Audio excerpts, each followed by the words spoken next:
Just 3 days into the first ever Dota 2 Major, we've already lost 4 teams. Today we'll see further teams fall by the wayside and others affirm their credentials for the title. Welcome to the Frankfurt Major, live from the Festhalle here in Germany for day 4 of the main event. Yesterday saw big names like Fnatic, Newbie and Cloud9 depart from the Major at the first hurdle, while Alliance and OG came through the nerve-wracking best-of-1 lower bracket matches. In the upper bracket, Evil Geniuses once again went to 3 maps, but overcame Vega Squadron to move on to the semi-finals. In the upper bracket, likewise, it was a successful day for the other TI5 finalists, CDEC, as they swept their series against their sister team, LGD. Moving to day 2, here at the main event, we'll see one of the favourites in action, Team Secret, as they take on the surprise of the group stage, Mineski, followed by the unbeaten Vici Gaming, who take on Virtus Pro. We'll get into our first match shortly, but an expert panel needs experts. So first up, we have a former pro player who played an incredible 13 teams in his 5-year stint, and that's just the ones we know about. Welcome to Cinderin. We also have a man who considers his job to pay better than a Wall Street trader, though who knew that Wall Street traders were paid less than $5 a day? Welcome, Melini. And finally, irrepressible, irascible, irrational. Take your pick. For our panel-beaten chosen one, of course, Melk. How you all doing, gents? Jacob doesn't know what its description means. No, he has no idea. Happy or those 3 words, he's like, I'm not sure if that's good. I've heard it rational before. Right, you're going to go with that one. Yeah, I'm fine with it. Okay, how are you doing? Everything okay? Good. Looking forward to day 2 at the main event. Some big games in there today. What are you looking forward to, guys? I like the mix of upper bracket and lower bracket. It keeps every day nice and fresh. Yeah, keeps you confused. Him confused, sorry. Yeah, does keep him confused. How you doing, Melk? I'm good. I was good until I got on the panel again. Yeah. Well, I thought you were okay on Twitter earlier as well. Yeah. I saw some of that. Everyone is out to get me. Are they? You've started this trend where it's just hate on Milk. The world needs a good cause. I hope that they know that we love you, really, in our own special ways. Yeah. Okay, time to recap a day 1 that was full of incident. Hopefully we can take a look at the highlights now, and these 3 men can guide you through. It started off with Evil Geniuses versus Vega Squadron. 3 maps. Vega had 3 games. We weren't expecting that, perhaps. Evil Geniuses just seemed to drop games everywhere. We kind of expected that. Did we? I picked Vega to win this match, I think. Yeah, I did too. Yeah. And Thanks for bringing that up. I think this game was Vega's to lose, and then they made a couple of crucial mistakes that EG took advantage of. But it was a great game overall. I think it was really high-quality play compared to what we've seen previously. And then they did win game 2, but ultimately game 3 was pretty one-sided. I think that was a draft win more than anything. It was a great start to the main event. I mean, first 2 games especially. It was very good. Yeah. Yeah, lots of, as you said, high-quality play. And here they get cleaved down. Oh my. This was the best play I think I saw yesterday. Yeah, the Nightmare. Was it? Defensive Nightmare. I quite enjoyed the Earthshaker. Trying to think which game that was. Yeah, it was a Moon Meander, yeah. Just brilliant. TP in and then just to hit him on the end. It literally caught the end of him. He was about to escape. I like that. It was quite nice. Maybe that'll feature in the highlights. Who knows? But yeah, plenty of action yesterday. Alliance Cloud9. Alliance and Cloud9 was also a good game, but it was sort of one-sided, wasn't it? In a sense, it was. I mean, it was Alliances to lose, definitely. Great play coming out from Nuts especially, and S4 as well, I feel. The entire team, obviously, they played it very safe and decisively. Yep. And OG versus Fnatic as well. That was also a good game, but again, came down to the way that OG drafted in that game.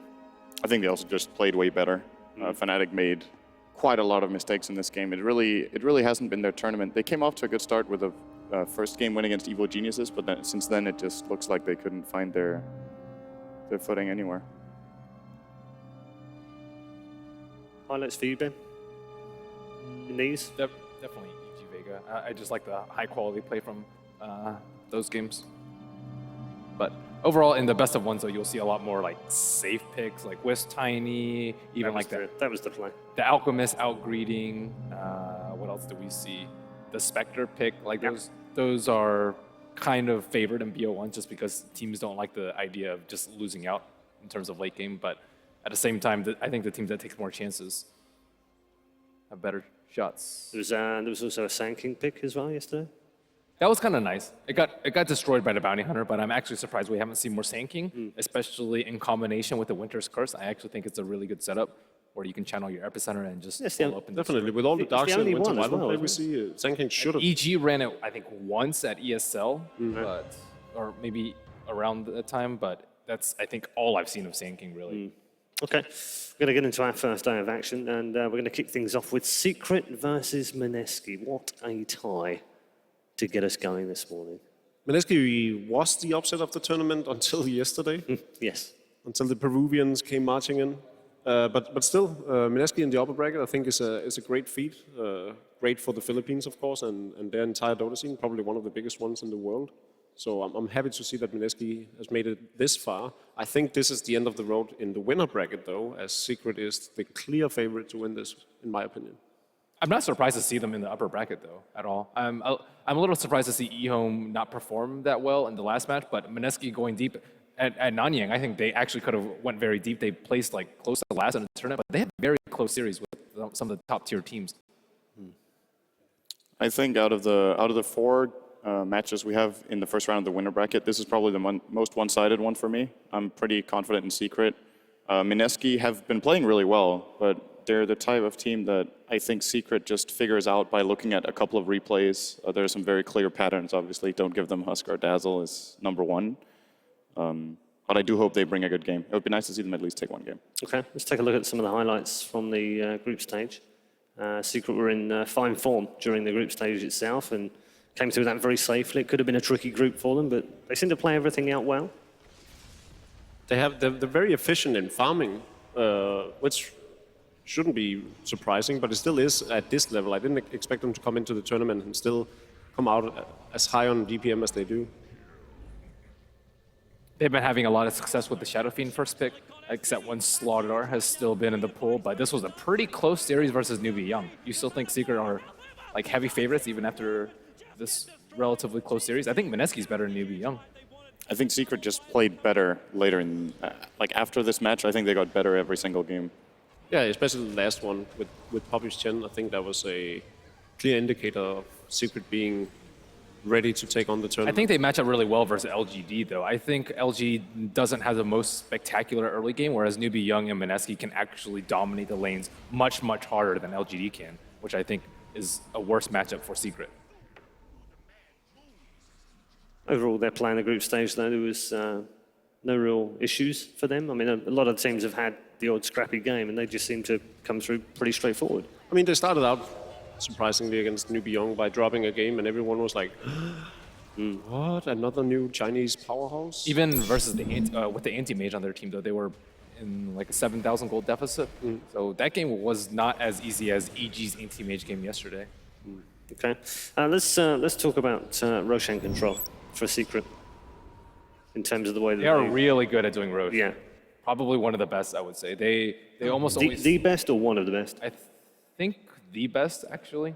They prioritize a medallion much more so than other teams, and also they always have Wind Ranger, or they always seem to get Wind Ranger, which is also really quick at doing Roshan, but they just always seem to do it at the perfect time, kind of like how Eternal Envy did it when he was on Cloud9. Yeah, they've actually merged two teams that were really, really good at doing that, the Poppy's Secret and then Eternal Enemy's Cloud9, two of the teams that had most emphasis on taking down Roshan, not only early, but also whenever the enemy didn't expect them to. So no real surprise that Secret, the new Secret, is that focused on Roche. Okay, we'll get more thoughts from you all in a moment, but we all need role models, and we all have heroes, but you might be surprised by Eternal Envy's hero and the man responsible for inspiring him to become a pro gamer. 那后来我就回了家，大概10点多晚上，我们吃完饭的时候，各都回房子看电视，他就叫我下来，妈咪叫爹地下来。他当前的时候，他是拿了一个电脑，就可以到我们这里。I knew that I would have to do it no matter what, so I just went downstairs. I told him I apologize, and I was like this is something I need to do. 他說：媽咪，我要學這樣，我要打遊戲。以為諗住去即係話，即係懶讀唔到書去打 game 咁樣，咁點知而家即係打完 game 我哋都即係做父母根本諗唔到會打 game 話會出名嘅。Oh, my mom was like kind of going ballistic, and like she threatened to kick me out of the house at one point, and she was like, yeah, you're not my son anymore. 咁佢媽咪好惡咁鬧佢啦，即係話又趕佢走咁啦。当然我不知道他这个人是谁，我不行，反正我一天到不读書，我就說不行。佢媽咪性格又係好硬頸嘅，變咗我做中間人咯，我唔夠膽出聲，就只能即係要對佢哋兩個睇點樣和解咁咯。If I fail and I try my best, then it's fine. If I succeed, then it's great. So I had to do it. He did talk to me about dropping out of college before. Jackie just one day came up to me and told me, I'm going to drop out of school and go pro in Dota. I was concerned, for his future, and I guess there's a lot of people that want to do that. Every year when I meet students, I ask them, what do you want to do after high school? And it's relatively common to see a few students answer that they want to be professional gamers. He's the only one that I actually know that has actually gone on to do it. Can't exactly have advice about dropping out of school for Dota. I don't think a lot of people should do that, or almost anyone should really do that. When my friends found out that he was going to do this and he saw the whole entire thread on Team Liquid, they were pretty much saying that this kid's a joke, he's not going to make it. I mean, I've always had a lot of daughters throughout my life, so I was kind of used to it. When you first meet Jackie Mao as a person, you might think of him as someone that's maybe a bit more rude. You won't really understand why, but if you really get to know him, it's just because he's trying to be completely honest with you. 以前小的时候就是这样的，读书的时候呢，就是他可能的性格呢比较直一点呢，所以呢朋友都算不上太多。Friendships in Dota are kind of weird. I remember before TI4, I deleted our TZ. I messaged him on Skype. I was like, I'm sorry, bro. I'm deleting you till after TI. I didn't talk to anyone till the after parties because everyone's kind of like your enemy. So when you talk to them, you can't really talk to them about Dota, and which is the one thing that connected everyone together. 阿 Jackie 咧個性格咧就個人真係好老實、好直，同埋唔識我廣東話叫做轉彎，所以有時佢得罪人咧講咗人哋唔中意嘅話咧，請大家原諒。Dealing with people is very hard. It's very complicated. So you have to kind of understand when to talk a certain way. I think when it comes to teammates, you're gonna team with a lot of different people that don't have the same sort of personality that you do. No one watches anime on my team, for example, except Pi and I. I feel like we will always have a bond because we all want to win, and we know we have to win together. So you can form a very close friendship through that. 现在呢，他跟人家说话的时候，我觉得好了一点点。以前呢，就是他不管你的，只有说完话就马上就走了，就是这样的。但是现在也好了一点点，但是我觉得给我都是不是太满意了。他性格就比较直呢，就有什么就说什么，但是他的性格就比较好的。I want to play this game and live without regrets. I still can't say I've done that. I have a lot of things I feel like I can improve on myself. When I'm at my best and I see an enemy that plays better than me, or they do things that I think are amazing, I start smiling because I'm stealing that. Him as a person, when he's focused and when he wants something done, he puts 110% into it. He's always been really motivated for things that he wants to do. So if he is interested, then he'll try really, really hard. 那他打游戏的时候，我真的想不到原来是这样的。现在我见到他这样，我都高兴啊！见到我的儿子又这么多人呢看住他啦，又有人叫他的名字啊，叫他亲名啊，就是很高兴啊。我要支持他了，希望他打得继续努力啦，就是这样的。People relate to me because I'm sure a lot of people consider not exactly dropping out of school to pursue their goals, but doing something else that's not the social norm or not what your parents expect of you, not what your friends expect of you, but what you expect of yourself, and fighting for that with everything you have. Well, he is one of those straight talkers in Dota 2, that's for sure. And he's a man that's always very interesting to talk to. Has plenty of opinions. He's quite forthright as well. I remember that Team Liquid thread that he's talking did? about before he became a pro. I think I was one of the guys going in there and saying, You shouldn't do that. That's not for you. Don't drop out of school. That's a bad idea. Why would you In do most cases, Why it's- would you it is a do bad that, idea. Jacob? What? Why would you do that? Mess with a man's dreams. Well, in most cases, it is a bad idea. Like he was saying himself, dropping out of school to pursue gaming is gonna work for like 1 out of 1,000, right? So at the time, I didn't know who he was. So the only natural advice would be don't do it. Sensible. I am sensible like once in a blue moon. Yeah, I mean, he has the faith and the courage and the bravery to make that leap, though, and he believes Yes. in himself, which I think was really difficult considering the background that he was up against. Like his parents didn't believe him. He said he didn't have that many friends, and he just didn't really have that support. So all that support has to come from within, and that's really inspiring. Yeah, absolutely is. And I mean, he's been around for four and a bit years, I guess. Original member of the No Tide Under squad that burst onto the scene at DreamHack in 2012. So he's sort of seen it, and he's been there before, almost in a similar way with Team Secret now. It's almost like it's gone full circle for him.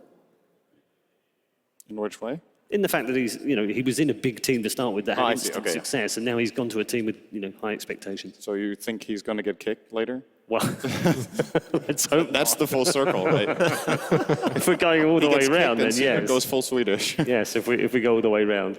Okay, we're going to move on. We need to also discuss Team Mineski as well, who've had a terrific tournament, regardless of whatever happens. I know they won't look at it like that. They'll be thinking about how they can move on, how they can get through that upper bracket. But they have qualified as the only team outside of the invited teams into the top half of the bracket. That's a huge achievement already.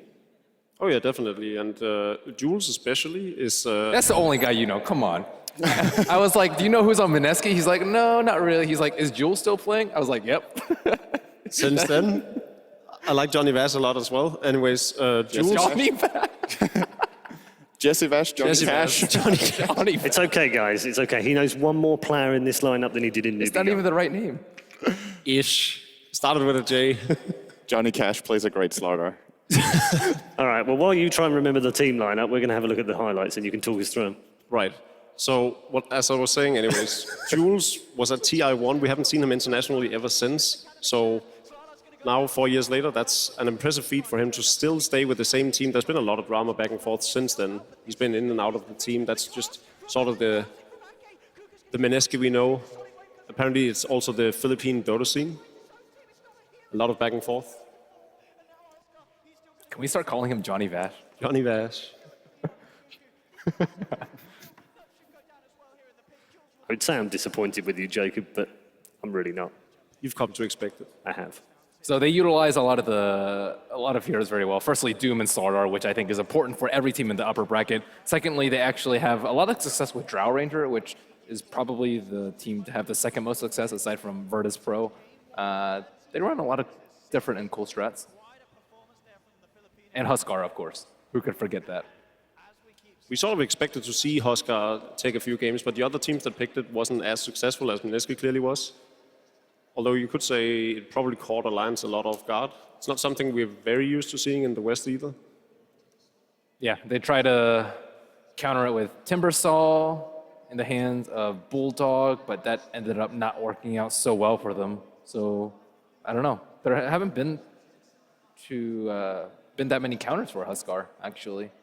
Especially when you have a Dazzle and a Winter Wyvern on his team. Do they ban AA early when they go for Huskar? Because that's like the #1 counter if the enemy team has 2 defensive healing supports for him. Usually second phase, I would assume. I'm just very surprised if Alliance had the opportunity to pick AA and you see that kind of opening in a draft and you don't go for it. They banned AA around 2/3 of the time, it looks like. Okay. But they do have an absurd 100% win rate with the Huskar. I think it's, he's 11-0, right, for them, I think. It's pretty, I think AA is the key pick for Secret going into this. They're also really good at playing with it on Puppy. So. Chances are they will have the AA banned in the first phase just because Secret is super dominant with it and it opens up Mineski's playstyle a bit more. Okay. There's one part of the game that we don't necessarily talk about too much on this panel or anywhere, actually, and that's the rune control. And there's one particular player in this lineup, this Mineski lineup, Bimbo, who has one of the best rune controls. I mean, just beyond anyone else in the tournament. How important is that to the novice player who's playing the game for the first time or sees these runes pops up and thinks, what are they? I mean, it depends on the trade, right? Like, sometimes you can go for a rune really easily, but you might give up experience on if the lane is pushing and so forth. So I don't know in his case if he's given up too many creeps or anything, or he's just really good at timing it. But, I mean, generally it's always a great thing. Yeah, 11.4 more average, the average more than any other player in Frankfurt. So shows that he's focusing on them. But like you say, is he taking his eye off the ball somewhere else? Who knows? It could be a very coincidental stat, really. I don't think there's enough games to really make a sound Still quite early on it. It's very easy to get high runes per game if you're crushing. 'Cause if you take full map control, you can take both runes every time. So in a game against Alliance, for example, where they beat them, was it 30-6 or something? They have the whole map at their disposal, and then he can just do it a couple of times, and then you have 11 runes. Okay, we're going to talk more about Mineski, but first of all, Dakota caught up with Bimbo. I'm here in the Mineski practice room, going to be here with Jay. Now, we have not seen you guys on land since Singapore at Nanyang. Obviously, a little bit of a disappointing performance there, but so far things have been going great. So what kind of changes have you made? Any preparation differences at all? We've took the Nanyang LAN event as our stepping stone to get some more LAN experience, and everything we've talked about taking the risk to maybe get more far for this tournament. There obviously is a lot of Pinoy pride. The Philippines very proud of you guys so far. Does that add any sort of pressure onto you, or are you using that as like energy to kind of play even better? There's no change to it because we don't really feel their supports or anything. Now, your next opponent is going to be Team Secret, your toughest challenge yet in that upper bracket. What do you guys think about going against them, and do you have any special preparations maybe for them? Maybe we'll try to hit them hard at the first game. If not, we're done for it. You guys seem to be playing your own style, and it's been working for you so far. So congratulations on all the success so far, and best of luck moving forward, all right? Thank you so much for your time. And thank you very much to Dakota for the interview as well. Just very quickly, the players are almost ready to come out and join us. I was slightly confused by that. I mean, did he just diss his own supports, or did I misunderstand? He just said he doesn't feel them. Yes.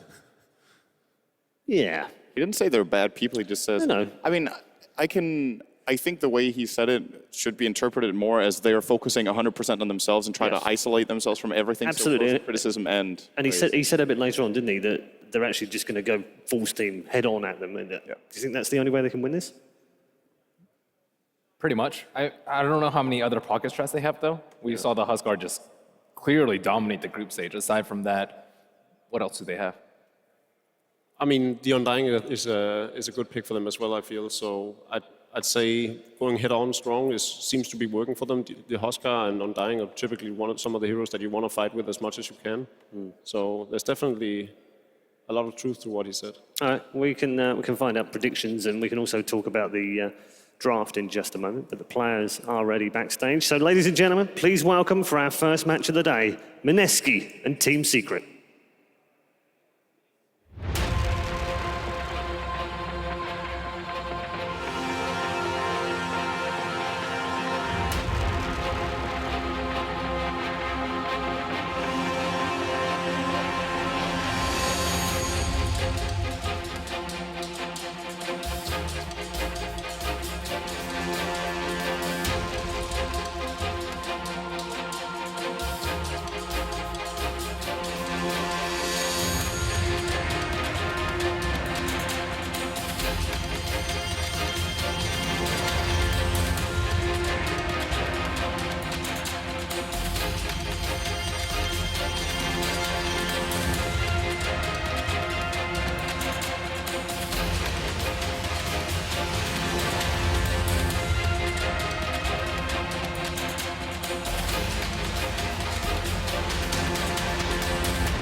So some of the players seemingly making a hard job of finding the booth there. Hopefully they'll be okay there. I like how they brought their backpacks because, ironically, Secret is about to take them to school. I had to. Come on. Jacob. We're actually all smiling. Jacob. There had to be one. That was almost as bad as mine. If Evil Geniuses win the tournament, we'll have to rename them Eagle Geniuses. No, yours is definitely worse. I'm not sure it is. If I may say so. If I may say so myself, dear chap. Okay, prediction time. Time to lay it on the line. Yesterday's predictions were pretty good, actually. Cinderin, you were good every time you were up here. Merlini, occasionally good. Malk, absolutely shocking. Shockingly good. Shockingly bad. Me, terrible. So we need to step the game up today. We need to start getting these right. There's 4 matches I had 2 today. out of 3. And as Meatloaf would say, that ain't bad, but, you know, it's not good. So we're going to start with you, Cinderin. I think this is 2-0 for Secret. I'm pretty confident, more than I've been in any of the other calls. Why? I think they improved a lot over their last match, and I think a team like Mineski, of course, were a great surprise, but they seem like a team that a captain like Puppy could pretty easily figure out how to deal with. Okay, Malk. I'm with Troels on this. What a shock. Yeah. No, but it's, as he was saying, it's very easy to read their strategy, and unless they have something like a pocket strat ready, then I think they'll be completely stormed. Okay, so 2-0 from you as well? Yeah. I'm also a 2-0. And also for Team Secret. No surprise there, which means, Merlini, it's up to you. I'll go 2-1 Team Secret. Okay, so slightly different. I think that everyone underestimates Mineski. They've proved that they're actually a good team. And yes, Secret is also good, but from every single team in the tournament, do you really expect Mineski to just beat everybody out in the group stage? No, but at the same time, of all the teams in the tournament, I don't expect Secret to lose to them. If you had said EG, I might even give them a win, yeah. I think that Mineski also plays like a really good early game, which I think is where Team Secret is most vulnerable. And they can kind of watch Newbie Young's replays and see how they kind of decimated them in the early game. I mean, my biggest worry for Team Secret is that they allow them to have a Shadow Priest Huskar lineup just because Hobby might feel overconfident or cocky in how he can approach and handle it. But you don't see him making that same mistake more than once. No, but I also said 2-0. Yeah. Which is why my concern is whether he lets it through or not. Okay. But worst case scenario, you think it could be a 2-1? Yeah. What if, just let me throw this out there, what if Mineski win the first game? Then Troels and I are both wrong. I would yes. But does it put that kind of pressure on it? I would still consider Secret the favorites even after losing the first game, but obviously not by as much. Yeah, and different lineup, I know, so this is kind of hypothetical, but we've seen this before. We were at TI. We watched them fall into the lower bracket, and we've watched them fall out of the lower bracket as well in successive days. Can it happen again? It can. It's a really fierce tournament. If you have a bad day and you lose one of your important games, then you obviously only have 1 life left. And the teams I think we're reaching the point already. If you're in the final 8, I think the level of play across the field is so high that anyone who has a really good day can beat anyone who has a poor day. Okay. Small little stat, little nugget that I found yesterday. And I don't really focus too much on the prize money side of things. I mean, we all know that the winners of TIs, the previous TIs, are millionaires already. They've earned more than $1 million in prize money. They are the only 10 in esports, by the way. An 11th man can join them today. That man is Puppy. He will pass $1 million, having won neither of the previous 2 TIs. He won the first one. Yeah, but when the money wasn't as high. Yeah. So he hasn't won TI 4 or 5, so therefore didn't automatically get $1 million, but has earned it across his entire career. I would actually think that he had won sufficient tournaments outside of TIs to... He's just on the border. He's like 24K short.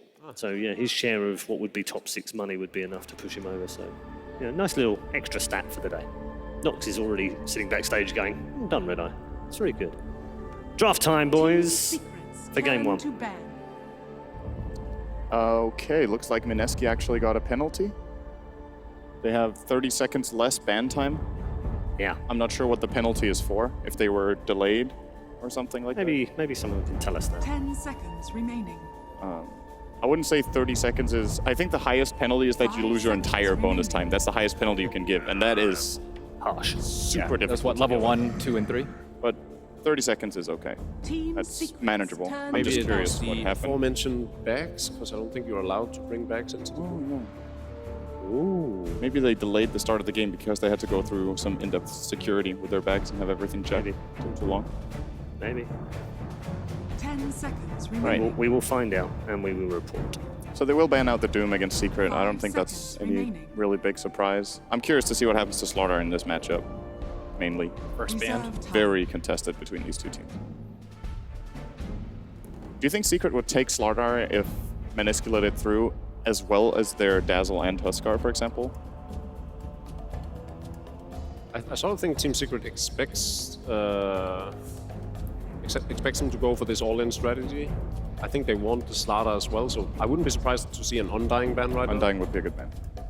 They've been pretty upfront, Menesky, as well, haven't they? Been pretty upfront about the fact that they're going to go heads on. They're going to go at the jugular, and it's the way that they played. So Secret can't be expecting anything else, surely. Well, the Shadow Priest ban is a good one. It's obviously eliminating the risk of Huskar being picked, and Also increases the value of their Slaughter first pick if they decide to let it through. yeah. Team Wish they did. Secret's turn to pick. So what do we have now? I feel like there's Shadow Fiend or Bane. Undying. so Bane Undying. Yeah. So what Secret could do was do the Undying just as a pick ban. But I think it's more likely that they'll pick up the Shadow Fiend or even the Bane just to play to their own strengths. What about Queen? I personally think Queen is 10 much more first pick seconds worthy remaining. than Shadow Fiend, but most of the teams here disagrees. 5 seconds remaining. How much has Menesky favored Shadow Fiend? Radiant matches. team pick. It's not picked too commonly because they generally get Queen. Which one would you get against Ember? Like, Secret are actually giving a lot of information away with an Ember Spirit first pick. Okay, it's Queen. There's another guy we Team forgot. Secret's turn Yeah, to that's been a pick. popular combo as well this week and last week. Just to save face for the Palin. Safe. You're face doing a for- really poor job at that. I think you may have thrown us under the bus and Yeah. reversed over us. This just speaks to how balanced the metagame is, that there's so many heroes that could very well be first pick material. We were talking about how Undying and AA or Bane Elemental could come into play, and then instead they go for the 10 Ember Spirit, seconds and they follow up with remaining. Queen of Pain and Darkseer. Shadow Fiend has still not been picked by either side. Team Secret's turn to ban. A lot of good heroes. Secret actually do something very unusual here. They pick their carry and their mid in the first two. That's like almost never happens. You generally see either two cores where one is the offlaner, or you just see a support and a core in the first. I mean, these two offered a little bit of 10 everything, though. seconds Good split remaining. push, good somewhat anti-BKB with Blink Jackal being nearly instantaneous, seconds remaining. good scaling into late game, and decent anti-push. So I don't really think you can go wrong with those two. Okay. It's just so much information. though. Yeah, I was going to say, why would a team do that? Is it overconfidence? Because they've had a lot of success with it, and no one has really been able to successfully Lock it really down. counterdraft it. Unless there's a Doom or a Slaughter in the pool, which have already been banned out. So Have we Lit- seen lit- we play anything else than Shadowfiend and Wind Ranger yet this tournament? 10 seconds my knowledge. remaining. He also plays Queen, 5 but they already seconds picked that on remaining. Mineski. So, oh, wow, look at Secret's bans. Radiant They're team really, ban. really targeting the previous strategy for Mineski here. I think, did Mineski have these 4 picks, all 4 of them that were banned just now in the last game against Alliance? Yeah, they did. All 4. Wow. With the, I think the 10 Tusk was being played seconds mid. remaining. Oh yeah, that's right. They played a mid-tusk. They surprised Alliance with that. 5 seconds remaining. Yeah, so we've played Shadow Fiend, Wind Ranger, and Reserve Queen of time. Pain. Okay. That's the AA ban. So I think Radiant there's team pick. curious to see what The A-ban rings a little hollow now as compared to a Bane. I think because they no longer really need to fear the AA too much, unless they, of course, want to pick up an Alchemist, for instance. they could totally do that actually. I think it's just one of their better supports that they run with, and that's much better at team fighting. I think if they go for something like Bane, they can easily pick like a Disruptor or something 10 like that, who's seconds also good versus remaining. Ember and Wind Ranger, and have a superior team fight over Secret. And Chilling Touch 5 is seconds very, very good remaining. on the 2-core Secret picked first. So I still think you can argue for an AA ban just based on Chilling Touch in this game. Obviously, great synergy with Focus Fire and with the Sleight of Fist. Are we expecting Undying to be picked up anytime soon? It's unusual to still be in the pool and Yeah. not banned after I don't think so. When they Second phase. when Mr. Johnny Cash, aka Jesse Bass, playing the when they picked Undying, it's been him playing it, and tends to run the off lane where they have a Darkseer. Yeah, good call. Malini called that one. It's interesting that they banned AA and then took so long to find their pick. Generally, when we see teams in this phase, you ban and then you're pretty quickly sure what you want to pick, but they needed some time for this one. Disruptor is, I think, one of the supports that it's pretty good versus Ember Spirit, but there's not one that's like perfect versus him, but he's one of the best, I would say. Yeah.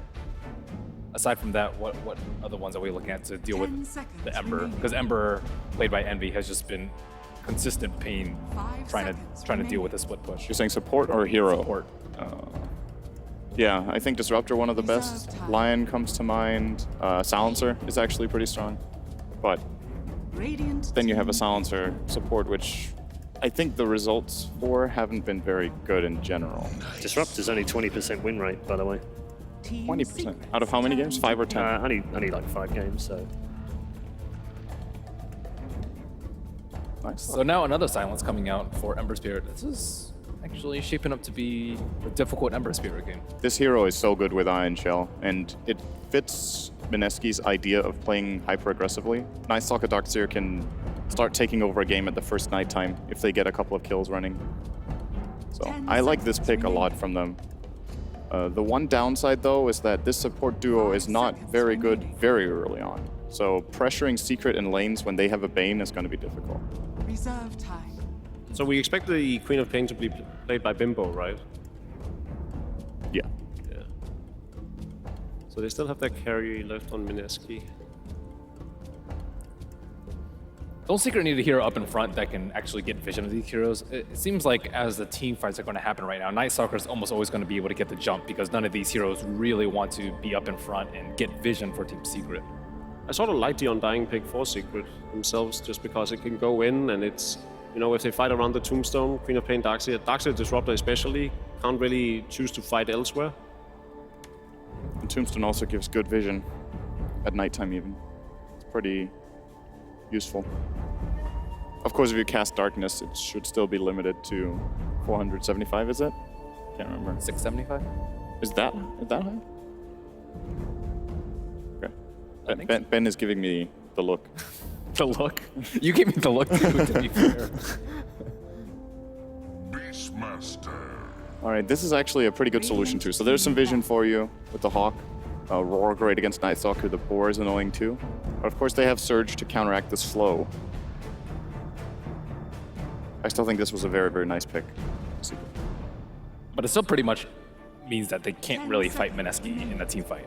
Like, in the middle phase of the game, unless they have a huge lead right now, right? It's pretty much just try and avoid with Ember Spirit and the Beastmaster Hawk as well as you can and go for solo picks with the Shackle and or Grip. You know, I often think so with some of the drafts that Team Secret has pulled off, but they seem to just constantly do this kind of guerrilla tactic where they attack from several sides and still do a 5-on-5 essentially. They just play it differently than a lot of other teams. It's not your typical, right, we're running 5 guys from one side and you guys are running 5 guys from the other. Turn to ban. Do you think they needed to ban Chen this game? Was that going to be a really big problem? Because I think the reason it worked so well in the last time we saw them pick it was that their opponent had some pretty greedy lanes where Chen could just run over them. I mean, I think it works well in the sense that if you're Team Secret, you actually want to group up a lot. And 5 seconds remaining. that's the best way, I think, to tackle a Night Stalker as opposed to out farm and hope you can farm faster than he can kill you. And I think having that really nice ball of heroes with the aura, with Inner Beast and all the Chen auras and the heal, of course, I think that's actually a pretty good way to deal with it. And in Poppy's arsenal of heroes, Chen is by far his strongest as well, so... Yeah, what's left for Puppy actually? We generally see him playing Dazzle, Chen, AA. All 3 of those are banned. Turn to pick. What else did he play this tournament? Has he even... Bane, don't know, but but I'm Bane sure- is generally Pilot Eye, right? Poppy's played Bane. He played Bane too? Okay. So other I like this support- PL pick a lot, actually, even though they're doing it into Ember. I think they are very, very strong in the early mid portion of the game, which they're looking to dominate. If they can play the PL like CDEC, I favor their draft almost no matter what secret 10 pick. seconds remaining. But can they? think Witch Doctor could be a decent support. That's true. That's another hero that they like. Yeah, I like Witch Doctor a lot here. 10 seconds If remaining. you're Poppy and you're looking at Mineski's team and how 5 they've seconds picked and remaining. drafted, would you have banned out the Magnus? Support Beastmaster? This is going to be interesting. Game one of Team Secret and Mineski is on the way. Let's join our commentary team for game one. Odie Pixel and Purge. Indeed, thank you very much, Paul. It is myself, Odie Pixel and Purge, that will be taking you through the first series of the day here, the best of 3 between Team Secret and Mineski. Now, obviously, Mineski coming into this one as the underdogs. Purge, have they got the draft here to take a game against Secret? It's looking pretty good. I kind of like the Phantom Lancer pick because it does counter a lot of what Secret's working with, but in the late game, Ember Spirit's good against that because of the cleave, and then they add that to Magnus, who's going to give him extra cleave. So even before he gets a Battle Fury, he's going to be able to deal with the PL very well. So I think that's why Secret adjusted their draft here and pushed the Beastmaster into a support position. Okay, I mean, obviously the PL, it's not the best win rate at the moment on this patch, but recently we've seen a few games where it has been played very well. I believe Aggressive obviously picked it up, and the play style that he used was fantastic for the kind of game it was in, and it won them the game. If they're able to play the PL in that way, do you think they can get ahead of Secret and stay ahead of Secret? It's definitely possible because they do have the better early game heroes. Like Beastmaster is weak pre-6. Wind Ranger isn't really good until the 7 to 10 mark where Shackle shots last a lot longer. I mean, if Secret can do a great job on Bane, get a fast level 6 there, yeah, they can make a lot of kills around the map, but Secret should be able to outfarm them in a lot of ways. But I think Mineski does have the better early game. So yeah, they could get ahead. They could dominate in that way, but do they have the same ability to do that Secret would when they're ahead? I also think Secret has the definite possibility to play from behind, so we'll see how it turns out. All right, seems good. Thanks, Purge. And let's get ourselves into the game. So game one between Mineski and Team Secret. A lot of people are going to be very interested to see how this one pans out. We have seen, of course, that Mineski, they can step it up. They got to the upper bracket here. We casted them against eHome, and these guys can be incredibly scary. Yeah, they're very talented at all their positions. They have very good teamwork. Maybe they're a little over-aggressive sometimes, but I think they can definitely take it to Secret and get at least one game, possibly 2 out of this. Oh, here we go. I mean, in terms of the lanes from both sides, obviously we saw the fact that Misery, with that final pick, he's going to be on that solo lane. Magnus, do you think we are going to see safe lane, tri-lanes from both teams, or is anyone going to switch it up? I don't think Mineski really wants to do an aggressive tri-lane. While they do have the better early game heroes, they're heroes that can profit a lot from roaming. If they dedicate them in the off lane, then it would leave their carry by himself more often than not, and I don't think that's really what they want to do. It's definitely a lot better if they just do a safe tri-lane, do Darkseer in the off lane. That'll be a good zoning against the Ember Spirit, and then later on they can use their slight level advantage and slight better early game to win. All right, G Potato, he's just going to blink himself away from that one as Pilado was there. Jesse Vash just forcing back Misery away from that top rune, so going to be able to secure that one here. It's not going to be going to the mid lane by the looks of it, the side of Naski, and in fact PL will be able to grab that one. Cuckoo taking the top, and Weehaw will claim himself the bottom, and it is of course that Weehaw Wind Ranger. We know this is one of those heroes that he's incredibly terrifying to go against, and it's going to be interesting to see how this Queen can do against him in the mid lane. They're actually doing really interesting lanes, though. I think this is Mineski predicting what Secret was about to do, because Secret has moved the Ember Spirit to the off lane, basically, and they put Queen of Pain down there. Now, if it was a Phantom Lancer in the safe lane, that's a hero that isn't necessarily going to trade amazing against Ember Spirit. But the Courier getting killed here. That was with a boar? Are you kidding me? That was with the... Yeah. Okay. All right. How do you even do that? That's amazing. Yeah, Puppy's turning up today. And, well, already bottom lane, Jesse Vash just trading hits with Envy, and Envy was going to get the Void Star on him, and in fact, he's in a bit of trouble here. Moving forward with a Thunderstrike, he's going to get fairly low. Pylite die, trying to do what he can to save Envy, but he's going to give his life up. First blood there to Mineski. They do save Envy, but nonetheless, Mineski still getting the kill. So that's going to put Quap really low. He's got to be slightly careful here. There's a small chance he could die, but he's got enough tangos where he should be able to heal up. Yeah, look at that, down to 50 HP. Pi can zone him so easily. He even has to defensively blink. He can't even stand in his lane here. And with only 2 tangos left, as you said, the fact they don't have a courier still for a minute and a half, it's going to make it very hard for the Quap to come safely back into lane. So CS for Envy should start to look pretty good. He should be able to catch that up. Mid lane at the moment between the PL and the Wind Ranger, as expected, it is the edge here for Weehaw. 9 for 3 compared to the 5 for 1. But in terms of lanes, as you said, do you feel this is the best decision from the side of Mineski? I'm not 100% on that just yet. We'll see how it turns out, because obviously they did just get a bit of an advantage, but they invest a lot in early items like boots and null talismans, so they don't have as much regen as a hero typically would. They might also contest the rune here. We'll see. Yeah, we've got a few heroes looking around this void. Onto Piloto. Turn around with the Brain Step onto Jesse. He's going to still continue to chase, and there's just Shadow Strike, getting the slow through the Thunder Strike as well. He blinks forward aggressively, trying to get the right clicks through. It's going to bring Piloto fairly low. Not quite low enough to kill him here. Maybe, in fact, one more should do it. And Piloto, he may tick down. Puppey now trying to look for a return bit of action. Bane's going to be fine. Does get the Tango out, living on just about 20 HP, and Puppey chasing down. He's hungry for action. He gets the ball slow through, but he's not going to chase any deeper. He, in fact, turns around. Potato gets the strike out, but Puppey, he's just manning up, forces Raging Potato to blink away. And Puppey at the moment causing a lot of issues for Mineski across the map. Yeah, just a stout shield and your basic 4 armor, and Beastmaster is very happy to trade. He does 68 base damage on average as well. And it's not a huge range, so he can trade very well against these guys. He is getting a little bit behind in terms of levels, and they also re-sentry the pull camp as well. So the 2 supports here on Mineski aren't going to be able to get very much from that lane. Is this the worst, though? I mean, they could maybe sacrifice Quap a little bit, but in the off lane, Darkseer is going to be doing really well. And in the mid lane, seems like PL's doing just fine. 15 CS matching Weehaw and the Wind Ranger. So I feel like they should maybe roam with their supports a little bit. It would be hard to kill a Wind Ranger, though. So maybe it is better just to go back to the tri lane and keep fighting. And bottom lane, they've got to be very, very careful the side of Mineski if they come out. And, I mean, as you were saying in the mid, the PL, he's done a great job. He's 18 for 4 now against the 17 for 3. Yeah, he's not the worst mid hero, actually, because any harass you take, you're happy to spam Lance to zone your opponent a little bit. I think that's pretty good. If you ever want to go aggressive, you can use Phantom Rush. Oh, initiation on bottom. There's your Nightmare setup. Envy's going to move forward. He gets the chains onto Poe for the heroes. They'll look for Jules first and they'll find it. That's going to be the first kill. Jesse Vash now coming in with a TP.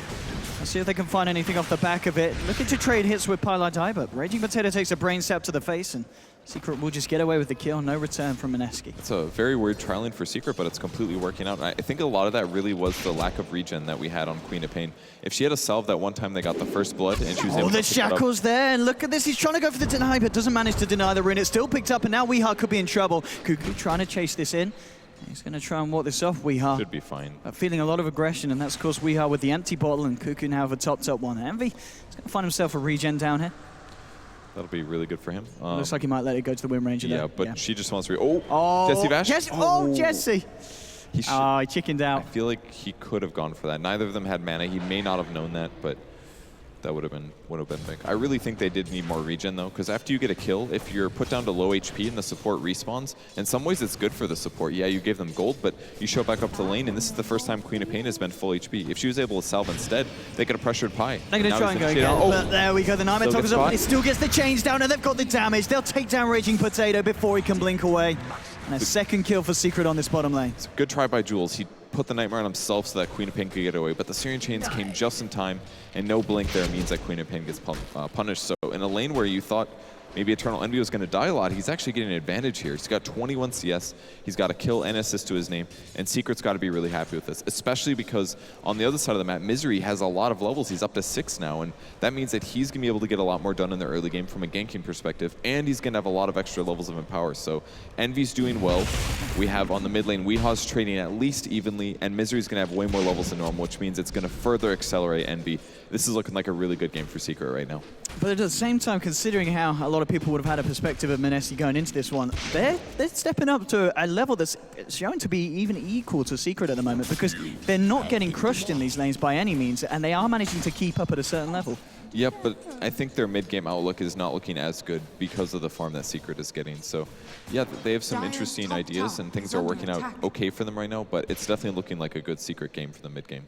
Okay, Cuckoo's going to look for the rune here. We'll see if he tries to go for it. Both Puppey and Envy are there. He's just going to man up and fight, and he'll get the rune as well. Takes it. Now Jesse's coming in. Throws down the void. Cuckoo fairly low, but he'll be able to doppelganger up to the high ground. And he's going to be fine, and again, just gets away with taking the rune from right under Secret's noses. I don't know if I'd say gets away with. He lost 400 HP here, which is... He's got the bottle filled up. So he ran to a rune, he lost all of his HP, which is now countered by the fact that he gets a bottle, but he could have had that HP without being there. So really all he did was chance dying and get a bounty rune, which is, you know, he could have stayed mid and got equal farm and had the same HP. I don't know if doing that was necessarily worth it. I mean, if they had a bottle, yes, and it was actually. Oh, Misery. Now we'll pretend we didn't see that one. That was... misclick?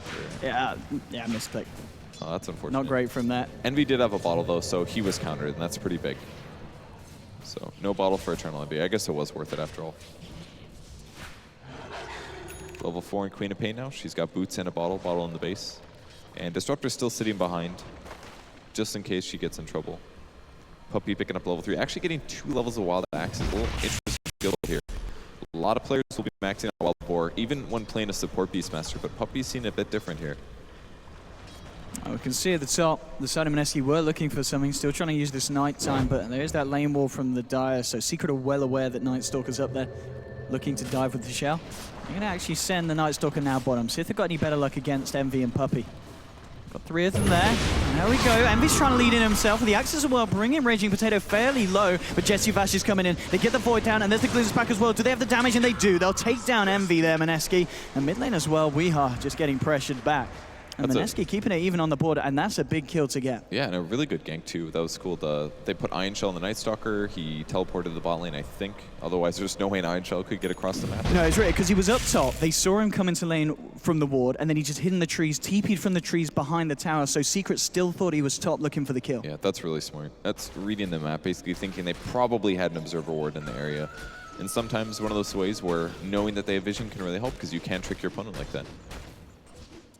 Haste Rune picked up on Queen of Pain. She could maybe pressure Puppy here, but very high chance he gets him. I'm still a little confused how the Boar killed the Courier. It must. I know he does piercing damage, so maybe the Courier has unarmored or something, so he took bonus, because a regular Courier has 100 HP, you know? He would have had to hit it like a lot of times, so I never knew you could do that with the level 1 Boar. It's a pretty cool trick. Mid lane, Pilot does come in to try and help. We are top lane, moving in on Ryo. He'll vacuum back Misery. He goes forward with the Stewart, and there's your RP. This time it will connect, and they should be able to find the Darkseer there with Remnant Burst from Envy. As Secret are able to find a kill this time with the RP. So yeah, 47 CS on Magnus here. He's level 8 now. He can basically gank passively because he's ahead of his opponents. He doesn't have to worry about dying like a typical offlane Magnus. I could definitely see Misery doing some great things this game. I mean, in terms of you talked about in the mid-game before, that's really going to be the go time here for Mineski, you feel?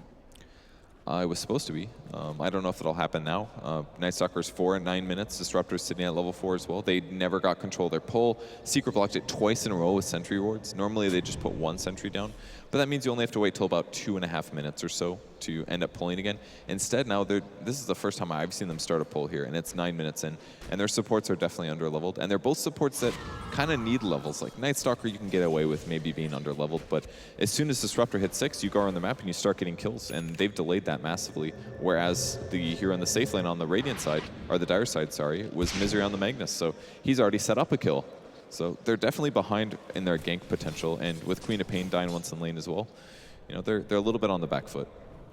And I mean, just looking at the 2 cores that Mineski have got, this Queen of Pain and PL, you look at the side of Secret, they've got a lot of ways to catch these mobile heroes out. Yeah, they do Blink Dagger on Wind Ranger, which will eventually come. They can do Blink Shackle, they can get a Blink Dagger rush on Puppy, get a Roar off, things like that. There's a lot of good ways that they can catch. You're completely right with that. Actually, all 5 of their heroes can catch, essentially. It's going to be a little scary for Mineski when Secret get aggressive. Bottom lane, Bane's coming through. There is a Sonic Wave available, and Raging Potato might go for the straight-up kill attempt. There will be a Nightmare, though. That's going to hold him back, and Highlight Eye should be all right there. So Raging Potato just trying to wait for that opportune moment to get the Sonic Wave through, but it's not going to happen for the time being. It'll force Bane back, and he's got bottle charges anyways, so no big loss for him. Continue to pressure the tower a little bit. Well, this is more like the beginning of the pressuring of the tower. Try to catch Darkseer up a little bit on the top lane. I'm sorry, not Darkseer, Night Stalker. Darkseer is actually level 9. He's having a great game up here. Ryo working, of course, towards that mechanism. And as you said, Jesse Vash hanging up top, but probably won't see him look for anything more across the map until nighttime hits again. He's trying to build up his urn. Radiant's middle tower is Weeha under just attack. seeing what he can take away from Cuckoo, just clearing up the jungle camp. I mean, on this PL this game, would you expect to see pretty much straight up Diffusal Rush? Yeah, I think Diffusal Rush is super good this game. It counteracts the Windrunner's ability to get away, basically, because as soon as she uses Windrun, you just slow her. So that movement speed advantage she would get would be a little bit lessened. It also can remove Ember Spirit's Flame Guard, which means that he's not going to be able to do damage to the illusions as fast. Oh, bottom lane, there's your Sonic Wave. And Puppy, He might just tick out. He's going to look for the TP back, but I think he's gone. Oh, No, great just in TP. time. And now Misery with the RP. He's looking for the return kill. Potato will get the blink out. But indeed, that TP just getting him back in time to get that fountain regen. In a very close call for Puppey. That's quick decision making, basically. He knew there's no way that I'm going to survive this unless I teleport, and he made the TP. Really nicely done by him. And that wastes the quap ult. They did lose an RP in the exchange, but again, Misery's still super far ahead compared to most offlane Magnuses, so he's going to be absolutely fine. He's getting kind of close to his blink dagger. Yeah, Phantom Lancer definitely will go for a Diffusal Blade. We're going to see Darkseer after he finishes a mech go for a blink, most likely. That way they can do Vacuum into Static Storm Kinetic Field. If they can get a couple of good ones off, then Secret is easily going to lose team fights. But I think they're going to have the presence of mind to not group up too much, especially because of the heroes they have. They're a mix of range and melee, so I think there's unlikely that we'll see a super big Static Storm this game, but probably maybe some 3-mans. Looking in terms of items, it's probably going to be the Orchid Rush here for the Quap after the Treads. So it's going to be nice against some of these heroes. Of course, Envy does have his Boots of Travel now, so he's going to really be able to make as much as he can from multiple lanes and always have that opportunity to turn up to the fights when they do kick off. And we may very well see a fight kick off on the top lane because Mineski's smoking up. The three of them at this point in time looking to fight. Envy's there in the lane, but Puppey is on the sidelines. He's yet to hit level 6. Ah, now he's got it. He's got the level 6, so he's got that Primal Roar. And yeah, Secret just don't want to risk a fight there. I mean, they have this Hawk scouting out between the tier 1 and tier 2, and Mineski saw that, but the problem is that by it not seeing any single heroes, that they're absolutely afraid right now, and that's exactly what's happening. Plus, it's nighttime, so they know Night Stalker is likely to be aggressive right now. Interesting skill build out of him. He's even gone for a second. Bottom lane, Jules is going to get caught up. They're not going to follow through, though. I wondered if they were, because we saw Misery moving down as well, but didn't have the RP for a few seconds. This could be Pi dying for sure. Let's have a look. Kuki chasing it down there with the slow from the Spirit Lance. There we go. There's the second one. And Pylai die. Yeah, tried to turn around for a brain stab. Is it going to happen? That's going to be another kill there for Mineski. Probably not finding anything there. Probably wouldn't have mattered if he brain sapped or not. So I don't really criticize him for that. If he had a teleport scroll, he would have been absolutely fine. But just a small thing that happens when you're looking around for heroes. He didn't really accomplish much down there, though. I guess he did find the Disruptor, but another smoke comes out. They've got Static Storm this time, though. And Night Stalker is still waiting top. In the meantime, Envy's farming only safe places, sitting in the jungle, things like that. But Puppey's 6 now. He can actually cover him if he does get ganked. So I think that's why Envy went to the jungle for a bit there. Let's see if they can do this. Envy coming out. It's going to rely on Jesse getting jumped. The Static Storm's there straight away. And here they go, controlling Envy, stuck in the storm. He's gone down. Sonic Wave, more like a Sonic slap to the face there for Jackie. He's down, and they may even look for more. Nighttime has been summoned. They'll get the glimpse on Misery. They can look for a second kill. He'll get the skewer back towards the tower. Puppey's there with the Roar to hold back. Nice dog up there. Again, Digi Kinetic Field trapping them both. They look for TP. Misery tries for the RP, but he's going to go down. They'll get 2 kills, Mineski. Puppey will escape. But Mineski finding a very favorable fight on the top lane. Yeah, that was a really good gank by Mineski there. Just sending Jules in, the instant Static Storm. They didn't even mess around with like Night Stalker getting his silence off. They wanted the instant disable to prevent Envy from jumping out, and they got him. Huge kill. A bit of a waste from Queen of Pain. I don't think she needed to use her ult, but they wanted to be safe. They've spent a lot of time trying to kill Envy here, and that was 2 ganks basically. They wanted to guarantee that second one failed, so I don't fault her too much. Yeah, mech now complete here on the Darkseer. You look towards the PL. He's only a few hundred gold away from having that Diffusal as well for these fights. That is absolutely going to be huge. It's actually a very dangerous thing to put Phantom Lancer mid. Not for the player the team that's doing it, but usually for the other opponents. Yeah, it's very consistent. It's hard to gank him because he has Doppelganger. He can really leverage the bottle he can harass your opponent. He can't AoE farm very well, and sometimes he gets a little zoned out, but against typical mid heroes like Queen of Pain, he can actually just Doppelgang to remove the dagger. Oh, Puppey. They're going to chase him down. The slows there from the Shadow Strike. Here's Jesse coming around as well. He's going for the Duke. Is he going to make it? No, they found him with the vacuum, and Puppey will try and turn, but nothing he can do to survive here. And Mineski starting to run circles around Secret. And that's your Diffusal done. And he's getting a lot more levels than you normally get as a PL, so you can maybe justify getting more skill points and less stat points. So it'll be a little bit better for his illusions, chasing down heroes and things like that. So this Diffusal Blade's going to do a lot, really. You can remove silences, you can remove some negative debuffs. There's the Shockwave, though. That's still the scary part, is the Empower. He's up to 40% now. Yeah, that with an Ember Spirit in these fights where Cuckoo's got a fair few illusions out, they're going to have to be scared of Mineski. Mineski for the time, they're not scared at all. They're looking for more. They're smoking up from the top. Secret is going for Roshan there with the DD on Weeha. It looks like they'll get away with it here. I don't know if Mineski can get there in time. They realize now. They saw Envy come out. It's a cool idea. They got the DD on Weeha, but will they kill it in time? Oh, maybe they won't. The PL is right around the corner here. Close. Envy's incredibly low. The Spirit Lights, Envy's going to look for the TPI. It had to Remnant away because the fact the illusion was so about low, to 700 kill him. HP. Can they go in Puppy's for the low. Look at the he's looking for an RP. Oh, they no. draw the Sonic Wave onto Who's going to get it? The kinetic field. They did manage to get it. Weeha did pick up the Aegis, but they've already lost 2, and they might lose Weeha again in the full 5 man of my SDP gosh. down on Weeha. It's 3 down in the pit, and Secret again, just getting crushed by Mineski, who seemed to be making the right decisions every single time. I think that was a Secret error more than it was Mineski. I mean, Mineski played amazing to smoke at that point, but they just assumed Secret was hanging around the mid tower. But as soon as they saw Envy down there, they knew they're trying to sneak a Roche, and they thought they could get away with it because of the DD on Weeha, but it just was not enough damage. Roche got so low, but then they're out because so many heroes had to stop attacking. Ember Spirit had to stop attacking, you know? And Puppy as well. Puppy got down to low HP. They were just asking for it at that point.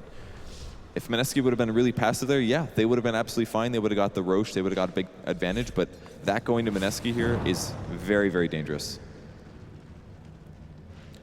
I'm just looking at Cuckoo as well. So now he's got the 1200 on top of the Diffusal. If he gets another big item out, he's not died yet at all this game. And he's been playing very, very safely. Now they're going to look for Envy on this top lane here. If they can get the silence through for Jesse Vash, and straight away with the Remnant Wow. If they had like a Quelling Blade or something like that, they could have gotten that kill, but they were just slightly too far away based on the tree's positioning to get that kill. Might get caught here. They'd love to find Cuckoo. The Shackle isn't going to quite latch the range. Activate. They're chasing this all the way down. 3 of them, 4 of them, in fact. He's fine. They can fight this. Oh, wait. Pilot Eye? Is he going to get the grip? If he gets the grip, it's over. He's out. And now there's TPs incoming from the side of Mineski. It doesn't look like they're going to try and turn. But again, drawing a lot of tension and a lot of time from Secret to that top lane. Yeah, not the most dangerous thing, because if he did get Searing Chains, another thing you can do with Diffusal Blade is remove that from yourself. So he's got a lot of counters to Ember Spirit other than the cleave damage that's going to come from him later. So I would probably grab a Manta here. If he doesn't want a Manta and he'd rather just get a lot of HP, something like a Scotty would be good too. We've got Misery and Pilot Eye hanging around. Misery does, of course, have that RP back available. Jesse Vash hiding in the trees. And in fact, well, just 2 enemies hanging out. Not aware of each other's presence here at the moment. And they're just exchanging. I mean, they look like they could be friends. They both look pretty evil. Oh, no, they don't sense anything. Oh, he's going to see him now. Oh, he's in perfect positioning. Jesse Vash, I can guarantee he's here we go. TP, come. Pilot Eye straight he doesn't silence? Why is he silence? There'll be a nightmare. What? Okay, all right, the glimpse comes. It's going to be all right.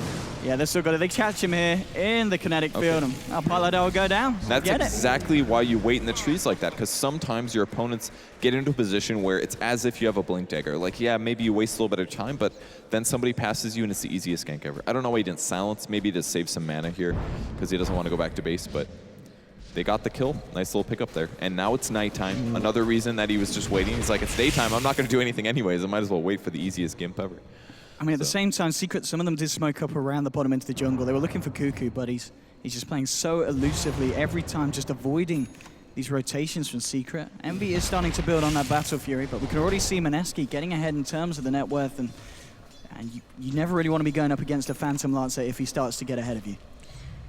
They have the solution entirely, though. They do have already so good at it. Yeah.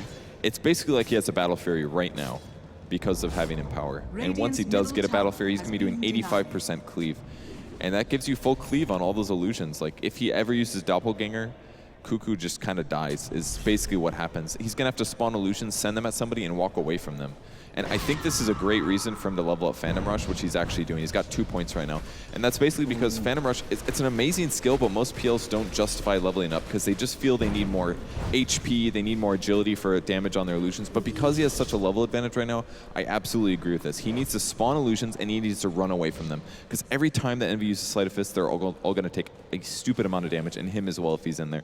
So spawn illusions, let them continuously chase down opponents on that 4-second Phantom Rush cooldown, and he can get away until those die, then resummon the illusions. Oh, he was so close. He was on the right track there, Raya. He looked for the vacuum as he knew that Misery would blink back and TP, but it was just a little bit slow off the mark on it. Oh, we all might catch someone. He's got a DD as well. Definitely has kill potential. Beastmaster is just going to go for the typical Necro build. Won't be seeing the fast blink or anything like that. The Necro would allow him to solo kill, so there's a lot of justification in that. And of course, we're going to see Night Stalker start to work towards that Aghanim. It's not going to be the quickest of times, but as we just saw, Aghanim's of course done on your Wind Ranger. It's going to also be the next item by looks of it for Raging Potato as he picks up his point booster. There's a lot of good items on Mineski right now. Blink Dagger on Darkseer. There's a Glimmer Cape that Jules just got on the Disruptor. Going to be able to protect a lot of their heroes. A lot of Secret's damage is magical. It'll protect against Focus Fire as well if they don't have detection. They are smoked up though. I see them make a beeline forward. They've seen Jackie. They'd love to kill the Ember Spirit. Oh, the Hawk took damage from Iron Shell. Will they notice? Straight away, Envy was out of there. Remnanting away, so maybe that was what kind of gave the indication for him to jump. They also could have seen the Bounty Rune got picked up by Phantom Lancer as well. Another thing, if they have their camera there and they're watching, they can notice that happening. It would have been that or an invisible hero, so nice plays from Secret there. They're playing defensively enough. On top lane, Weehar's going to be able to find the tower there with the DZ. Bottom lane, looks like Mineski might look just for a trade, starting to put the pressure onto the tier 1 bottom.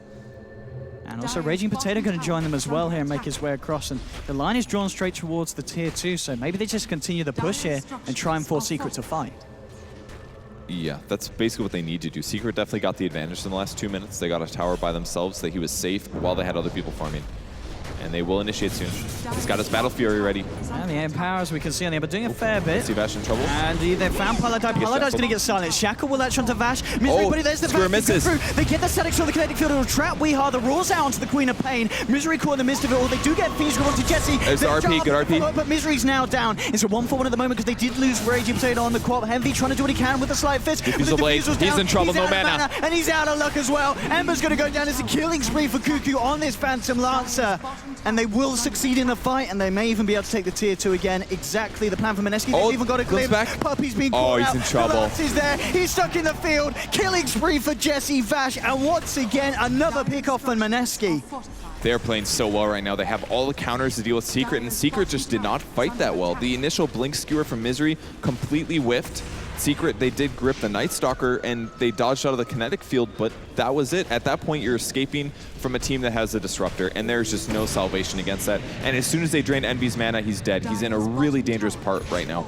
He's got the damage items he needs to scale, but he isn't at the point where he's just naturally leveled up a bunch of times and has something close to a 1,000 mana pool. If he runs out of mana, he dies. He can't use his jump anymore, and it costs 150 mana. It's very expensive, so Diffusal Blade right now completely counters him.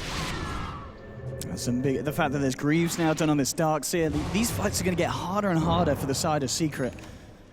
They need something big. They need a multi-man RP. They need to be the ones finding the setup and initiating, because time and again, it's just Mineski smoking up, looking for the jumps. And even when Secret seem to be kind of ready for it, Mineski just play the engagements that little bit smarter. Yeah, basically.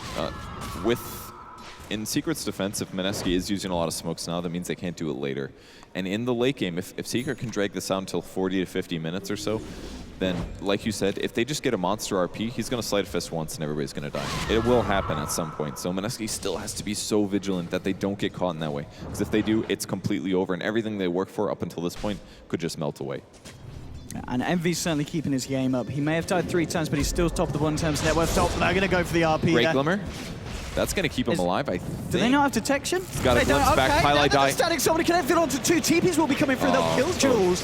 Can Mineski look for any kind of turn? It doesn't look like they will. So they do still get the kill. But it's a bit of a sloppy one from Secret.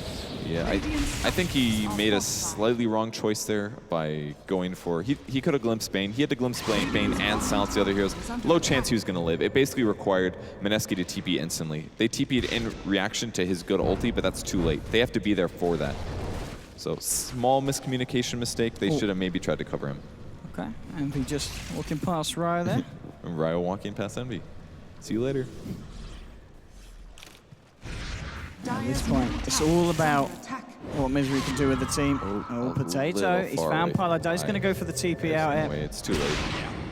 Well, I mean, that looks cool. It's a waste of mana, but... Can't bet. It's beautiful, though. It's just... Get it. How does that even fly? I mean, it's not even frisbee-like shape.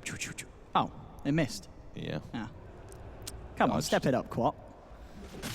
And Puppy just continues to get levels up. He's level 11 now on this Beastmaster. That's really good. He's been farming consistently this whole time, basically.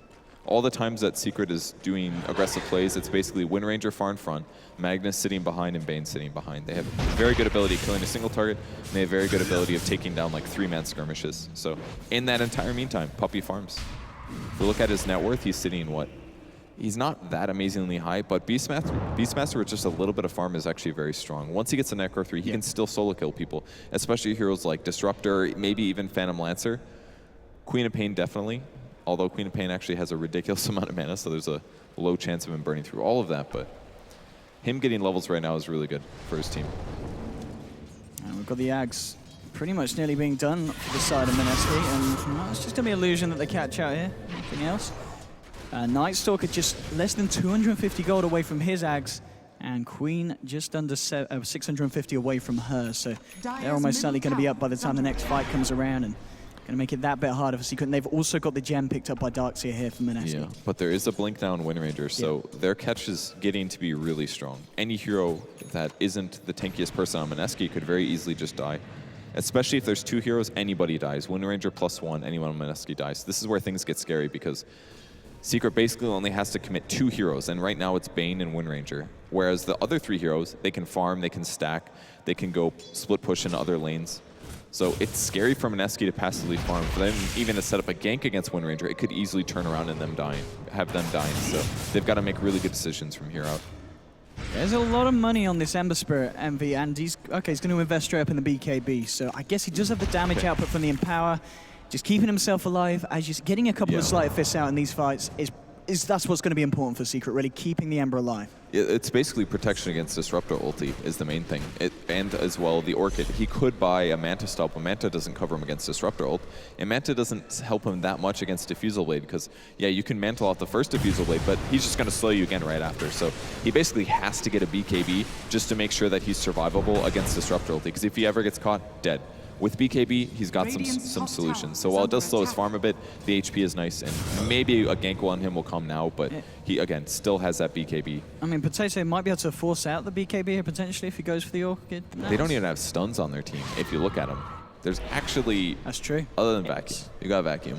It's all about the control with the Disruptor. Stun. The Darkseer into Disruptor really in these team fights, and obviously Jesse Vash with the Crippling Fear and the Void to lock someone down. But you're right, there's not a lot of interrupt. There's not even like an immediate solution. Maybe they could get Bash around Phantom Lancer. It's not a terrible item now because your hero does a large amount of damage, but I don't even know if that's a solution. Jesse Vash almost breaking smoke. They spot Eternal Envy, but it's only Envy. Those illusions just died. That was incredible. This BKB was such a great pickup by Envy. He completely read the situation. They don't have a solution for it. The only solution is ignore Envy. Oh, can they get a Shackle? No Shackle. Don't. And he's going to be able to doppelganger right here, so Puppy's going to have trouble finding a Primal Roar onto someone. Need to kill this Hawk. All right, Hawk's dead. Vision is way better from Mineski now. There's the glimpse back. Bringing Puppy back into the kinetic field. They interrupt the roar there with the Void, but now the Shackle will catch onto Jesse Vash towards the top. Here comes the looking to try and bring it down. Oh, He's fairly tanky. They get the silence up to Weehaw. Sonic Wave as well, bringing him low. Envy's trying to move through, but the Guardian Greaves have been popped. He's stuck in the Static Storm, but there's your BKB coming out. Puppy's already going to go down. Envy will find the return onto Darkseer, but Weehaw falls as well. It's a 2 for 3, and Kuku's still trying to fight. BKB still on Envy. There'll be the Doppelganger trying to rearrange himself. Oh, the damage. There it is. There's your Cleave damage. He might die solo. Glimmercate just about the Remnant. Oh, it gets him. Double kill for Envy. He finds it, and now the slide, the change onto Jules. He may have lost 3, but Envy's doing his best to carry his team. And I can't quite get the last hit onto Jules. He will get glimpsed back. And the TP out with the looks for the TP away. Ends up as a 3 for 3 purge. That was a really big fight for Secret there. That 10-second BKB felt like it lasted for way longer than 10 seconds. Oh, is he? Oh, that was close. I don't know if he would have killed him, but he would have got him low for sure. He could kill him right now. He doesn't have BKB. Oh. He doesn't have the mana pool, though. Okay. So he's Envy's going to be all right. Not enough for the Sonic. Okay. What a good fight, though. He basically killed the Phantom Lancer. You saw it there. He used Doppelgang. Boom, Sleight of Fist comes. Goes down to 10% HP. Good attempt at the save there with the Glimmer Cape, but it just wasn't enough to keep him alive. And they lost the gem there, which means Night Stalker's really big vision advantage is going to be a little bit harder to control. Now, when he pops his ult, it still is going to reduce the advantage of Secret, or the vision advantage of Secret, but losing the gem is definitely a big loss. They're probably even still on cooldown here. No, they could buy another one, actually. Okay, Paladar will be able to mitigate that one off. Raging Poseidon came through, but couldn't quite get the slow up. And also worth noting as well, that a bit unfortunate de-warding attempt there. As Secret will be able to maintain their vision on the Radiant jungle. And of course the Disruptor now, the fact that there's a BKB, he's going for the Aghanims, and he's got to really, hasn't he? Yeah, what's your... For the Disruptor. Yeah, exactly, because it's basically a counter, again, to the Black King bar, because it prevents you from activating items, so as long as he casts it before the BKB comes up, then no BKB will come unless he gets outside of that. And it also increases the duration. It's a really, really good Ags upgrade, frankly. But it's mainly about preventing the items. It's the BKB counter. He's also going to be limited a bit on mobility if he rushes Ags instead of getting something like a Blink, but luckily they have a Darkseer to compensate for that. He can make him run max movement speed with the Surge ability. So they have some options here. They just need to go do a little bit better in the next team fight. It wasn't an awful team fight from Mineski, but they would love to do better than they did. We saw Mineski there maybe looking in towards the Roche pit, but they've got to be very careful doing that against this lineup with this Magnus, with his RP. Secret now will be able to get the D-Ward, get a bit more map control around the pit. Oh, MV. He was just split pushing. He wasn't actually trying to attack 3 heroes. He's looking so scary though. I mean, he's got Empower, he's got Battle Fury, now he's getting a Crystallis. He could just get a little lucky on 8 illusions and people just start dying. It's so scary for Mineski. Envy's got to feel real good right now. Yeah, he's certainly been playing this game really well as well. Just the net worth as well. We saw him get picked out earlier 3 times, but he's kept himself relevant and he's kept himself at the top. And this is, there's a lot invested on this Ember Spirit for the side of Secret. Yeah. A lot of weight on Jackie's shoulders. I don't think it's that heavy though to hold this up. At this point, yeah. All he's got to do is press BKB before he gets Static Storm. That's the only thing that he's got to be afraid of here. Queen of Pain's making a BKB. I kind of wish she would just get a Hex, honestly. Because killing the Ember Spirit is just so hard. Yeah, it protects her from Shackle Shot, but she can still be RP'd with BKB. She can still be Fiend's Grip. She can still be Roared. There's 3 good ways for them to deal with her. The one thing that she's really countered by, though, is Searing Chains. So you can justify BKB in that sense, but man, they need some lockdown, and they need to start killing Jackie. I mean, Envy next with this big influx of gold. I guess he just finishes off the Daedalus here for the Ember Spirit. Yeah, that's definitely the straightforward way to go. And then afterwards, it's not crazy to go another damage item. Probably MKB for sure will be the next item since there is a bit of evasion on Phantom Lancer. He may be going for a Butterfly, but I think it's probably better to go tanky here. And I don't like Heart this game. I think he needs to continue to scale for damage, kind of. With the same thing said, if he ever gets a Doppelganger off and gets Sleight of Fist right after, he kind of also needs to be able to back off and heal. So it's a hard item choice here for Cuckoo. And here we go. Secret, nicely timed with the smoke as well. Waited for the PL illusion to disappear, and then they go straight to work. Mineski themselves, they are making motions towards the pit smoked up, but it's not going to be quick enough. Secret have got more than enough damage. They'll take Roche. I don't think Mineski will necessarily want to try and fight this Secret. It looks like they're not going to give them the option to. They back up, hanging around by the Secret shop, maybe seeing if Mineski did continue with a smoke up there. But they're just going to head back to lane Mineski and not look to engage at this point. Yeah, they're scouting with their Necro Archer. And they're just hoping to catch Ember Spirit if he ends up coming bottom, basically. That's the best thing they could do. Especially if he TPs to the lane, for example. They could... Well, I guess they can't even Static Storm still. They still don't have the eggs on Disruptor. It's not like he's farming much. The only way he gets this is if they take a fight. The only way they win a fight is if he has an Ag. So they're in this like weird conundrum right now where they don't really have any of the solutions. They need to get solo picks, and I don't even think they want to take a full team fight. And I don't even know if killing Ember is the hero. Go for anybody else. But same thing goes. Wind Ranger has a BKB now.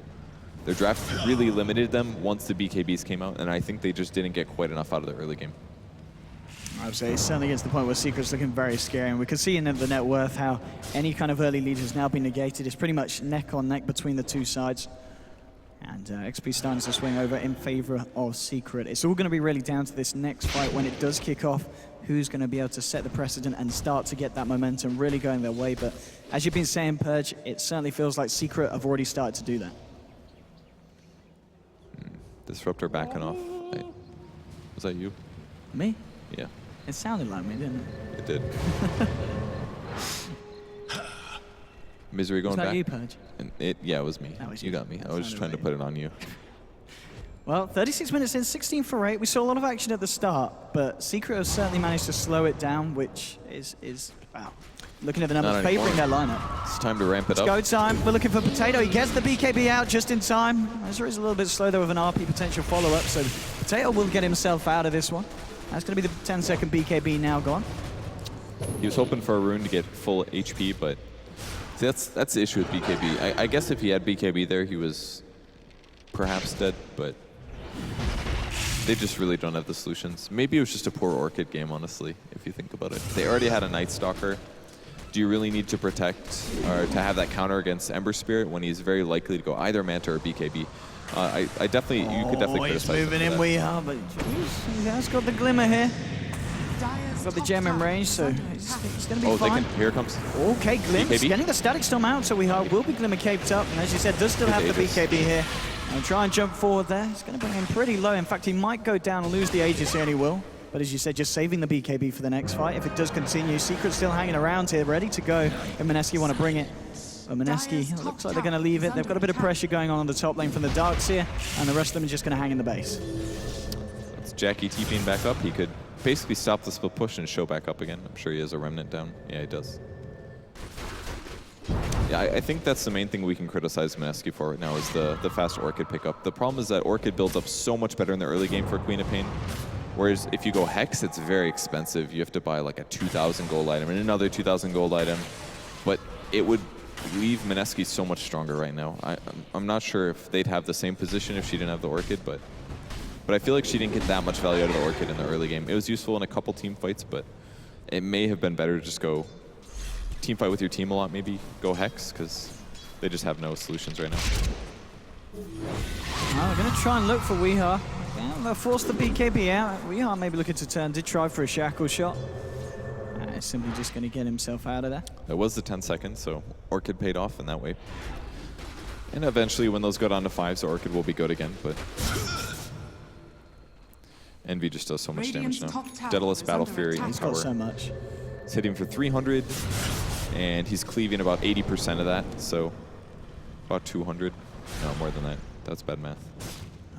Try and jump on him, they get the size, but there's your BKB, and now just use the side of fish, try to he's turn, in and trouble. then RP from Misery! Beautiful leading in, they'll take down one, they'll get two, double kill for Envy, and Secret stepping it up, draws over the team of the Chains, they're there in time from Envy, they're gonna get themselves a third, triple kill for the Ember Spirit, and Secret finally turning up in style there on the bottom lane. Yeah, that was a huge RP from Misery there, canceling a TP and guaranteeing the Queen of Pain kill. She was probably dead anyways, because she had like 3 seconds left on Blink, and she'd already used her Black King bar. And she only has 9 armor, you know? Envy is happy to hit her in a melee combat, so she initiated, bad choice from her. They weren't going to kill Ember Spirit. Yeah, they're trying to waste BKB, so they just lost 3 heroes. Look at that. Light damage, yeah, the cleave is too much for Kuka. Paladin probably there. Can they find the right one? There's the Feast Grip, but Nope, release the wrong roll. grip. They get unlucky again. They don't get the roll he's- twice, and now he's can. doing it. He's looking for Paladin. They might Oh, get they got him. him. Will. So he gets out. Secret try their luck twice. Okay. They're going to try their luck again. Oh,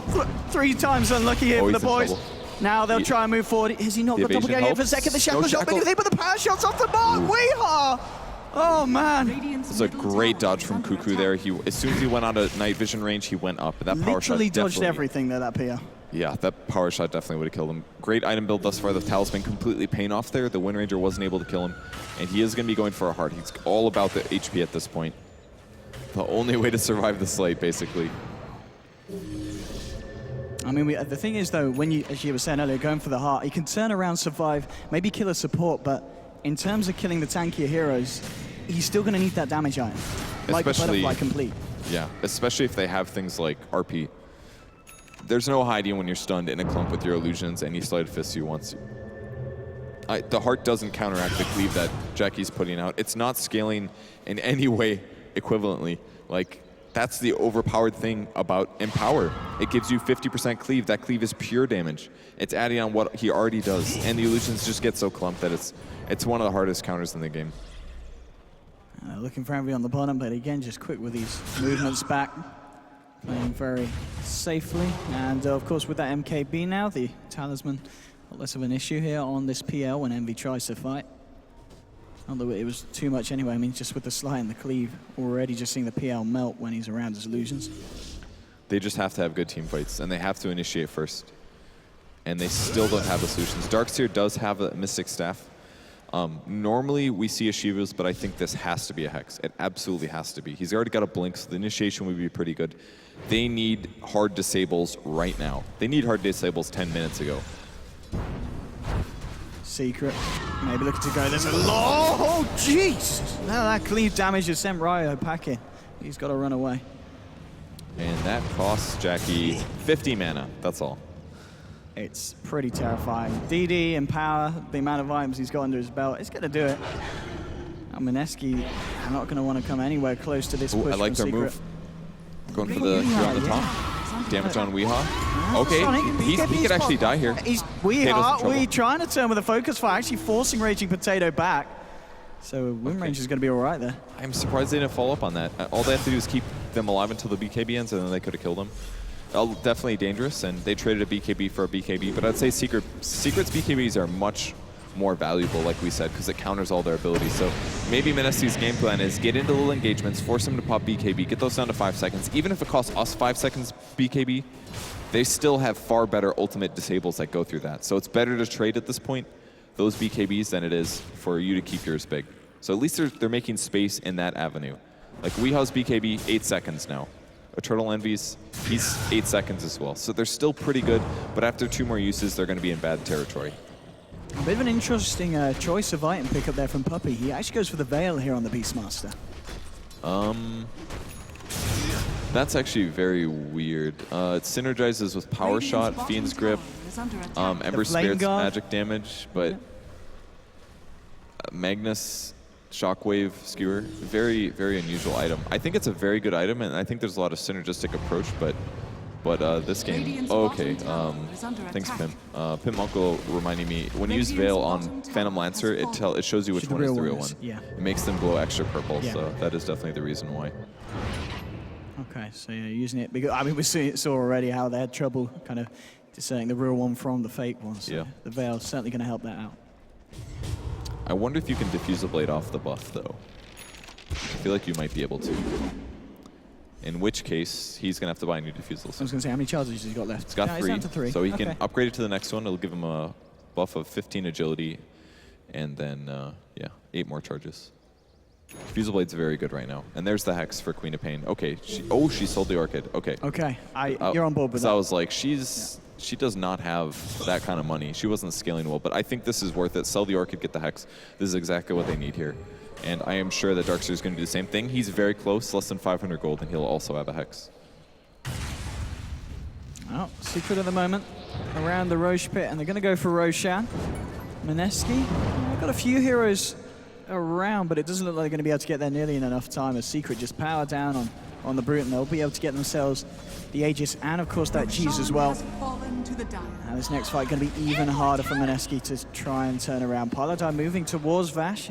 Get himself forced forward there by Misery. They might have the moment of surprise, though, because he did sell his Orchid. He was nowhere near close to Hex. They could show it right now. They could kill Envy. If they get up here with like 2 or 3 heroes, okay, he leaves, never mind. They need to not show this Hex on Raging Potato, though. It's extremely important because Secret feels like we have the easiest game ever. Like, Disruptor still doesn't have Ags. They don't have any Hexes. Maybe Darkseer has one, but doesn't seem like he has one yet. If they show up, like show Darkseer on one side of the map, and then Queen +1 sets up a Hex gank on the other side, boom. Envy could die, especially because he doesn't have Aegis. He just has cheese. They only have 3.5 seconds, though. That's the other issue. They got to kill him in a very short amount of time.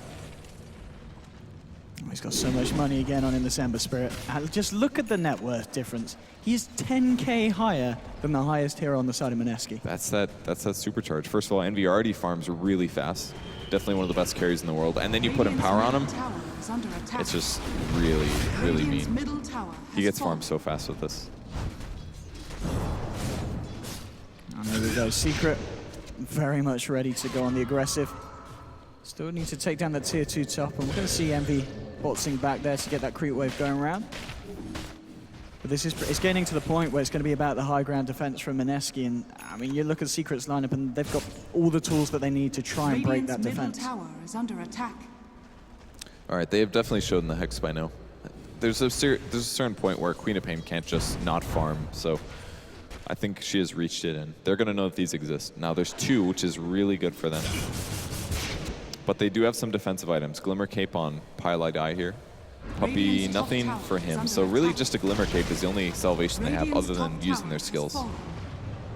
The hexes could pay off, but it's going to be so scary. A lot of times when you use a hex on somebody that's vulnerable and you say, this is our only chance to kill them, you group up a little bit. And that's when the RP strikes, and then you've got 4 people in a group. So even with those attempts that they might have, they still have to be so careful. And it might, by them being careful, it might limit their damage a little bit, and that might mean that Ember Spirit doesn't die.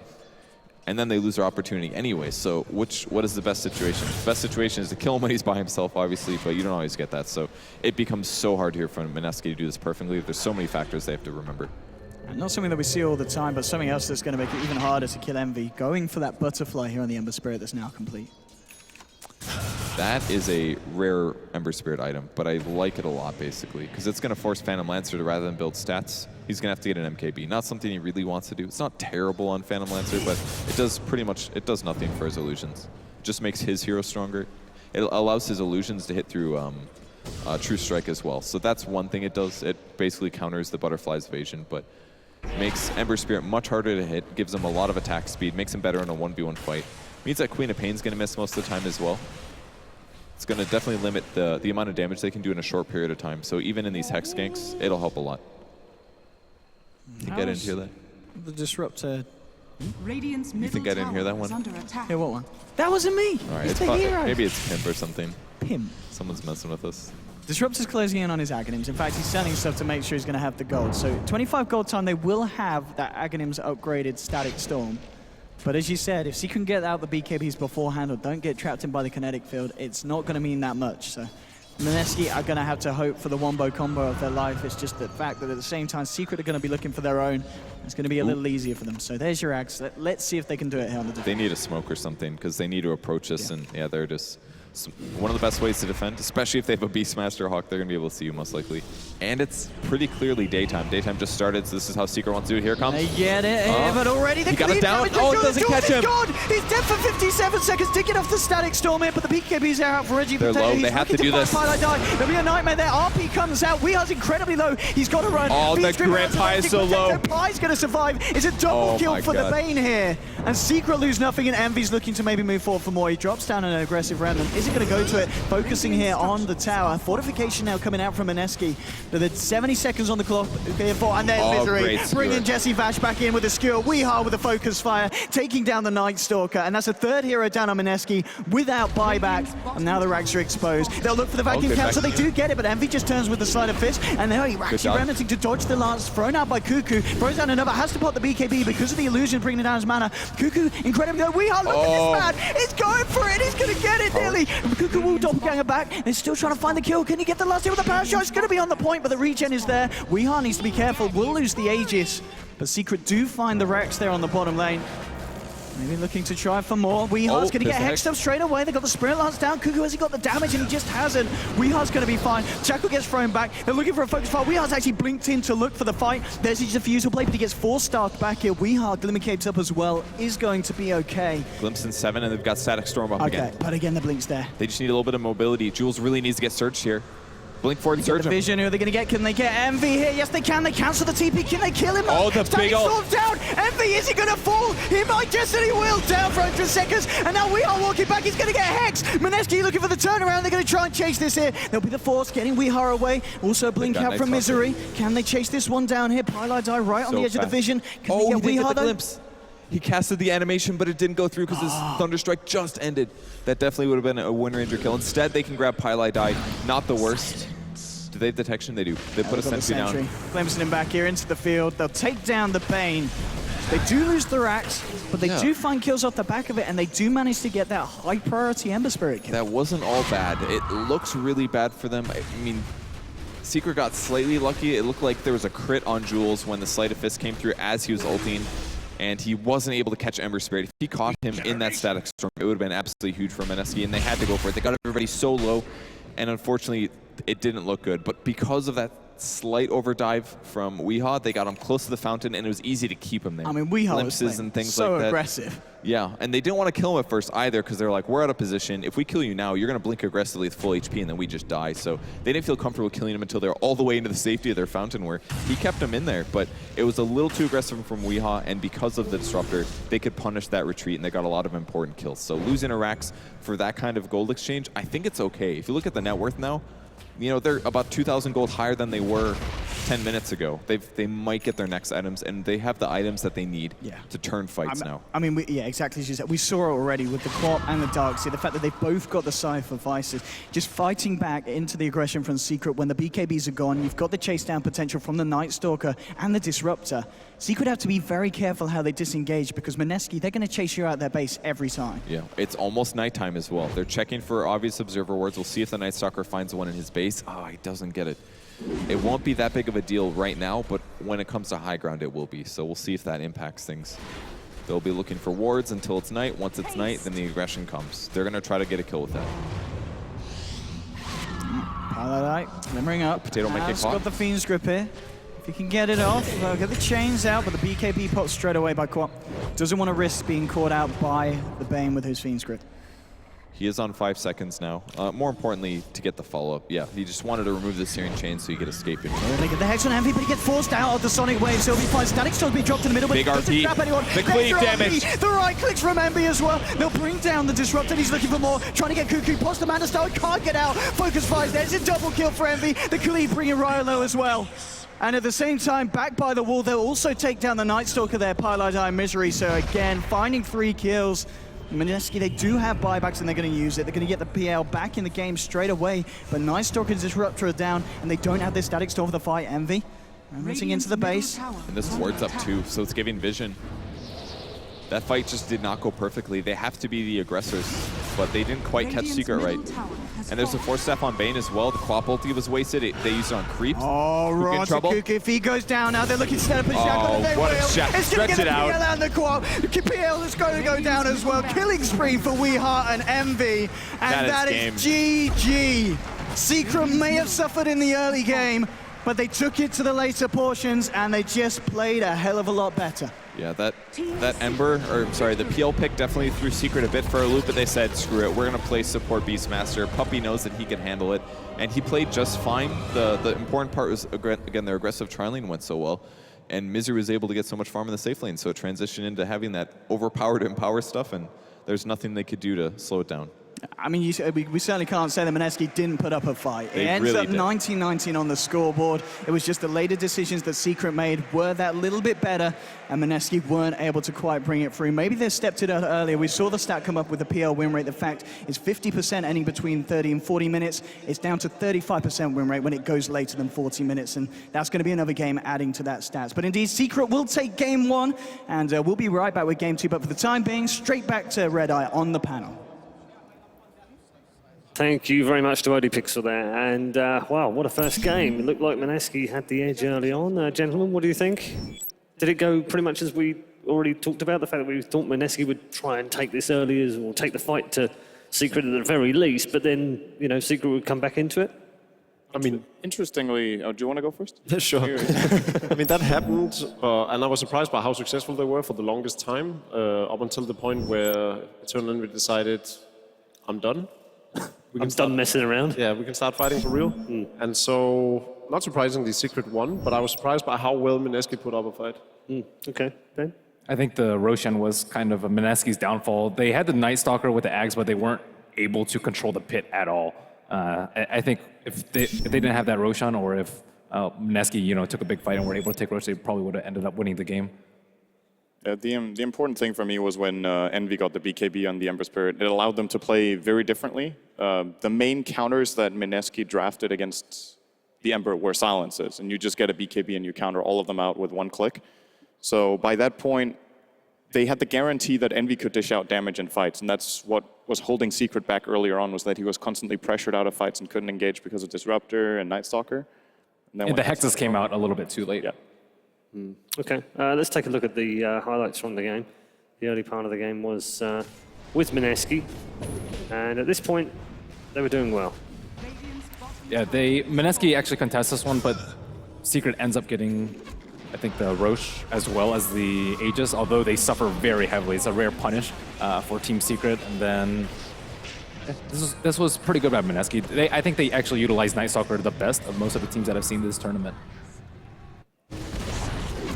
Dire's bottom tower has At this fallen. point, they're 10-3 up. They're ahead in XP, ahead in goals. Everything was working well for them, but Misery is having a bit of a hard early game with the Magnus. Wasn't really until the later stages of the game that we really saw the effectiveness. But again, this whole empowering their carry seems to work really well for Secret. It's their go-to strategy when they really want to win.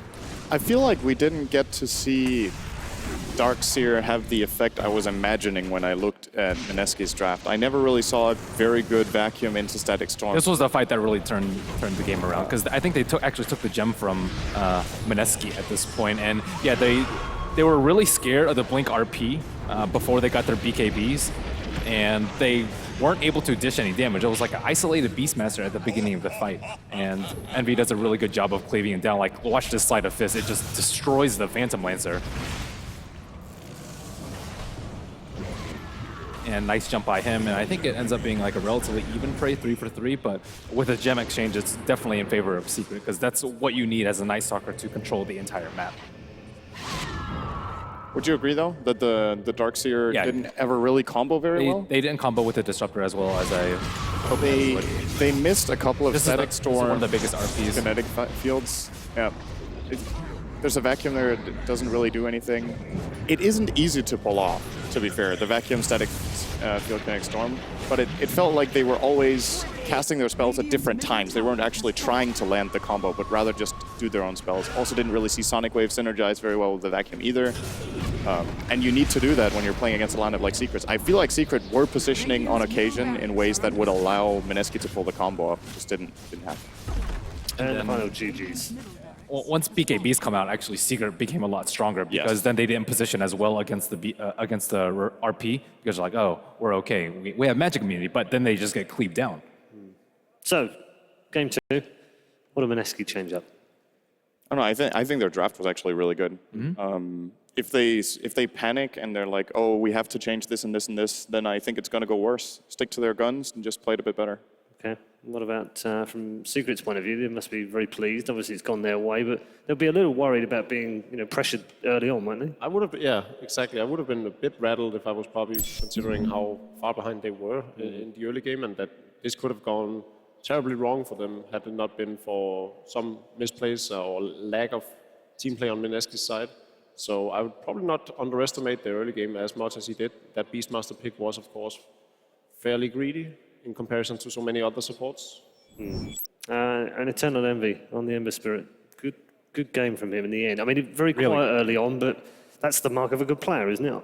When you're kind of getting out of the game, you're not in the game to wait and be patient and go for it. Well, he knows he's going to scale like way more than the Phantom Lancer, because he has Battle Fury and Empower, almost 100% cleave, and then it's just way too much for the Phantom Lancer to deal with, because as he gets more items, he creates more illusions, and then he takes more damage. But I'm just, it's the difference sometimes, isn't it, between watching these great players and watching players that you just play with on a regular basis, or certainly with players I play with anyway, and you watch them and they just go to pieces early on a hero like Ember Spirit, and you think, this can't be much of a hero. When it's played by a player like Eternal Envy, it just seems to have that kind of wherewithal that he knows it's going to scale, he knows it's going to come back to him at some point. I think it's I mean, the winning winner bracket teams so far, e.g. Secret and of course Aggressive as well. The carry players are just really outstanding. He's a whole team by himself. I mean, he almost is. But yeah, so like the Ember Spirit we saw yesterday was amazing, and I think RTC has been putting up some really good games on his carry, especially through the group stages as well. So I'm very impressed by the level of the carry players, especially in this tournament. And of course, they're not great carry players without their support either, and the support's been pretty spot on as well. I mean, selfless in a way. I mean, Misery again has had another 0 game, but again on Magnus, he had one on the group stage as well, which was a poor game in terms of statistics, but it doesn't really tell the whole story, does it? Well, he's a bit up and down. Like, in the same game, he can have a really shabby start, and then he can come back into the game and land some very crucial stunts and so forth. So he's not as convincing as he's been in some of the other tournaments. I feel like MLG, for instance, he was really the stalwart of the team. He made all the plays happen. He played an outstanding Slardar throughout the tournament. This one, he's a bit back and forth. And the score doesn't tell everything. If you got kills for Empower kills, you'd be, 5 and whatever. As you could see in the secret booths right now, they are getting ready for the draft of Game 2. Puppy just discussing some bits and pieces with Misery right now. I wonder what they're talking about. I mean, the key heroes for me for each team, I think, were Magnus, actually, just purely for the Empower for Team Secret, because the Ember could have been exchanged for an anti-mage, let's say. And then on Mineski's side, I think the Night Stalker was really crucial for them to be able to control that mid game very well. So those are the heroes I'd be looking at to see, do we want to let it through? How do we want to deal with it next game if we don't ban it? I do think that the drafting stage in itself was interesting. The fact that Undying and Shadow Fiend were untouched. From two teams that both plays the heroes, is like Mineski especially, plays the Undying a lot, and we've seen Secret pick up the Shadow Fiend as well, so it's a bit puzzling. What do Mineski discuss now while they're away from the booth? What do they talk about? I honestly can't tell you. Like, I'm with Trolls on this. I think they should stick with their guns and just play better. Grabbing Undying, I think, would be a good choice. And you could say after that first game, you're like, maybe we should ban the Ember Spirit because he was a big problem for us. And it's tempting.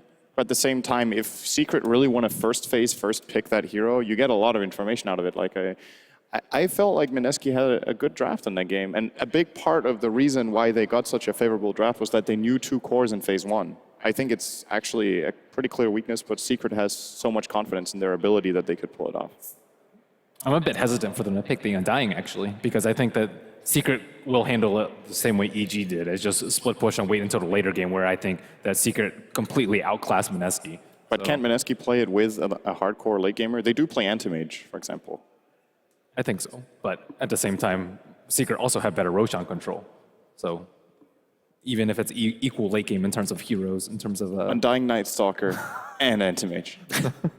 Put all 3 in. That being said, Secret arguably have the better late game experience as well, so their decision making is probably going to favor them a lot. So if we're to assume that the late game potential are equal, it'll go in the favor of Team Secret, and I think Mineski knows that. I mean, Bimbo seemed to have a lot of respect for Team Secret. I'm curious what you think if, let's say Mineski loses this like we all expected. You said 2-1, we said 2-0. If Mineski lose, I think they're a top 8 team based on their play so far.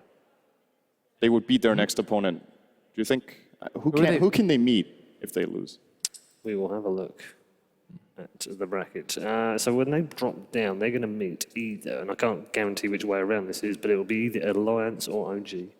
I would consider them favored against either, I think. So, yeah, by how so that's a great surprise regardless. That being said, Alliance and OG might also pick up some steam now and actually start playing better. We saw Alliance yesterday. I thought they played a lot better than they did. It's just really easy, isn't it, for Jacob? You just start playing better. Mineski draft the same, play better. Come on now. In this tournament, you expect all the teams to perform at their best, and I think it's safe to say that Alliance did not do so in the group stages. And at the same time, OG probably disappointed a bit more than we'd expect them to. They won against Fnatic yesterday, fairly convincingly as well. I think when we go into a best-of-3 scenario, I think both of these teams will actually be a lot harder than you would give them credit for after you saw their group stage performance. I think actually thinking about it, it can't be Alliance because they played them in the group stage. So I think it would have to be OG at this stage. I think, anyway. But I don't know if they're the there's me bracketizing. That sounds right. It's pretty close. Yeah, it's pretty close. But they have been putting up some really, really good games. We'll have to find out. They're not out of yet, of course. We're running them off, but they're not actually out. Not yet. Yeah. After that game but 1 and then being down 0-1 against Secret, I think they have a very little chance of winning 2 games in a row. Why? Why? Why? Sin just always wears the no hat.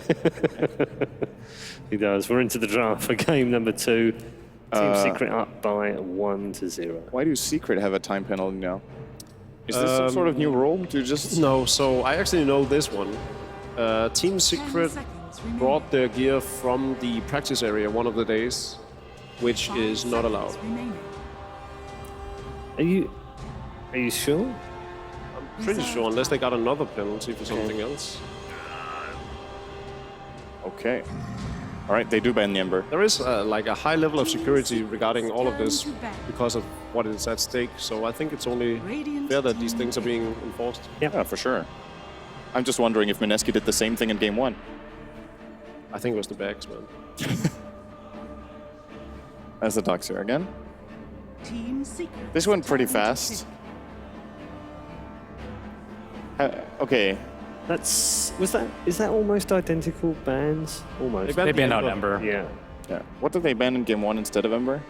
SF? No. Not SF? No. It was... They banned the Slaughter and Secret banned the Shadow Priest. Dazzle. Yes, That's right. Dazzle Yep. early. There was Dazzle in first phase.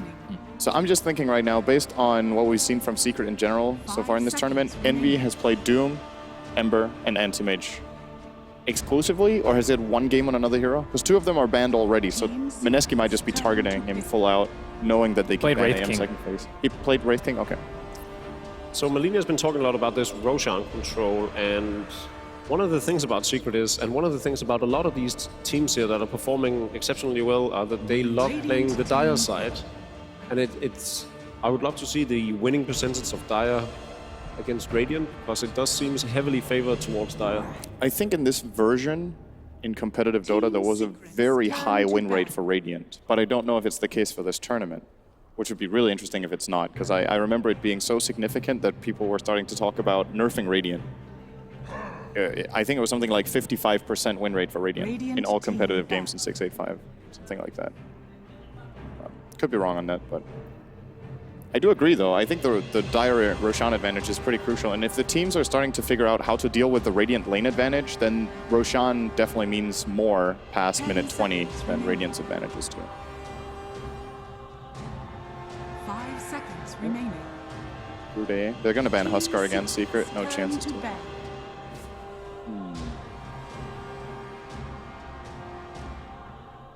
I'm actually not that surprised to see them take Night Stalker in the first phase. I don't think they picked it at all during the group stage, but I think that's one of Mineski's 10 seconds remaining. biggest weapons. Yeah. So when Secret play Night Stalker, do they ever put it off lane, or is it always Pilot Eye playing it? I don't think Puppy plays this hero. I don't recall Misery's played it. ever sure. seeing it on him. He played it before Slardar got super popular. Before it was cool. Yeah.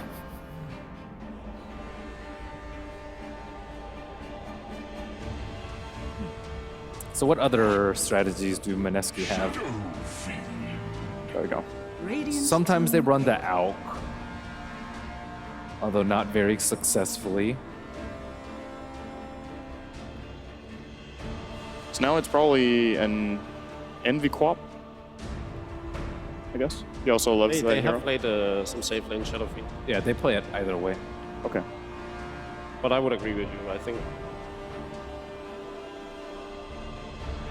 10 seconds remaining. 5 seconds remaining. I think it's interesting to see these teams draft Darkseer Wyvern as the opener. We've seen it in a lot of games. Reserve time. And I feel like there are very few moments in games where you're just like, wow, there was that vacuum Winter's Curse combo. But perhaps it's also just half of it is about the threat that the enemy team can't position like they want, because they always need to be wary of it. But at the same time, you're already wary of Darkseer alone. yeah, both heroes are very strong at their position as well. And if we look at Mineski's offlaner, the only 2 heroes he's been playing throughout the tournament is Slaughter and Darkseer. So it might also be about being comfortable. Yeah. Oh, I'm never going to question a first phase Darkseer pick in this version, I think. It's always... It's so flexible. Oh, you by chance going to see Wisp Tiny?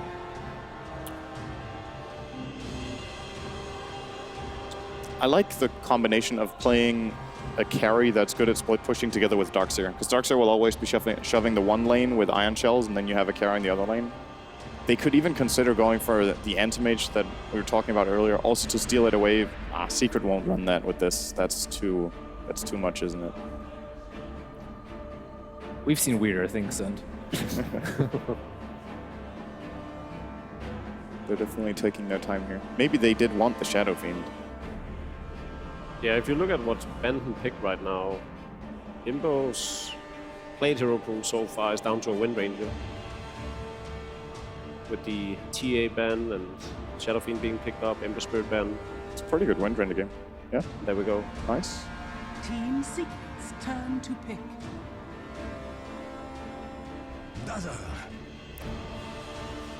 Radiant team pick. This time around, I like Secret's draft a lot more against Mineski's than the last game. I think they have all the tools they need right now to make this work. Oh yeah, it's a really strong lineup.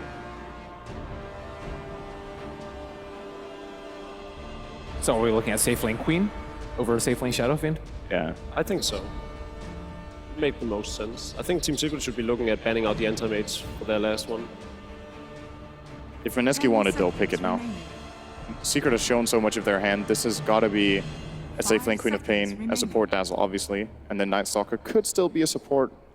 That's the only one that isn't given. Or you pick up the Undying, so only the carry remains. He does play all of the carries, more or less. You can go for a Gyrocopter or even a Juggernaut.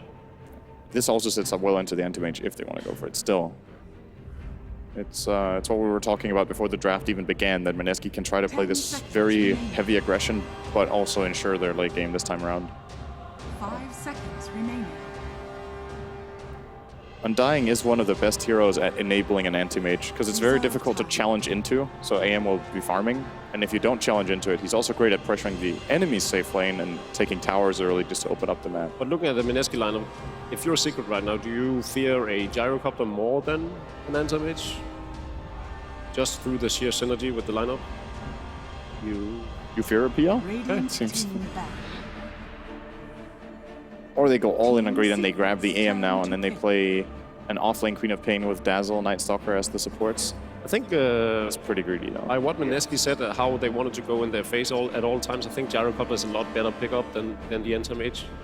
Instead of trying to contest Secret for the late game, just go for this all-out early game pressure, the same way we saw Alliance do yesterday up against Cloud9. Gyro's definitely good. Here. 5 seconds remaining. They could also consider, I think this is, you need to go back a little bit, but there was a phase when Mineski actually really liked playing Spectre. That is a possible pick in this game. Secret has very limited potential, I feel, for pressuring her out of lane. But it does put a lot of pressure on the other heroes to be able to win fights while she farms. And I could see them do that with this lineup. Yeah, I think with that, either Spectre or AM, they can feel pretty comfortable in their late game and play it at a much slower pace they did last game, although that doesn't necessarily suit their style. But it's still nice to have that comfort. We have better late game. Doesn't suit their style and leaves more room for error. The longer the game goes, the more mistakes can happen. But at the same time, Secret have like really strong lanes right now. Oh, I don't know. Raid reset. Radiant team pick. They do go for the anti-mage. Okay, lineups are locked. Time for game 2 of Team Secret versus Mineski.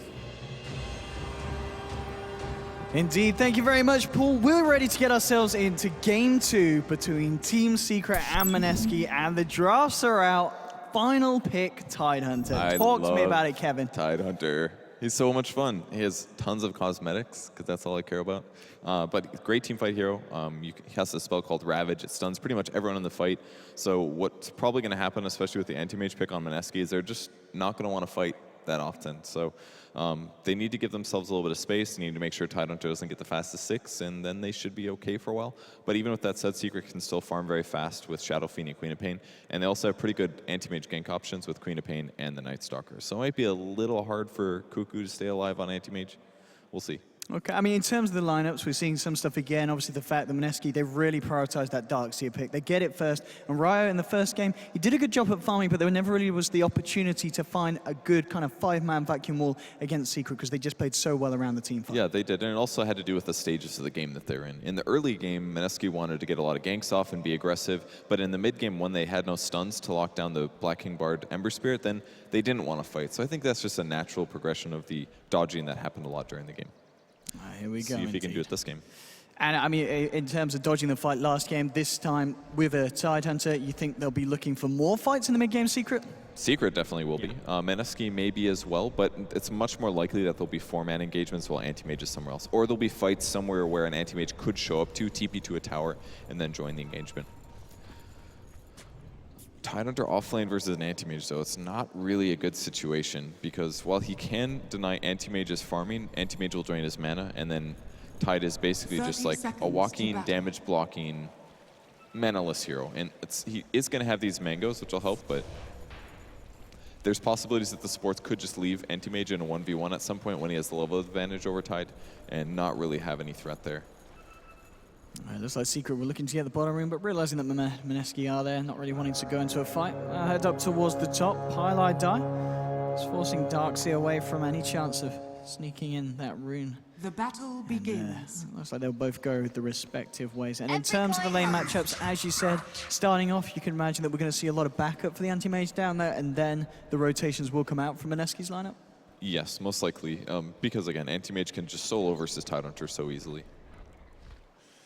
It looks like Winter Wyvern will probably be the zoner. This makes sense because Undyne is a lot better at harassing. Obviously, Arctic Burn is really good, but the cooldown is so long that you're kind of limited every 50 seconds. So we'll just probably see a little bit of trading going on between Undyne and the Night Stalker, and some attempt at reducing the Shadow Fiend's farm.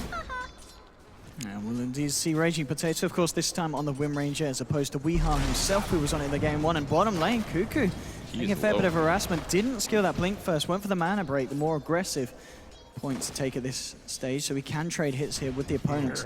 And one really good thing that Secret has here is a Dazzle versus an Anti-Mage. It's by far one of the best support counters, at least in the early game. In the late game, it's a little bit more iffy, but in this stage, Shadow Wave does physical damage, and you can basically heal the creeps, which does damage in an AoE around them. So every time Anti-Mage comes up for a last hit, you cast a spell. And that's why Cuckoo lost so much HP there, because Shadow Wave does so much. So he has to be so careful. There it is again. Went for a last hit. The Shadow Wave from Dazzle, and Puppey is just pressuring the crap out of the dual lane. I mean, and they need to do this as well, because if Cuckoo gets ahead, if he gets a good timing on the Manta Star, you look at Secret's lineup in terms of stuns, and they're pretty much relying on the Ravage at the later portions to catch out the Anti-Mage. Yeah, it's basically going to be a repeat of what we had last game. But Dazzle's putting so much pressure here on AM that I think things are going really well for Secret, and it's also guaranteeing that Tidehunter gets some experience. Indeed, time and time again, Cuckoo just getting incredibly low. Down to the final tango in a salve. He's of course got Jules backing him up there on that Wyvern, and still just level 1 at 2. We might see him get that point in the Cold Embrace so we can allow the Anti-Mage to stick around and farm topped up. And so the top lane matchup, one that we haven't really talked about, but the Darkseer going up against this Queen of Pain. Expect both heroes to do all right here? Yeah. Pretty easy for Darkseer to get last hits. Eternal Envy on the Queen of Pain likely won't take that much damage from the Iron Shell. So Ryo can do a couple tricky things, as Darkseers always can, like getting extra farm, but with Pylite Eye shifting up here, it should be an advantage that goes back to Envy now. Although, have you seen much Envy Quap? It's definitely not one of the ones that he normally goes for. The fact that they picked up both the Quap and the SF, it's going to be really interesting to see how it works out for the man. It's quite a different playstyle, of course, from the Ember Spirit that we saw him go for in game 1. In some ways, yeah, but in other ways, I would say Ember is very much so an early game hero for a carry. He can be really aggressive, he can rotate and get kills, and as long as Envy's able to do that as well, then I think he's going to be just fine. Slight misplay here from Jules on the safe lane. A lot of damage done to Misery, but he's got boots. He's going to be... Look at this double damage on Jesse Vash. The creeps pluck him up a little bit. Puppey's there with the backup, so indeed it's going to be a little bit too hard for Mineski to go on. He's going to be A-OK, and yeah, top lane as we saw. Pylai now rotating in, just trying to do what he can to harass back the Darkseer. And despite that really good pressure in the start, Cuckoo here on the Anti-Mage is able to catch up to the last hits. I think the reason it's a bit low is dual lanes in the mid lane, and the off lane versus the safe Quap is a bit of a weird matchup in the sense that Darkseer makes last hitting a little hard because it's going to be under tower, and the Iron Shells are making things hard to predict. So not too surprised to see all the last hits fairly low this game. Indeed, in the mid lane matchup at the moment, pretty even between the two of them. 16 for 3 on Weeha, 14 for 5 on Potato. So obviously having that presence of both of the supports earlier on in the game has worked out for them both, and they'll keep on par. And Weeha, of course, he's playing the SF on the Dire side. We very much, we see a lot of teams like to pick it up on the Radiant because of the easier potential to back up and clear out the stacks. This time he's going to rely on his supports more so to do that and create those stacks for him. And we can see already Puppey in the jungle starting to make those up for the Shadow Fiend. Yeah, Puppey's progression here was great. He started in the off lane, he pressured the crap out of the Anti-Mage, limited his last hit, so he's slightly behind where he would have been before, and maybe if you get lucky, you can get a kill as well. And this also forced the Undyne to shift over as well, so it kind of accomplished a lot of things here and really did a lot. And now he goes back, stacks to anticipate helping out the Shadow Fiend, and now he can say, okay, I've pressured the map enough, I need to go back and be a little greedy for myself and to do that heal pull. Jules is stuck on the Winter Wyvern there.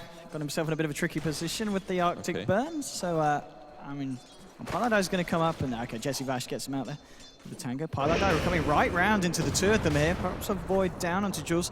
He's got that movement speed though here during the night time, so he's going to be all right. He may back off though into a potential win range, and he needs to be aware of a shackle shot. Now it looks like Raging Potato's just looking to clear up the camp here, so Paladai's going to be all right. He didn't just come to harass Jules, he also placed a really good observer ward that's going to spot exactly where the supports are rotating. So now Shadow Fiend knows how aggressive he can be, because they'll see where the Undyne is. If Undyne's not going mid, then he only has to worry about dying to Wind Ranger, which is pretty unlikely, frankly. It's more opposite to have the opposite happen.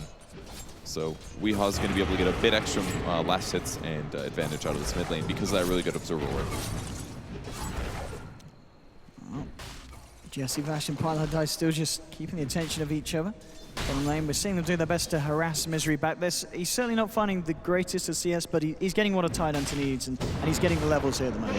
Yeah, levels are really what it's about. You hit level 6, you go back to base, and then you organize a gank with somewhere, you get a kill with that, and ultimately you'll go back to farming when your Ravage is down and try to pick up a Blink Dagger. And once you get a Blink, things can be very good for their team. They don't have a lot of follow-up is the only downside, but if they get a good Ravage, it'll allow Envy to set up a better ulti with the Scream. Things like that will make a big difference. Radiant's middle tower. We are now in the mid lane, is starting to break ahead of the Wind Ranger, 35 compared to the 22, and that is still with the stack being there, the Puppy's created. So he's going to have that as well to create even more of a distance between himself and the Wind Ranger. Top lane Envy, nearly level 7, has got that Sonic Wave, so Ryo has to be careful how close he gets to getting low. You've got Puppy as well hanging around, maybe seeing if they can go for something. At the moment, 6 minutes in, still no first blood yet coming into sight for either side. He actually stood there to block the camp because that prevented Ryo from being able to pull that. So by him standing there, it means a little bit less farm coming to Darkseer. Puppy gets a single pull off, which normally would push the lane. This is fine because Ryo's always pushing the lane in the counterbalance. So Puppy gets a little bit of levels. He slightly denies what Darkseer gets, and overall a very marginal advantage going to Secret with this play. And Night Stalker just trying to get some levels there in the mid lane. Only level 2 at the moment on Paladai. You've got your level 6 coming out on Cuckoo, halfway through level 5 on Misery. That's so leveled. For an offlane hero, this is amazing. If he was here by himself at the start, Undyne or Winter Wyvern could have solo zone. They want to go straight in with the Mana Void. It doesn't do a lot of damage level 1, but it looks with the Splinter Blast and the Tombstone, they're going to get the first blood, and it will go the way of Cuckoo there. So Mineski finding what they were looking for and finally managing to get a kill on the board there. It's actually a great dual lane combo to kill Tidehunter. Tidehunter is very strong to physical right clicks, so heroes that have to do a lot of those to kill somebody, it's a little bit weak, but with Undyne you have Decay, lowers his strength and does magic damage. Solarp does magic damage, Splinter Blast does magic damage. They actually dealt with him very, very easily. And a nice use of Mana Void as well. Even though it didn't do that much damage, every little bit helps in terms of magic. And that's going to be, he's got his Treads done. Paladai on the Night Stalker will be looking for that urn. And Misery, he's more than halfway towards getting those Arcanes. And they'll continue to trade the farm. Maybe at this point, we'll see the supports be okay. Envy top lane. Very nice indeed. Managed to move in there with the Sonic Wave and burst down the Darkseer. Looks like Ryo did not expect that one, hiding behind the tier 1. Did you expect that one? I don't think the Observer did. We love you, Pim. It's somebody else's fault, not ours. Right. So pretty good kill there for Envy. He's going to be on cooldown for a while, but this is a period of time where Queen of Pain usually is a little passive.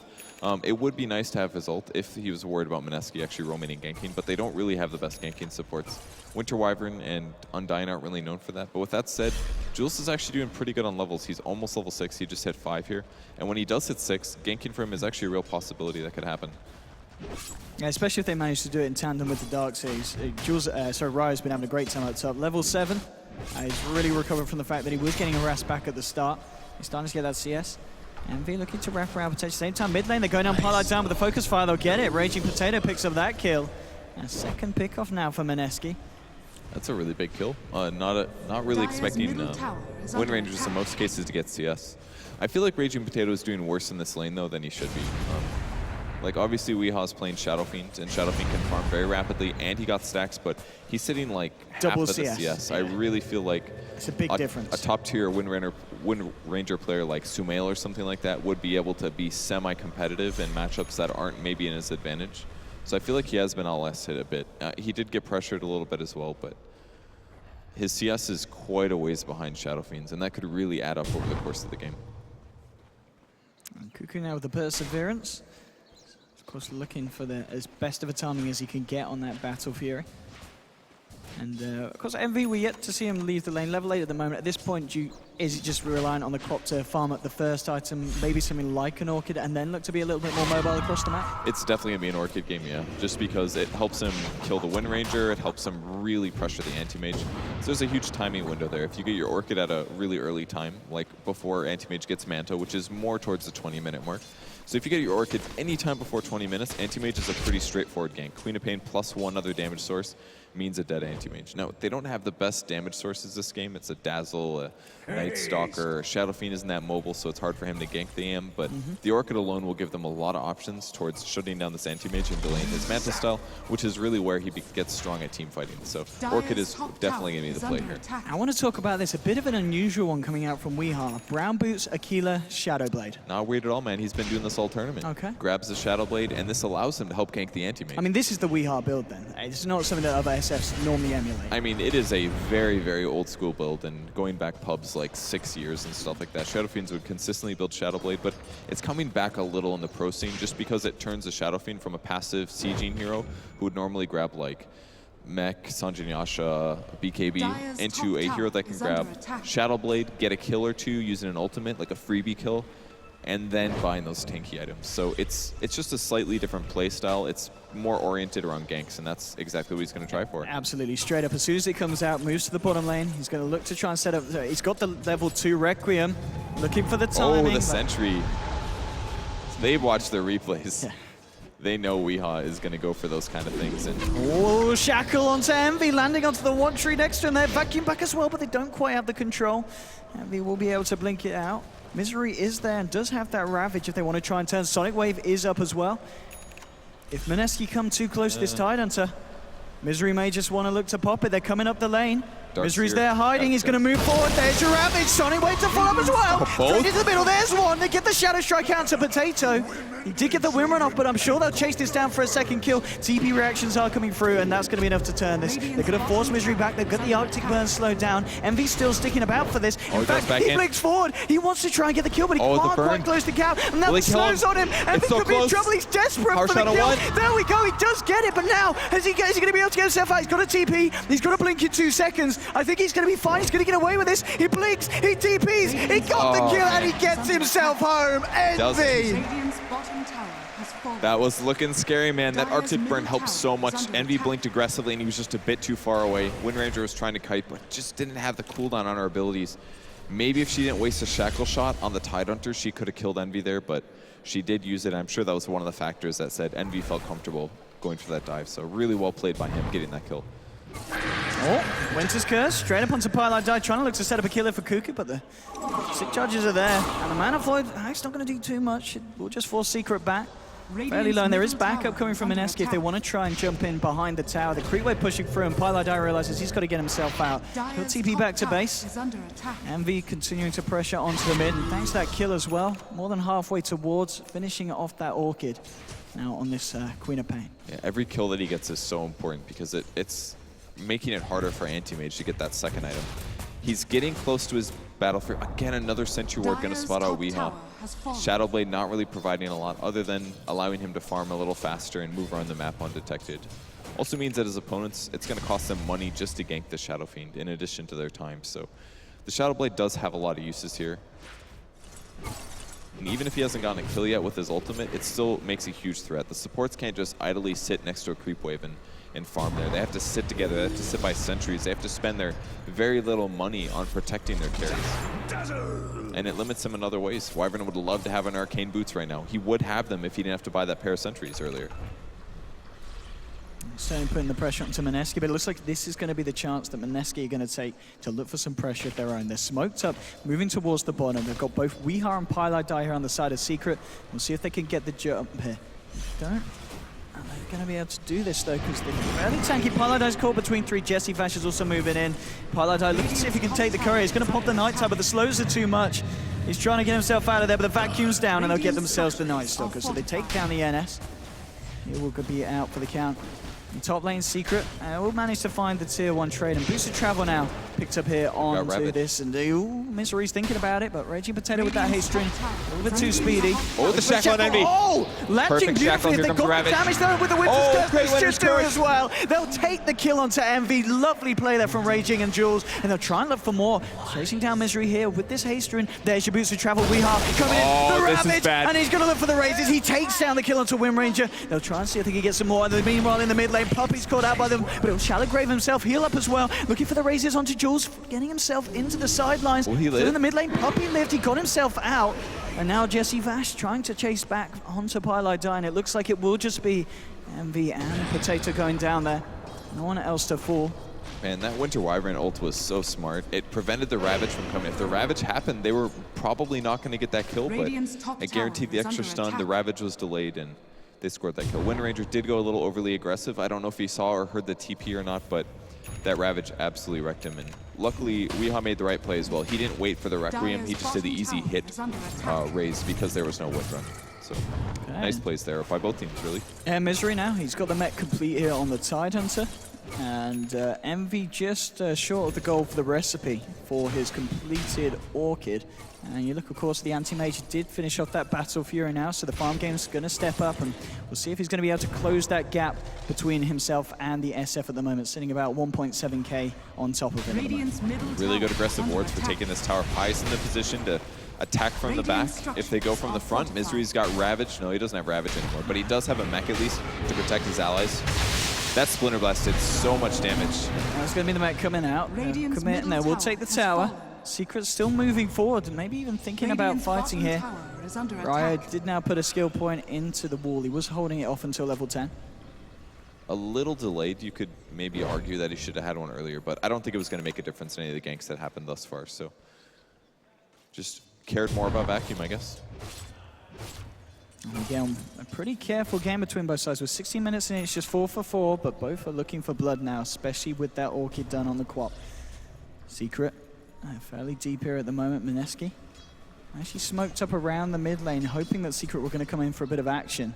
It's not going to happen in especially 25 seconds until that Ravage is back online for Misery. They'll probably want to wait for that before they try and fight again. Instead, they just gonna go? Focus on mid. Smoke was used by Secret. They're gonna come from the back. Jesse Vash in trouble. Yeah, drops down the tombstone here. They'll focus that, take it down. There's your curse. They'll want to Misery. The wall's down as well. It's a lot of illusions. But Weave comes out here from Puppy. Secret's still looking pretty good. They're focusing the attentions towards the Darkseer. He'll pop the mech, but he's gonna get popped himself. That's the Darkseer down. Puppy Shallow Graving himself. Mech comes through Misery. There's your Mana Void. Secret's gonna fall here, and this illusion here of the Shadow Fiend doing a fair bit. Weehaw looking for the Requiem, the Sonic Wave as well. He's actually gonna hold on to the Requiem because they don't need it. Double kill from the SF as he manages to raise down the Undying as well. And it looks like this one will end as a 3-for-1, and Secret do come out on top. Even though it was a very nice curse and a very nice wall, it just wasn't enough against the sustain, the heal that Puppy could provide. It was just a perfect positioning from Secret, basically. Mineski really didn't expect to be attacked from the back. They thought maybe from the top, through the river, from the left side, right side river. It came from the back, and Secret's positioning there just gave them really good tactical information. You could maybe criticize the Radiant Wards a bit. Did just blink into this. I don't know if Envy's going to have the damage. It's going to be very close. Yeah, he should be fine. 2 points in the shield. If he had ult, easy kill, but he did use it in that fight. So a rare no kill on Anti-Mage there when he gets Orchided by Queen of Pain. And that's got to be a bit, going back to that last team fight, it's got to be a worry for Mineski, because they did use the curse, they used the wall, and they lost to a team fight to Secret, and Secret didn't even use the Ravage, and they didn't even need to use the Requiem on Weehaw as well. Well, actually, Tidehunter is kind of a good Winter's Curse target, really, because he's got damage block. If his allies hit him, he's going to be taking a whole lot less of that, plus his armor is high. That wasn't really a huge amount of damage. I wasn't sure if Shadow Fiend was in there or not. That would be the one hero they have that could do a lot to him, but killing him during that is really going to be about focusing him down with their cores, and they just don't have a lot of burst damage. Normally, you'd expect to see like a Queen of Pain on an average team nowadays, but they didn't have any magic bursts like that. It's like they can damage Amp with Undying, but it isn't until Anti-Mage gets really farmed, or Wind Ranger gets a good focus fire on the person that they Winter's Curse, until that person is really me threatened. So it's going to be a while until Winter's Curse really feels strong, other than for the defensive standpoint, like the fact that it stuns. Pylai moving in top. Shackle's not going to latch to get the silence onto Raging. Misery and Envy are there as well. They'll look to get the kill on the Wind Ranger, and they'll get it. He's now down for 50 seconds. No stun. I thought he was going to stun, dude. Did you see that net creep?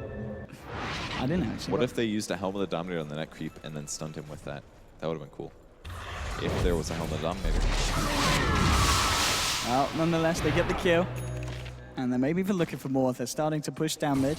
SMY is now done by Weehaw as well. And he's already looking pretty. He's 2k still ahead of this Anti-Mage. Yeah. Anti-Mage furiously trying to farm up and trying to do what he can, but he's still got a fair way to go before the side of Secret are really going to be scared of him. I feel like Secret's definitely winning the vision and mobility war. They're moving in good positions. Their wards are not getting dewarded, whereas Mineski's wards are getting dewarded. Like, they've got some decent ones here, but they're pretty standard spots. And Secret just seems to be on the better page for that. It's so important. The last fight was won because Secret had better wards and they had better positioning. Tis mine. Well, Piladai leading it in towards the mid. Yeah, Weehaw coming in with a Shadow Blade. And Darkseer could be in trouble there if they get the Void. So mid lane Puppy's being chased. Look at the fear. There's your Void. And here's the damage here from this Shadow Fiend. Weehaw now dominating as he picks up yet another kill. And the early BOTs as well. This is something that not many players do, but Weehaw definitely does. He goes for Shadow Blade, Sanjay Nyasha, Boots of Travel. He loses some HP and some attack speed, but the mobility that he gets when he Shadow Blades is amazing. Like, to be able to catch up to a Darkseer like that. And it in some ways also increases your damage output, because if you're chasing after somebody that's fast, you spend less time catching up to them between attacks. And now Jesse Vash, he's caught just outside the base. We are trying to move on. Look at this damage. The charges on the stick just enough to keep him alive. So they actually lose the courier there, the Dire. Did have the bottle on that was... Anti-Mage, maybe, was the one that got it. Weehaw should have been able to get that kill, but he canceled his attack a bit earlier, so small mistake there, but he's not going to feel too bad about it. Oh, Raging Potato. He needs to get himself out. He's got a win run, he's got a TP and hope for the best. He's looking to hide here. Can they get the cancel? Can they get the vision? Yes, they can. They've got the Void out, and that's going to be Potato going down. Another pick off for Secret. What a huge kill. So that'll be Ags for Wind Ranger, but 1-4-1 on a hero that can do a lot of damage. This is looking bad. Ult on Misery mid. They've got Kuka moving in as well, but Misery just going to pop the Greaves to try and walk it off. Edge around the Ravage Sonic Wave onto 4. Misery will still go down. Secret, do they have to follow to clean this one up? They've got a Cold Embrace onto Kuku, keeping him alive. Envy trying to move forward with a Screen Burst. They can't quite get the Anti-Mage. Shadow Strike's going to tick him down. He's going to look for the TP back to base, and he's going to be all right. Gets himself back to the fountain. So Secret, even though the combo was there, it just wasn't enough damage to get themselves a kill. That was a huge fight from Mineski there. They got him to waste Ravage, so Tidehunter is pretty useless for the next minute, 2 minutes. They did use a couple ultimates themselves, but... I mean, Sonic Wave down as well. That's gone for 100 seconds. That was huge, that they were able to save him. The benefit of Winter Wyvern AM, pretty good combo. He's already super magic resistant. Throw some physical immunity on top of that, and he's in a good place. And if you look at his skill build, he's adjusted for this. No stat points, man. He's got 3 levels in Spell Shield, and I think that was a really nice reaction to what he's playing against here. A lot of magic coming out of Secret. So Mineski's certainly holding at this point. And Weehaw coming into lane. We've got a Wind Ranger on the high ground. Would love to try and find a Shackle if he comes too close in this sentry there. He's, of course, getting the vision of Weehaw as he came in. These wards are just so dominant for Secret. Oh, I'm sorry, this is a Radiant ward. That one's really useful. But this one over here by the Dire, super, super great ward. Spots all of their movements. They see, okay, Mineski is turtling right now. That's pretty clear. I mean, they can't really gank until they have Winter's Curse. They've made that clear, right? It's their best range disable. They're using it just to stun and set up kills. Top lane. You've got Piladai out on his own. Does he have eggs? No, but he's halfway there. Vision. He's halfway there. I think he just saw them with regular vision. Smoke for Secret. Cuckoo is there. Cuckoo's actually just blinked forward here. He's in the trees though. I don't think they're aware of it. The smoke could break as Puppy. They already put the weave. Oh, they saw the blink. Oh, Cuckoo. Will they get him? All right, smoke breaks. They know he used to be there. They're gonna keep looking for him, I think. He's going to TP out, and they can't. They don't really have anything to do. They don't even have blink daggers yet. They can't find him. No. So he's going to be okay there. Any new items on the map? Not that much. Envy finished his BKB on top of the Orchid. That was his item of choice. And over on the side of Mineski, other than the Ags, as we were saying, being done. They did pick up the Greaves just before the Ags on the Wind Ranger for the Darkseer. And I think that's Manta style, obviously done for Anti-Mage. Oh, he doesn't have Manta. He got found by Quap. But Envy didn't go for it because he's like, oh, he's just going to have Manta, no problem. It's one of those times where you should probably just do it anyways, just to test him. see what happens. But it's so hard to read that situation. If he just starts running after he gets orchided, it could just be Anti-Mage waiting until something more serious hits him like a dagger. It's very hard to read There's that. not a sentry top. Okay, there is. Yeah, there is a sentry top. Ryan knows straight away. But look at those sentries on the map. There's 5 sentries. That's 5. It's not 500. Yeah, it's 500 gold. Each one is 100 gold. That's 500 gold that one of these supports doesn't have. The Undying, to be specific. And this guy's nothing. He's got a Wands and an Arcane Boots. And he's forced to buy all these because he bought a Shadow Blade. We do see Puppey go down. So they get 1 kill at least. But for a 5-position support that has no farm himself, it's not really what they need. The Shadow Blade completely paid off, honestly. It's one of the things it does. Shadow Fiend farms fast. He buys this item that's useful for him. Maybe not the best, but... And then he counters his enemy supports as well.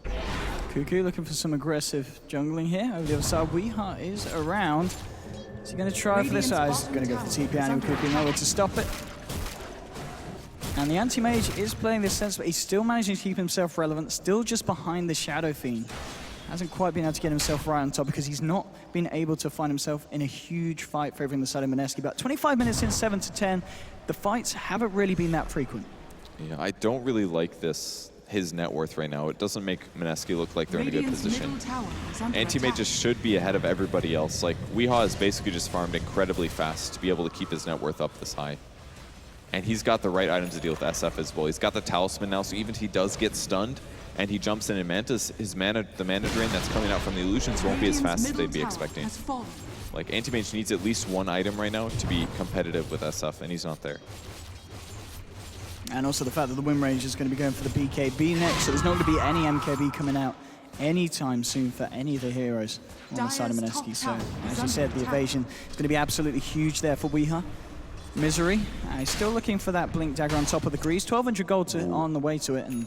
And the Solar Crest, we literally just mentioned they don't have a way to deal with evasion, and now he's got an extra 25% that he can throw on the Shadow Fiend when Shadow Fiend goes by. It's going to be disgusting. So Secret is very likely going to go do some pushing here. Oh, or they'll wait until they... This mid, but there is a sentry. Jules is going to see it, but he's only going to see his own demise potentially. Will drop the Winter's Curse, but Puppey and Pylite are there. They'll clean up the Wyvern. I don't think that was worth it. I mean, he could have ultied, TP'd. I guess he also had the Glimmer Cape, but... Oh, Manta is there for Cuckoo. He's going to blink back, but he blinks into Misery, and Misery does have a Ravage if they want to try and control the aim, and they will. They'll pop the Ravage. They get the damage there with the physical burst from Puppey. It counts as a double kill as he moved across from that Wyvern kill in the mid lane. And very nicely done there by Secret, just positioning them ready for the blink out from the Anti-Mage. Yeah, the best play there was that Misery waited a while to Ravage. He hit him with the Gush, he attacked him a couple times, and then he Ravaged. He needed to buy time for his team to back up, and he knew that as soon as Anti-Mage blinked, he had 5 seconds until he could get away again. So count to 5, then Ravage, then let your team back you up. Gives you like 7 seconds to kill Anti-Mage. And with that kill, I imagine Misery's, yeah, he's only a few hundred gold now away from the Blink Dagger. He's in a really good position, and they have a good amount of Arcane Boots too. I think it's just his Greaves, but that should be enough to help out. Now, Mineski still could get a little lucky on things like Mana Void. Like Queen of Pain, for example, has a really big mana pool. If she gets drained, if they initiate on her, for example, drain her mana and throw the Mana Void out, it could potentially wipe Secret. They have some options here. But with Anti-Mage's farm dipping behind even of Queen of Pains right now, it's looking to be a bad place for them. He also went back for a Vlad, an item that lets him lifesteal and passively farm. Jesse hiding, and they're not going to look for him. Oh, actually cancel the TP, but maybe that's because they want to try and defend this tier 2. And okay, yeah, I think you're right here. They might want to try and come with it. They're sending people down. They want to try and fight this one.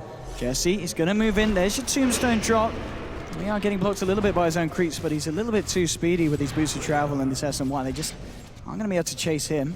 He would have had to use that a little earlier when Secret was still a little bit far forward. But I'm sure he was scared. Again, he has almost no items.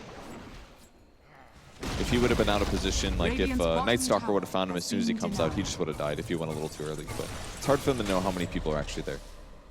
And the ping's coming out now into Roshan. Secret spot that one out. And at this point, they're going to feel very comfortable going for that. Mineski unlikely to try and contest this one. The Secret do want to try and move in. And Blink's going to be coming out of Misery. So at the same time, maybe Secret just don't feel any rush in particular to do so. I mean, we already see that Envy's working on finishing that Assault Cuirass that he's going to be very close to. Just needs the money there for the final bit of armor. And then I'll have an Assault Cuirass on this cop as well. There we go. Back into the pit. Envy with the DD. Now take the Roche. Nightstalker now with the Aghanims here, Pilotai. And that's a butterfly on Weeha, so some massive item pickups coming for the side of Secret. And you've just got to ask, what's Mineski's answer going to be to this one? It's looking really bad for them. They're going to go high ground. They're 2 items ahead of a couple important heroes. Wind Ranger has 9,000 net worth. Queen of Pain's like 6 ahead of that. That's like 2 items. It's going to be really tough. You can't even get close to matching up against Weeha. Like a BKB is not going to save Wind Ranger here. I think she should have just gone damage. MKB immediately after the eggs would have been the only way. But now she's got a BKB, which, yeah, it'll make her Magic Immune and stop the slows and the misses, but, or at least the misses from Crippling Fear, but I don't, and the Ravage, but I don't know if that'll be enough. Online, Pilotai just giving a bit of harassment here to Cuckoo. The rest of the side is Secret. Still putting on the pressure. We already saw Weeha just head up to the high ground, get the punches onto the tower. And he's got the sustain of Puppey there on the Dazzle behind him, so he knows that he can do this. They have every piece. They have an Initiator, they have a core that can tank, they have somebody giving them vision. Secret has, their lineup is perfect here. So good. It's looking to be that unstoppable force at this point. Look at the racks just melt. There's a focus fire, but he just doesn't care. It's not doing any damage with the Solar Crest laid down onto Weeha. He's evading half of the shots. They'll attempt for a shackle, they'll move Cuckoo in. But he just turns around and hits back at the anti-mage, and they've got to walk themselves back off. This is the reason Shadow Fiend is so popular right now and seen so valuable. They're on the side, Jesse Vash. They'll drop a wall here, Mineski, but they've lost the Undying. We are just playing around the wall. It's going to be the mid lane racks gone. And now they head down to the bottom to look for more. Cuckoo blinking out. And Envy's going to blink forward. Cuckoo popping the Manta. They'll get the silence on the right one. Envy's lost a lot of mana. He will now pop the BKB, try and right-click back onto Cuckoo. They'll take down the anti-mage. Unstoppable for Weeha as he also takes down the Winter Wyvern.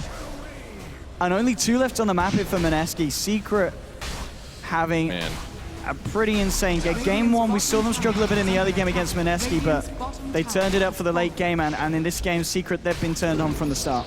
They are just completely outclassing Mineski in this game. They got so much more farm naturally. There's the Ravage initiation. It's straight in, and they'll look to find some kills with this one. Right, will pop the Greaves. There'll be a buyback from Anti-Mage. Nice mana void onto Envy. Envy will blink himself out. Now pop the Manta, look towards Misery. It's a vacuum, but there's no wall to follow up at this point, and Puppey's there with the Shadow Waves. They'll heal themselves back up, and Weeha just continues to sit there, go for the objectives, hit Zerax, and they'll take a second set down away from the side of Mineski here.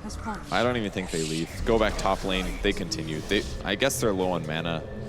All right, they're playing this ultra safe. Secret wants no chance of going to loser bracket. I don't even know if they need to though. I mean, Mineski is so far behind in farm. They still have the Aegis. They're just going to go back. They're going to farm for about 40 seconds, and then they're going to go back top, and they're going to end the game. I just really think that Secret clearly outclassed Mineski this game. They farmed faster than them in all categories. They completely won the mid lane. Weeha's been out-farming an anti-mage consistently, even though he got a relatively fast timing on the Battle Fury. Oh, he's going to go for the kill on Cuckoo. Okay, Cuckoo taking on the edge here. Will blink out, so won't be able to quite find the damage for the kill.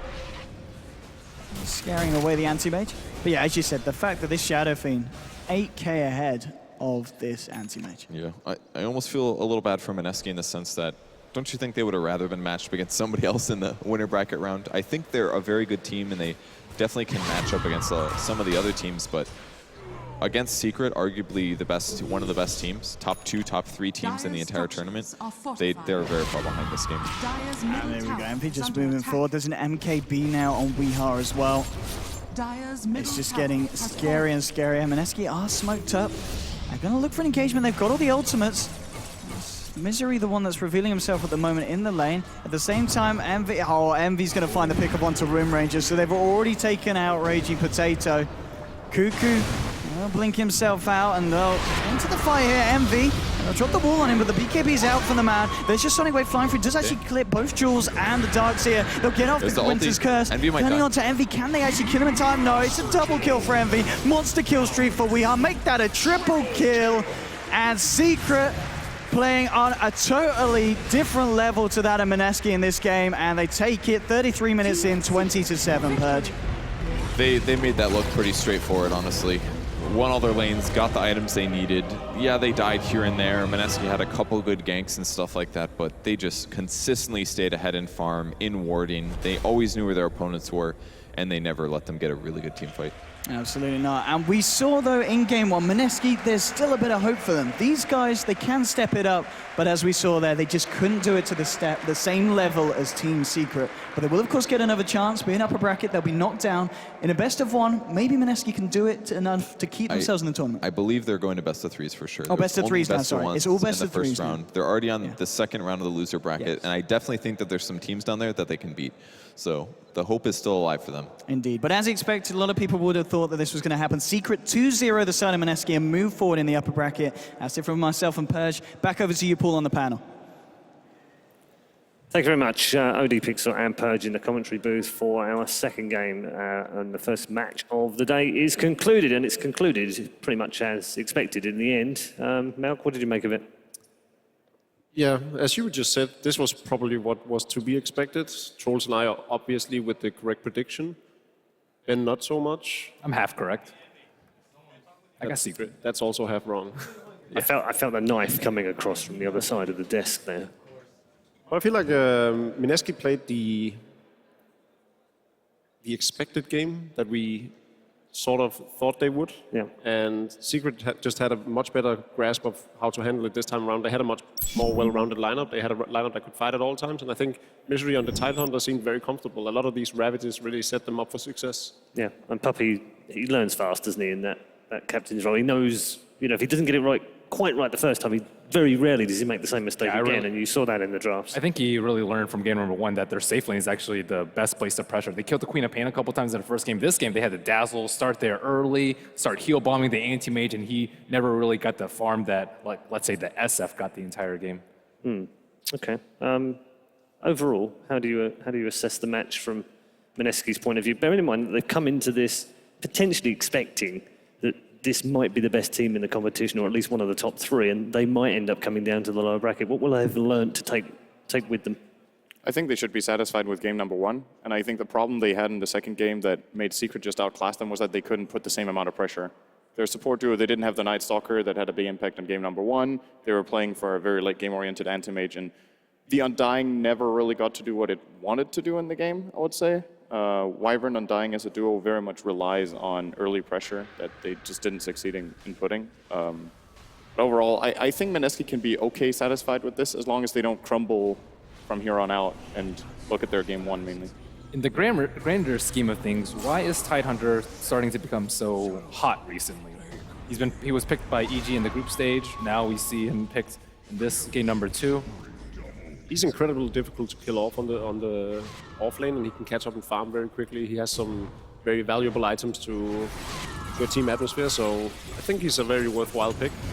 The only downside to him was the massive influx of Black King bars, and I feel like they've been on the decline. Yeah, on the decline. Thank you, Thomas.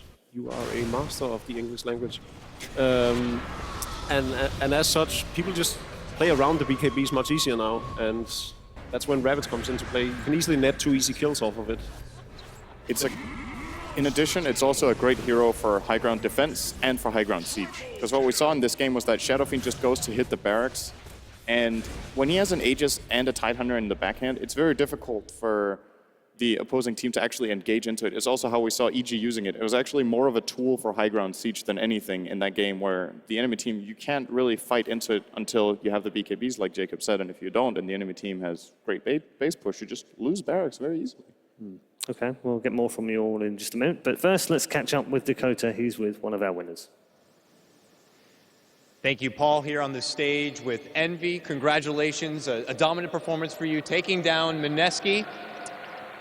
Do want to ask you, what's it like from your perspective, or maybe just from Secret's perspective, going up against a team like Mineski compared to maybe some of the heavy hitters like Avicii Gaming or an Evil Geniuses?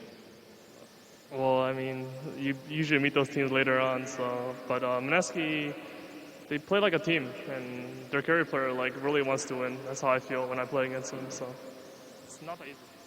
Yeah, it could be a little unpredictable.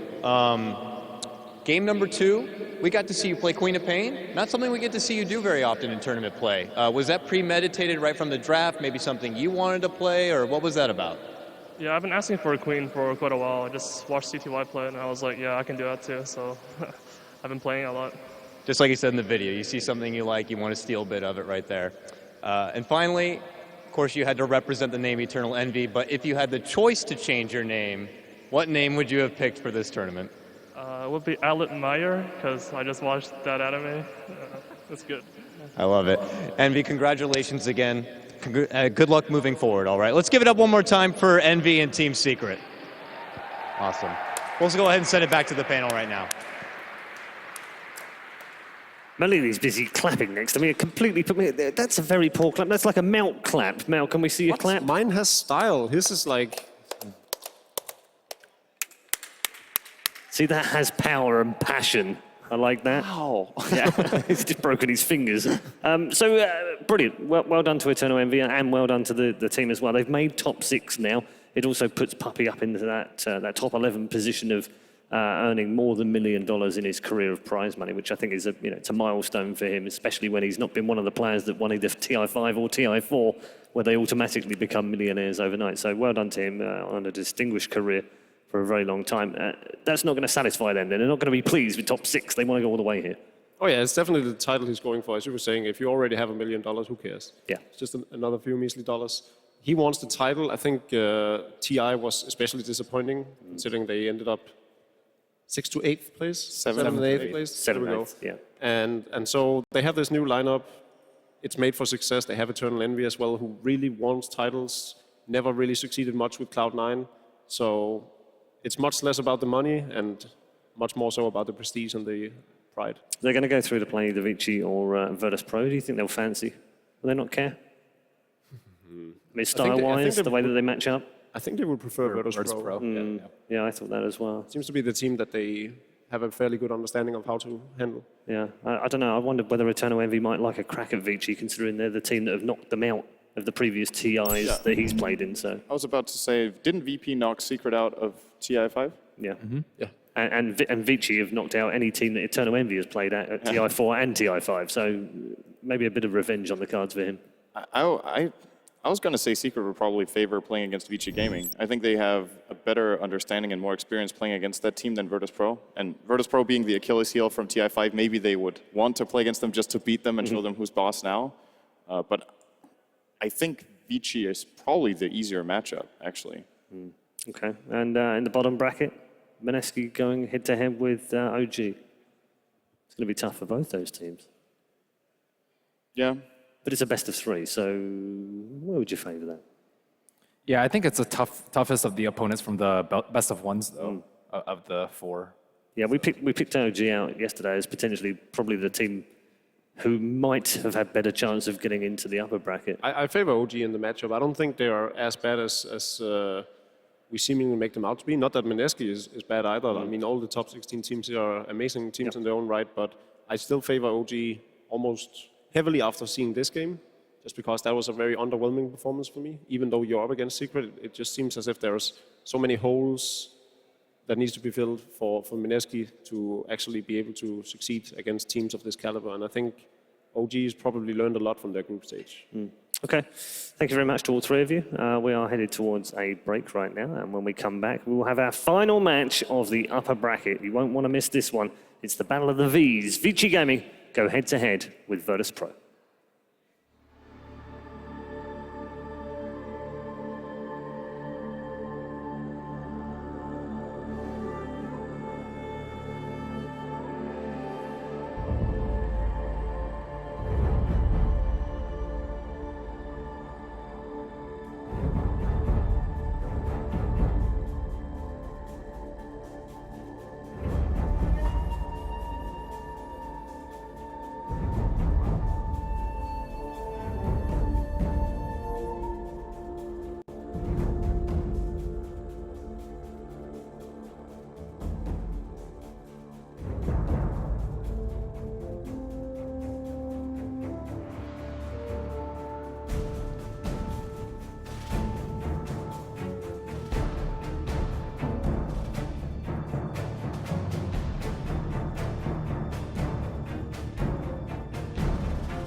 And welcome back to Frankfurt, where we are day 3, or actually it's day 4. I can't even count, that's how long it's been already. But we still have 5 more days of Dota 2 action to come.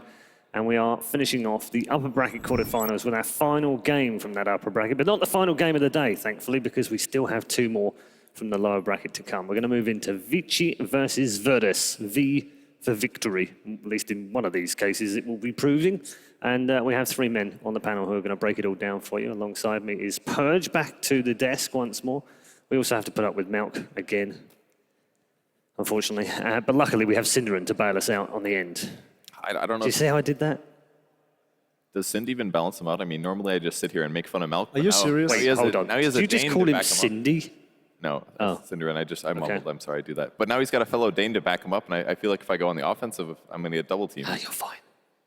You got me? I mean, He's got your back. we are in the same studio. It's fine. Let's talk about Vici Gaming. Fantastic group stage. In fact, do you know what? Why don't we look at the highlights as we discuss that as well?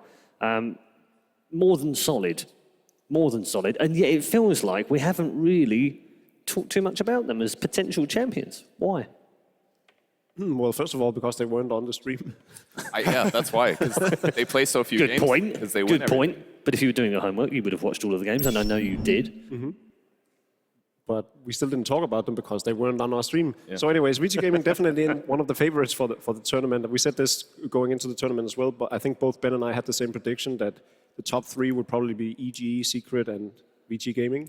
And much like some of the other expected top teams to go through the winner bracket, they also seem to struggle a little bit. They weren't as dominant as we would have thought they'd be.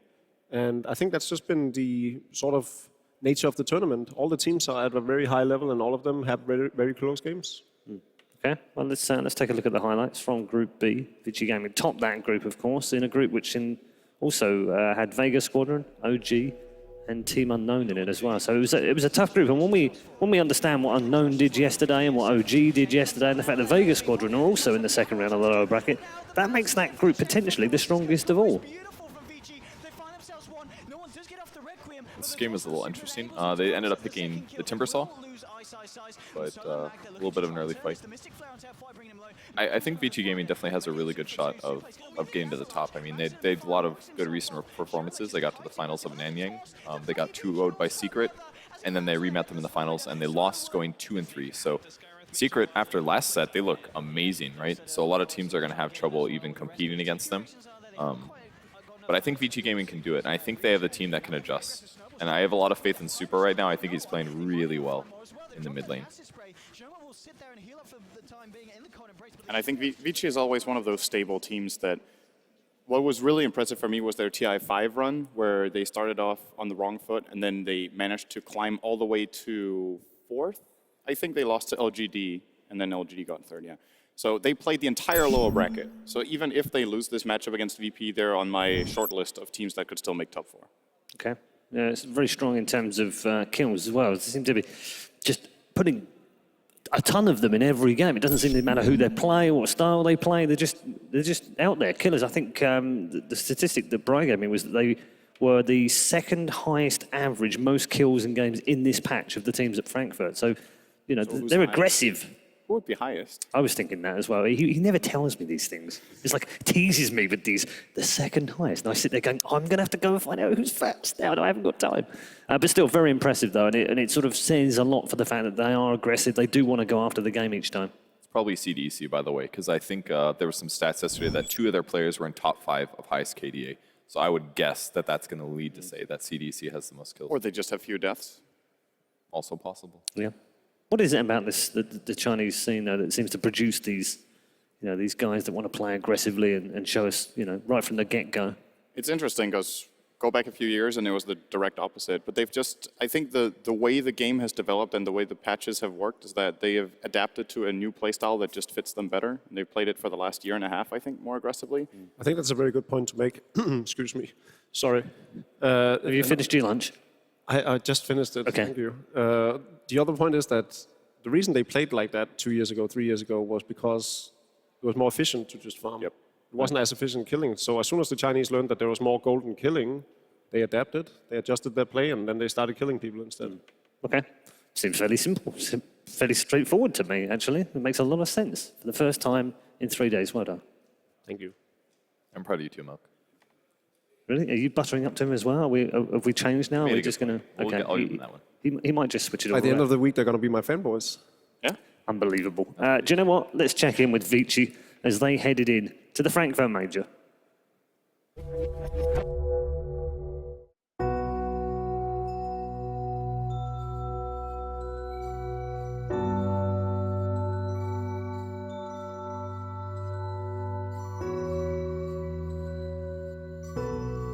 我的大赛经验更加多一点，然后我的打法会比较偏向于保守，而其他4个队员的进攻欲望很强嘛，然后我来支撑中后期这个局面。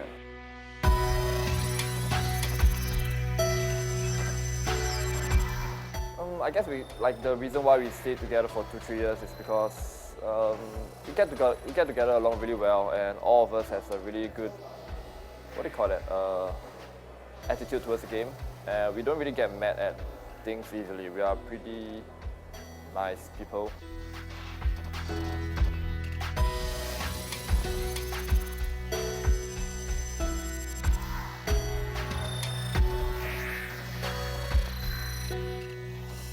Hall was really aggressive, and 4 of us are really aggressive, so in the end there was no control.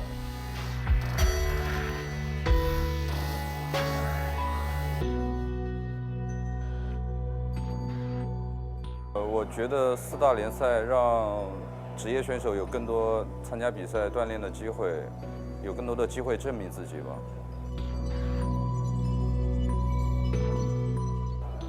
Coward of the sea, I don't know, he's just stable, and so he brings a lot of stability to us by holding us back, whereas Hao sort of made us all too aggressive into a Russian team. Berlin has sort of a mix between Black and Hao, which is good.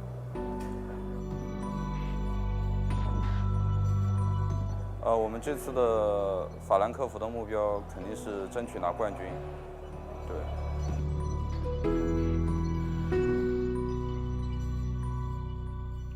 Some very interesting words from Ice Triple in that last video. So I want to discuss him as well. He is one of those great players. He is one of those great people as well. Has all this swagger about him when he plays and when he's outside the booth as well. Sometimes you get one-word answers out of him when you interview him. Sometimes he can be very eloquent. But above all else, he's great to have that kind of personality in the team and in the scene as well.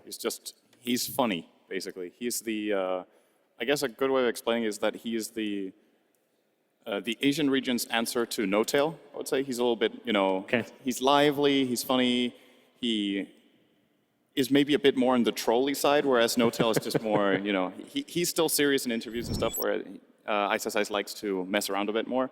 But I agree, for a team, it's great to keep the morale high, that you can have a laugh together, and it also seemed from the interview that they don't get upset. And I think someone who can even, on the contrary, keep the team together with a good sense of humor is really useful. Okay. It also adds a lot in terms of losing in a tournament. If you take a loss, you don't get upset with each other. You don't allow your allies to tilt. You have full faith in them, even if people make mistakes. So for them to, for example, in Nanyang, again, lose in the winner bracket, then come back through and almost win grand finals, that's a pure sign that they just won't get frustrated if they do get defeats.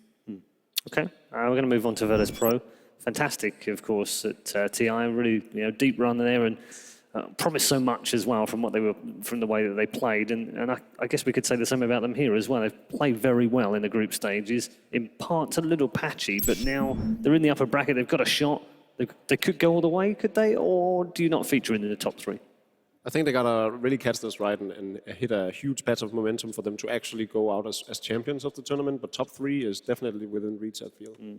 They're a great team, and I think they have one of the best support duos in the world. Okay. Yeah, I agree completely. I think Vici Gaming is definitely one of the best Chinese teams and definitely one of my favorites going in. They just have a lot of individual talent on a lot of their places and things like that. Like Ice does so well, and a lot of the other heroes. I'm sorry, are we still we're talking about Virtus for an hour? We have moved on, but that's okay. You can wrap up on Vici on your own. I mean, I'm just going to do this once. Thanks, Purge. I deserve that one. Ironically, like that could go for VG Gaming as well, right? They also have one of the best support duos in the world with Yes, Fire it can work both ways. That's why I got confused. It can work both he's ways. Totally talking about FY Fenrir. Yeah.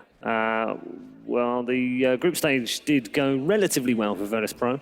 They did take a game off Evil Geniuses, of course, on the opening day, and eventually falling down, having lost the set, but also coming all the way back through the group to make sure they're in the upper bracket. So mixed fortunes, I guess, on day one, but no shame in going down 2-1 to Evil Geniuses.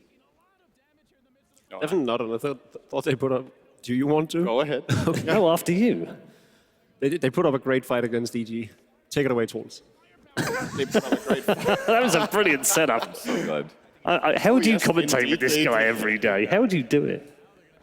I actually don't know what to say to that. That's really surprising that I managed. But yeah, I was going to say, I think in the series against EG, Virtus Pro could have also won that 2-1. It wasn't a dominant performance in the two games that EG won. I believe one of them was fairly one-sided, but the two teams were pretty evenly matched. And that's also why I think a team like VP they got 5th, 6th at TI for a reason.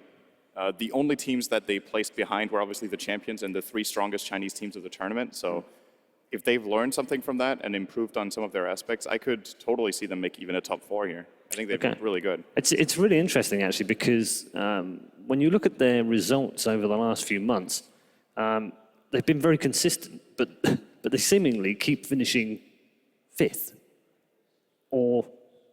and not getting any higher. They don't seem to have found that. What's that final point that helps them break into that top 4? I think one thing that holds them back, VG Gaming. Syndra's drawn a blank, so I'm glad you came in there, Kevin. I think one thing that holds Virtus Pro back is that their strats are just a little too off the wall, and they're cool strats in that they have a lot of value in a very small window of the game. But if you play a hard carry Weaver and you build an eggs and then you stop farming because you're sitting back waiting for the initiation, then obviously you're not going to also naturally transition to late game, which is basically your backup. I mean, any team could pick essentially 5 supports and have the best lineup at level 1, essentially, and transition well. Well, not transition well, but dominate for the first 10 minutes. But you need something that also will allow you to scale in case things go a little bad, if you get a bad team fight, if your opponents outplay you slightly. So I feel like some of VP's strats there, they just prevent them from doing that because they do go so all in on some of those carry picks, and especially when they back off. I guess the trouble is, though, if they change from that, then maybe they take away what makes them Virtus Pro and makes them as successful as ours. It's a tough call, isn't it? It is. I think part of the reason they haven't finished as high in many tournaments as they would like is that they still need to polish the way they push the base. A lot of the times we see them overextending, getting a little bit too aggressive. It's in the nature of their players, but you need to know your limits. So if they can improve a bit on that, I think they look really good. Okay. In general. Let's catch up with Dakota now, because earlier on he caught up with the team and found out exactly what they're looking forward to in the upper bracket. I'm here in the practice room of Virtus Pro, going to be standing again with FNG. Good to see you again. Now you have secured your spot into the upper bracket. You're going to go into the best of 3s. How's the team feel? Pretty happy? Yeah, sure, why not? I mean, we're not the best in group stage, but at least we're not the last, so we're happy. Understandable. Now, let's go back about the group stage a bit. You got the 2-0 against Newbie. Unfortunately, you did go 1-2 against EG. You went back against Newbie again. Took a bit, not as long to take them down the second time. What did you guys think about your group stage run overall? I mean, it's fine. As I said, we're not the best, but we are not the last, and it was like a tough run because we played like 3 best of 3 in one day, but still we did fine. But today you have a day off, so what have you guys been doing on your day off? Just more diligent practice, checking replays? What have you been up to? Yeah, just playing some Dota, watch some Dota, looking for our next opponents in winner bracket, and trying to like chill out and like make the stress drop. I don't know, just chill out. So feeling confident about moving on to the main stage? Are you hyped up and ready to take it out from this area and go into the big main stage? Yeah, sure. Sounds great. FNG, thanks for your time. Best of luck into the next round, and we'll throw it back. It's a man of few words, but the words are meaningful. It's obviously Dota2 and chill for him on Sundays, I guess. That's what they were doing, weren't they? That's what I got from his interview as well. He was so relaxed. Yeah. He's like, oh yeah, we're not the best, we're not the worst, no big deal, we're doing well. And that's so important for mentality, especially because he's the captain. If he can keep all of his players really relaxed, they might play better. They're going to play better definitely if they're losing as well. So Depends though. If you want to be a champion team, that kind of mindset might not push you to the very edge of it. I think Poppy is a lot more pushy in his ability, in how he captains the team, and I think he's expects a lot more from them. I don't think he would ever settle for, we're not the best, we're not the worst. And when it comes to previous interviews there's been with FNG, when you ask him about the draft, like, why did you pick that? Oh, my teammate said it was good. I was like, okay, sounds good, so I picked this. And then it's fascinating to me how VP consistently end up with so super good drafts, and then when FNG is questioned about it, he doesn't really seem to have a very deep thought about it or take a lot of credit. It's just, well, as a team we talked about, we like these heroes, we think they're good, so we just do it. It's that whole chill style I really... Complete contrast to Puppy, as you said, who will be in there and say, right, you're now playing Magnus, and I don't care if you get a kill. I think he cares. I mean, well, he might do, but he's definitely telling who's who. It's great if you enjoy the game, but at the end of the day, you need to win. Indeed. All right, okay. We are going to take a very quick break here on the panel because it's time for the player entrance.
Always difficult to tell, but it seems like there's a little bit of nerves down there on the main floor as the two teams will enter their booths, get themselves set up, and we'll get ready for the draft. We do, of course, have the small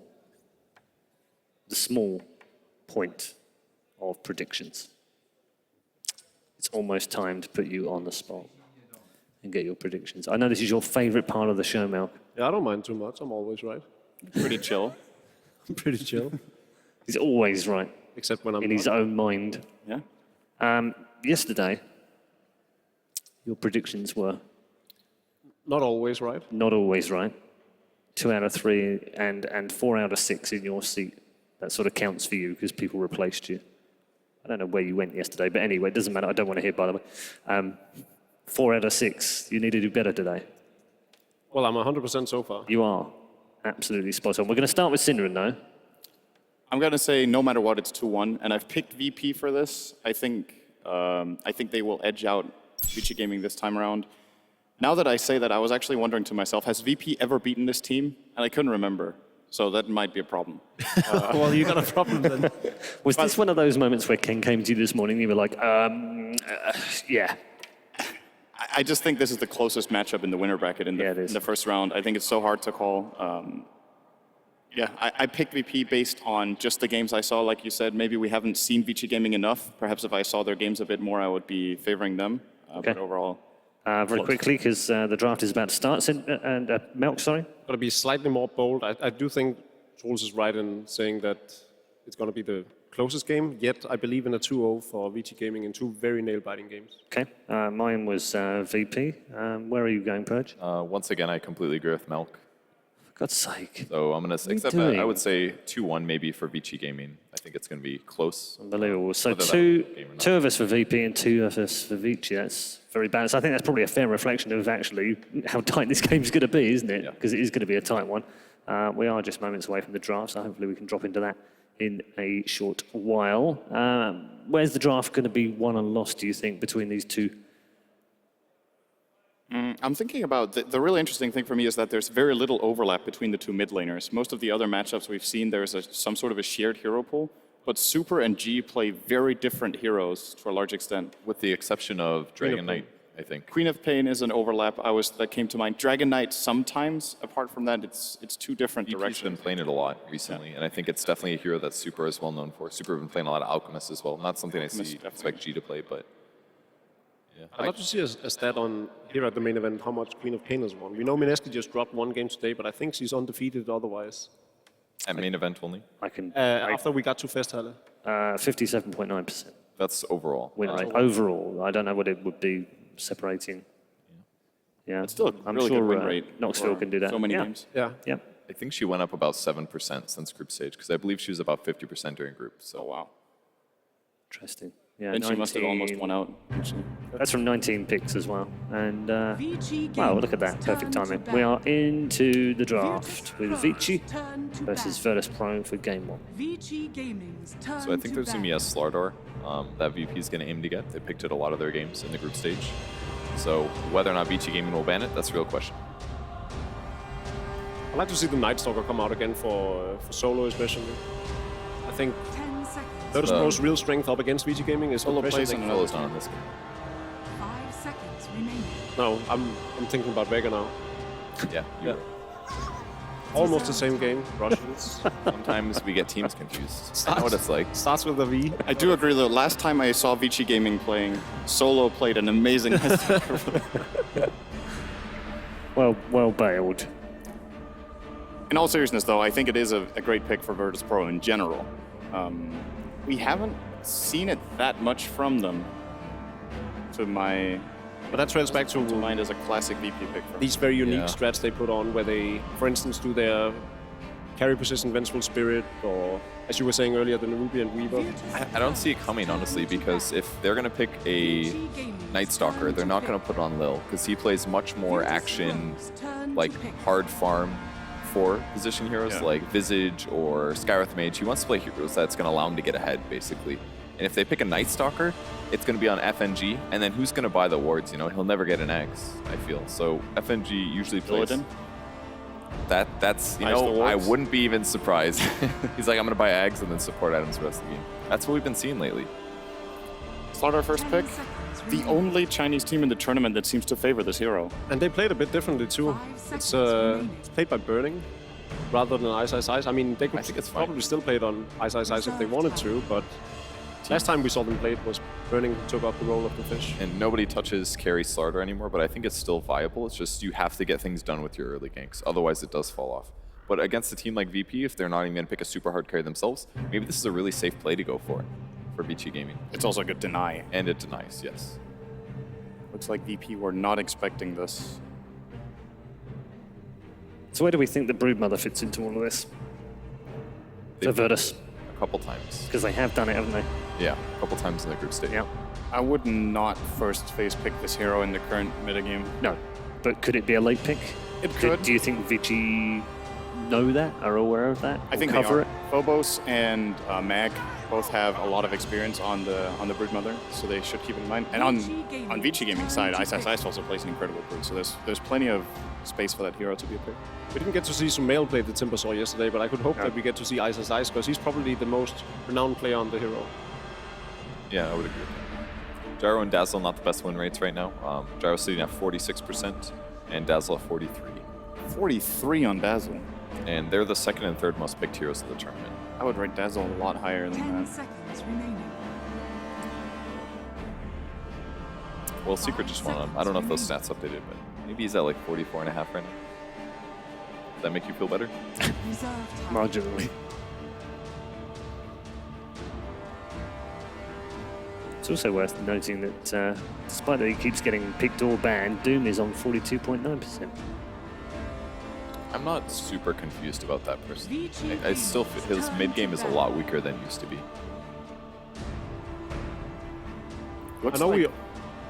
Go ahead, Jacob. You again? Wow. I know we often What is up with you two, seriously, today?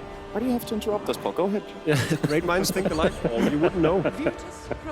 I know we often talk about how Dazzle is countering Slardar with the armor and everything, but I feel like Virtus Pro has had so much success with running AA, and I'm worried it's going to be banned out now, that I'm Prone to think that they would have been better off just picking the Ancient Apparition instead. Well, the ban on the Brood is 5 obviously, seconds remaining. that's that worry gone, isn't it?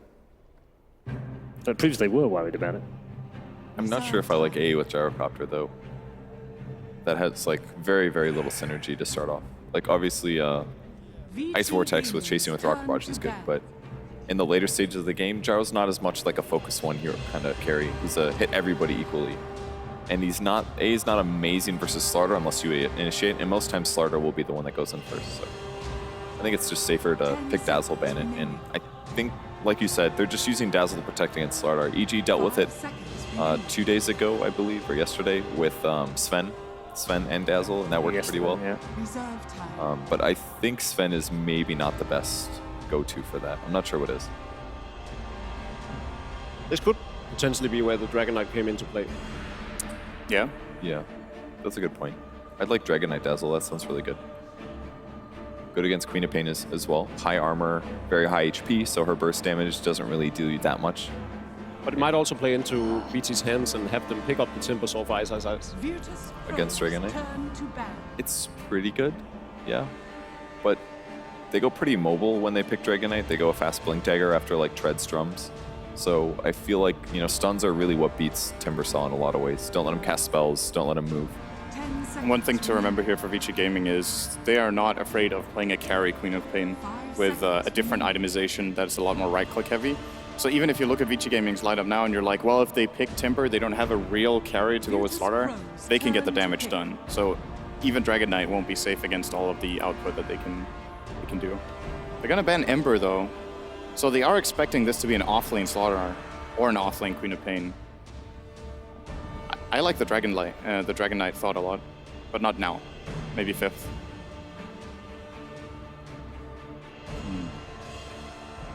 Do you think it's fair to say, in my book, Vici Gaming's 2 openers are just stronger? I think I would agree. They got a better first phase for me.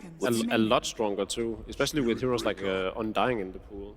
You can go so many different ways as well. You could go Wind Ranger, you could go completely different than that. You could go, well, you can't go one shot with like A anymore because it's banned, but SB has a really high win rate in the tournament as well, 61.5% over 13 games. Not that much synergy with Gyro Dazzle Spearbreaker right now, other than the fact that Spearbreaker can create space during a team fight for Dazzle. 10 seconds remaining. Good at chasing on Quap, I guess. Yeah, they picked it because of Queen, I think. Slardar as well, actually, really. If you chain stun him for 4 seconds and he's got Sprint on, your allies can probably follow up. If you're very, very good with the crush timing, you can crush Spirit Breaker before charge reaches. It is quarter-second timing, I think, or something like that, so not that easy to pull off.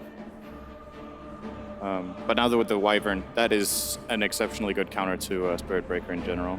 Very easy. It's very telegraphed when he goes into the fight. You can just get a Winter's Curse off. His target can just get Cold Embraced immediately, since it's a very obvious engage when he goes in. 10 seconds. So, in my book, a very good counter pick here for Vici.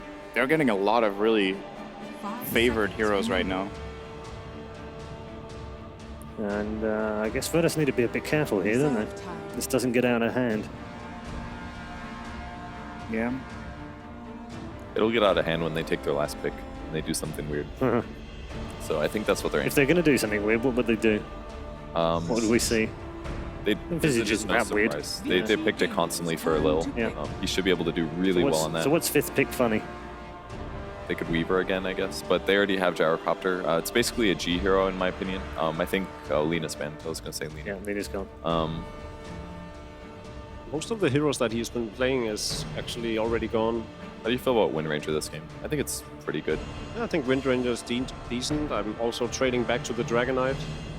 Yeah, I think either would work well. They've got a pretty good early team fight. Yeah, they basically get all their heroes to 6 and they're ready to party. Whereas Vici needs blinks. They have played the Dragon Knight on G. I like a mid laner here now for VP. Now that they picked Visage, I would like a mid laner that does magic damage. They already have enough physical between Gyro and Visage, and of course the Weave. I think Invoker for G would actually not be a bad guess. Great synergy with Sunstrike onto Breaker's target.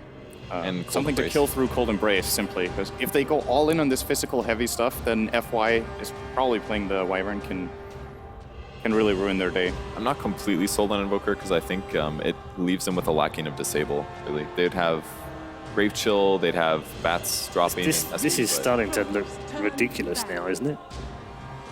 Dying.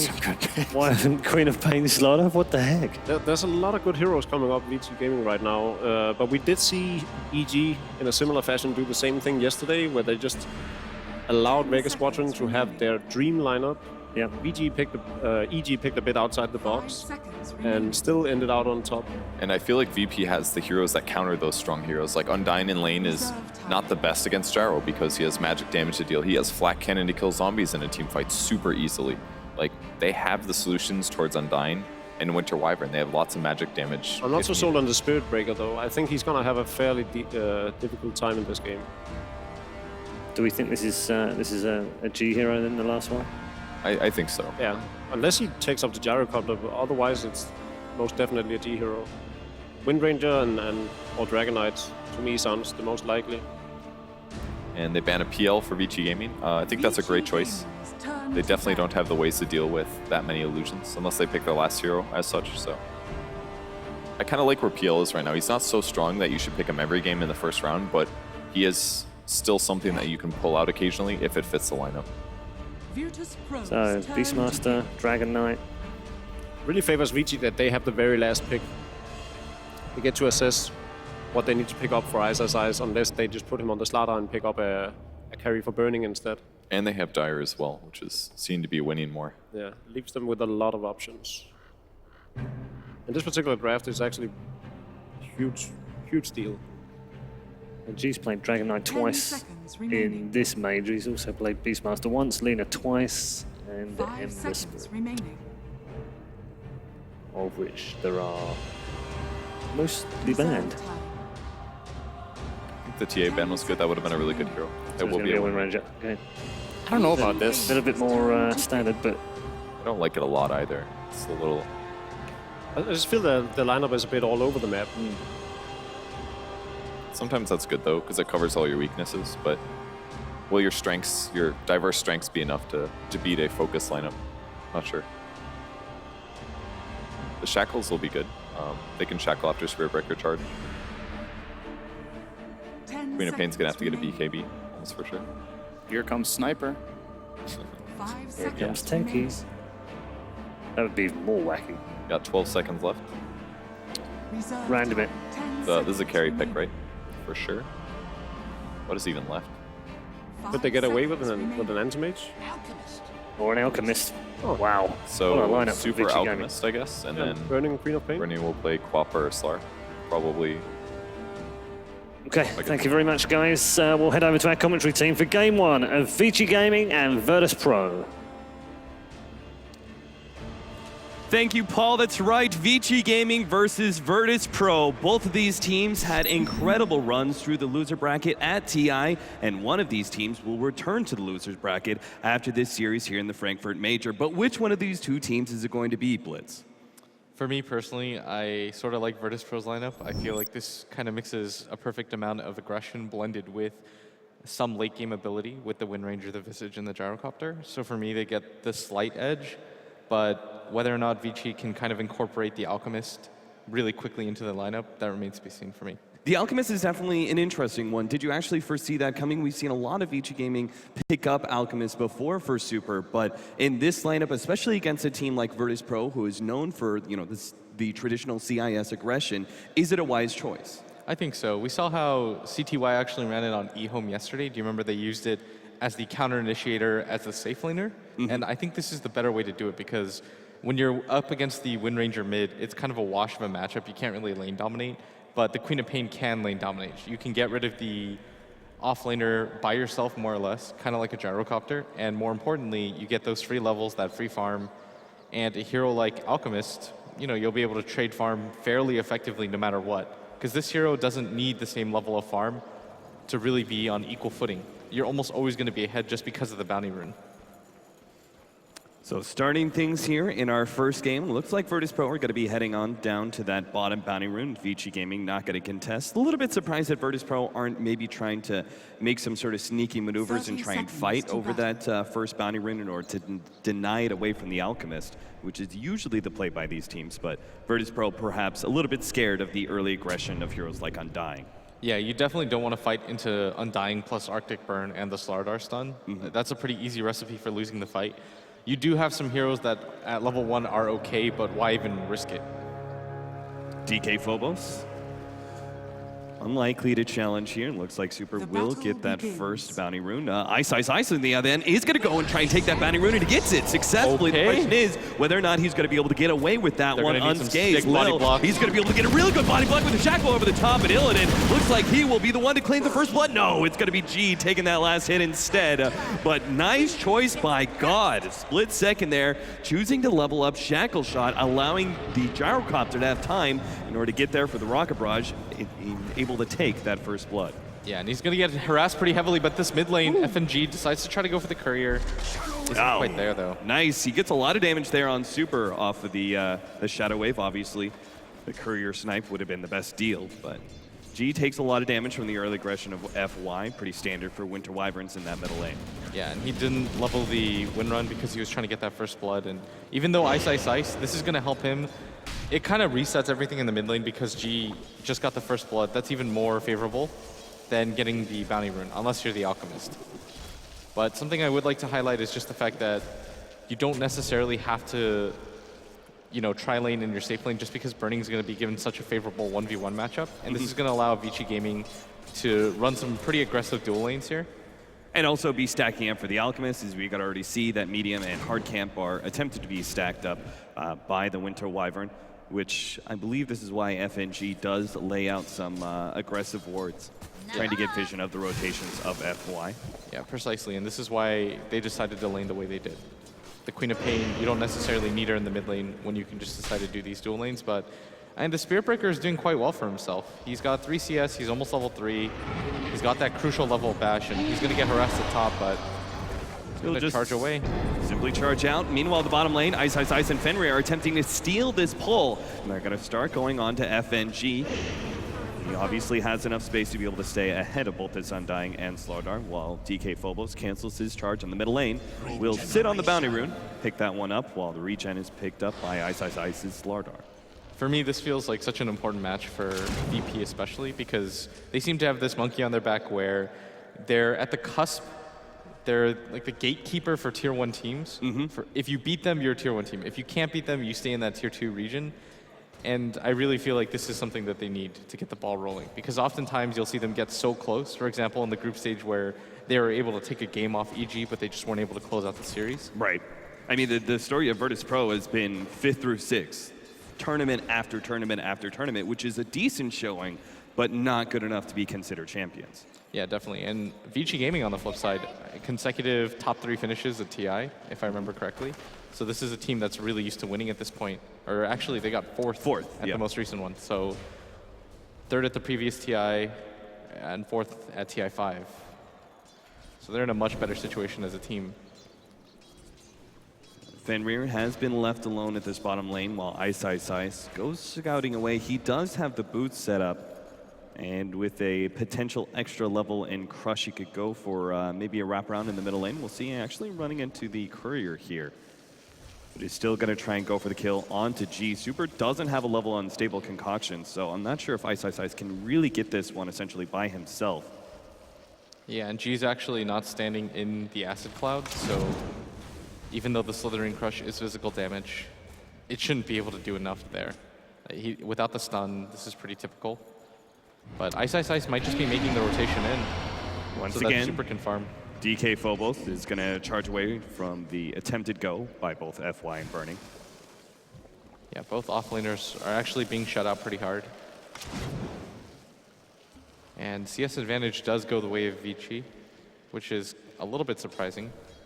Super gets a bit lucky, will be able to find himself a bounty rune. I believe that's why Ice is kind of rotating around now, as it is all important to make sure that Alchemist has a strong laning phase and is able to get those bounty runes. That's so weird that we consider that lucky. For any other hero, you would just say, I don't want that rune at top. Oh my Two God, bashes in a row. Is he actually going to be able to get another bash? Not in time. DK Phobos, though, puts a serious hurting. Meanwhile, in the middle lane, Ice comes forward, challenging G and forcing him back away from Super. Yeah, that can't be how that hero is meant to work. You just bash twice in a row and almost get a kill by yourself. Oh man, what a big upset that would have been. They're trying to make sure that Super can get his level 6 and he'll have a little bit of individual sustain. He's only halfway there though. You don't really need too much help for Super though. He has the Soul Ring. He opted to forgo the bottle and just go for straight for the Soul Ring. And it's better HP regen. I still like the bottle though, but I guess if Burning has one, you don't want to crowd the runes a little bit too much. And with the amount of stacks that he has, this might actually be better. Yeah, spending time in the jungle in order to pick up your level 6 rather than risking it against especially heroes like a Spirit Breaker, staying low in that middle lane may not be the best idea. Yeah, and I do like that Ice is rotated around so much, just because he can't really do anything about this. Even bigger rotation coming out from Virtus Pro. They're actually going to smoke up with Illidan. If they could kill... They're going to ult on this stack. They're not going to be able to get Super. He's just barely outside of that ultimate, but they'll take the full stack. And I'm sure Illidan, he would have loved to kill on the Alchemist, but I'm sure they'll be happy with this as long as he gets out. Now, he does have the Dazzle help him out a little bit. And the healing cell to bring him back up to full. The timing for that, if he was just 1 second later, of course he has no idea and he's got no vision. But Super also had no idea that he was there and he was going to run into a call down. And he was just outside the lip of it. But they are going to steal up all the stacks, and this is actually really significant because now Super has to rotate back to the mid lane. Fenrir doesn't really have a place to level, and that was a lot of time wasted by the Winter Wyvern. And that could have been time that she used to zone out the offlaner, help out her mid. The ward setup, the aggressive wards by VP, they knew it preemptively, actually had a counter ward ready to go. Meanwhile, in the bottom lane, Lil is actually going to be dying here, chased down by FY and Ice. So as they rotate the gyrocopter out of that bottom lane, it leaves the support open to diving. Yeah, that was really well played by Vici Gaming. Once FI picks up that Invis rune, definitely wants to set it up because Ice is probably falling a little bit further behind than they would like. Because in a lineup like this, he really needs to be the main initiator. You don't want your Queen of Pain to play the instant blink jump in hero. You want her to kind of play like CTY did yesterday, where you bait your teammates out a little, scout the landscape, and see if it's a really favorable fight. They are stopping any further. Well, as I say that, Fenrir actually uses a Decay in order to stack up the hard camp once again, but Virtus Pro does have vision of that, and I believe they also saw the ward laid down by Vici Gaming. They should have anyway. And if you're Virtus Pro, you want to try to get aggressive in the mid game with this setup once your Visage hits that crucial level 6 with the birds. And I don't know if it's hyperbole to say that Lil is probably the best Visage in the world, maybe. Oh, I wouldn't say that's hyperbole at all. Yeah, I feel like he's one of the few that still continue to play the hero. And this is why Virtus Pro continue to draft it, even if it hasn't been in vogue. But they're going to go for this mid lane gank, and the Shackle connects. And now the Gyrocopter ultimate's going to go out, slowing down Super with a power shot. They easily clean up that Alchemist, and Virtus Pro are setting a tempo here that is keeping the Alchemist utterly shut out. Yeah, but something that they have to worry about is that Burning continues to get free farm in this off lane, or in this safe lane right now, and the Spirit Breaker isn't quite level 6. And the Slardar at bottom, because they've had to rotate so often, is being given essentially a free lane. And this is not something you want to do for a player like Ice especially. But you've really got no choice. When you're playing with the Gyrocopter, you want to rotate this hero as much as possible, just because he's so strong at this phase of the game. Yeah, and it leaves a spot open for a greedy forward position like the Visage in order to get that early level 6 that allows him to be able to have a much larger impact of the game, whether it's split pushing or fighting. The problem, though, is they're going to play so aggressively on the other side of the jungle that they don't actually have ward vision for Lil here at bottom. So he's constantly playing back, and he's starting to get a little bit cocky here, and this might just... He starts putting some pressure onto Ice, but as we say that, Fenrir's going to come in, already has the Tombstone. Ice to drop it a bit low, and I think Lil just wants to make the commitment here for this kill. Does get the double drop, gets out the nuke, and takes out the Slardar, and he's still looking plenty healthy. They're going to address the Tombstone now, but a Shackle shot comes in, locks down Fenrir. They'll get that kill as well. G is on a killing spree. Virtus Pro respond at the perfect time in order to stop that gank on Lil. Really, it just looked like Lil wasn't even being ganked. He's like, I'm just going to solo kill the Slardar right now. I don't really care that the Undying's here. Perfect bird control. They're able to mop up some kills. But they've always got to worry about Burning as he continues to farm. He's got 56 CS already. Radiant's middle tower. With G Gaming, this isn't the pace that they wanted to set. With this much early farm, what do you build on a Queen of Pain? Do you go for that Aghanim's build, statting up a little bit, and just continuing your farm via that 30-second, 40-second Sonic Wave? Or do you go a little bit more aggressive with the Orchid and start hunting down heroes? I feel like the Orchid's really good against some heroes on Virtus Pro, but it's pretty bad. For example, it won't do too much when the Spirit Breaker charges at you and hits you. And the Visage Birds, you need some amount of HP for control, but it's so common nowadays just to get it for the physical damage. And it builds so nicely, right? You go for the Orchid for your physical damage, you round it out with a BKB as your defensive item, and then you've got your Assault Curse just to help out your team overall. Yeah, when you have amplified damage on top of everything else, the Queen of Pain is actually hitting like a real carry. G gonna head up to that top rune. Bounty rune will be snagged by Super though. And already up to 3K. But this is going to be a slower Radiance than you normally expect out of your mid Alchemist because Virtus Pro have been putting so much pressure there. Yeah, the fact that he's only 200 net worth above the Wind Ranger is pretty surprising. And this goes, like you said, just to show how much Virtus Pro have been able to do to slow him down. They took his stacks, they made a dedicated effort to gank him in the mid lane. And slowing him down is definitely going to be crucial to their strategy. Is they want to try to get aggressive, start playing the objectives at any point. DK Phobos does have his completed earn and level 6 ready to go, so he can be a factor here.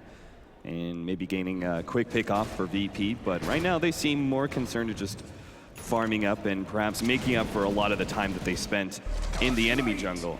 Need to still get that Gyrocopter's basic amount of farm. All right, so the Gyrocopter, despite the fact that he's actually gone around roaming, he's kind of kept up in net worth. I know he's 500 behind the Queen of Pain, but he's provided so much for his team, and this is something that you sort of expect. Like, Gyrocopter is not the traditional one carry that you'll see. You're generally going to be the hero that rotates around for your team, so that, like you said, you can open up the 4-position role for Lil, and he's actually going to be more like a core hero this game. And this is how Virtus Pro almost always run it, where Lil is just going to get an exclusive amount of farm. You build him so that he can pretty much solo burst any hero by himself with just the medallion. I love this. Look at this gank coming out. The smoke goes out. They're going to be able to hit Burning with the ultimate first. Follow up with the birds, and that is a beautiful setup by Virtus Pro. Lil lending his familiars up to that top lane gank. Does manage to get a critical kill on Burning. And that's something else that we haven't really talked about, is the global presence of the birds at all time. And when you've got a hero that, or a player that can control it like that, it makes it so difficult. You get caught out unaware so quickly. I think the best part of that smoke as well is the fact that it allowed DK Phobos close enough to just throw out Nether Strike, right? And he didn't have to try and lead in with the charge, and the Queen of Pain would get some distance back to that tier 1 tower. Yeah, and despite getting that much, Super still has a pretty healthy amount of farm. He's going to pick up the 12-minute Radiance, and we are talking a lot about what VP are able to do, but this lineup doesn't really come online until Super grabs that Radiance. Yeah, I was almost expecting Virtus Pro to go for like this rinse and repeat every few minutes, go into the enemy jungle, but I guess they feel like they shut down the Alchemist enough that they can go ahead and focus on their own farm and maybe, you know, shutting down some of those other heroes like Burning. Yeah, and they're going to try to get aggressive into the enemy jungle. This is what you want to do as the Dire. Don't give the 3 utmost right camps up for free, and that's why VP, they're just farming on the left side. And Lil is just completely playing by his tower because everybody's missing on the map. And this is readily apparent that they've gone for the smoke just because nobody's defending this mid lane right now. And nobody's punishing FNG at top. Lil's gonna run into him. FY will be able to slow down Lil a bit. Burning comes forward, but with the extra movement speed coming out from that Grave Chill, Lil will be perfectly fine. I'm actually surprised that they didn't just Winter's Curse and blow him up with maybe 1 or 2 abilities. They potentially thought there was more heroes there at bottom, but yeah, it's actually the rotation at top. They've been missing for quite a long time, and maybe that's why they didn't want to use Winter's Curse and Sonic Wave, because what if the Dazzle, right, was behind that Visage, and all of a sudden the Gyrocopter comes in, you've expended everything for a hero you didn't actually kill, and VP can make the turnaround. The truth is, though, VP are actually moving into the enemy jungle once again, as FNG was signaling that for a few minutes now. Yeah, it's easy from our perspective to just say, because we have perfect vision, obviously, that they could have made the rotation down and killed them instantly. But if it was a smoke gank, you might just lose the game right there. Because right after that, they would have the Medallion on the Visage, they probably go for the Roshan, and they take so much map control as a result. But there are a lot of wards in the Radiant jungle, as we see. And you want to try to get aggressive with these as much as possible. Got the charge on Super, as well as the ultimate for the Spirit Breaker. Slowed down by the Gyrocopter ult, and G will take yet another snipe at those kills.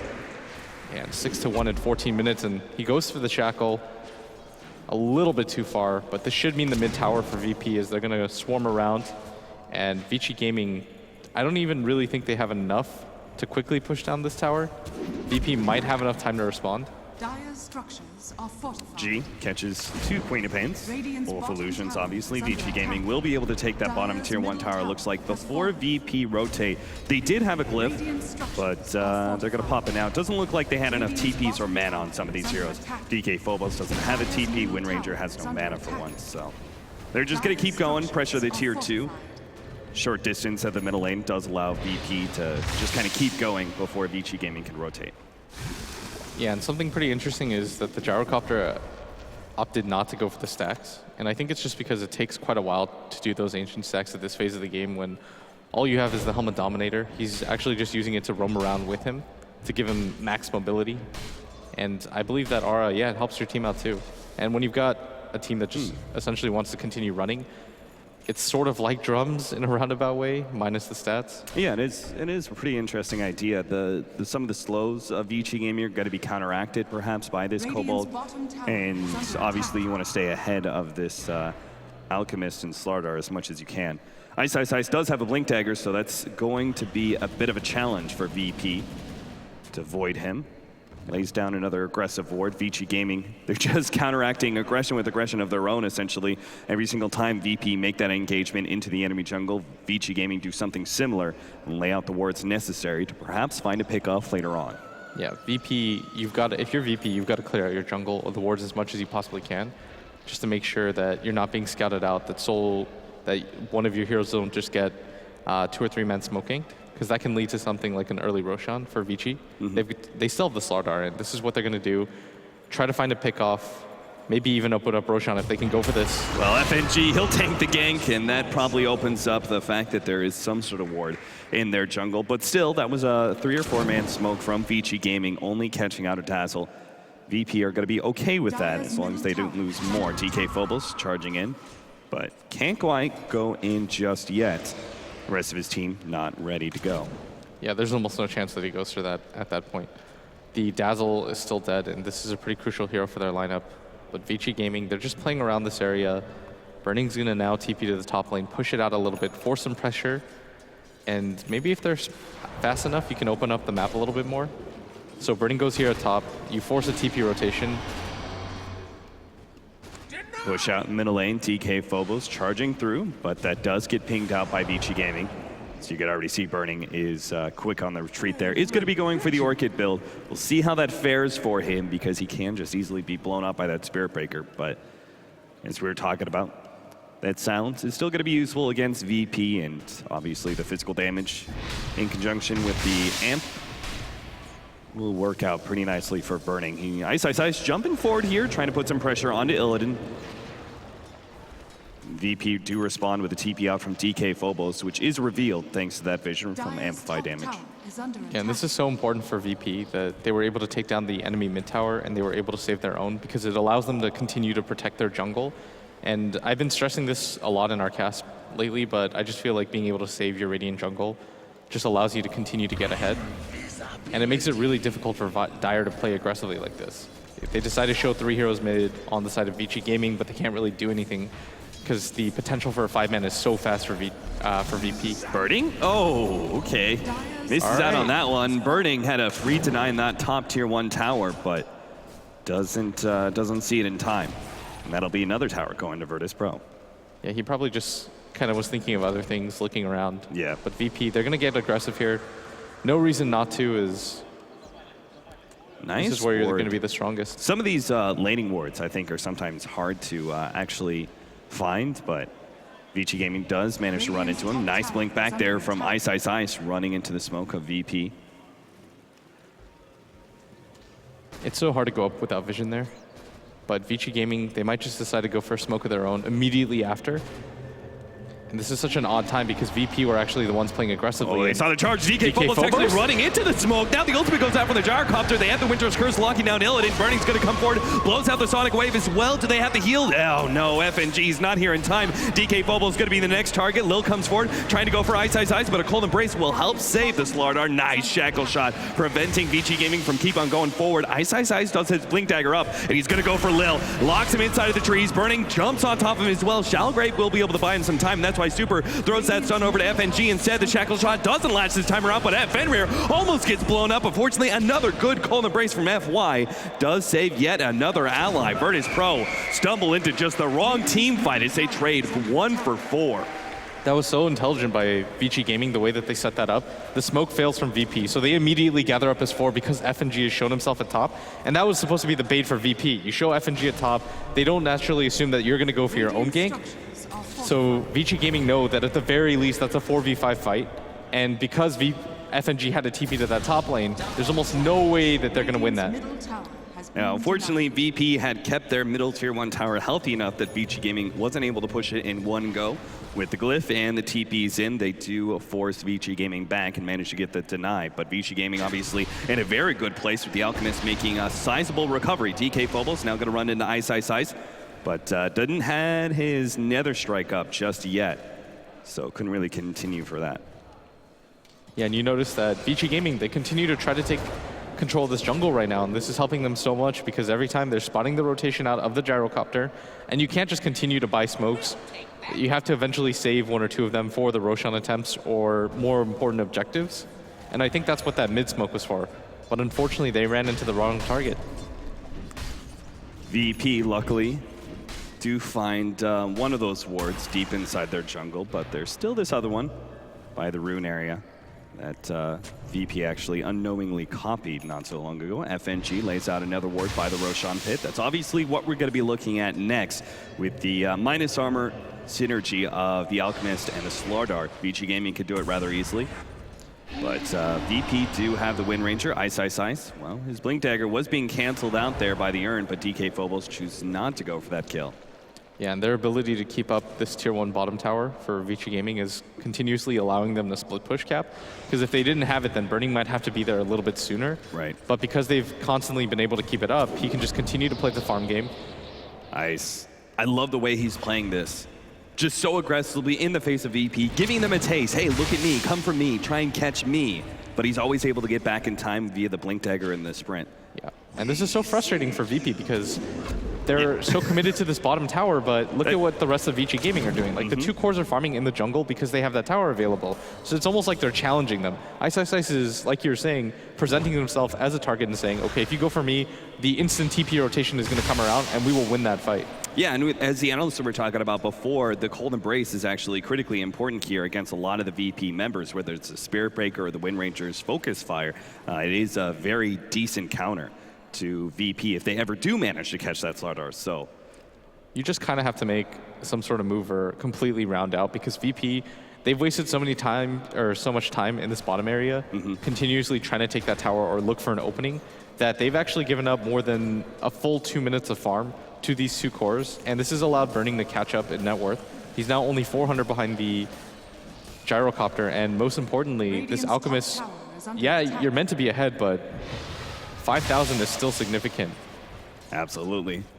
The more time the VP led up, the more that net worth graph is going to go down. Nice spotted out there with the weave that will allow G to be able to land the shackle shot. They continue the vision via the charge and get the quick pick off that allows them to take control of this tier 1 tower.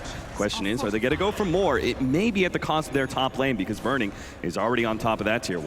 Yeah, and this is the issue, is that you were able to get 1 hero and take 1 tower, but Burning is going to do nearly the exact same thing, and you might have been getting like slightly better of a trade when it comes to kills, but just overall farm definitely favors VG Gaming right now.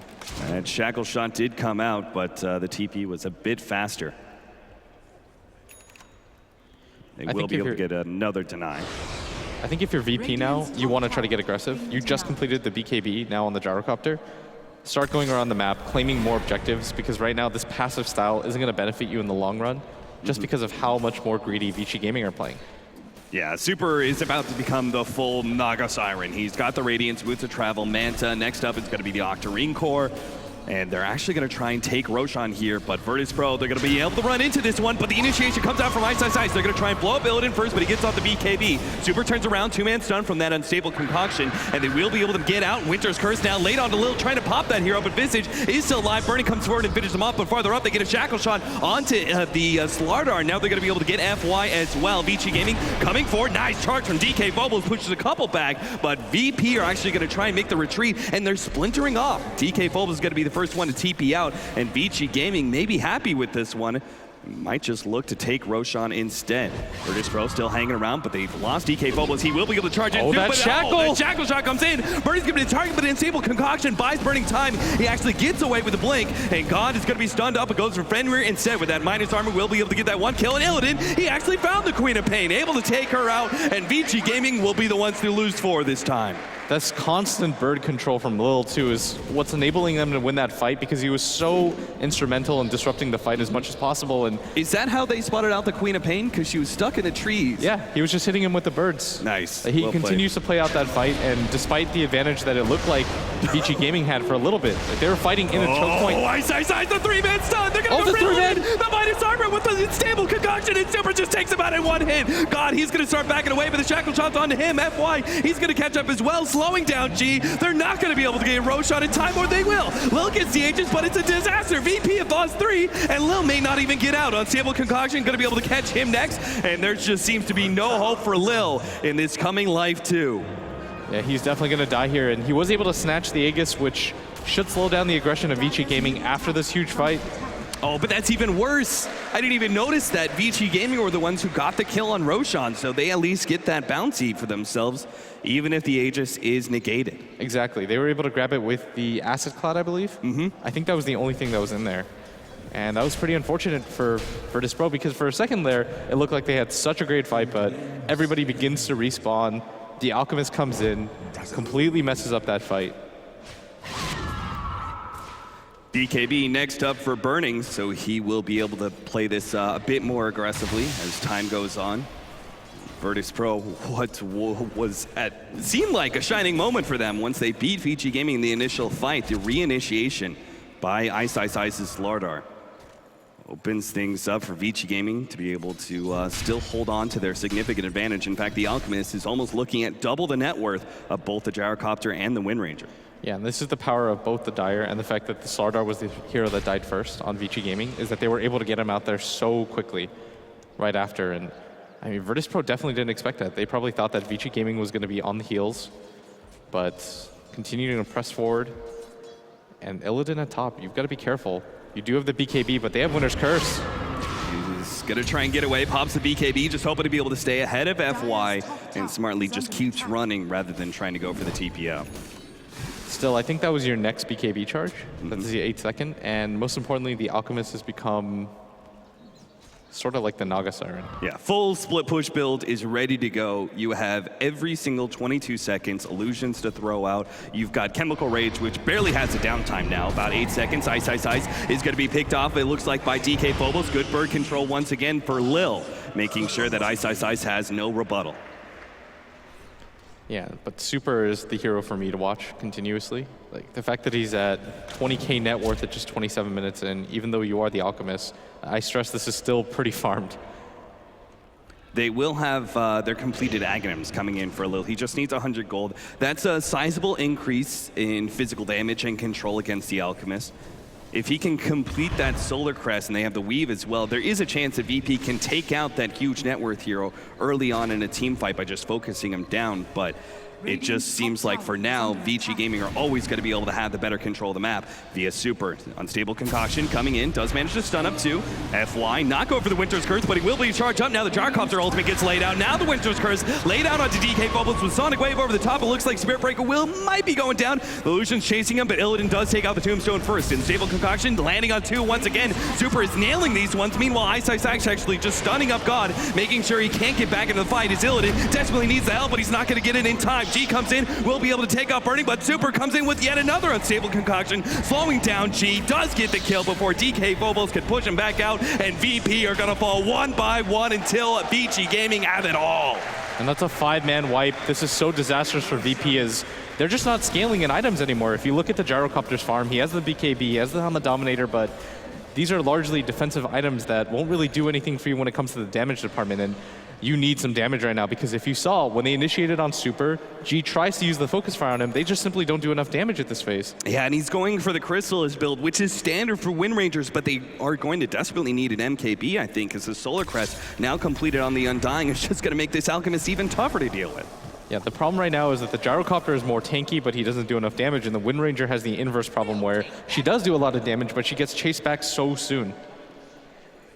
Things looking very good for Vici Gaming as we stumbling on to that 30-minute marker, over 10K lead in both gold and experience for them right now. When it comes to the XP graph, which is a little bit more reliable for me when you're playing against an Alchemist, this also matches up as they're ahead 10K in that department. And this is just because they've been able to keep up almost all their heroes whenever these team wipes happen. Now, it seems pretty clear to me that Virtus.pro weren't able to take enough control. They're not going to be able to end this game early against the Alchemist. He's reached that full, as we keep saying, Naga Siren build where he's just going to split push and maintain control. But what about the late game? Can Virtus.pro try and push this game 60 minutes? What do you think their chances are? Oh, I think when it comes to the straight late game, it's still sort of okay, but the fact that they've got a hero that almost just one-to-one counters the Wind Ranger in FY with the Cold Embrace makes it so hard for them to kill the Alchemist in the first place. And this is going to be made even more difficult just because he finishes a full Assault Cuirass as soon as this fight ends. And we were talking about the fact that he was double the net worth of the Wind Ranger, but if you add up like nearly the next 3 heroes on the side of Virtus.pro, Super can almost match them. Yeah, very insane. Super will get a little bit more gold in his pocket as he takes that tier 2 tower, and they have reached a serious peak, and they know it. They're going to push uphill immediately, not waiting for silly things like Roshan, who needs it when it seems like Super is going to be unkillable outright. They're going to start TPing now, but it might have been a little bit too late as their tower stuff taking some damage. Vici Gaming, they can kind of force this, but they could also just wait for the Roshan, get the Aegis onto Burning. The BKB is now completed on Burning, and that was such an awkward way for DK Phobos to end that charge. Yeah, I think he realized that if they stuck around this cliff area, he could be found. He doesn't want to get caught here and force his allies to try and come up that staircase. Too dangerous. Vici Gaming are going to back out, as you suggested, waiting on Roshan, just forcing VP back with that push. Yeah, and by forcing them back, this allows Virtus.pro to...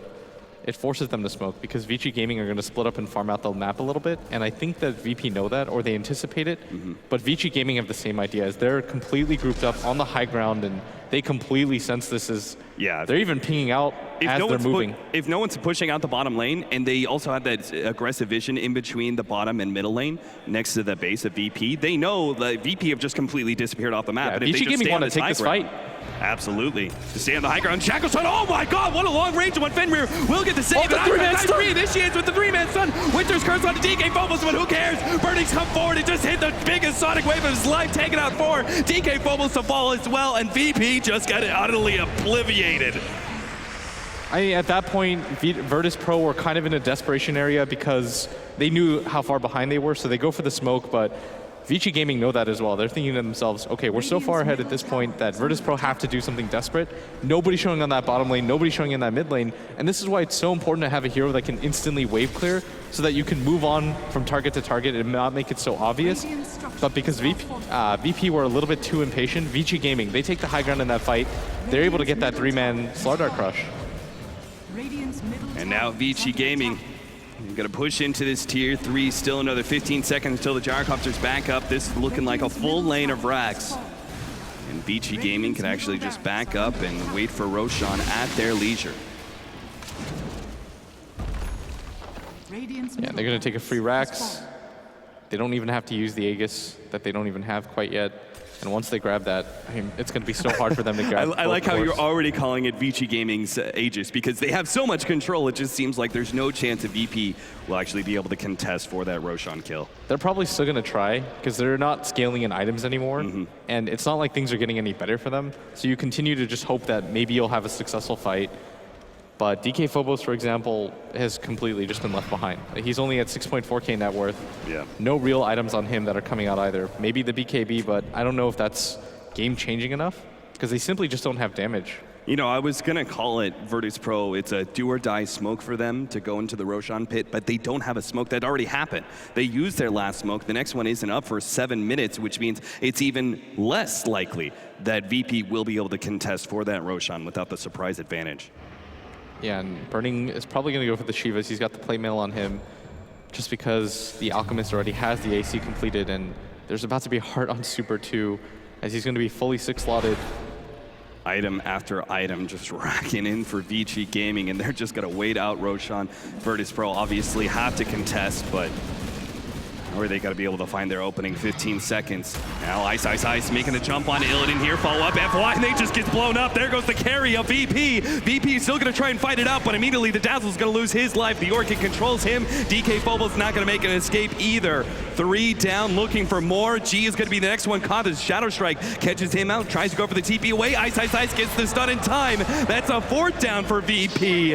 And now a guaranteed Roshan for Vici Gaming, or they may not even go for it. They might as well just push out the bottom lane and try and end this thing.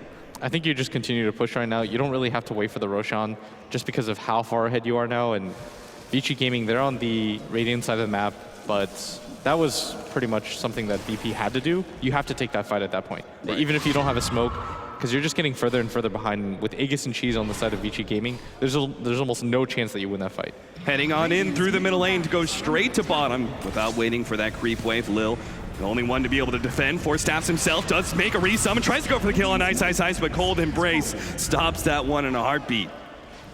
And Vici Gaming will claim their 2nd lane Arax. Virtus Pro, their 3rd lane Arax will stay intact, but that's only because that tier 2 has yet to be taken in the top lane. And it looks like VP, I mean, they're still staying in the game despite the fact that they're so far behind. If we just look at the difference in net worth, it has to be near 30K. I'd imagine that the experience is in a similar area. And Roshan may just be what puts it over the top for Vici Gaming's. We'll see. Virtus Pro pushing back that bottom lane. They'll never be able to get to Roshan in time with all this minus armor and the damage on Super. Yeah, I think Virtus Pro, they're probably just... they don't really want to GG quite yet because you want to fight for that last Rax, but they're probably discussing what's going wrong and what went wrong despite the fact that they had such a good start. It never really felt like they were able to put too much pressure, and that Roche fight was just so disastrous for them, and they're probably just assessing what went wrong. VP, they're going to make a go of this, though. Oh, Shackle Shot on the Burning. That's going to be a good setup. Maybe they could take away that early Aegis. Nether Strike. Oh, what? Burning? No, the power shot snags him. And VP, oh, Illidan actually wants to set this one up onto the ultimate. The ultimate comes out for the Winter Wyvern. TK Phobos immediately going to be the target, though, as he tried to charge in. Does manage to get the charge off. Still has the Nether Strike as well. Bumps back. Does manage to push around Super, but Illidan just doesn't have the damage necessary. And G couldn't even get close with Fenrir intercepting the rest of VP, making sure they cannot get uphill into that fight. FNG gonna try and hide away that gem, but Vici Gaming don't have to worry about kills anymore. They can just go straight for the top lane, and I bet they could even backdoor it with the amount of damage they have now. Yeah, they don't really care at this point. They understand how far ahead they are, and these fights, it's not like it gets easier over time, right? They lose 2 fights in a row. The 3rd fight's not gonna be any easier for them, but still willing to stay in, gonna wait for Illidan to respawn. And that BKB just at 6 measly charges now. Radiant's top tower is under attack. Another tier 2 going to fall. Super. Even eating through that backdoor protection. Finally, they do have the creep wave here. That'll make things a bit easier for them. By the time they get uphill, though, Gyrocopter will be back. And it looks like he will be even able to... No, it's actually all unreliable gold, so he may not even have buyback with this next life if he dies immediately again. But Super, he does have buyback. He's just going to continue to hit this. He's got the boost of travel, too. Lotus Orb coming onto him, too, just in case you could go for the reverse Shackle. Yeah. Lotus Orb, Solar Crest. I mean, Super is just a monster right now. 3,200 health. Jump in, Ice, 2-man stun. Illidan's gonna throw out the ultimate as well, but it just does a pittance of damage as Vici Gaming just don't seem to be threatened at all by DK Phobos or Lil. They start trying to go for Fenrir, but a good Winter's Curse holds the rest of VP together, and they will fall together as well. 16-32 is the end score as Virtus Pro finally called GG. And just what a dominant performance by Vici Gaming. Every single time that VP decided to make a move, Vici Gaming were completely there. Remember when they went for the smoke on mid? VP It fails. They instantly group up on Vici Gaming side. They go for the smoke of their own, completely just outplaying them turn to turn. Yeah, absolutely. Virtus Pro, I mean, they had the early start, though, with the Gyrocopter and everything else. Do you still feel like this is going to be a close series, or Vici Gaming, with this display of game number 1, just too far ahead? I'm not quite sure, because the game, it looked close when it came to the laning phase, but when it came to the actual rotations and the smoke movements, it just felt like Vici Gaming were on another level. All right, well, we'll see what our panel has to say as Virtus Pro are left with a questionable place to go into game number 2. Thank you very much, Cap. And yes, back at the panel, we'll watch the players as they leave the booth for a very quick break. Gives us a chance to discuss the draft and the early laning phase and the late game, because that all seemed to go to plan, Sidrin, in a way. We said about the draft earlier on, it was a very mid to late game heavy kind of draft from VG. Kind of had to stem the tide a little bit. We knew that Virtus Pro would come out shooting, and they did. An early game was all theirs, but it seemed inevitable somehow that VG were just going to soak it all up and then hit them on the counter at the sort of mid to late game period. It was just the kind of draft where I was very impressed with VP's first 15 minutes or so. They took complete control of everything they needed to do. But the moment you lose one team fight to this lineup, you give Alchemist an item and a half, basically. The one moment Blitz came back to a couple of times in the mid lane, the smoke breaks, Vici Gaming counterplay them, get a 4-for-1 fight. They get that. I think they get Roshan as well, because their lineup is super good for that. The Alchemist became too big of a problem, simply. Maybe they should have banned it last. It's so easy to say in hindsight. I think they had tools to deal with an Alch. They did very good at shutting him down super early on, but still, I think it was 12-minute Radiant. Yeah, and the problem was also that Super kept weaving in and out of the fights. Whenever his ultimate wasn't up, he would run, stand in the back, just fire off stuns, making sure that the Cloud was on the ground. And generally, Super just played a really good game position-wise. And then the straw that really broke the camel's back was this Roshan fight, where it's a constant back and forth.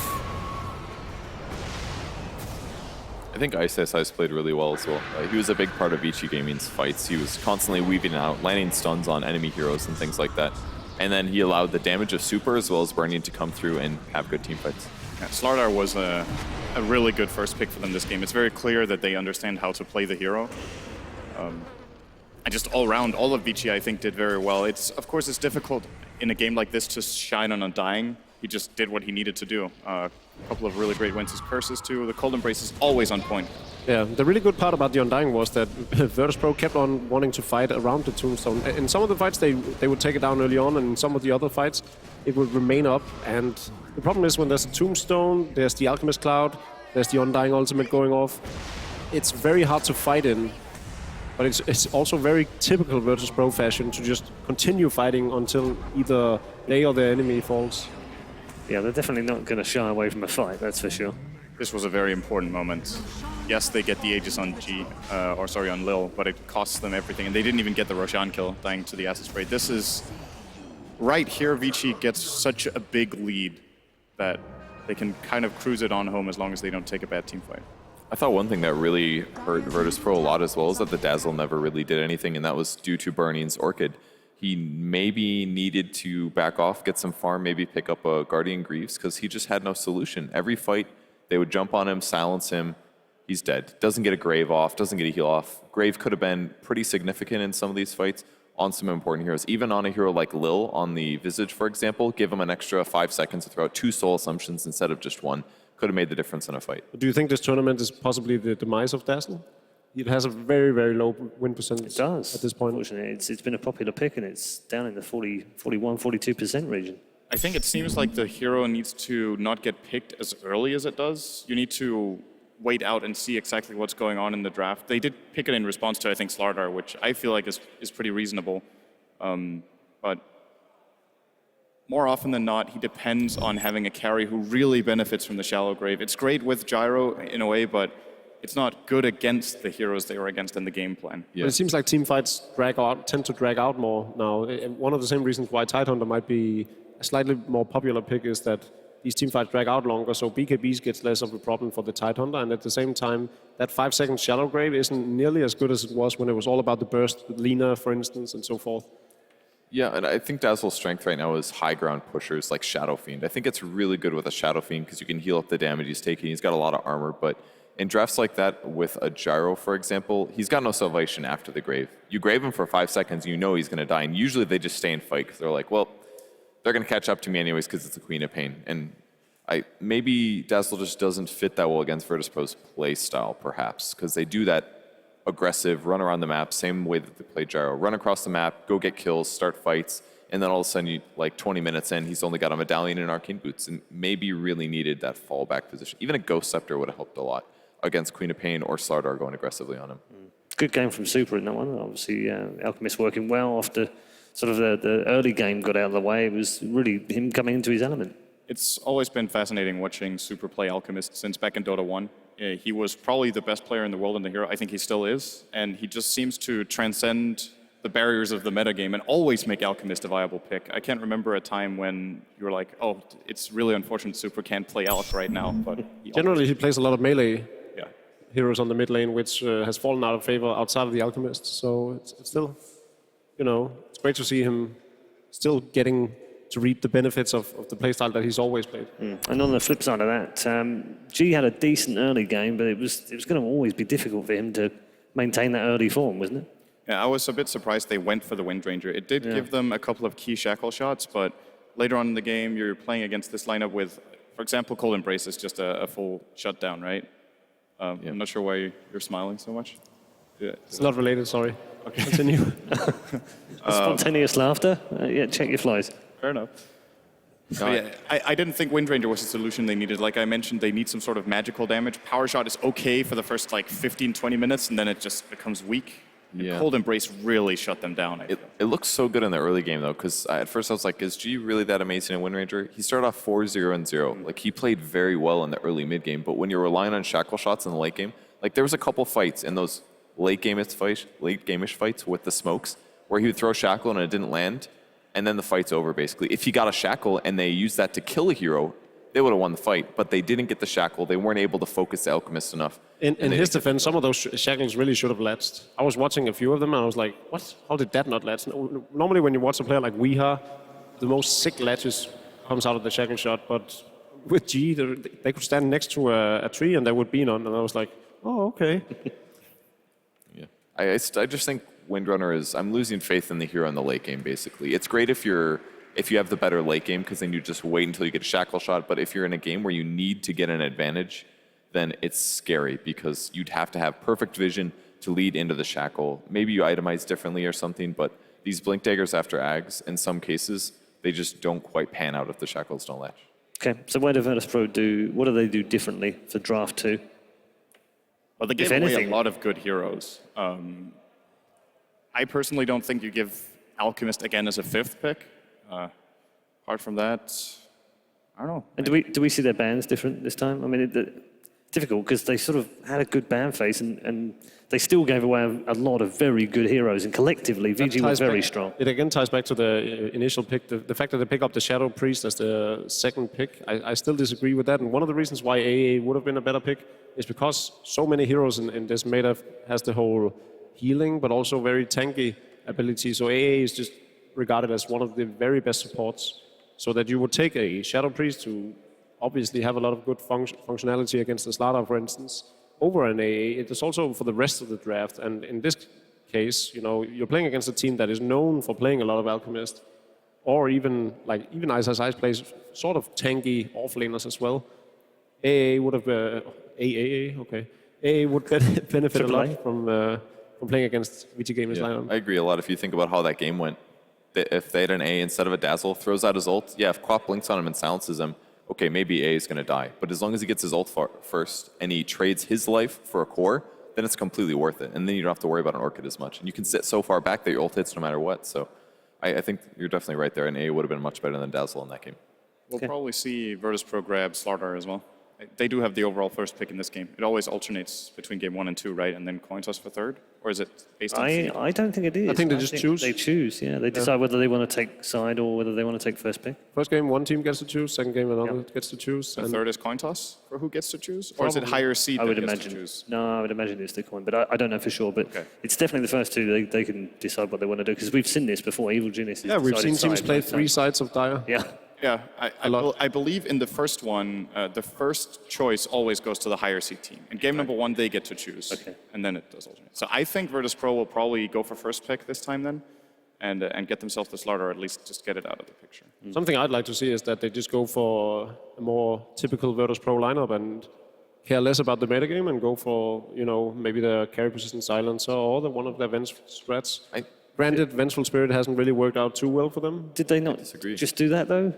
No, it wasn't. I mean, you're right meta-wise, but in terms of the way that they played the game out in the This early was actually stages. a half-assed meta lineup where it was like, sorry, it was not as strong as the lineup that VG Gaming got, and it wasn't at all in style with typical Virtus Pro fashion either. Yeah, I agree. It was halfway there. They picked the meta heroes with the exception of maybe Dazzle being ideal, but they played it Virtus Pro style, which was very aggressive. So I think maybe if they had the perfect lineup and they were able to get those kills, it would have been really worth it. But it just didn't quite pan out perfectly. So I think they stick on the same picks. They just need to alter the picks just slightly so it's better for getting kills and getting catches, but still play the way that they normally play because they shouldn't try to form themselves into any of those other things. And sometimes I'm just unsure about those really crazy picks. So I kind of like what they did there. They just need to play a little bit better. They've shown a tendency in the past to come up with some tricky drafts. They're going to need one now, aren't they? Yes and no, because more than anything, I think the bans are more important than the picks for them in this game. They have a pretty wide hero pool. Like, yes, they can go for something tricky, but it's more about denying VG Gaming the kind of combination that they do. Yeah, BP does go first pick here. The thing is, VG Gaming also has a very wide variety. Oh, of absolutely. play, so it's not easy to ban out against VG Gaming. It's probably one of the harder teams in the tournament, actually. You're not gonna get VG to pick heroes they don't play. That's for sure. That's an identical ban first phase as we had before, isn't it? Yeah. No. It's Let me see one. Slaughter went through last time. Oh, you're right. Of course he did. Yeah. But the rest are, I think, the same. So who got through now? Darkseer. Darkseer. Okay. All right. Good They call. were Jacob. listening to. Yeah. It's time for A. 1 hour too late. It was a hero they picked a lot in the group stage too, though. So. Yeah. I'm still surprised to see that's the overall first pick. This is probably going to be an Ice Ice Darkseer. No, I mean, that happened when they were playing in their group stage as well. The team, I don't remember what team they were playing against. It might have been Newbie or Newbie Young or something, but it was Newbie, I believe. In the first round, they basically, between those two, they made the meta AA first pick because they took turns doing it. Was it Evil Geniuses who did it yesterday? I think there was one team who picked it up first pick yesterday in one of the series. If I remember correctly, it was one of the Chinese teams. So I believe it was might have Newbie. been. Yeah, they played him twice. I think VG will choose against Wyvern with the Darkseer opener. AA Ice Blast, of course, counters Cold Embrace Heal. Yeah, I agree. It's not necessarily what they need to go for here. I'd go for the Queen of Pain again, even Queen, though yeah, Burning I was agree. like, he wasn't very convincing on it. He had a very rough early game into the mid game, but then he started landing some big ultimates when it came down to the late game and the big 5-on-5 team fights. What I like about the Queen of Pain is it also brings versatility. It isn't necessarily Burning who has to play it. They can put Super on it. Reserve time. And again, it's just been a super successful hero throughout the main event. Yeah, 58% win rate right now. 50 how much? 58. 58 for Queen. 50,000. Over the entirety, 50,000%. Oh, Only in Jacob's world. in Jacob's world, that's probably a loss. No, there are no losses in Jacob's world. There is for everyone else. Only challenges. This is taking some time for VG. It is. I'm not sure. I think they're definitely considering Queen. So, okay. Yeah, so that would be almost identical to the first time, except they've replaced Slaughter with Darkseer this time round. So, do you take an Ember here? I think you take Lina before it's too late, if you want to run it, and then play Virtus Pro style. That's actually a good idea. It's going to get banned in the second phase. They want to match up against Quap. They want to have the burst. It is a bit restrictive in what you need to pair it up with in terms of the draft, but BP have to know that if they want it, it's now. Else I agree with Ember being a good choice, but running that mid into Queen of Pain is dangerous, and I don't think Illidan plays Ember at all. I have not seen it. So then G has to play it mid, because G doesn't play safe lane for them. Well, they have done that sometimes, actually. There's a possibility. So if they do pick something like that, the only thing they're missing is catch. Like that's one really good way that it synergizes with A, is that if they stun anybody, they're just dead. Oh. And this is their catch, I guess, without forcing them too heavily into a certain path. Yeah, and I mean, this obviously combos very well. Spirit Breaker reaching its target while the AA blasted. And he does all magic damage except for his basic right clicks. So yeah. I felt like Spirit Breaker was very good for them last game. They got a lot done with it. Maybe it didn't work amazing in some of those late game team fights, but I felt like that was more maybe the cores not carrying through, their picks, not their play. I mean, theoretically, Spirit Breaker should be the very best hero in the game for Virtus Pro in the way they play the game and approach it with their all-out aggressive attitude. Surprised they banned the Wyvern. Yeah. So it did bother them enough last game. Okay, that goes to Carry Silencer, right? This is a very good ban for VG. That hero ruins Darkseer. And Queen of Pain. Yeah. VG Gaming's turn to ban. I don't think they banned it last game when they had Queen of Pain, right? So I think they're doing it because it counters both, not just one. It's less of a problem last time with the Slardine and Alchemist. Yeah, that's a good point. Plus they're on the back foot a little bit. 10 seconds. Maybe more likely to pull out weird picks since they're on the verge of going to lower bracket. 5 seconds remaining. So now they just have to anticipate their strat, basically. Dragon Knight is the pick. They're targeting G really hard. Yeah, almost like they're baiting him into his Lina. It does mean they can leave it a bit later now, perhaps. Why would you ever bait anyone into a Lina, though? If you are planning on getting a good counter. Not for the lane, but for the game in general. I don't know what direct great choice they would have, though. Shadow Demon would be pretty good versus what VP has. Yes. VG is one of the teams that does play it from time to time, but it's just not that popular right now. This hero is popular. Just want to throw this out there. There's no Phase 2 Brood ban this time. Correct. They have Darkseer, so they have Queen. they have Queen versus Brood in a one-on-one lane gets crushed. But Darkseer is obviously good in the lane, and Queen can manage after. If she's in another lane, she can transition to. So they feel comfortable. Yeah, they can deal with a Brood. VP will not get it. I'm almost 100% sure. In addition to that, opening with AA Spirit Breaker, I'm pretty sure it's still going to be DK Phobos on the Spirit Breaker, so that's their offlane player already. Remaining. Else they have to put Lil onto SB, and I don't think he wants to play that hero. Yeah, that's so a much. good point. Reserve time. I think he did fine in the offlane last game. Didn't die much. Charge is kind of nice, though, against Night Stalker. That's a little bit of a benefit. Because you get his vision, right? You get the vision of the target, so at nighttime you see a lot when you charge NS. Of course, against Queen of Pain we already talked about. It's okay. I wouldn't be too worried about who plays what between FNG Lil and DK Phobos. Really? Yeah. I feel like Lil is very straightforward in the heroes he plays. Like last game he played Visage, and even in situations where it looked really bad, he was able to pull out a lot of value. I could see a Visage again. Me too. But they don't have to pick it yet. I don't think VG has played it for a long time. If there's no heroes left, I think it's pretty safe. E2 would ban it as their 5th, but maybe save it for their 4th pick. Unless they're anticipating G's hero to get picked out by VG. I feel like VP's draft is in a good place here, basically. They can go a lot of different ways. They just need some damage, some burst damage, basically, and some cores that counter their opponent's cores. And some more time. Ideally. Okay. VG Gaming's turn to pick. So this gives info, of course, to VG Gaming. They know it's a core Spirit Breaker. Lil's Visage is a secondary core most of the time. But can compensate. The reason Spirit Breaker and Visage is a nice pairing is that, first of all, Visage can do a lot of physical damage during the charge stun and the Nether Strike, but in addition, can also compensate for Spirit Breaker's lacks as a core. He doesn't really scale very well compared to a lot of other heroes, but Visage can take it over. So if you're VG Gaming, are you concerned about them, Virtus Pro picking up the Gyrocopter? Reserve time. I mean, Gyro's advantages are laning stage, basically. Like, he can lane against Darkseer pretty well. He's a good laning counter to Darkseer. But he doesn't provide as much late game. His win rate's not amazing. Illidan plays more of a roaming style, wasn't able to keep up and farm as much. And especially paired with the Visage, he's going to be getting less kills, so he may not snowball as hard. I'm not sure if it's the best solution. It's pretty good with AA, I guess, because you can call on whoever gets initiated on. But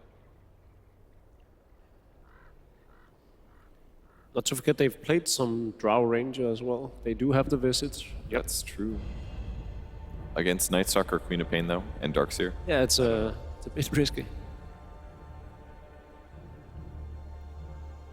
Then again, of all the carries that Illidan likes to play, they're all very susceptible to ganks from the Nightstalker, even the Gyrocopter. They just need an Earth Spirit to keep the Drow safe. He presses a button, and then she has her ulti again. That's a good idea, Tom. The Venge pick has been stolen. Oh, wow. That could have been a possible Venge carry out of VP. Yeah, that's got to be half the reasoning here has got to be that they wanted the steal. It's pretty good against SBs. Wow, They do go for it. it. Damn, still went And even against after Avenge. That's like 4 heroes that counter Drow Ranger in some aspect. Just because they can close the gap, it's hard for her to get away from them. Last time we saw Drow, he built Force first and in reaction to a Clockwork. So he may not have to do that this game, but they're still going to get right on top of him. It's got to be a BKB, right? Like that's his defensive item this game. Yeah. Virtus Pros turn to I still think Lina is pretty good. Yeah, I'm still sold on her as well. I'm surprised she hasn't been picked. They can swap whoever gets initiated, though. The gyro. One solution gets a sacrifice the Venge instead of the core. But they will have a lot of damage in the early game, that's for sure. Do you think VG can get away with... They can't get away with the Spectre, can they? It's one of the classic cores to Drow Ranger, or counters to Drow. You always just reality and then she loses her aura.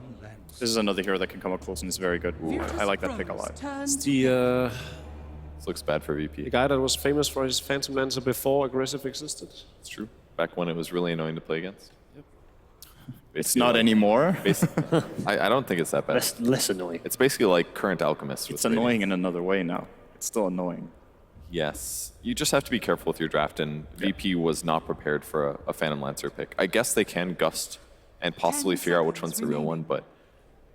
And I guess Ice Blast as well is pretty helpful because it can get his HP fairly low and you won't be able to heal that up, so you can generally... If he's spawning low HP illusions, it's not that big of a deal. You can deal with it.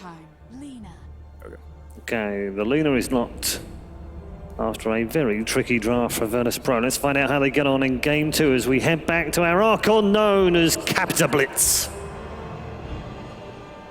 Thank you, Paul. That's right. We're here with game number 2 between Vici Gaming and Virtus Pro, and it's a bit questionable, at least the draft anyway from Virtus Pro. It's kind of their signature draft, but Vici Gaming have a lot of good counters to it. Can I just ask really quickly if the crowd was cheering because a Vengeful Spirit was picked, or was it the Dro? I'm pretty sure it was the Dro. I don't know what... it's Virtus Pro. They're going to pick the Dro at some point. It's a Dro Visage combination. They've done it time and time again. In fact, we had some time to talk to Illidan about the Dro Ranger specifically. Yeah, he felt like it was a hero that was viable. He wasn't really quite sure how to make it work. And he thought maybe the Force Staff was the direction that you can go so you could play a little bit more aggressively. And so that you're not just instantly killed by anything that stuns you. But we'll wait to see how that works out. For me personally, the Venge support is the bigger question mark for me because this hero, it either works out or it doesn't. And nobody's picked it in quite some time. Now, Purge brought up a good point that it is going to be a good way to be able to help out some of the heroes of Vici Gaming when they are targeted by, for example, the Lina combination. You also have the Dro Ranger who's locked down with the silence and keeping on you with those cold arrows. It feels like that is a potentially good saving mechanism, but why haven't we seen more of the Vengeful Spirit? I think the problem is twofold, is that the swap pretty much just gets you killed, and for a purely defensive spell, there are better ones. For example, the Dazzle Grave that you can cast multiple times that doesn't just instantly kill the Dazzle when he uses it. And probably more importantly, I think the stun is actually quite bad. There are so many different things that can dodge it. It's pretty slow, the projectile speed, and you don't really add too much variables as a control hero when it comes to the late game. It's not like some supports that can simply just grab an Aghanim Scepter and continue to scale, or certain supports that can instantly initiate for you. Like, this is a hero that has a slow-moving stun. The auras are pretty good. I know people in the chat are going to complain like, oh, well, you know, the Wave of Terror and the Vengeance are excellent. Well, there's a reason why this hero doesn't get picked, so. Virtus.pro, they do start out this game number 2 on a decent foot. They did manage to counter out the ward here in this bottom lane that Vici Gaming placed to start with. So the Darkseer will not have that vision to go on. Looks like we're going to have a contest here at the top lane. Virtus.pro are sitting on this high ground, and there's not much way Vici Gaming can really know. But who's your bet on for a first blood? I think when it comes to just a straight-on fight, I think VP might be a little bit stronger.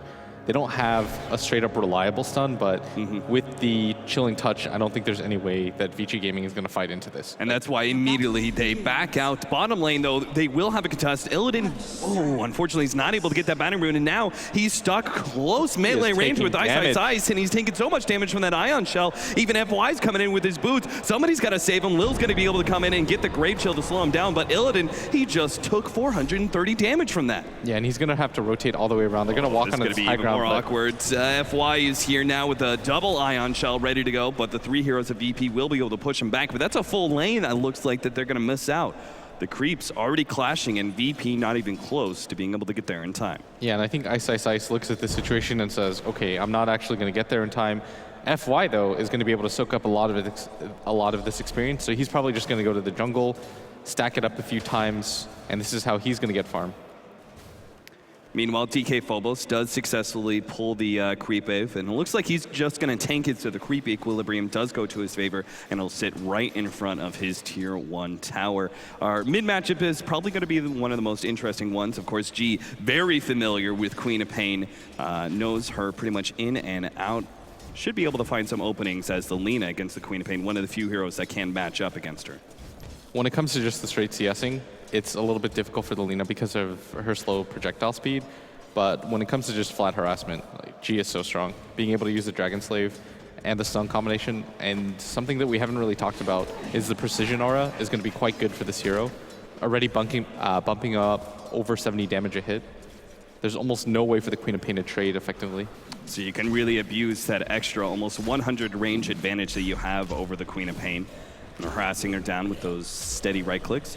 Meanwhile, Virtus.pro, obviously, they've got some greedy cores in both the Visage and the Ancient Apparition, so they're going to need to do some very efficient pulling on the Radiant side jungle. Yeah, what ends up happening in this matchup usually is the Queen of Pain can trade by getting some right clicks in, but she's going to make a pretty aggressive jump forward, but Ice, just threatening there. Not a whole lot that he can do in this position. He will at least establish control over the top rune, does get the bounty for himself, but this does leave Super out in the cold, as he doesn't actually have enough for the bottle yet. The one benefit to all of this for VP, though, is that DK Phobos is more or less getting free farm here at this top lane. He's already up to 8 CS of his own, and he's getting a ton of XP. And this is a hero that, in the last game we saw almost completely shut out. He wasn't able to scale or get any farm, but in this game I really feel like he's going to pack on the levels. Yeah, so we may see an early rotation by him once he picks up level 6 and trying to threaten that Queen of Pain. Meanwhile, FNG looks like he's been slowly but surely right-clicking down this medium camp. Kind of odd, but I guess he's got nothing better to do with the Night Stalker roaming around and that bottom lane not holding any hero. Looks like Ice is actually going to rotate out of the jungle now. Yeah, part of the problem is that you can't really harass out as this Ancient Apparition because their lane isn't quite strong enough. If the Night Stalker and the Darkseer are here, they're pretty much just going to kill you if you're an Ancient Apparition. Whereas Lil has a lot more opportunities to get away with the Grave Chill. They're going to go for this mid gank. They're pretty decent timing as the creep wave is going to come in. G is playing quite aggressively because of how low Super is, but he might just surge FY forward and set this up. This should be an easy setup for the Shadow Strike. They do have Lil Visage. Oh, he's going to get the first blood on the Super first, and now they have the combo body block by Lil. He's going to get the bottle up. Away. They turn around, get Ice. FY comes in. It's he's not even going to get it. He's trying to get the kill, but God survives. Oh, the Shadow Strike takes him out, but Vici Gaming lose 3 in the process, and no one is there to collect that kill.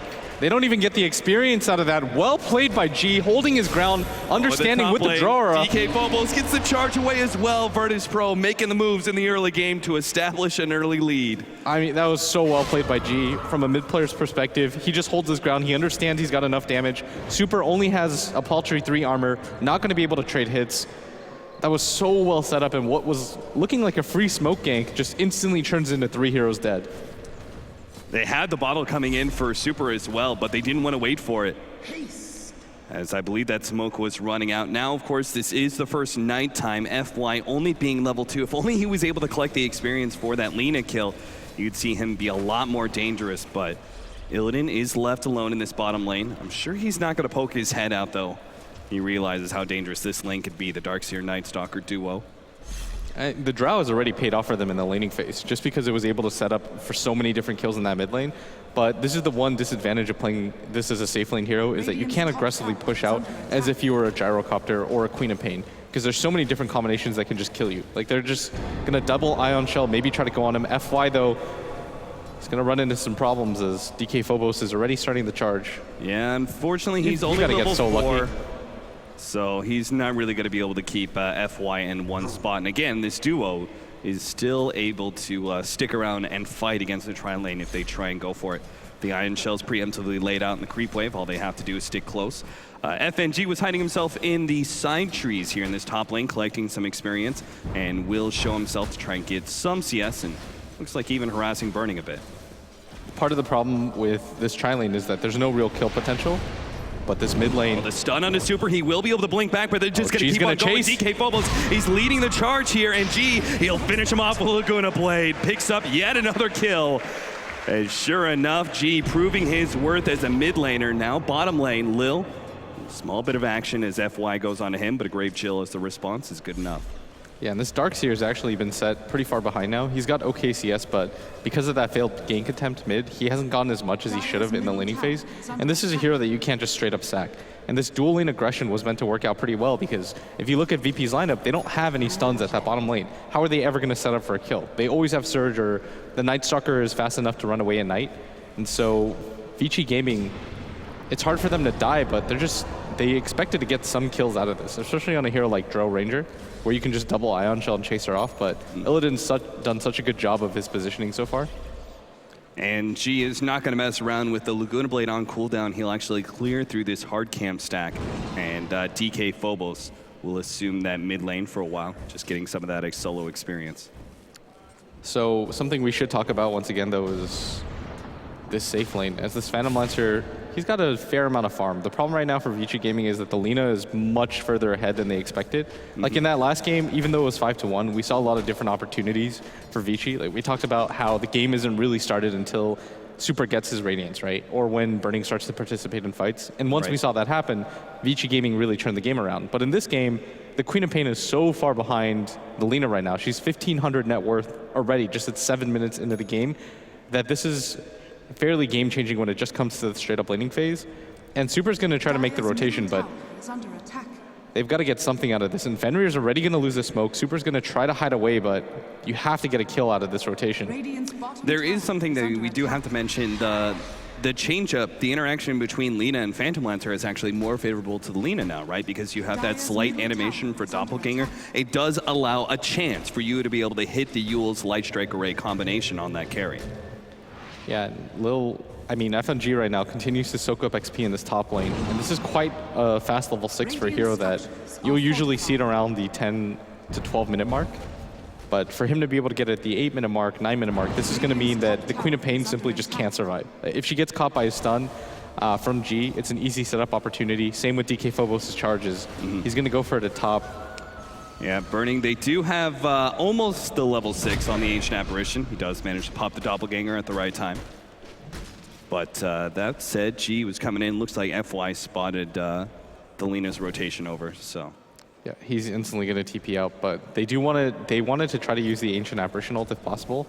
And once again, like last game, Vici Gaming, they're trying to get established control of the Radiant jungle. Yeah, they're going to go for a dive here at the bottom lane. Leading in, get some vision onto Lil, stunning him up with the DD. They'll quickly clean him up, but the Sonic Wave is able to get that kill. Illidan coming forward now, challenging Super, is outdoing him, and Damage might be able to get the kill before the end. The Ice Blast coming in, and they will clean up the carry. Looks like no one's going to die in return on the side of Vici Gaming.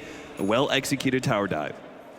Yeah, there just simply wasn't enough time for a response. They actually saw that the Lina had used that, but... Oh, nice pick off. DK Phobos gets in range with the charge and hits the Nether Strike to complete the Queen of Pain kill. That was so awkward because I think she saw him run in and DK Phobos was like, no, I'm just going to get this kill for free on the way through. And as I was saying, G had TP'd mid and they had seen that. So they probably thought, okay, he went for a rotation and failed. Let's go for our own. There's zero chance that they're going to try to defend this. but at the same time, they do take the mid tower. So in some ways, that's sort of even. Because now VP can just constantly control their bottom tower and their mid tower. Yeah. And try to get control back of their jungle. Oh, nice Ice Blast. That's a beauty. Ice. He may just take down to this one. Let's see if FNG can get a little bit more damage. Doesn't look like it, and the ticks will not be enough. No, at 100 HP, he's perfectly fine. It's surprising, actually, the amount that you have to get him low at the level 1 ulti. It just looks like a lot once you start to build up HP. But at bottom, Burning's just going to pick off Lil for free, and this might just mean they're going to lose their bottom tower now. Gaining control if VP want to be able to keep that tower. I mean, they still have time to take this tier 1 in the top lane and rotate over with Vici Gaming no longer having a glyph. But it would take some mass rotations. Well, they're going to start with 1 here. The glyph isn't up. They're going to try and go with G. Gets, barely missing on that stun. The Ice Blast also misses. Somehow Burning got his way through all of that. The Laguna Blade gets laid out. They still have the charge on him. Burning Vision, there it is. He just could not juke through those trees thanks to the Charge of Darkness coming out from the Spirit Breaker, and G easily picks up yet another one. That's going to be an incredibly fast Eul Scepter. What an insane hero Lina is. You miss every ability, but you just cast the ultimate. They didn't even hit the AA blast on him, but at this phase, he's so strong right now. He's level 10. His right-click damage is no joke either with the Precision Aura, and that's what enables him to grab that kill. And now he's got the Eul Scepter too. Illidan is going for those kind of early stat builds, obviously. Treads, a Wraith Band, a second one that goes into the Ring of Aquila. We're talking about an early BKB, most likely, for our Dry Ranger, right? I think he can maybe get away with that 4-staff build that he was doing earlier, because it would allow him to separate between the Darkseer and the Night Stalker. And those are really the only ways that you can get initiated on, especially with Ice being as underfarmed as he is. So that could potentially be the route that he decides to go. For me, that's what's a little bit more concerning is just simply that Vici Gaming, it's not even the Drow Ranger that's the issue right now. It's the fact that the Lina's already up to 6,400 net worth at 11 minutes. I can't stress enough, this is so quick right now for that kind of timing, and he's about to hit the level 11 at just 11 minutes into the game. This just means a guaranteed kill with that big bump in damage. He's going to go for the smoke. Blade. Solo smoking out. Heading up to top. FY is the one farming there. And it's just about to be nighttime too. They could take away some of that secondary nighttime for the Night Stalker.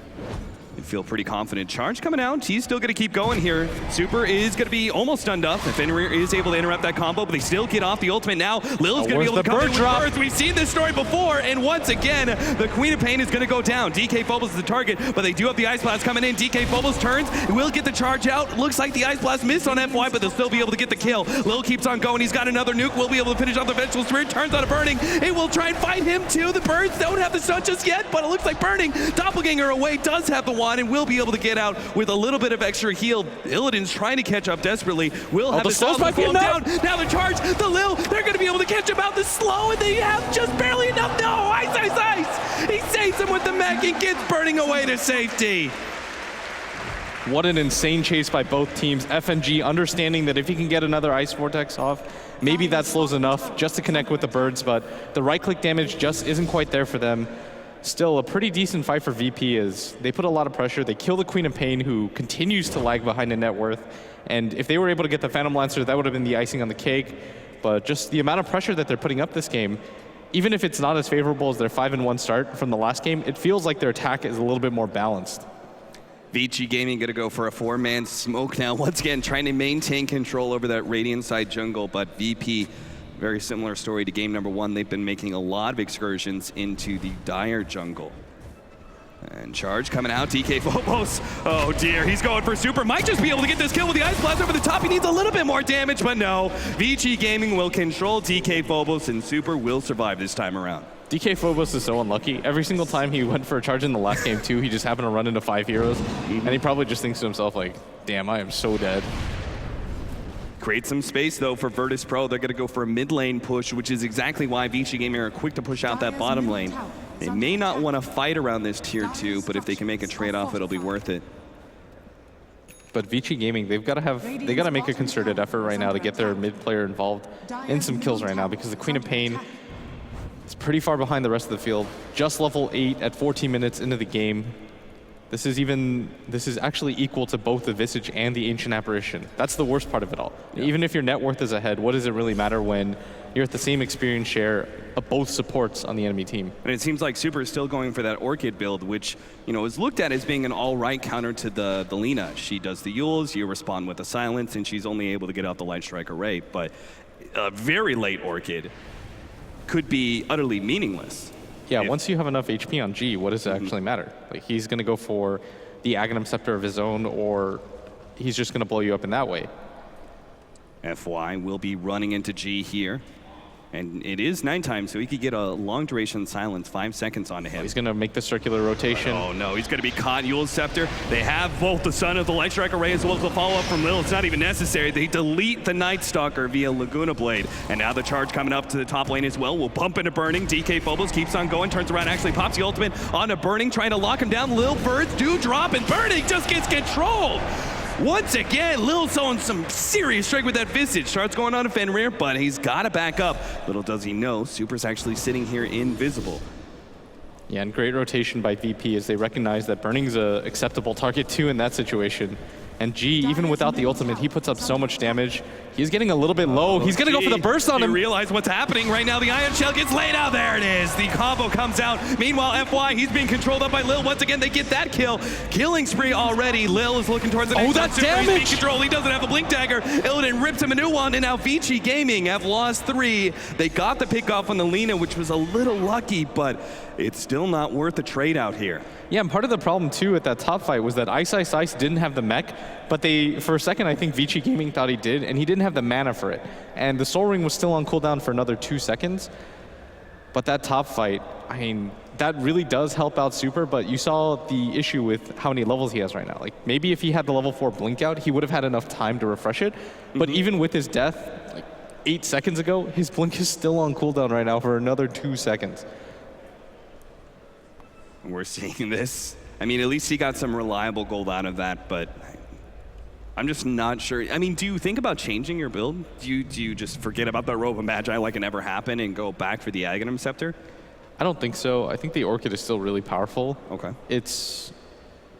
I'm trying to think right now, because if you go for the Yule Scepter or an item like that, I feel like your hero just drops off a cliff. Like, you still need the physical damage from the Queen of Pain. Because if you look at Vici Gaming's lineup, the Phantom Lancer is going to take quite a while to get online into this game. So they need a hero that around the mid game can give them some tempo control. And an item like the Orchid allows for that, right? Because you have a lot of solo kill potential with just that item alone. Maybe not on the Lina anymore, but for example, if you catch out the Drow Ranger, you Orchid, pop everything at once, you probably get a kill. The problem right now, though, is that every single time she gets some sort of engagement that's positive for her, she immediately dies right after.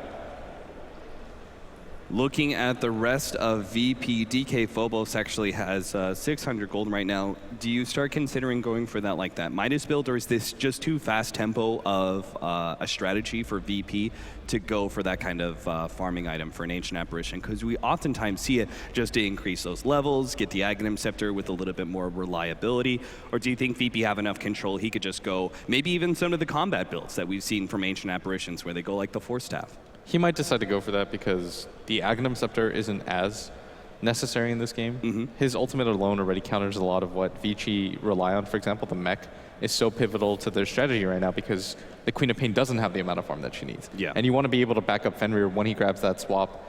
And I mean, the biggest problem right now is that Vici Gaming, they're just not getting any levels. They're not getting good trades. Their Darkseer, he's really underleveled and really underfarmed right now. Only has 833 gold at 15 minutes into the game. And yeah, you slow down the Lina a little bit, but nobody's really touching her net worth. So as we are kind of approaching the mid game here, let's take a look at some of those metrics. 3,000 gold lead, 4,000 experience, not really much. Looks like we are going to go for the unpause now. See if we can't try things out. But I kind of like the idea of the Force Staff on the Ancient Apparition, just because it would give that extra mobility to help the Drow Ranger get out of the way. As you can see, right now he's just got the Morbid Mask, but I'm sure BKB is going to be on the horizon eventually. Completes the full Helmet Dominator. And this may, is this going to be more about stacking or just bringing in, say, an Alpha Wolf for even more damage? I think you can just bring in the creep, and the Lifesteal allows you to trade hits so effectively right now. And you don't really need damage or anything like that. You just need to be able to survive. Like the free armor that you get almost entirely nullifies, for example, the Wave of Terror from the Vengeful Spirit. Yeah. But what is FNG doing right now is he just continues to buy wards. That single null talisman. The completed Solar Crest for Lil means that we've got a very early Roche-taking team, especially they're going to run into each other right now. Is it going to work out for Vici Gaming? G is the first one in. Ice Blast gets laid out. Doesn't really clip anybody, but they've already taken out the Vengeful Spirit. They're going to go for more. Burning is the target, but DK Phobos is actually being rebuffed. There's a good set of wall that's actually dealing a lot of damage to VP as they're actually forced to retreat here. Looks like they're going to be losing the Lil. Just tries to get whatever damage you can on a super, but it's not going to be enough. On the right-hand side, nice two-man Light Strike array, but it doesn't manage to save the Lina as FY gets charged up by DK Phobos. They're committing for this kill. Will be able to just barely get it towards the end, but Vici Gaming are just running away with the game. Illidan is actually taking out super, and he's going to try TP away, but the Lance actually completes it in the end, and doesn't look like our Spirit Breaker gets out either. Ice setting up the wall that wins the fight for Vici Gaming. I mean, VP were in such an awkward position because they were caught on the low ground, but instead of resetting the fight, they still continue to try to fight onto the high ground. They walk multiple times through that wall. There's almost no chance that you're going to win at that point, and you have to stick together because what ends up happening is that the Drow gets isolated, the Visage is isolated on the low ground, and they take that fight so split. I feel like if VP, they take that fight, they reset it, probably able to win that, but Vici Gaming, they just continue to push them up into their own high ground. So we're going to have ourselves another small pause, but I guess that gives us more time to break down that fight and the ramifications. I mean, we're just talking about the fact that VP would be able to take a very quick Roshan, but after a fight like that, Vici Gaming bring that net worth back into their favor, or at least even it out a little bit more, and we'll feel a lot more confident going for some of these fights now.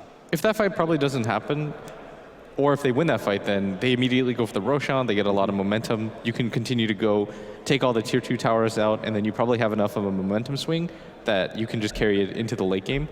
But the problem right there is that when you fight onto the high ground like that, like you notice that Vici Gaming, they smoke up, but they wait because they know that VP are eventually going to go walk up there.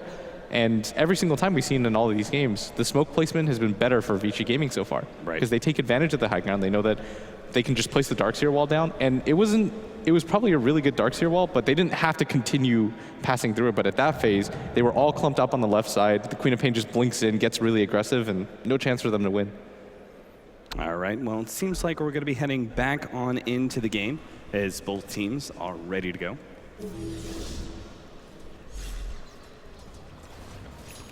What a huge momentum swing right now. Like the net worth almost climbs to just 0. Yeah, Vici Gaming, especially since they do have such a sizable amount of late game in that Phantom Lancer, and really good heroes to just close the gap with the Drow Ranger. It's a very fragile lineup for VP. They could very easily fall apart past that 30-minute marker. So it's very important for them to gain an early lead and hold on to that lead in fights like that. End up just throwing it away. VP are still going to look towards an early Roshan. Yeah, now this Lina's, she still has the lead, but it's not as disruptive as it used to be. People are starting to catch up right now as the Phantom Lancer and the Darkseer, surprisingly enough, are starting to close that gap. And now Ice has a really good amount of farm. They've got the initiation tool in the Blink Dagger now. You don't have to rely on the Vengeful Spirit swap. VP, they've got to be careful, but it actually looks like Vici Gaming didn't expect this aggressive of a maneuver. I'm not sure. Super was kind of drawn on the map around that Roshan pit. Maybe they just decided to give it up intentionally, thinking that they wouldn't be able to win a secondary fight, and they should just be happy with what they got. They didn't have the Night Stalker Knight. They probably still fear the fact that VP, they put out a lot of damage right now with the Drow. Yeah. But Super's going to get charged up at top. Will the Ice Blast follow? They did ping out where FY was farming. Super is going to be hit by that 17%. one. Let's see if they can get the 17%. Oh, he gets the bash, and that's the kill on Super. VP feeling a little lucky, and that'll help them push out this top lane and maybe go for a tier 2 tower off the back of the Aegis. DK Phobos finally completes that charge. He doesn't run into 5 heroes this time. Immediately charges right after, going for Ice, but does cancel it. I feel like you just quit the game at that point. If DK Phobos runs into another 5-man smoking, they were anticipating it. He would have been so depressed. We've got a Helm of Iron Will, our Ancient Apparition, going for Veil Discord in order to reveal the Phantom Lancer. And they don't have bad magic damage. Obviously, the Lina's going to get the biggest benefit out of that one. But of course, the important thing is revealing the Phantom Lancer, which one's real.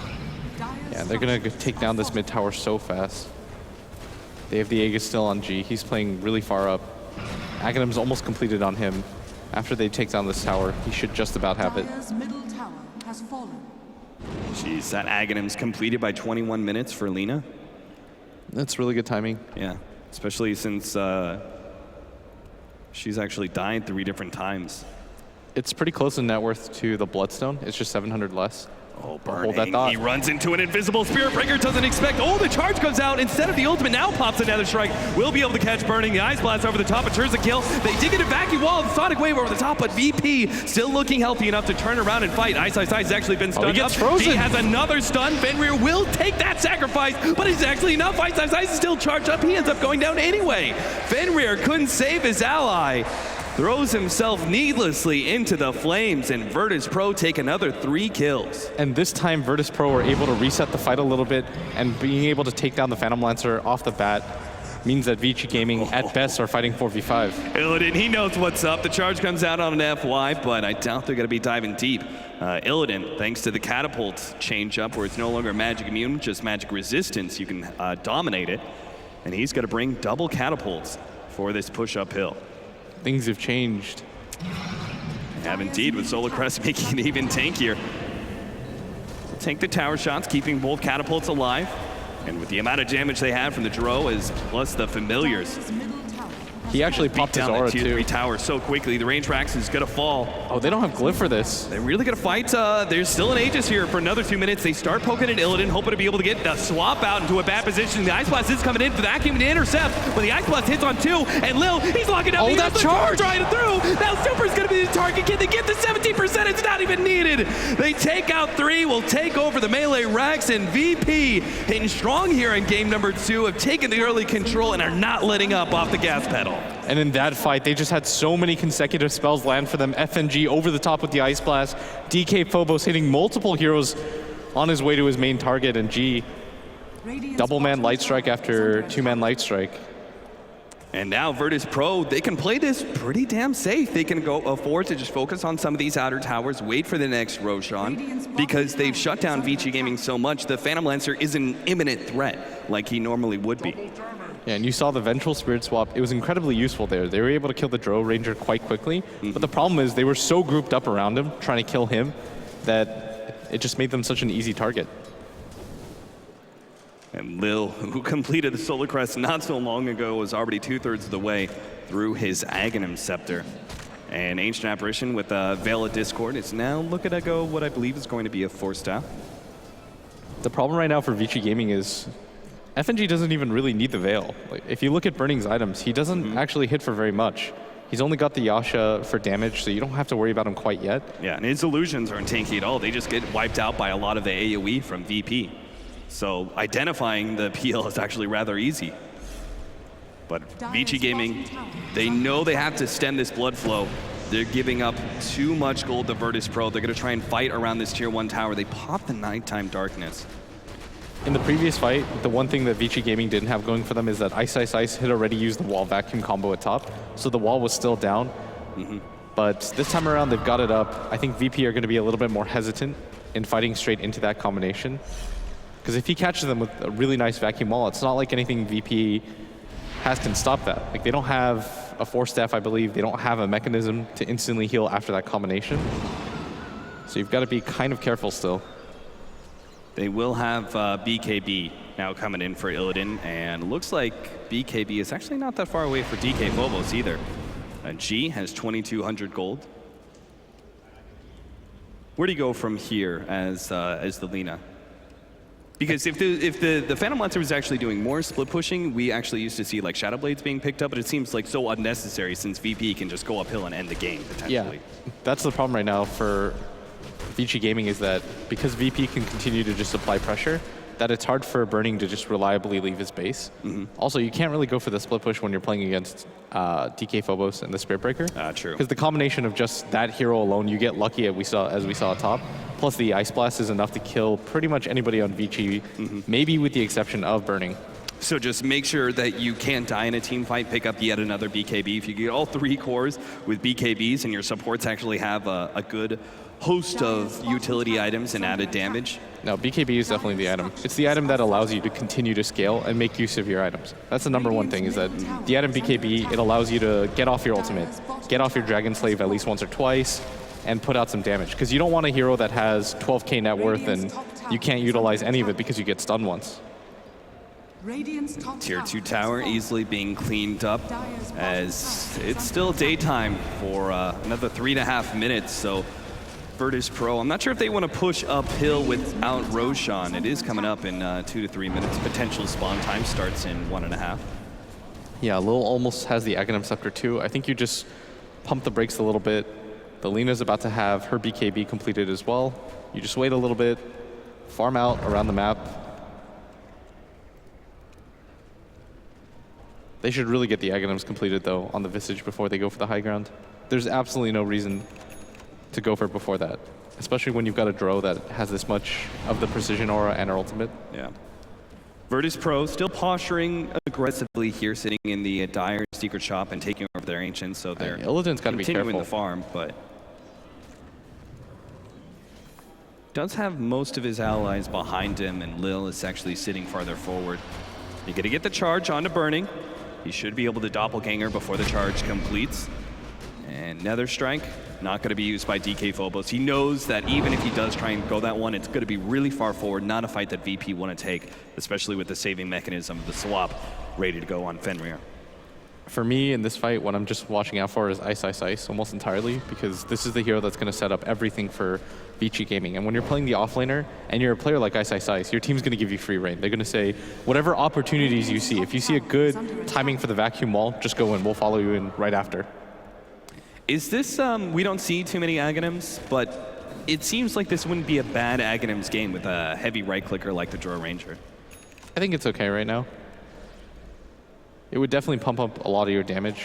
Yeah, I doubt you might go for something like the Octarine core, but it seems a little bit more likely.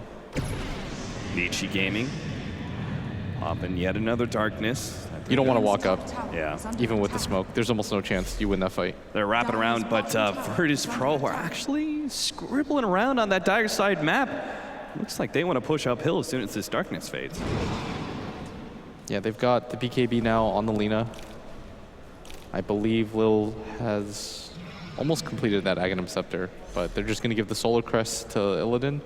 And they've got to be careful, though. They don't have any Force Staffs or anything that can displace him.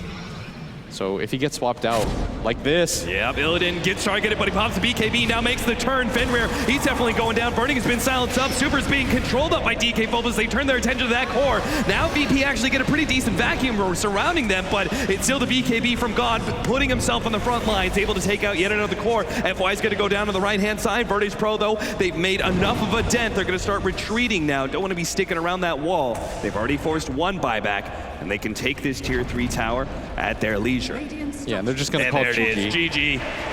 Virtus Pro, you're talking about pumping the brakes, maybe waiting for Roshan, but Virtus Pro, they just cut the brake line. They keep on going through and take that second lane of Rax and force the GG by 28.5 minutes.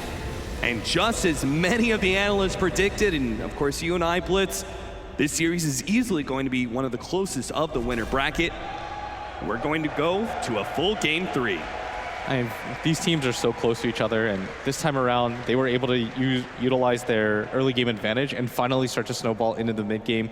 The Roche control is so important for a team like this, and the fact that they were able to get it, take so many objectives right after that, great play.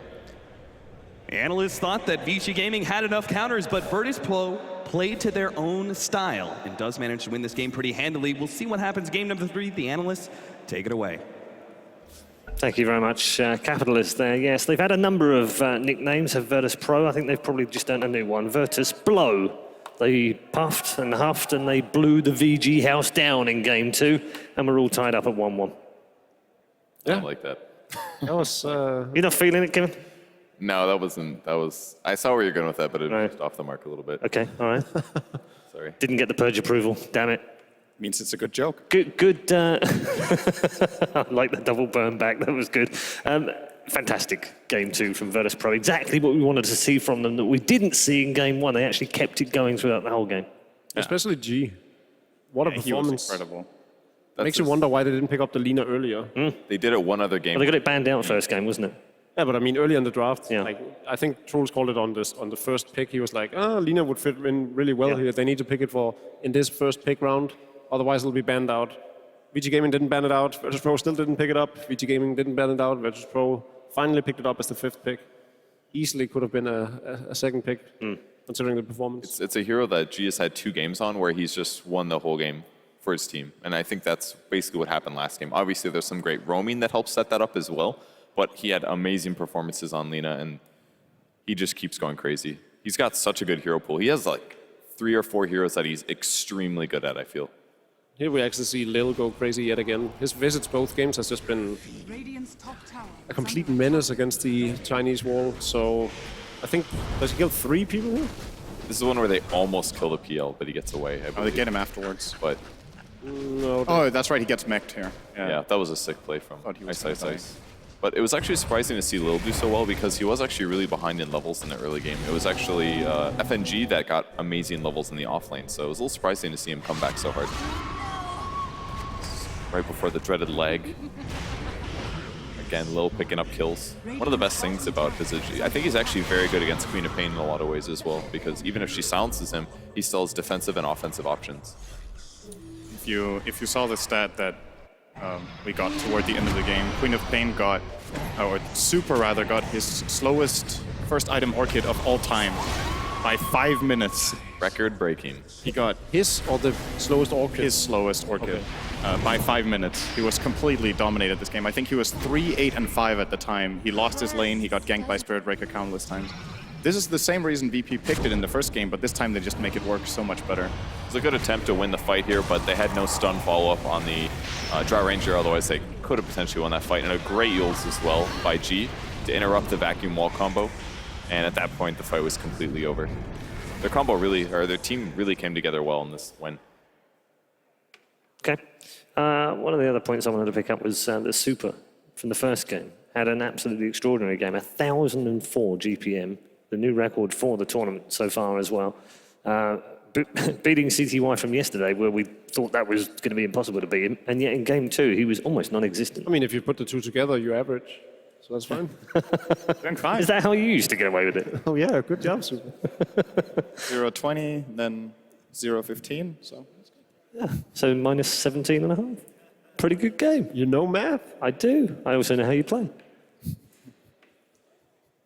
I like this guy. No comeback at all. It was Synderen's fault. He asked me to carry on burning. I know. Seriously, though, we're heading into game 3. Everyone here, we all agreed it was going to be a tight game. It was going to be close. We perhaps didn't forecast that it would be so one-sided in the first game to VG, and likewise almost as one-sided in the second one to VP. But we've ended up where we thought we would end up, game 3. So what have VG learned from game 2 now about the draft? Because it's kind of difficult, isn't it? They've got that Visage in there, which they've not really done much about in the first game, didn't really need to, but then the second game, it caused them some pain. Now they've got the Lina to think about as well in terms of banning out. Where do they go with it? I think the hero that glued their strategy together so much was the Drow Ranger, which they can ban in the second phase. Okay, I think Jacob did not agree with that. I was like, take it away, Truls. And He's you like, said a "You completely got different hero. this." And I was like, nope. So the Visage worked well in game 2, and it actually also worked well in game 1, even though they lost. I just think you don't give those 2 together in the second phase and you're good. Either of the 2 banned out would be enough. Okay, what do you think? I was going to say exactly what Sin said, except I was going to say Lina instead. You're going to say Visage? Nope, I was going to say Spirit Breaker, but I'm glad that we all agree on nothing. They had Spirit Breaker both 2 games. Yeah, they had Visage both 2 games as well, and Visage I think the Spirit Breaker and the Visage played great in both games. Yeah. But I think the major difference in game 1 and game 2 was that Lina is easier to kill people with than Wind Ranger. It doesn't require a bunch of items. You just need a setup, which they already had with the Spirit Breaker. They already had Visage do lots of damage in the early and mid game. That was all great. You could also say maybe their carry pick is a little bit better in some ways because Gyrocopter has to get like phase, drum, BKB, whereas Drow can just go like boots, mask into BKB. It's a little easier for her to farm rapidly, especially because she can just AFK in a jungle. So I feel like the Lina and the Drow were definitely important, but more so the Lina. So the reasoning behind why I think it's Spirit Breaker is because the lineup for game 1 had nothing that really complemented the Spirit Breaker, bar minus the Bird Micro from Lil. It was really, he was all on his own to do these ganks. In this second game, there's an AA right from the get-go to set up with. There's the Lina that can run around, as you rightfully pointed out, and there's still the visits. I think the Spirit Breaker is really what complements their playstyle. Interesting. Three very differing opinions. I like this. This is much better. So which one was the most important hero to you? I think the Lina. Yeah. Oh, I was hoping you were going to take another one. No, I'm going with Kevin, even though he shot down my Virtus blow joke. Theory. Yeah, absolutely. Yes. He's now screwed. That's it. He's done. In terms of the way that Virtus Pro go now, are they much more comfortable, do you think, after that? And momentum's everything, of course. But in terms of the draft alone, are they now thinking, aha, we've put them on the back foot a little bit here. They've got to start thinking about what we're going to choose. I think VP just needs to get either a Lina or a Quap for G. I think those are the two heroes that he can do amazing things with, that he can snowball, that he can easily do burst setup kills, because that's what VP excel at. If they don't get an AA, then things get scary for them, I think, because that's definitely the most important piece that counters things like Wyvern and Dazzle. So I think they really need AA Quap or AA Lina as their first two picks, and maybe with the Spirit Breaker as well. They're not going to get if they can somehow get all those heroes, then they win. If VG can get a strat where they prevent those heroes from being picked, or they get the counters, then they'll be okay. Okay, and VG already seemed to have targeted G's heroes a little bit in the last ban as well, didn't they? So they're obviously giving him the respect that he deserves. So. Which one did they ban this time? In the 5th ban? It was Windranger. Was it? Oh, the 5th ban? I believe so. I think it was Windranger. Yeah, it was Windranger, yeah, and Gyro. Okay. So the Gyro was the on the other side, on Virtus Pro's side. And VG took out Winra. I'm really curious as to who wins the coin toss more than anything, actually, because when maybe they should go in and film this. Yeah, because this could be the deciding factor. Was it you who told me that the team that had pick priority, so whoever's the highest seed, picked first pick every single time so far? So far, yes. Yeah. So that's got to be the team at the main event. Across the team, at the main event, across the teams, that's the priority. And this series as well, first pick won both times, right? Yes. The overall first pick AA this time. Yes. So it gives you a different kind of opening into the draft. What I really like about first pick is that you get to have the last pick of the phase and then proceed directly into bans. And then the last phase, you get to have the overall last pick too that's uncounterable. There's just some innate advantage in that right now. Okay. Virtus Pro obviously happy to get back to 1-1. I just want to pick out a few. There was obviously G, but some of the unsung heroes in that team had a good game. FNG doesn't often get cited as a great player. Often we talk about how he drafts and what he's doing with the captaincy and what have you, but he had a good game. All of them played exceptionally well. He got 6 so fast. That was the really big thing that stood out. He basically hid in the off lane, was playing off lane as a support, got that fast 6 and set up the ganks. Yep. It's good stuff from him. Players are returning to the booth, as you can see. Just a triple ice on his way back in with his teammates. 17% was another unsung hero of that last game. There was a couple kills that honestly only happened because he got a little lucky with bashes. He was like, I'll charge in, maybe I'll get a bash and the ice blast will land, maybe it won't. Either way, the Queen of Pain is pressured. And you don't get it if you don't try. It was a kill. Like, that's a off-lane hero killing the core position. And when it works, it puts the opponent on tilt because you're just so frustrated. He's so lucky, he always gets bashed. Yeah. Indeed. So, draft moments away. Where are VG going with this? Let's pick out a few theories. First phase, they either ban AA or Spirit Breaker, and I think they let G take Alina first phase if he wants to, and if he doesn't, they ban it in the second. If they do that, what other heroes open up though, Kevin? I mean, potentially. Slardar potentially. Yeah. So that's why I'm curious about the coin toss. I think the A is definitely more important than either the Lina or the Quap. I think he can play them interchangeably, but the A is what brings it together. Because then if they have burst heroes, they can counter with a Winter Wyvern or a Dazzle, and then they're more protected. Okay. From their pick point of view, what would they like, do you think? A good draft for Alchemist, or a good draft where, I think, what did Burning play in the last game? He played PL. Yeah. He never really got to come online in the game, I think. So if they can, it's more about if they get the bans they want and VP don't get to play their strategy, they can go for a hard carry Burning in this game. He still hasn't. Game 1, he was Quap, did great. Second game here, PL, obviously a hard carry, didn't really get to play that kind of game. If they slow it down, they'll be good in late game. I've been talking a lot about the importance of Queen of Pain and how good she's been throughout the main event, but I'm going to backstep a little bit and just look at the 2 games that VG Gaming just performed with the Queen of Pain. It wasn't a convincing performance by neither earning nor super. So I think they might be less inclined to pick it up now. Yeah, it was very underwhelming. Burning did a good game, didn't he? He was like 7-2 It and was solid. 10 at Yeah. some point. 20 minutes in, he was pretty far behind of what you would normally expect from a one position. But they were also dominating the game by then, so... I mean, it turned into a fine game for him, but it was definitely a slow start. And if he has any say on the draft, he'll probably remind them that it didn't go too well. Yeah, super. 3-9 and 5 in the second game, which, yeah, that's not good enough. He just got run over. Yeah. If you're behind against Spirit Breaker, it's really difficult to play Queen of Pain. It's one of the worst heroes to play against, so it's understandable. And usually, if it's just Spirit Breaker, you can probably survive the gank, but Spirit Breaker with Ice Blast, you can't split push like you usually do. Or birds. Or the familiars, yeah, exactly. I mean, ideally, for the neutral, for us, it would be great to see Super back on the Alchemist and give G the Lina again, and let's just go at it. Only if there's no AA, I think is the only way you can do it. That's a very bad lane matchup for Alchemist, though. He gets run over by Lina if Lina plays well. Yeah. It's one of the worst one-on-one matchups. So then they have to support a lot. We'll see. So Okay. We are into the draft for the third and final game between Vici and Virtus.pro. Reminder for you at home, if you are just tuning in, this is game 3. It's also the final game of the upper bracket quarter-final, and we'll decide the last team to go through to the semis, either Vici or Virtus.pro. So with the, I really feel like the A is the most important hero that VP can get. Yeah, Spirit Breaker was great. You can rotate it with Slardar, I feel, if that gets through. So I feel like they have other options, but I feel like the A is irreplaceable. So would you, as Virtus.pro now, you would give Slardar away if AA is in the pool, and you just trade 2 for 1? Yes. I would take A with either SB or Queen of Pain or Lina. Are you putting no value? Oh, okay, Darkseid's banned out. Never mind. Could leave Doom in. That would make for a really interesting game, actually. Yeah, it would. Who Could ban Quap, or they could get Quap. Because Vici Gaming is basically trying to stop VP from picking tier 2 heroes, essentially. Heroes that don't justify a first-round ban. So they could just let a lot through, maybe, and then clean up whatever VP doesn't take. Imagine the curveball if Virtus.pro first lets Doom through, and VG then picks up the AA. And then Virtus.pro pick Drow Visage first phase. And then so the Queen of Pain is gone. Yeah, here we go.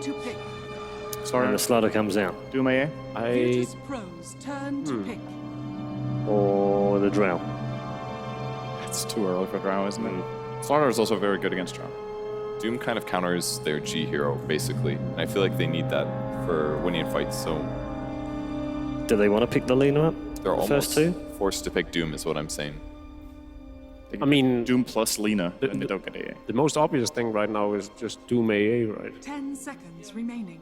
But it puts you out of, first of all, you make very obvious lanes right from the get-go. And you have little to no disable, so the enemy can just run away. Reserve time. Slaughter is a great hero against Doom too. Keep in mind. Yeah. Doom doesn't remove. Okay. Okay, they go with the tried and tested. I think this is the better plan. It solidifies what they want to do. It's not going to be countered. It doesn't force them into picking a core they maybe don't want. And it also, like, maybe they're not good at adjusting their draft to Doom, for example. Yeah. It's interesting to see this overlap between Virtus.pro and CDEC's way of playing, like their playstyle, and that the integral part of both teams' aggression is the Spirit Breaker. That we also saw, I think it was Garter yesterday play an incredible game on 10 seconds against LGD. Are you surprised to see that combination let through for a third consecutive game? At least one of them.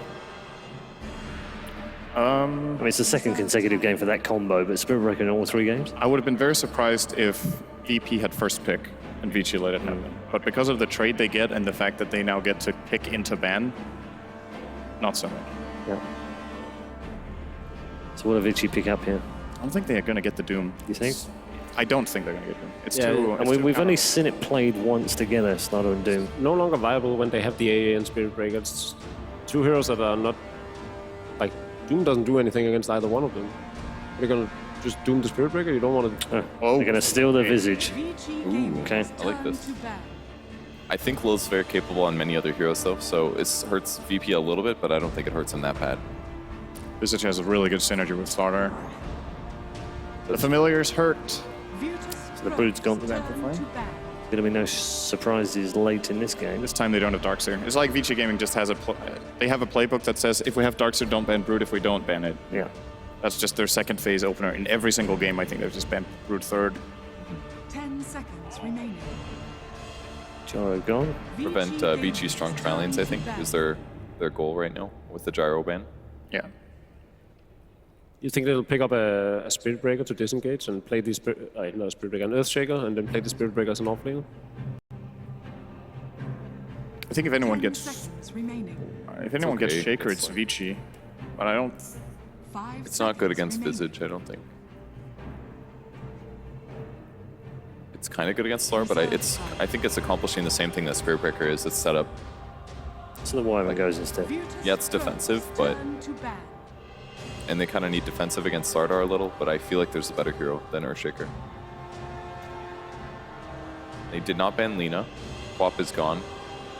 And Vici gets the first pick, right? Are you surprised the Lina didn't get banned? Yes. Because that's an obvious pickup for them phase 2, right? The thing is, Wyvern is so exceptionally good. Like, Wyvern is a better ban for the heroes they have, and Lina is a better ban against the player.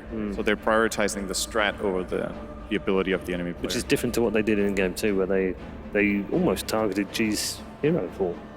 Yeah, apart from the Lina. Yeah. It's very true. I mean, Wind Ranger's not awful for a setup either. Power Shot is a very high damage nuke, does 270 after reduction, average reduction. And just a little Focus Fire plus side is about equivalent to what a Lina can do in a short period of time as well. Obviously, it's not AoE as much, but...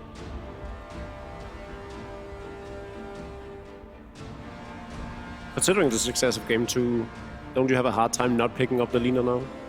It's very different when you don't have the Visage. And there's the Slardar as well. Very good at running Lina down.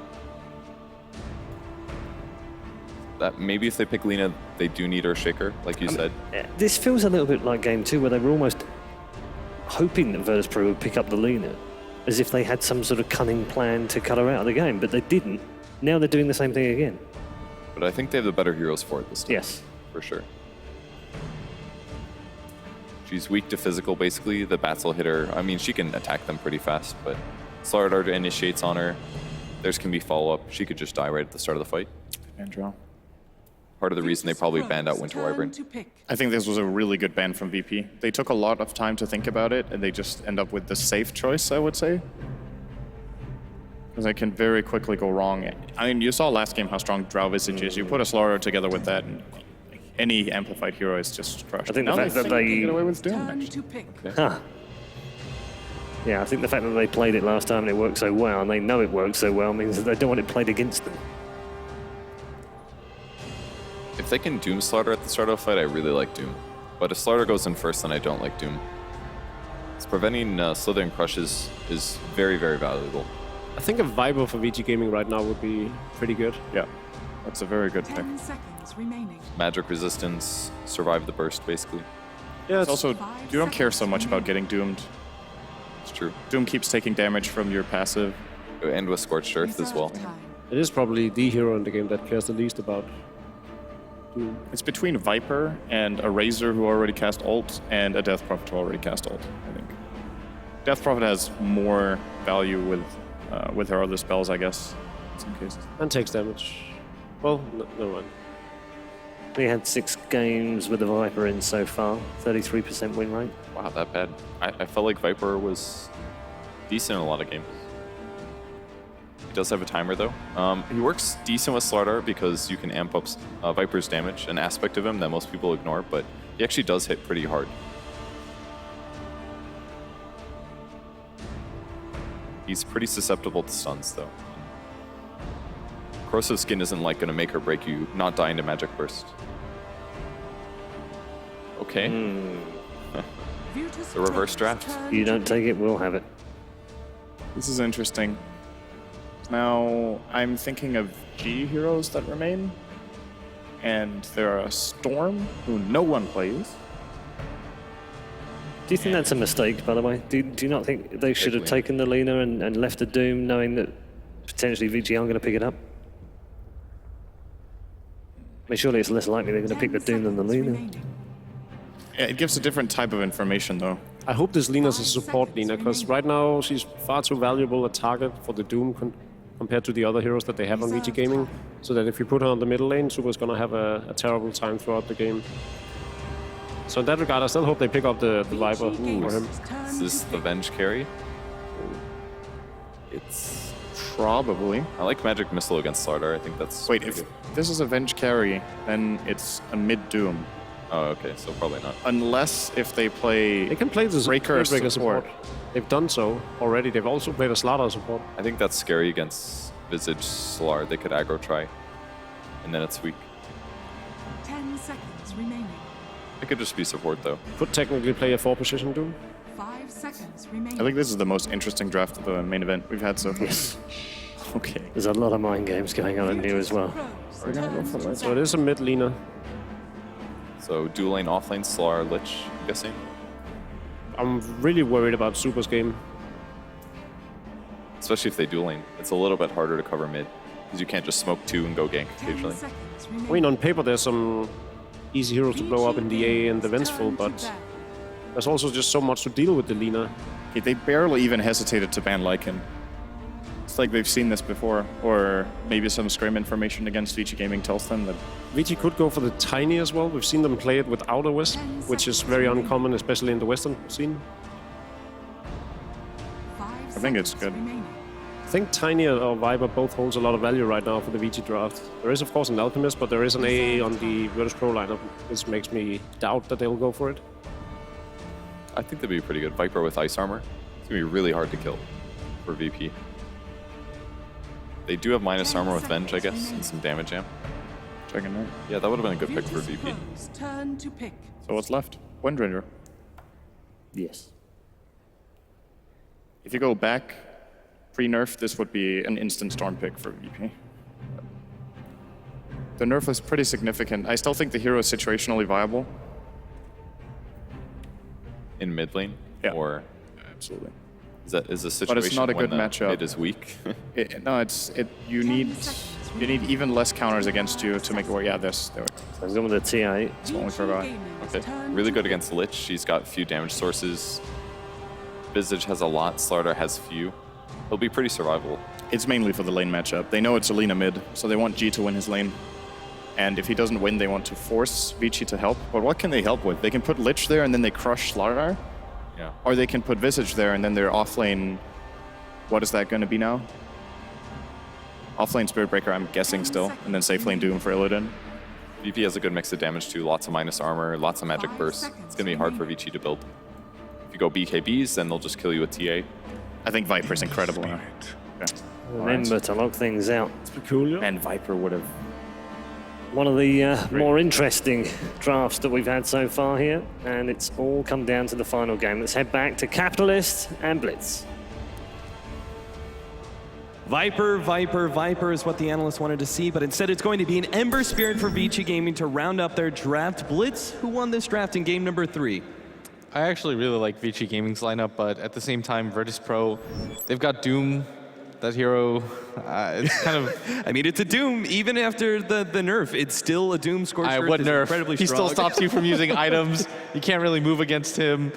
You can't use spells either. The ability to... He takes away the ability to button press. You just like use your mouse, you right click and left click and just hope that you survive the duration of it. Your keyboard's just gone, essentially. Yeah, but pretty what much. about picking an Ember Spirit into the Doom? Is that perhaps too much of a risk? It's a hard counter in one way, but at the same time, it does well against the Templar Assassin. Mm-hmm. If you're incredibly fast, Super can get a lot of different ways to get out, and I think they think it's a better matchup than the Lina against the Templar Assassin, although I think the Lina actually does pretty well, just because you have the Fury Soul. And you've also talked about the TA versus Ember Spirit matchup, and you feel like Templar Assassin oftentimes beats it. It seems Vici Gaming have enough confidence in Super with the poor man's shield that he's going to be pulled, as well as Tango's that he will be able to come out on top, or at least survive the laning phase and do well enough in CS that it will be worth a pick. Yeah, I think two things I do want to point out is, one, that Vici Gaming decided to go for the Visage of their own. I think they didn't want to expend a ban for this hero necessarily, but because the fact that VP keep going to it for Lil, I think they finally thought to themselves, okay, we don't really have a lot of practice playing against this hero. Not a lot of teams do. And the birds actually just kept messing them up in every single fight. So they probably thought to themselves, okay, we'll just take it, FY can play it. And the second thing I want to bring up is, yeah, this mid matchup is going to be really hard for Super, but if Fenrir decides to sit here and just harass out G, then it is going to be pretty difficult for G to do anything about it. Because if you look at their heroes, like G can't trade hits with the Lich. He just doesn't have the attack range before he starts to level the side blades up. By the time that you do that, the laning phase is already ended. So in that case, VP may need to actually help out G a little bit. They're going to start out with the Bounty Rune being separated between the two teams. VG Gaming did have the early counter ward laid out and was able to win perhaps that little bit of an exchange. The other ward will be placed by FNG, blocking out the pole camp. It seems he's going to be having some fun with DK Phobos up here in the top lane, where it's only FY so far. Looks like Burning's actually going to head down to bottom instead, and Ice will make the long trek up to top lane. And it does look like Super isn't going to get a lot of help. Ice is here, but doesn't really have the best position for this, although he's going to get the angle on G, but shouldn't really be able to do anything off of this. Hits the stun and gets the CS at the same time. But as you said, G is still going to be perfectly fine. FY finds the other ward. So that's going to be both of the OBS wards taken down before the minute marker. That's actually really significant, not just the gold boost from dewarding, but the fact that you deny so much vision. It means that you have to rotate your supports a lot more often just to check for things like the runes, just to get control like that. And it means that the rotations that they make into the safe lane are going to be even stronger. And Illidan, he's going to hunt for some creeps, but he's going to get denied pretty hard. Now, we do have this ward from Vici Gaming. They did ward up the Magic Bush, blocking away a lot of Illidan's farm, so he's only level 2 right now as he struggles to find more Devour targets. Charge comes out. Ice will take a small bit of damage, but nothing severe. Yeah, this is a fairly defensive lane from Vici Gaming because the Slardar is tanky enough to survive, and they don't have any immediate burst damage, especially with FNG being such a low level.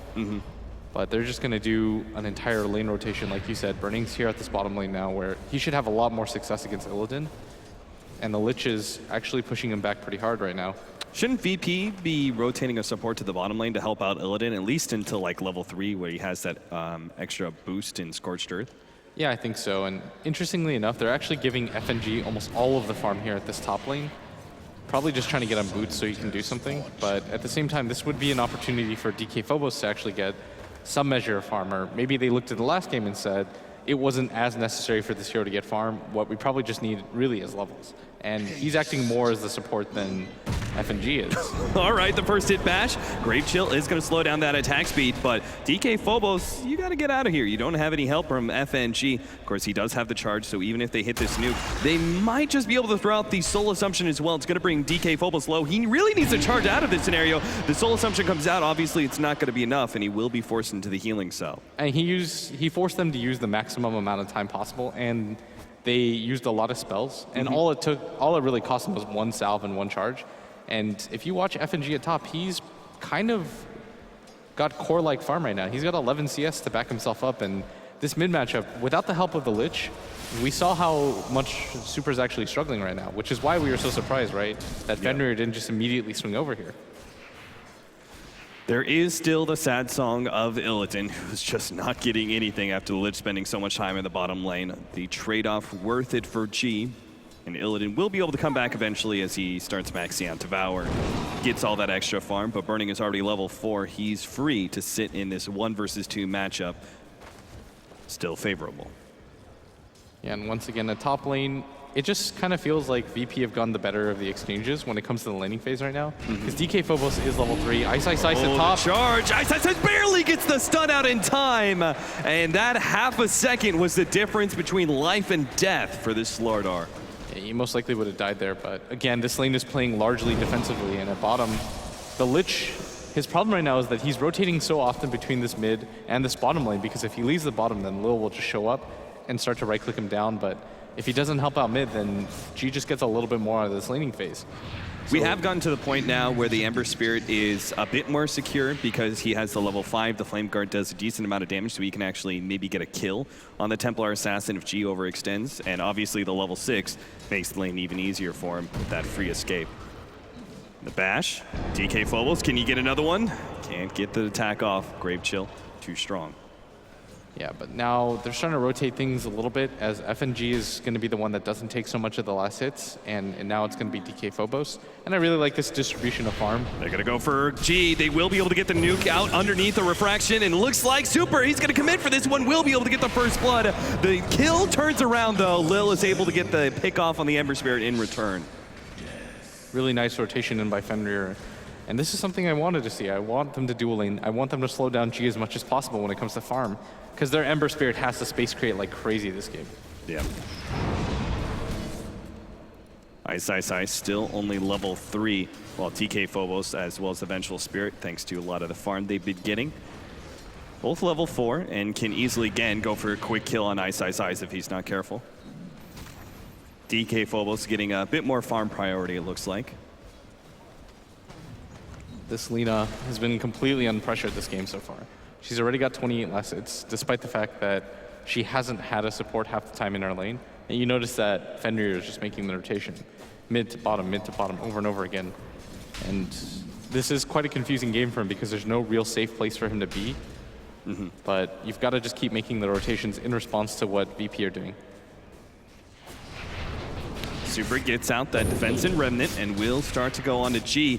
G actually may be dying here as the Flame Guard. The trap will help him get a little bit of distance away from Super. Now the turnaround, FNG will be able to hit the stun. Can they get the physical damage in time? Definitely not. He jumps back to his Remnant and away to safety. Yeah, he tried to get the side blades there just so he wasn't so close, and the spill damage does do quite a bit, but unable to get him. Still, he gets a regen rune in the top lane. That'll seriously help out G. Continuing to stay in this lane. The one thing they haven't done is stacked up the Ancients at all for him, or any of the Radiant hard camps, unless I missed him clearing through that.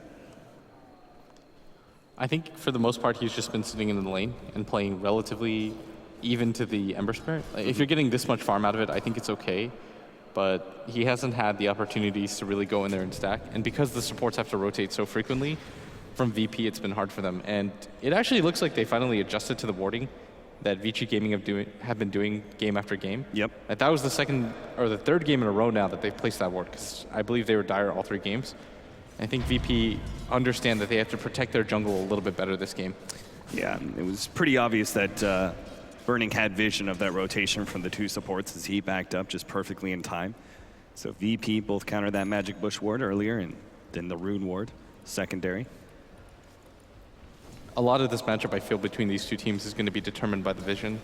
That's something that we didn't really talk about too much, but in the first game, they were able to get such aggressive wards out into the enemy jungle, and they were able to play around that fact. So every time they saw the rotations coming in. But this time around, VP have been doing such a good job. The 3-man smoke up now by Vici Gaming, and if they get this pick off, they can also set up an aggressive ward here in the middle lane, shutting down G even further. But FNG, he is going to be the one to tank to gank, but they just keep on running through. They will be able to get the stun onto G. Looks like that's definitely a quick pick off for Vici Gaming, no matter how FNG is able to respond. Yeah, and they're making it a priority this game to slow down G as much as they possibly can, because they saw, even in the first game when they lost, he was able to have such impact, and in the second game, he just went off on them. So the response by FNG to start stacking up the Ancients.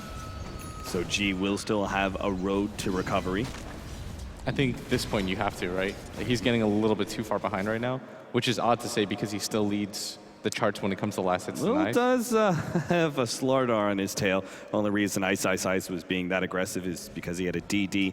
He'll actually hide himself in the jungle and TP back. He's afraid of the Doom right now. Doesn't want to get that level 6 ultimate casted on him. Purge creep is picked up. Does that actually take away sprint? We'll see. We're about to find out. It's Ice. Oh, the Chain Frost. That'll just blow up Lil. Nothing they can do about that. Goodbye, friends. As if you're going to expend the Chain Frost there, you're definitely dead. Yeah. Lil's not a hero that's going to survive against that. They knew the danger of the Doom responding and being able to get some sort of counter kill. Yeah, and G's going to continue to go for the Ancient stack. I think he realizes that he can't simply rely on just the laning phase anymore. He's been punished a little bit too much. Yeah.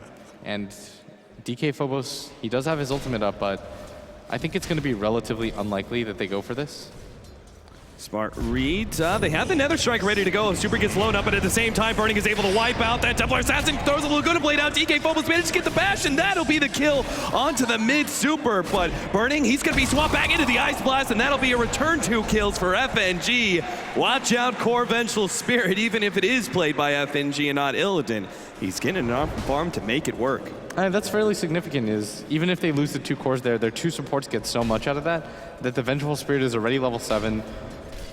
You've got the level 6 now completed on the Ancient Apparition, and at least they got something out of it, but still, their Templar Assassin is now a full 1k behind the Ember Spirit, and this is a reverse to the situation that we saw last game. And at bottom, straight up on Ice with a charge coming in for DK Phobos. I don't think they'll have a chance to be able to save him, but VG Gaming may be able to respond with some sort of kill. To get the chains, TP out from Illidan, great response there. DK Phobos just needs to buy himself 4 more seconds to charge away, but Super is not going to give him that space. Claims the return kill as Ice falls. they did force quite a bit of rotations, and this is going to allow G to farm out the Ancients during this time, but really good response by VG. They did lose their Slardar, but this isn't one of those super poor Slardars. Like, Ice has made it a priority to get some farm, and he was a part of that smoking mid, so his Blink Dagger can still come online pre-15 minutes, and that's around when you want to see it. And obviously his initiation is very critical here to allow Vici Gaming to use the heroes, their core heroes like Lina and Ember Spirit, who come online relatively early. They have this good 15 to 25 minute marker where they can be really good brawlers, particularly the Ember Spirit. So keeping that Slardar a little bit shut down from that initiation item is going to help out VP, but he's still got another 1,000 gold in the bank. Seems unlikely. The middle lane, the charge are going to come out. Super does have a remnant, bounce back, and that smoke gank will fail for VP. Yeah, it was a little surprising just because you can't really go for the headline charge into that. He's always going to spot that. Bottom lane, Ice Blast is going to catch Ice, does a decent amount of damage. They're still going to be able to blow up Illidan. No, they're not. The Chain Frost bouncing around will hit Lil, but they get the Doom to safety off of the swap. DK Phobos caught by the Light Strike Array. Burning, no longer having that Laguna Blade, can't challenge that hero. In fact, nice response. The Purge of the Great Chill. They hold FY in place long enough to get the kill, and Illidan might still be able to get out the last couple of nukes. No, it's not enough. 35 HP is what he survives on, and back to home. Illidan waves it all goodbye. Amazing turnaround from VP. That swap just in time to save that Doom, and we saw the response right there. He was able to get the Purge off onto the Visage. Great turnaround by them, and good response overall, as this is going to allow the Templar Assassin to just continue to farm out. Really well played all around. There is still top of the net worth for Super's Ember Spirit, who quickly jumps up to the top rune, snags that DD. And G will respond with a bounty rune at the bottom lane. This is probably still going to be one of those straight Desolator games, right? For Templar Assassin, it has been the most often picked item for TA, such a cheap damage source. Yeah, I think so. Just because it makes it a priority for you to have to take her down, but in a game like this, it might prove to be a little bit difficult, because Super doesn't want to be just in the front lines, slowly taking her down with the Flame Guard. Yeah. It's an interesting choice. They're going to be able to get the swap into the charge, but Super still gets away. The magic missile was just half a second from hitting, and it hits him after the fact that he jumped to the Remnant, but it does mean he gets away, and this also means that VG Gaming will be able to claim Roshan, it looks like, without being challenged by VP. Yeah, this is the unfortunate side effect of going for that gank mid. And Super being able to survive means that VP are going to get absolutely nothing out of this. And we saw how integral it was. They reveal at the last second. DK Phobos, though, not in a position to make that charge. And an Aegis for Super. Critical, as VG Gaming will now potentially have stronger team fight than VP going into these fights. VP is a type of team that does rely on the Roshan pretty heavily, so that they can just continue the aggression game. And they wanted to be able to play objective Dota. That's part of the reason why you take a hero like the Templar Assassin. It's because of how fast she can go for the Roshan. But with this, it's going to slow them down quite a bit, and it's going to allow this Ember Spirit to continue to push himself forward and make VP think twice about ganking him. That was a really cool gank attempt mid, though. That swap into the charge, because every time Super probably thinks to himself, okay, there's no way that this is going to hit me. What is this guy actually doing with his life? This is the thing about FNG. He has this specialization. Even if he's not the one playing the Vengeful Spirit, he always knows how to actually set up the ganks correctly to be able to get the instant stuns off of his swap. But Virtus Pro, they are looking in a bit of hurt here. Vici Gaming actually find them farming up the Radiant jungle. Illidan would be a great target for Ice to find especially. Illidan runs straight into them. Does manage to back out in time. Vici Gaming are going to start rotating into middle lane instead. Vici Gaming are doing such a good job of controlling the jungle once again from the Radiant side of VP.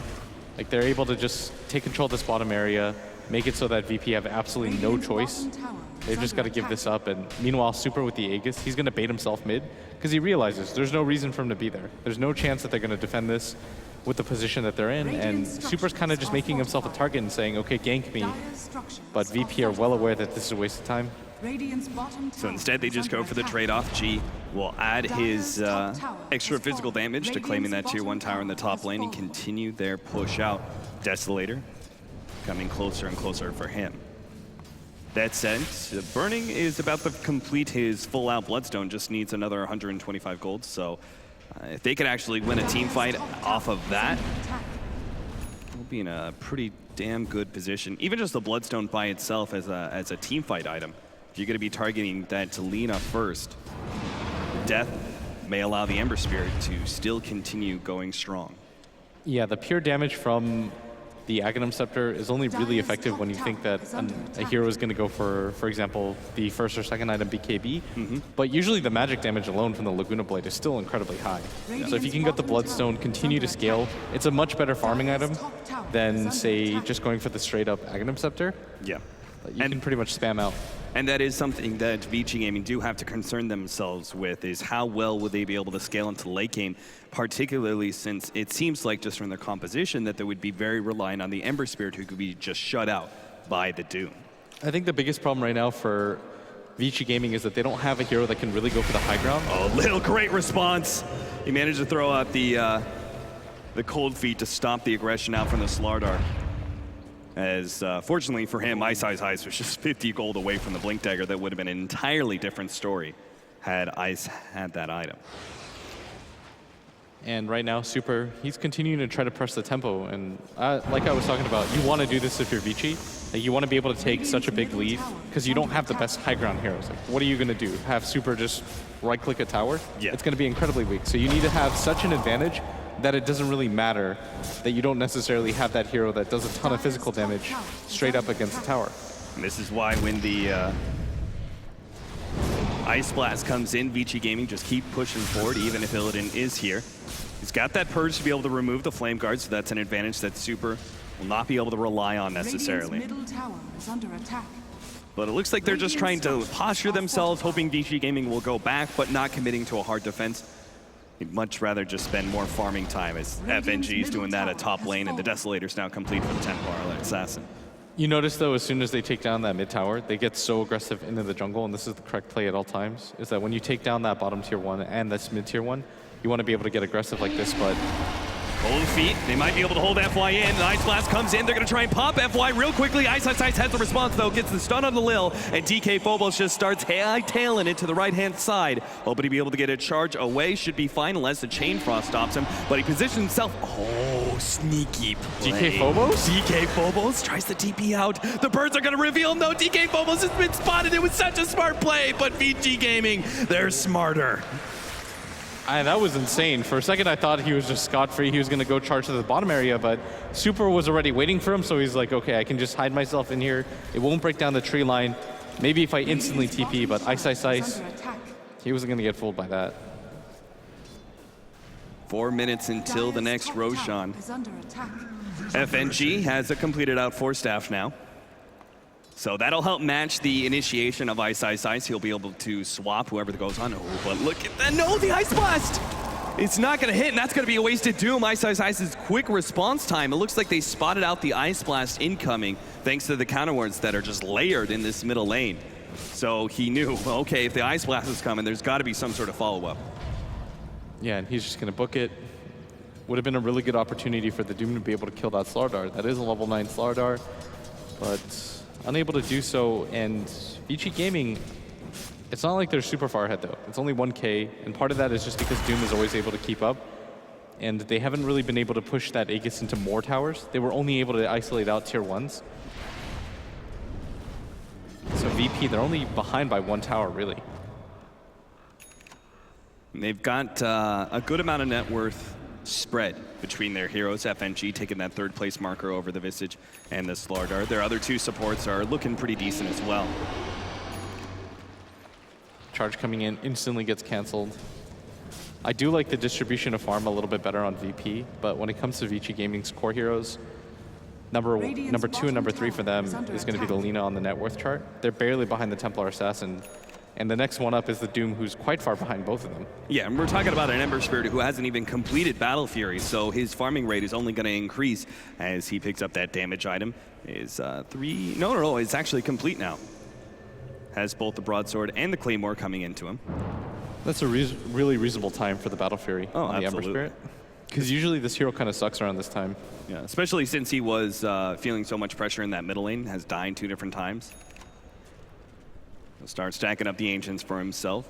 And Vici Gaming are probably going to be looking at the next Roshan. But first, they're going to go on an excursion into the secret shop here. A 3-man smoke isn't going to find anybody just yet, but more and more aggressive towards Vici Gaming. They just do not stop with this vision game. Virtus Pro are going to be hard-pressed to actually find those kind of words. DK Phobos going to make the charge, but there is the entry from the side. 2-man stun, leading things off. Good force tap, and the Chain Frost still going to bounce over to G. DK Phobos gets off his ultimate, but the Chain Frost is still wiping him out. Ice Blast comes in, but Super is just going to wait out the Doom. Ice will be the next target. Swap goes out. FNG hoping to be able to catch Super, but can't get away. Still, though, he's put Burning on the cliff. Blink. And this is the time for G to be able to take him out. Managed to blink himself to the side. Illidan now keeps on taking up all this damage. They'll get FY as well, maybe? Yeah, they got him in time. Illidan won't be dying into that slide of Fist brings him again. 30 HP seems to be just the lucky number for Illidan as he walks away from yet another team fight. Fenrir getting spotted out by G, but opts not to go for the trap set. And just claims, what was that, a 2 for 3 to the favor of VP? I think that could have been an even better fight if the Chain Frost didn't continue to just bounce around the map. Oh yeah, TK Phobos died so early because it bounced 3 different times to him or something crazy like that. Yeah, they actually had opportunities to run away, but I think for a second they thought, okay, we're far enough ahead, and then the Chain Frost continues to just bounce on them. But still, that Blink Dagger reveal from the Templar Assassin absolutely terrorizes Vici. Yeah, you've got a lot of HP on Burning, but if you look at his item build, he doesn't have that defensive Yule Scepter like he did before. The Lina did in the previous game. All he has is the Bloodstone, and he had to use that Suicide just to get out of there.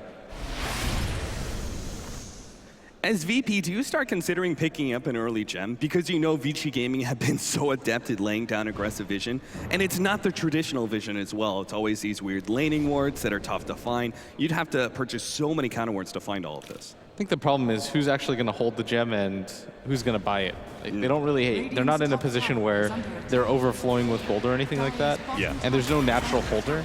So it's more of a luxury right now. G, he's not able to get off the blink. The Urn actually ticked him down, and now he's going to be run down by Super. Swap comes out. FNG not going to save him. Still, though, Ice low enough that DK Phobos can get that kill. Ice Blast coming in hot, and will be able to clip Burning. DK Phobos hoping to be able to turn around and get the Nether Strike onto him, but Burning, he's too quick for that one. Gets off the defensive Yules and will survive.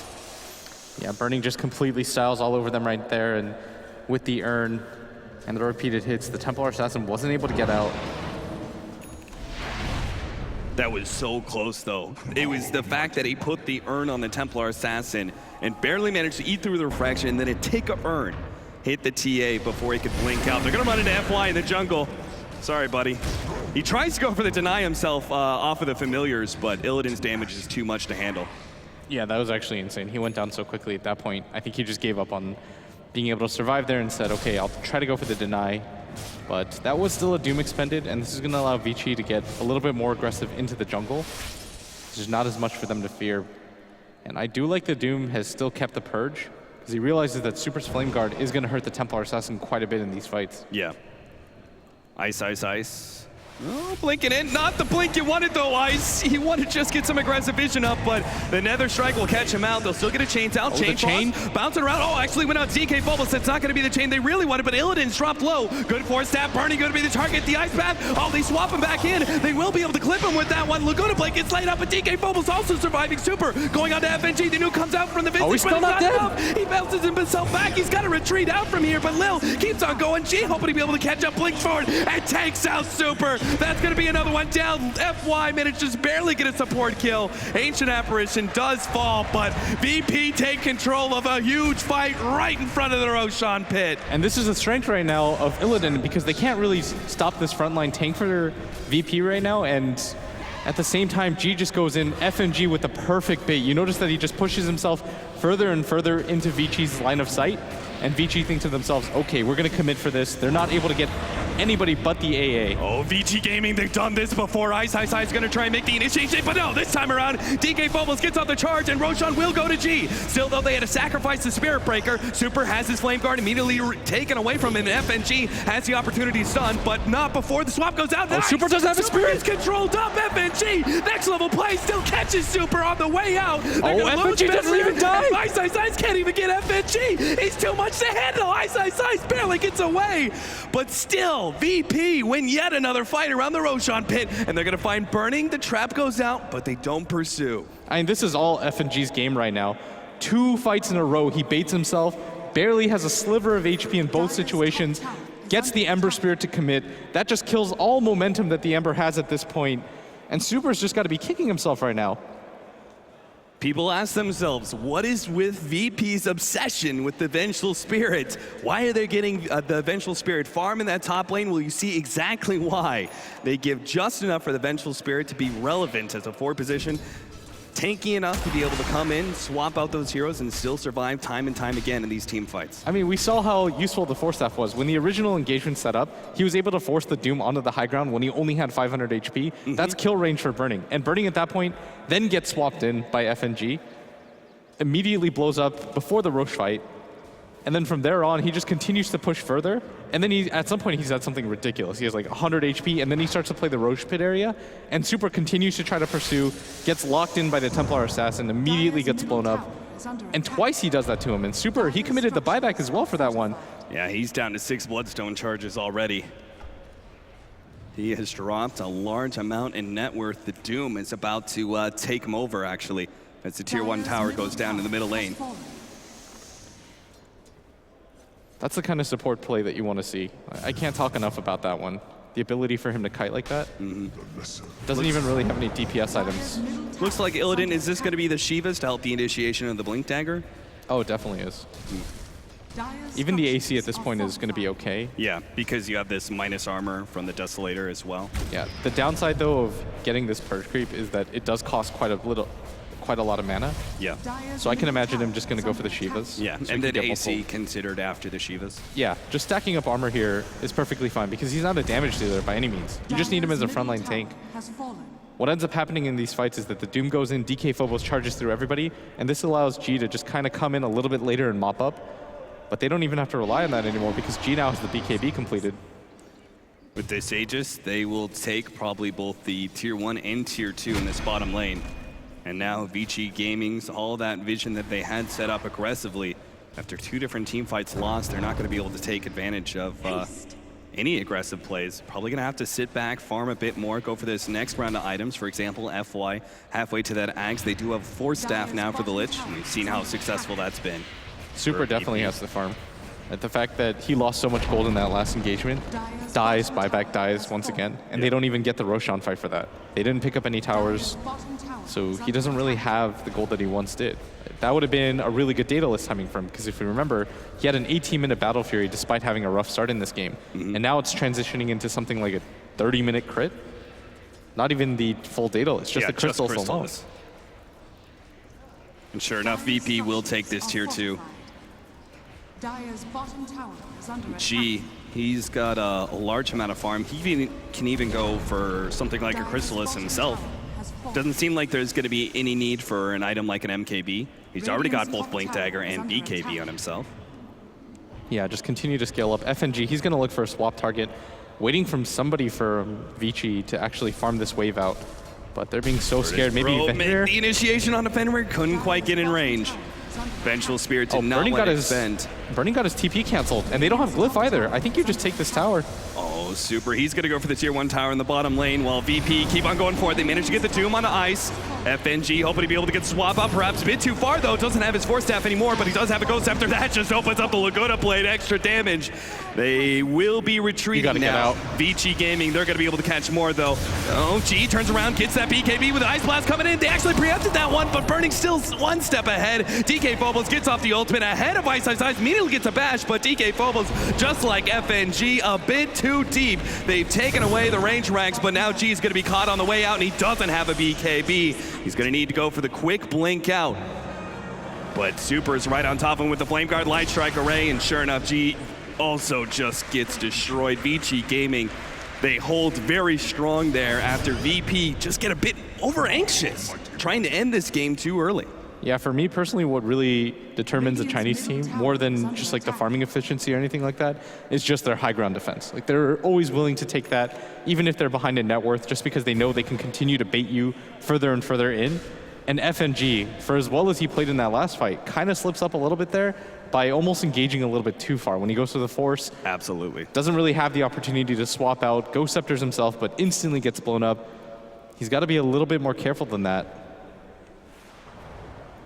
The gem now for the Lich. Vici Gaming, knowing that vision is all important, they're going to try and take away a lot of the aggressive vision that was set up by VP since they were controlling so much of the map. They know it's too hard to just simply buy counter wards. Ember Spirit, who did complete the Crystallis not too long ago, now has a Blink Dagger completed, knows how important mobility is for him. He's got to make sure that he doesn't just get swapped straight off the bat. Yeah. And if he does, then he has time to react, hopefully. But this is really going to help Burning out, who was one of the major recipients of that last fight. He's got 3.6k gold. Now he can decide to go for the Aghanim Scepter. No, the Blink Dagger instead. I guess so it's not Vici too big. Gaming with 3 different blinks. Mass initiation on their side now. Yeah, I guess it's not too big of a surprise because, again, the mobility aspect of the team fight probably means a little bit more. But I'd imagine you have to go for it after that, just because the Templar Assassin does have the BKB. Mm-hmm. Being able to cut through 2/3 of her life instantly would be so huge for Vici. Do you think then that means a different kind of game plan for Vici Gaming? Perhaps more pick-off oriented, more split push oriented as well? Allow Burning to push aggressively like this and then instantly blink out and TP? I mean, you can probably just continue to hold high ground, and eventually the Ember does too much damage in team fights with like one sleight of fist. Yeah. But when it comes to actually pushing out, it's pretty dangerous right now, because if one hero gets doomed in a 5-on-5 fight and you're outside your base, then you're pretty much hard committed. Vici don't have the best ways to run away. Like, there's no, I think they have 2 Force Staffs. Yeah, they picked up one on the Lich, and they've got the other on ice. Yeah, it looks like VP, they're just getting ready around this Roche area. They're just making sure that they have control. Yeah, but they've lost a lot of vision. This is still contesting a dire side Roshan. Vici Gaming have all these Blink Daggers as well. We saw what a monster Ice was in that first game. Being able to jump into the Roshan pit with the Slardar, it's going to be a pretty easy contest, I feel, for Vici Gaming. I do like that Illidan's decided to go for the Assault Cuirass instead of the Shivas. He's kind of switched to more of a battle build now, opting to finally ditch the Purge Creep because he realizes that the Ember Spirit's just going to play back anyways. Go for the Alpha Wolf and better sieging items with the Assault. Yeah. But the Roshan, Would you say that little. AC is maybe a little bit more of a late game build as well? Yeah, I think you don't need him as hard of an initiator. Yeah. You just need him to tank up more. And you do want to kind of rotate him into a core, like you said. Being able to go for the late game to catch up to the Templar Assassin scaling. You don't want to just invest all into this mid game, because it's no guarantee that you win this. It's going to be a later Roshan here, still another minute and a half until it's up. I think that's the full data list completed now by G2.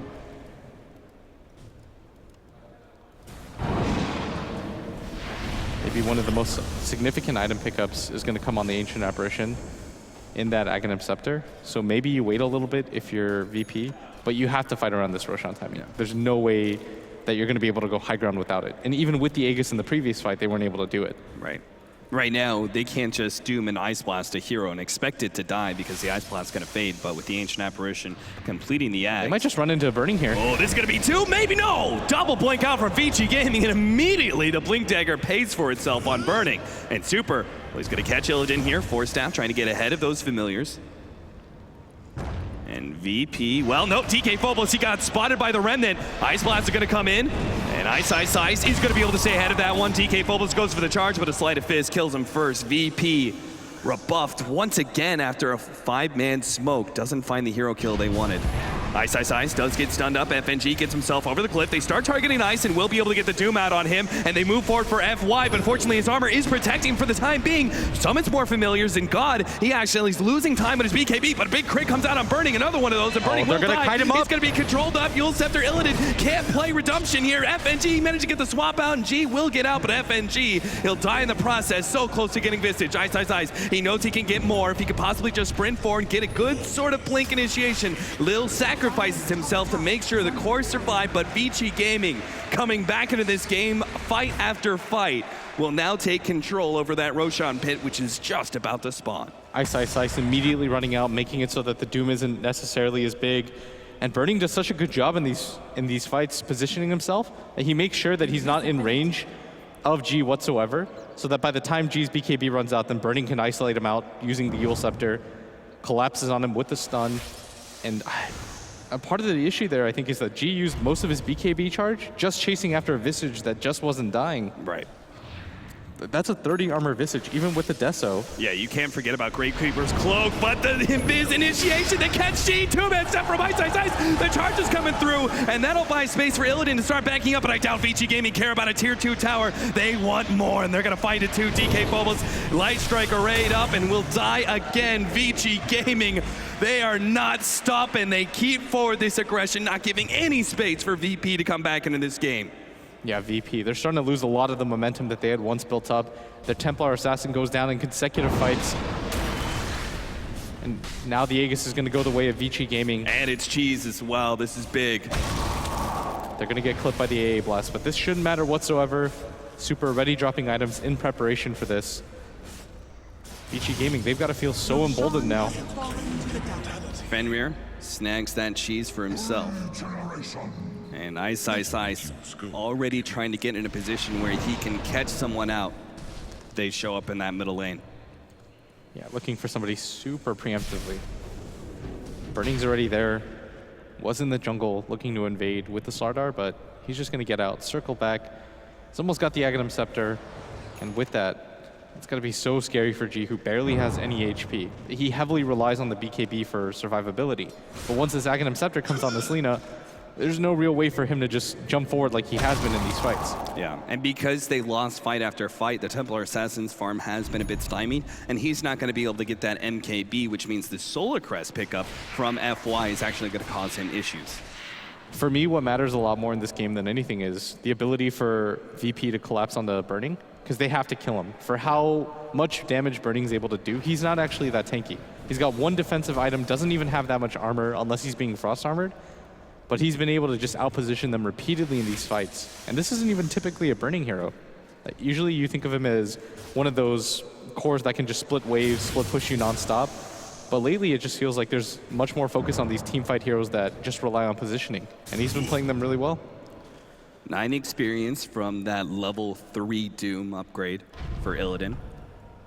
Vici Gaming, though, are the ones controlling this map through and through. Dire's top tower is Burning will probably look towards Boots of Travel next, but they found a free pick off on TK Phobos, and Burning is more than willing to expend the Laguna Blade now that it's level 3, such a short cooldown timer. And something we should start to think about is the amount of Bloodstone charges that the Lina has. As the game progresses later and later, this item was nerfed a little bit, but the respawn timer is still pretty short. And most importantly, it means that you don't have to expend a buyback for these high ground defenses. Virtus Pro hoping to just farm through this period of time where Vici Gaming have control thanks to the Aegis and Cheese, but if that happens, Vici Gaming will just take objective after objective, already claiming the first of the tier 2 towers. Yeah, this is the right thing to do. Don't go for the high ground immediately, I think. It's going to be pretty difficult to just go and press forward. They don't have the best way to take down towers. Even Ice, no Assault Kuros on him. I guess that's the item I'd like for him to see at some point. Just so they have some way of sieging. Because as it stands, VP, they can afford to lose 1 or 2 heroes in the pursuit of splitting up the map a little bit and forcing Vici Gaming to kind of run around after them. I could see that. For now, they're just keeping 4 heroes in this central area where they're both getting jungle farm and controlling that middle lane, while the Ember Spirit is the one to push out top. And probably rotate over to that top lane to claim that tier 2 fairly soon here. Super's got to address the bottom lane first. Of course, those ranged creeps being upgraded, there's always going to be a slight push at the bottom lane, but still not the same as melee racks, which VP were actually so close to claiming. Unfortunately for them, though, Super, he's getting really strong right now. He was so far behind in the early phases of the game, but now he leads the game in net worth. The Lina. Item after item just coming in for Vici Gaming. Money to burn. Now have a Vlad's for Ice. You just need cheap armor, I think, against the damage of the Templar Assassin. If you don't really have anything to follow up on the TA's damage, like the Doom isn't the best right-clicking hero that you have, so she's your only real physical damage dealer, and this is going to be pretty hard for VP if she's able to get isolated out. I think the move for Vici Gaming is to be able to just blow her up, like force her to use the BKB really early, get rid of her refraction charges. Right.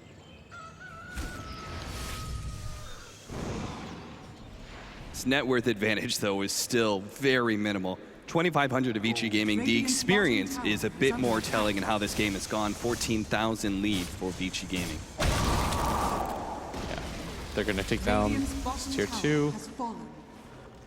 And this might actually signal for them to finally start to go for the high ground, because if they go for that top push, it would take a little bit too long. Ice. Again, so aggressive. Tries to blink forward. Going for the quick pick off on someone who maybe is out of position as Vici Gaming move forward. Tier 3 already down to half health. This is not a bad siege for a team that doesn't really have a good high ground hero. The best thing they actually have is not a hero at all, but the familiars.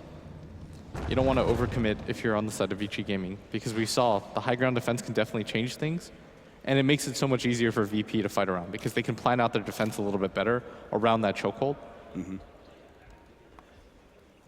DK Phobos has a pretty significant item coming in soon. If he can complete that BKB, they actually have no way of stopping him when he charges on, and that means that they can actually close the distance with Burning's hero. Control that hero, that Lina, a bit better. Even if it forces her to Yule Scepter herself, that's still something that you can force. I agree. I think it's a really valuable pickup right now. Oftentimes, DK Phobos, what ends up happening is he just charges in, immediately gets it stopped halfway through, and then dies. We just haven't seen the impact of the Spear Breaker as much as we did in the last game. And on the flip side of things, Ice, like the fellow offlaner, he's already up to nearly 10k net worth. And we've already felt his impact multiple times throughout this game. Like his amplified damage is turning this Lina into a valued right-clicker on our team. We see. Yeah, the same plan we saw from the Queen of Pain last game. Just coming a bit more. G probably working towards an MKB as this next item. Yeah, potentially. Could go for a butterfly too, but it's really complicated right now for this Templar Assassin. Yeah. Doesn't feel like there's any one item that is actually all around strong. If you were just playing against, for example, the Ember Spirit or the Lina, you could maybe get away with the Lincolns to dodge the BKB or the Aghanim Scepter from the Lina, but the problem right now is because there is a Slardar into the game that he can just spam out amplify damage. So that's no longer an option. And it's not really like they lack damage, it's that she doesn't survive anymore. Yeah. And it's hard for Templar Assassin to go for certain items that increase your survivability. It's just not what the hero is really based on. Exactly. Ice. He wants to make the initiation on a G. They know the refraction is burned out. They're going to try and pop immediately. The Laguna blade goes up, and they get the swap. Ice blast over the top of the chain frost is going to bounce around. This may be free VP low, but G, he managed to take burning. Will take out FY as well. Double crit for him, and he keeps on going. Wants to be able to get super, but another great initiation from Ice. Locks down 2, and there goes the fight. Vici Gaming will look for the last one. The Vengeful Spirit, though, is already safe back home.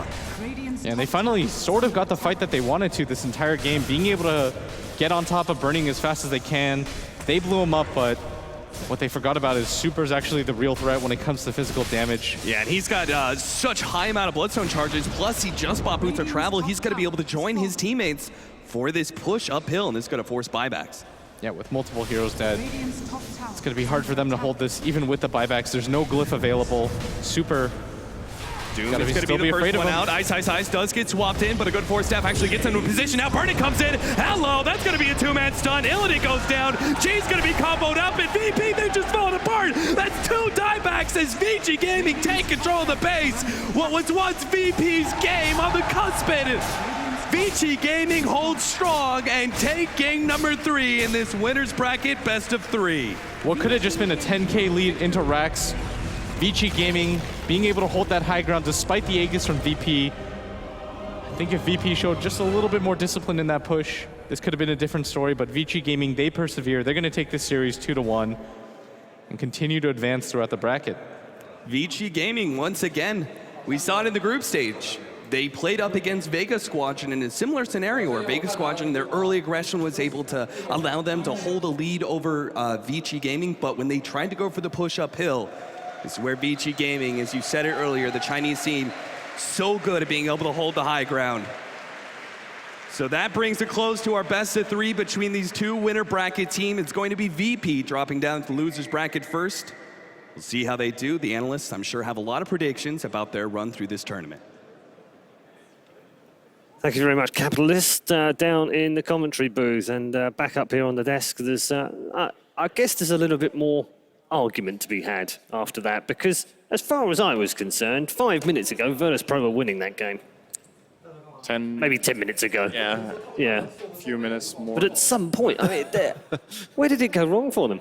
There was, when they pushed the base, it's that simple. They did so well, especially FNG's Vengeful Spirit, I think was incredible this game. Then they went for the high ground push. They had the Aegis, they had everything on their side. And going into the series, I was saying this, Virtus Pro's biggest weakness is their ability or their lack of ability rather, to push the high ground. Overextension, this was exactly what they lost this game on. And it's unfortunate because it means Jacob is right, and I don't like that. No, absolutely, I'm totally with you. It also means Kevin's right as well. That's okay. More right than Jacob, I predicted that. More right. 2-0? Yes, so you can play him a little. Jacob, you're wrong. Okay.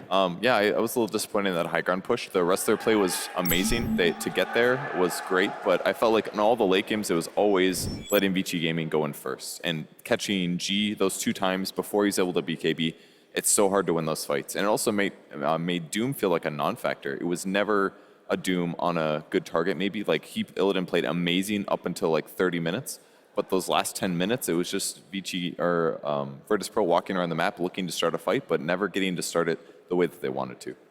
Okay, before we discuss any further, let's go downstairs because Dakota even has caught up with one of our winners. Thank you, Paul. Dakota here, or Dota, I guess. I'm here with Ice of Vici Gaming, a dominant performance. Well, it did take you 3 games to take down the mighty Virtus Pro. Good job in game number 1, but game number 2, they pulled out that Drow Visage. It felt like you guys had a more superior draft, but something went wrong. What happened? I think we didn't really... We forgot that they would have picked Drow. Like, we didn't thought of this hero at all. So it was... We were pretty surprised when they picked it. And I guess we weren't ready for it. And they played really well. Yeah. Now, in game number 3, it also looked like they were kind of pushing into you. They even got up towards your base there, but you seemed like you were a bit disciplined. Were you nervous at all at that point, or were you still pretty confident that you were going to be able to bring that one back in game 3? Oh, I thought I threw the game at a point where, at the river, I daggered into 2 heroes to put a ward, and I'm like, oh shit. Yeah. You didn't throw hard enough, though, fortunately. Yeah, not high enough. Do you want to ask, notice that Burning's wearing glasses now. What's that about? Or has he always worn glasses and had contacts? Yeah, he always has contacts on. Oh, okay. It was just a bit different to see.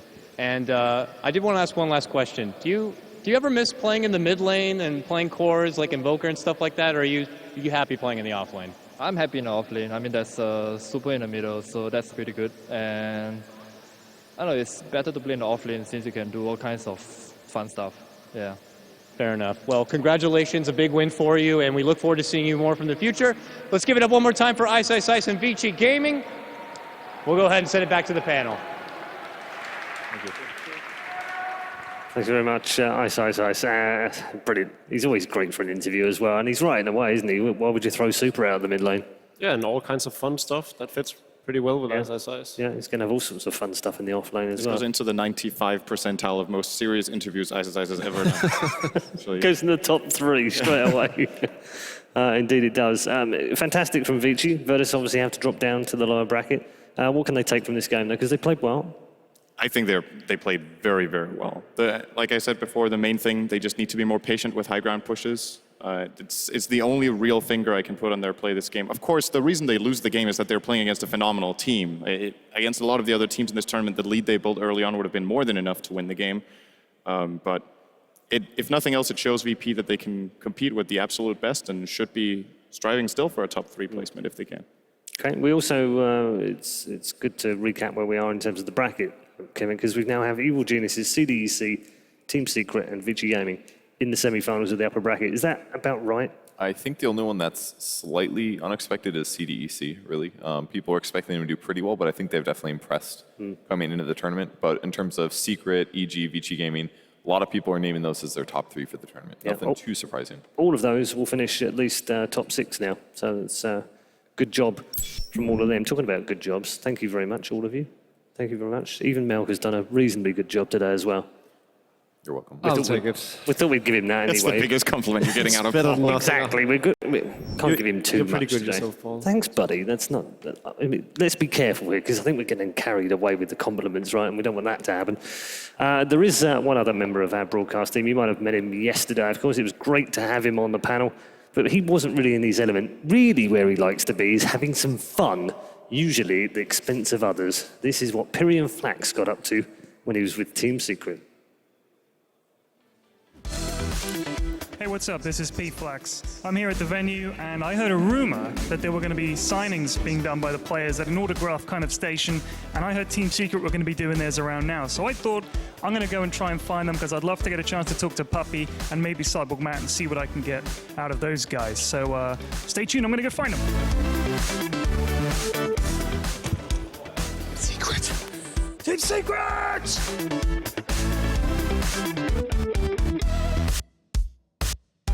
I'm here with Puppy, captain of Team Secret, legendary Dota player in his own right. Puppy, tell me, how excited are you to be here? Very excited, very excited, very excited. Good stuff. And what do you think your chances are going forward in the tournament, Team Secret? I want to do top 3. I want to take the championship, but top 3 is my marginal kind of way to go. What's it like? New lineup, new bunch of guys.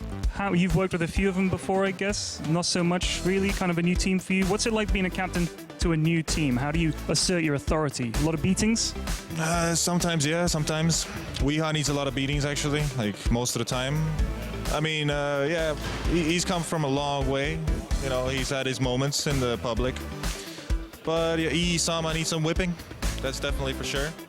You're going to smack him into shape, get him finally sort of leveled out, flying right, all that kind of stuff? I mean, my hand's already hurting, kind of. Like, yeah, it's been rough, you know, 3 tournaments and stuff. I think we can keep going, though. I think I'm kind of like getting that vibe where my hand doesn't hurt anymore that much. So it's all good, kind of. Good stuff. Well, a lot of people are going to be rooting for you. You had a good queue of people there for autographs, so I wish you all the best, dude. We'll talk to you soon, maybe. But I'm actually going to see if I can find Matt and get a chat with him. Is that cool? Hey, what's up? This is P Flax, the awkward reporter here at Frankfurt Major, and I'm joined by my good buddy Cyborg Matt, manager of Team Secret. Tell me something, Matt. TI probably didn't go the way you guys expected or most of us expected. A, what the f went wrong? And B, what are you going to do differently? Well, looking back at TI, obviously the team was very confident going in. We felt really good. We had probably the best record going into TI out of all teams there. Unfortunately, it wasn't meant to be. Some internal issues You know, some people were right, some people were left. So, you know, it's for the team itself, it was a learning experience. It's hard that it went like that, but I mean, then they walked away with over $1 million anyway, which, you know, they felt bad obviously when you see someone win $6 million, but you know, they're still pretty happy. But How much do you think your guys' popularity is down to the awesome logo? I mean, people seem to like our logo. I know we went for a lot of different logos, but yeah, it's good. You know, it's Illuminati. So yeah. Nice. So, I mean, as you can see, this is a pretty good crowd of people on day one Monday. There's probably more people out here than watching in there at the moment, but you guys are very popular. Do you guys tend to try and think of a team that's going to be the best team, or do you think of players that you guys personally like? Because I know you like some of these guys a lot. You mean when it like comes to? I mean, like as personalities. I mean, like Envy and Puppy and guys like that. They're big personalities as well as great players. Do you guys like that aspect of it as well? I mean, obviously, from a team point of view, the player having their own brand and bringing in their own audience is huge for us. Clement is like the core of Team Secret anyway, you know, so the brand is his essentially. So it just goes hand in hand really, and bringing Jackie on board, we don't really look at it that way. It's always about making sure we have a good team first, you know, and the chemistry is there, and then like anything else is an extra bonus for us really. Okay, cheers, Matt. I wish you guys all the best, and that's chatting with Matt. Take it easy. So they've all cleared off. I just thought I might. Oh, hey, do you want me to sign something? All right. Well, I'll be here all week.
And ladies and gentlemen, welcome back to Frankfurt and welcome back to the first ever Dota 2 Major as we bring you live coverage from day 4 here. That's right, day 4. Although you probably think, hang on a minute, there's only been 2 days. Well, only 2 days at the main event, but of course we had the group stages last week, which are particularly important when it comes to the next match because we have a lower bracket game. We're into our 3rd match of the day. The next one is Vega versus eHome. We've also had a change at the desk as well. Welcome back from Olini to LD and to Capitalist as well. Nice to have you all guys back onto the panel, and I hope you're enjoying the show so far. The first 2 matches of the day have been very good. Yeah, it's good to be back. You know, we're going to have a European team facing a Chinese team, so we thought who better to bring the most perceptive analysis than the All-American analyst panel.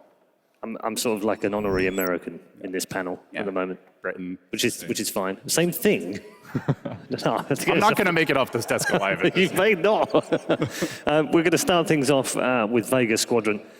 Through the group stages, qualified in 2nd place, had a good run through that as well. And then yesterday came unstuck a little bit, but came unstuck against a very good team.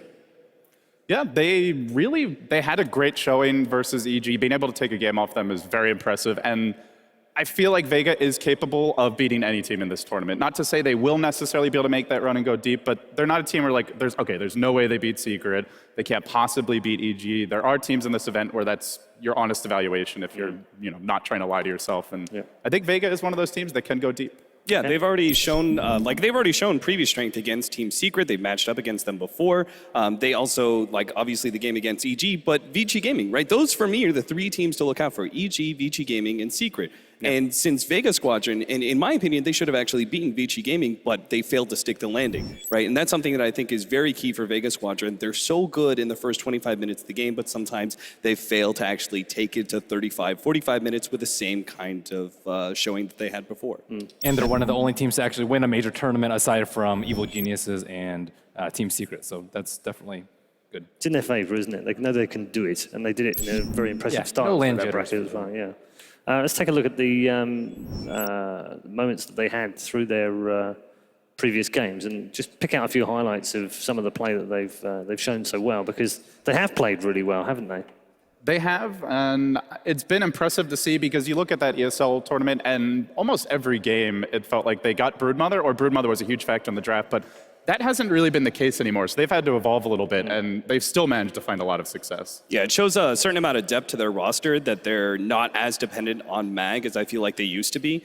And the fact that, people have pointed to No One, who's this incredible, mechanically strong mid player, and then as well as Pasha as this aggressive carry. But you also look towards people like Solo. I think Solo has actually been one of the standout people for me in Vega Squadron, because when he is on that Tusk or he's on that Night Stalker, he's able to take over games. It's much the same way that they actually used to run it in 6.84, where they would pick up the Lina for him, and he would be that really greedy, like AUI-esque 4 position, split push the lanes, get an exceptional amount of farm, so he's a core. They just run it a lot more aggressively now. He's definitely a lot more comfortable in the support role. He played core for a while in the past. There were times where he had his moments, but he's been a lot more consistent. I guess it's been, at this point, like a year or so that he's been on the support role, and it just seems to suit him better. I think they experimented a little bit with him going back to a core role in certain drafts, but I definitely think they should stick with the roles they've had up until now. And it's no surprise that you have your most experienced players on the support role, because as we've seen so many teams fail the high ground push, that player is usually the one that knows whether or not it's the right time to push high ground. It is an interesting trend. I mean, how many flashy players are, young, flashy kind of upstarts are not the core roles? Like, the only ones that really come to mind for me are maybe Miracle and FY at this point is a veteran, so the young talent tends to favor the carry roles, I suppose. Where are all the next generation going to come from? I don't know. When you get old, then they send you out to the support. Yeah, who knows? Maybe 3 years from now, someone's playing support. Yeah. By that logic, Paul would be an exceptional support. Absolutely. One of the best the world has ever Except seen. I'm horrible. Unfortunately, it doesn't Shit, work I like guess my that. logic falls. It's not quite like a fine wine always, the way that it evolves in Dota, unfortunately. I do want to pick up on one particular player, Solo, who has been an absolute farm god so far. Just seems to, just do everything that he needs to do to get that farm going. I think you mentioned it real briefly during the moments as well. I really disagree that teams going into the 3-4 area, they should have already banned away both Tusk as well as Night Stalker. I think those are two of the strongest heroes for Solo. I think that he really knows how to be able to find certain openings against teams, and this is why oftentimes Vega Squadron are able to hold the lead by 20 minutes, is because during the laning phase and moving outside of that a little bit, Solo's always able to find the right areas to introduce himself and make friends and get kills. Yeah. And that's actually interesting that you mentioned Tusk as well as Night Stalker, because these are both heroes that these teams love to run. eHome in particular with 11 on the Tusk. We saw them actually prioritize the CTY Queen of Pain over that. They gave the Tusk away. Do you want to do that versus Vega Squadron? That's going to be one of the most tightly contested heroes in the entire series. Indeed. Let's switch over and talk about eHome, actually, because that's a great segue towards them. Coming through the group that they had in Group D, it wasn't necessarily the strongest group, and yet when you look at the teams that are now doing well, actually all 4 of them have gone through their first bracket game. So actually, maybe that group was quite good after all. It's always funny. You know, people see the groups come out and they're like, oh, Group A is the group of death, and then Group A flops. I think at TI, what was it, like the majority of the Group B teams, were Group B was viewed as the weak group, and most of them made a deep run. CDEC was in that group, I believe EG was as well, and those teams went very far then. So. Yeah, we had in Group D, there was CDEC, Mineski, eHome, and Alliance. And Alliance finished bottom of that without winning a game. They've advanced 1 place forward as well. They'll play Virtus Pro in the lower bracket. eHome did the same thing, of course, against the newbie team yesterday in the lower bracket in that do or die. And have now got themselves back into the best of 3s, which should suit them, Merlini, shouldn't it? Yeah, I think they're the only team that were a direct invite that didn't actually make it to the upper bracket, so that already lends itself some question and some worries. And it wasn't so much that they got 3rd place in the group, it was the way they lost their last 2 BO3s. If you watch that game, you're worried if you're an eHome fan. Can they really pull it together? And I'm not convinced enough from the one game that they had yesterday to see them advance far in this tournament. We need to see some of the old eHome. Yeah, it was a BO1, it was against Newbie Young, and the way the lanes developed, it really felt like eHome had just outmaneuvered them strategically and in terms of the way they set everything up from the draft. So, like you said, I don't think it's really enough evidence to prove that the eHome that we saw, but I mean, it was 2 months coming into this event where they looked like they might even be the strongest team out of China. So if they can capture that form and get some confidence back from that BO1, then they could also make a deep run. Let's take a look at some highlights from yesterday. Again, this might as well be entitled the CTY highlights reel, because he was absolutely magnificent yesterday. Certainly, CTY I think is actually one of the you have so many good mid laners, but CTY has a certain kind of depth to him that it's not just like, for example, no one really shows himself on the SF. I think CTY has a little bit more depth to himself in that regard, that he can even, you know, be the safe lane farmer and still make a huge showing going 10 minutes in, and not just be the 1v1 I win my mid lane matchup sort of guy. He also, until earlier today, had the highest GPM of any player so far, which was on the anti-mage, which was 918. No one thought we would beat that, and somehow Super did. So he's now gone ahead of him. But after the way the game started, too, you know, you wouldn't have figured that for Super. No. That really turned around. It was quite crazy. There's the 5-man lineup, and just on the subject of being a very quick team out of the gate, they do like to get first blood and start things off very early on. We've seen, I think the earliest one was something like 8 seconds or 9 seconds or something on the timer, which is ridiculous. What is it about them that wants them to go hell for leather straight off the bat? I would say that aggression, aggression is really the name of the game for, I think, both of these teams, that eHome like to be able to establish the win by 10 minutes. Same goes for Vega Squadron. I think Vega Squadron actually look more for like a 10 to 20 minute marker. So I actually anticipate to see like eHome win the initial laning phase, but as rotations occur, Vega Squadron start bringing it back. But I think just setting a precedent and knowing that maybe they're not the strongest team going late game. And also, they remind me a lot of VP in the sense that they run a position 1 that can fight a lot early. The Vengeful Spirit and the Drow Ranger for VP, and for eHome, we see the Queen of Pain, the Lina, the Slark. These are heroes that can just get kills very early on in the laning phase and don't need any sort of babysitting. Yeah, with the kind of form that CTY has been showing recently, are you expecting targeting for him in terms of bans? I think you at least consider taking away the Queen of Pain in the ban stage just to force him out of his comfort zone. It's got to be his most successful hero. Every time I've seen him on that hero, I know OD Pixel at this point, like his entire Twitter life is just posting various photoshops of CTY and Queen of Pain. He's got a bit of a fetish, if you ask me. But on subject, I think it's definitely something you consider. You could also look to take it. It's definitely a hero Vega run as well. So There are options. Yeah, I remember at Nanyang he was constantly asking me, why aren't they banning the Queen of Pain? And this would happen like 5 games in a row. It's like at some point they're going to catch on. We're going to get more from you, all three of you, in just a moment. But first of all, it's time to introduce you to our 2 teams who are ready to enter the arena.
Handshakes concluded. Players entering the booths. We'll leave them to settle for a few minutes before we get into the draft. Also gives us an opportunity to talk a little bit more about eHome. They have flattered to deceive, LD, I think it would be fair to say. You mentioned it earlier, a couple of months ago, you sort of looked at it and went, whoa, this could be the most dangerous team out of China. What's happened since then? Well, it's hard to say without being in the team locker room, so to speak, but it sounds like they're just having internal disagreements about how they should be drafting, what the play style is. You've got Lanham on the team, hasn't always been the leader of his past team, certainly has the track record of being able to do it, but you have to have one voice as the main leadership voice. We see all the most successful teams have that, whether it's Puppy, PPD, Xiaowei, all the top teams have that one guy. When push comes to shove, he makes the calls, he doesn't get second guessed, there's no mutiny. So they need to have that person come into this match. Yeah, changing drafters is always a sign of weakness, I would say. I can't remember a time where like, oh, nice, they finally changed drafters. Things are going so much better for them. If it does, it only lasts for like a week. Intimidation tactics. It's like, yeah, we can beat you with anyone drafting. Yeah. Well, that sometimes actually happens. Yeah. As we should point out that has happened here. They have changed the drafter in the team as well. There was some social media chatter on Sunday that they weren't actually getting on very well, and there was a few arguments internally as well. So with all of that thrown together, the fact that they were then, in the best of ones and could quite easily have come out of that going, well, we don't want to play with each other anymore, so why do we bother? But they didn't. They stuck to their guns. They had a great game, and they've come through. So they won't want to throw that away now. Winning's a very good Band-Aid. It is. Very good Salve Band-Aid. a lot of those wounds, but are they still festering underneath? That's the real question. All right, let's get into the predictions. We'll start with Capitalist. We've discussed eHome. We've talked about CTY being a bit of a god this last couple of weeks, but we've also talked about Vega Squadron. Where are you going? With my original predictions and looking towards eHome to be one of the better Chinese going into this event, I would love to see them back in form. And if they win a best of 3 against Vega Squadron, I would see they are back, but I don't have the faith. Vega Squadron all the way. You would love to see your prediction, Salvage. Wow. I'm actually quite surprised because you had, when we discussed this pre-tournament, they were top 4 for you.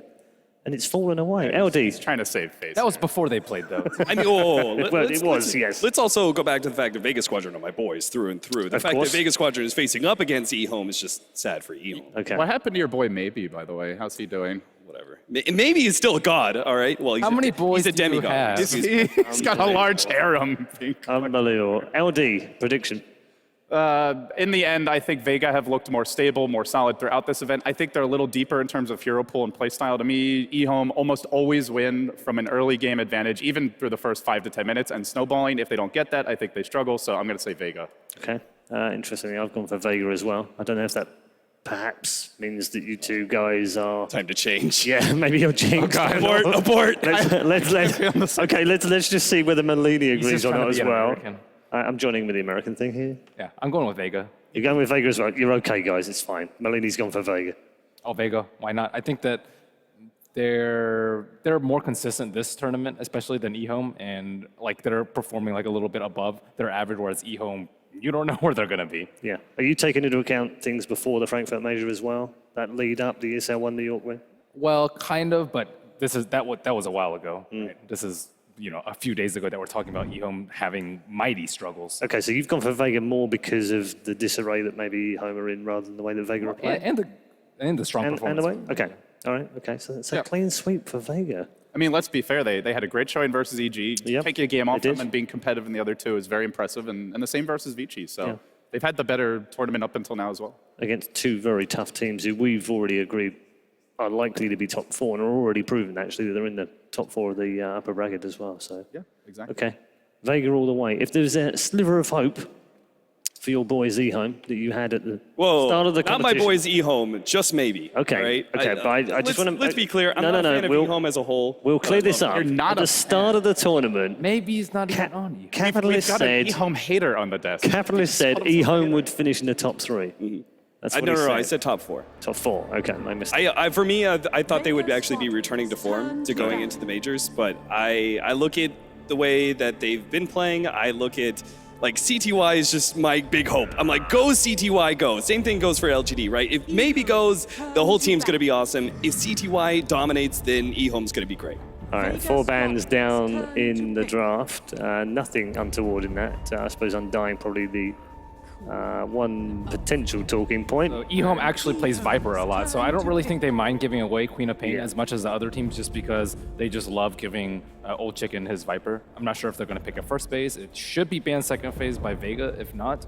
But it's a good lane matchup. I wouldn't say it's a counter by any means. You can split push around the Viper. It still can pick off the supports. But one thing I do want to mention, eHome just does not run Darkseer. They have not played him once in their last 10 games, and they have given him away quite a bit. So it's not always that they're banning him. And maybe it could be a weakness in the drafts. We'll have to see. Also, Slardar has been ignored. That is not very often we see that. But eHome will take the Night Stalker. And this is also, to me, kind of a takeaway cap. You mentioned this is a very strong hero for Vega.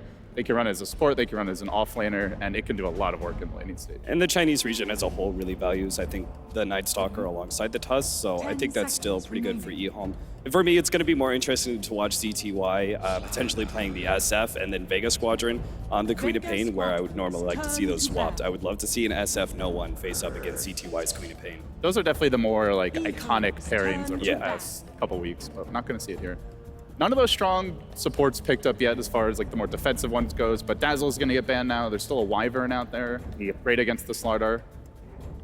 eHome also sometimes run Wisp standalone, which I think is a very rare thing nowadays. They actually just use this for sustain, so they can breach the high ground much earlier. They also have run Chen before, so they have some unusual supports in their arsenal. This taps in a little bit to the versatility of Vega, where they do have to go and ban out the Ember. You've got a decent hero to somewhat shut him down in the Night Stalker, at least through the early stages of the game, but it's just not a hero that eHome like to run themselves, and so since it's in the pool... They tried it for CTY, and it's just been not as good as the other heroes. And the other hero that I think they should actually ban away is the Gyrocopter, right? For me, it's Ember Spirit and Gyro are two heroes that go for Vega Squadron, where at the same time, eHome don't actually pick it up. Good call. Any chance we see CTY Ursa? I don't think he's played that in a long time. Or is that an anti-Alk only strategy? Pretty damn good against Alk, it has to be said. So, laning stage still pretty flexible here. The roles are somewhat unknown. We don't have a clear sense of where the teams want to go with their overall drafts. The Nyx does get banned out, and this is actually a hero that eHome run, but a lot of other teams really don't, so curious to see if they have something specific in mind with the Nyx ban out.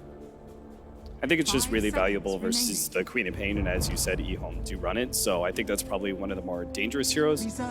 He also has a decent reaction to potentially the Slardar Blinken, if he's going to be the target.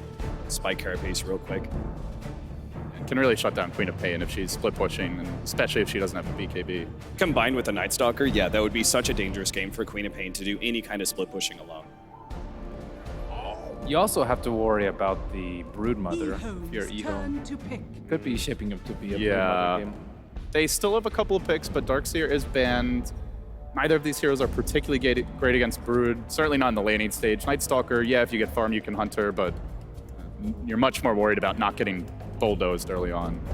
I like Winter Wyvern here. Specifically, I think it's pretty decent versus Lardar. Sometimes it's initiation. If you get the Cold Embrace before the Crush, you dodge and nuke entirely. Obviously, the amplified damage kind of signals as a beacon of who to hit, and the Cold Embrace can help out there. It's a controlling hero against Queen of Pain, and I think it would actually stop the Mag Broodmother. Okay, is this a Wyvern now with the Queen of Pain and the Slider there?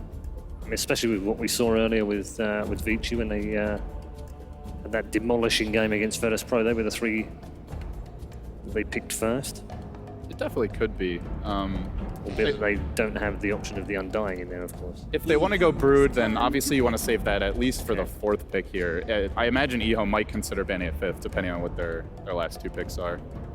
Yeah, for me, Wyvern doesn't work as well on Vega Squadron's team because eHome has a lot more sustain to them, and I think that's really important that Wyvern is to be picked up against more mobile and fragile heroes that you can pop during the Winter's Curse.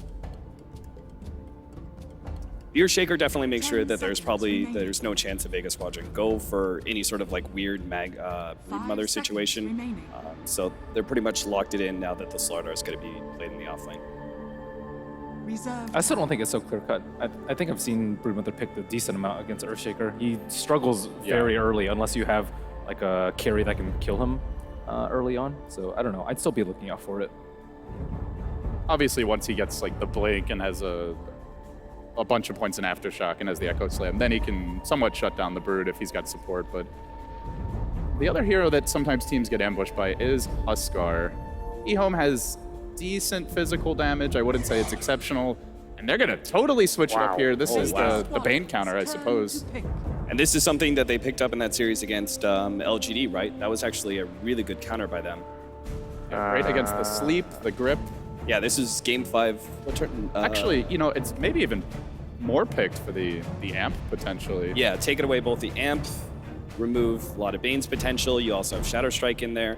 And I think you have Vega Squadron are looking at potentially a lot of burst. And it's a first pick here at the Major. Wow. 5 seconds. I think he works pretty good in theory, but a lot of times what actually happens is Bane just sleeps Abaddon, and then you're like, okay, well, what do I do now? Or he just gets wrecked very early in the laning stage before he gets his level 6. And they are running a triple melee draft right now. You're up against the Queen of Pain. Vega still have a pick here. Maybe something they can look to exploit. It does tend to set you up for multiple hero crushes, the big sonic waves. It's going to be Vega Squadron something to think about as well, isn't it? They're taking their time here. This is also not a great hero against Broodmother. Tanky, but not very good at shutting her down. I mean, as of right now, I don't really see anything too wrong with a PL pick. Some carry that for Vega, you mean? Yeah. Something else that they've been favoring a lot is the Sven.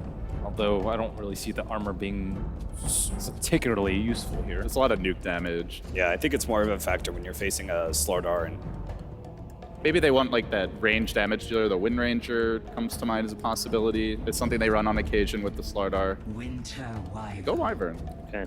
Well, hey, it's 3 melee heroes, and you're up against the Shadow Fiend, Interrupt the Requiem. Very likely to get multiple hero curses. This could be pretty ugly.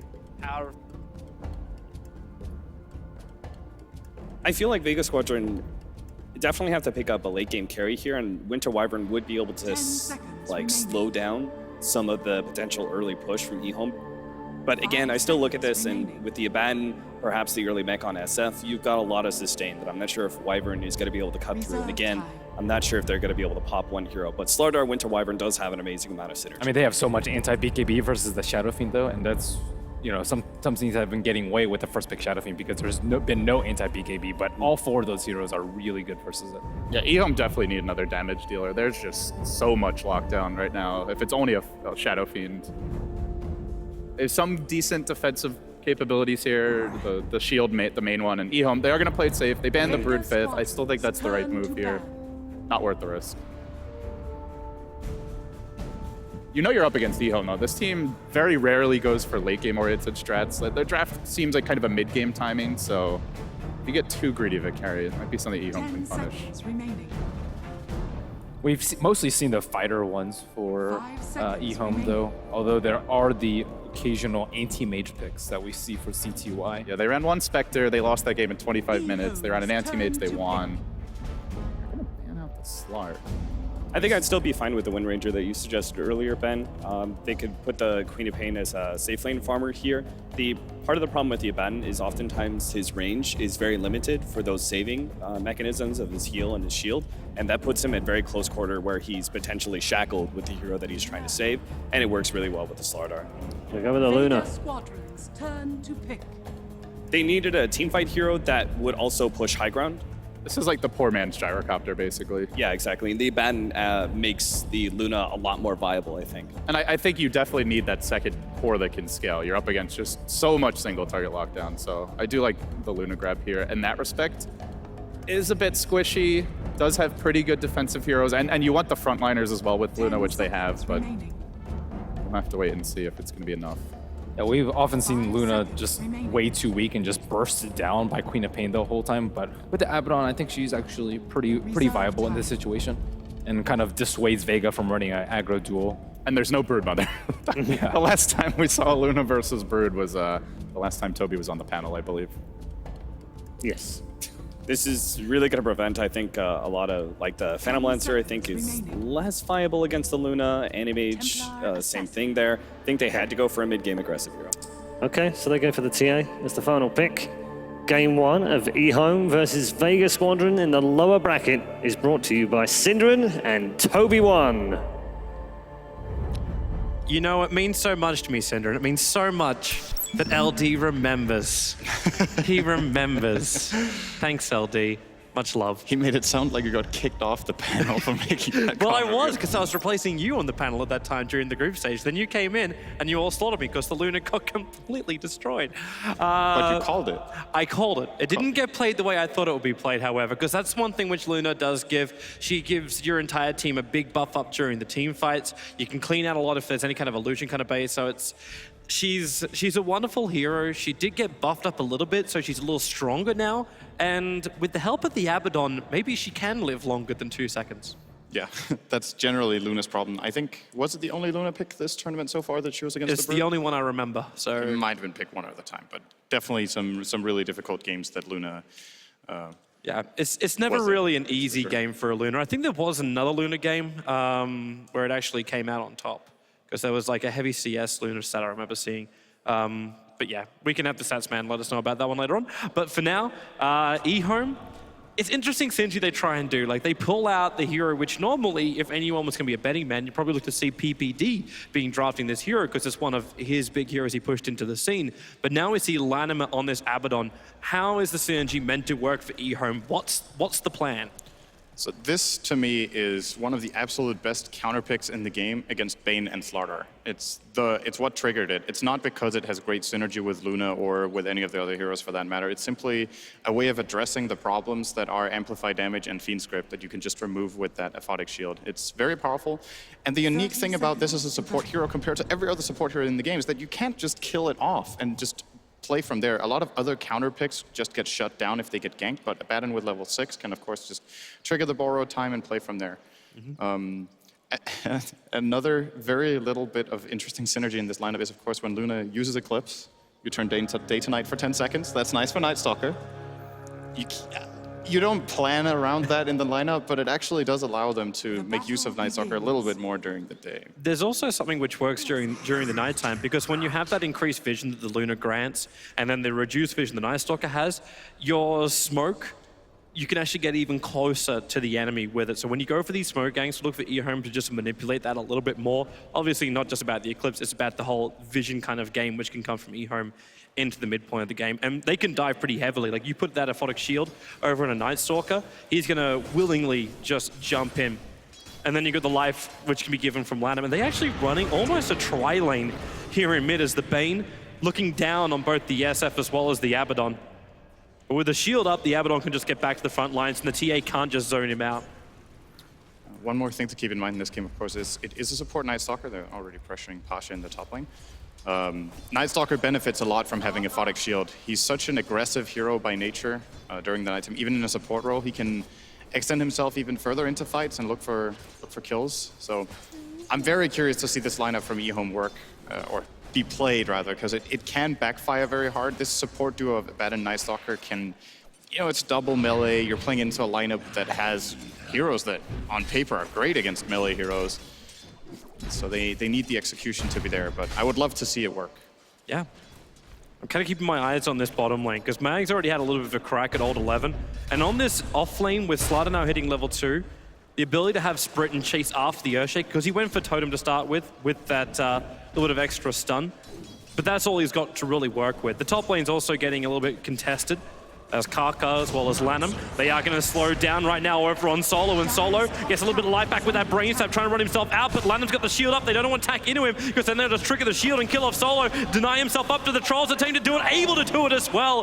Vega not giving eHome an inch, but they're not out just yet. Seema on the run. They saw everything with that Observe Ward, the TP, but there's a Lucid Beam available. It'll end up being cancelled, and Seema, he should be the first blood, and he will be the first blood. Abaddon will take it. A nice little thing to have on his first outing here at the Frankfurt Major.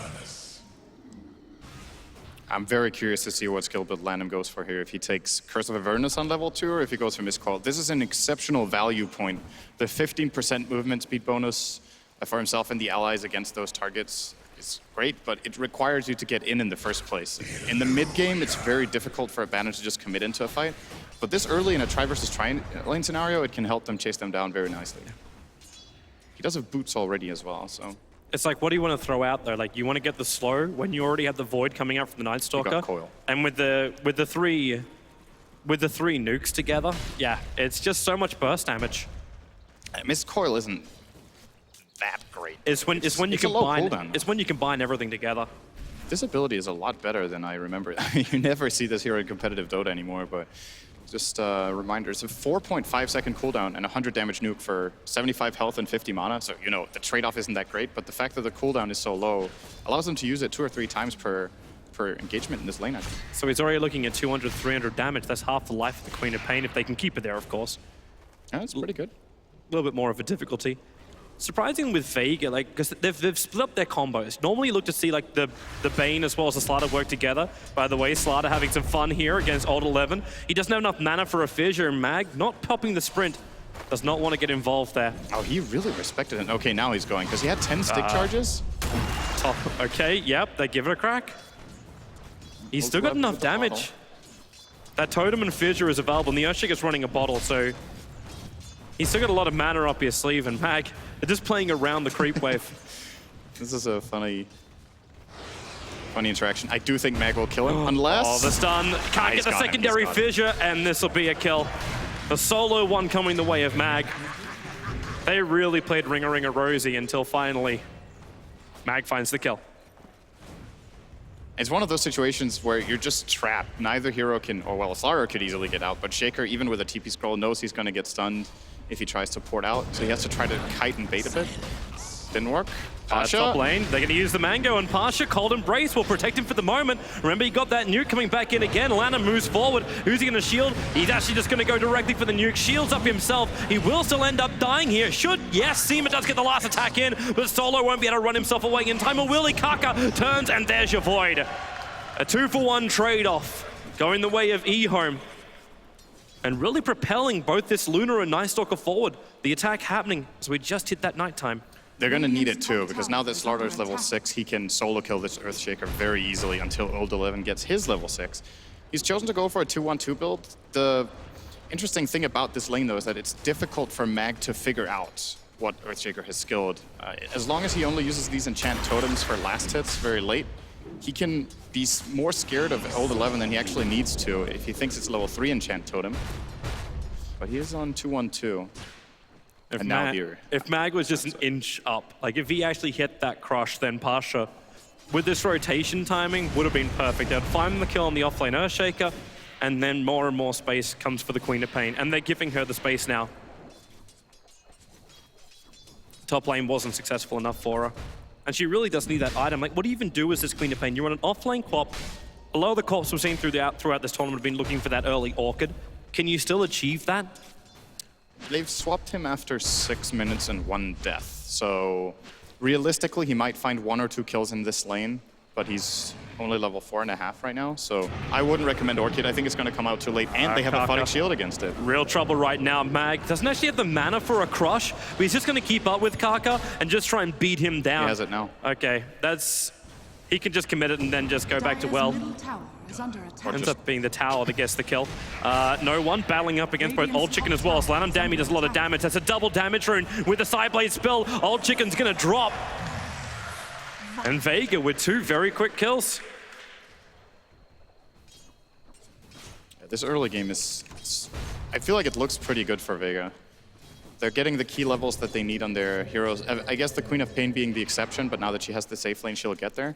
Slardar won his lane. He can now rotate and try to put some pressure top. Of course, slightly difficult against the Luna, who will have Eclipse ready very soon, and the nighttime vision.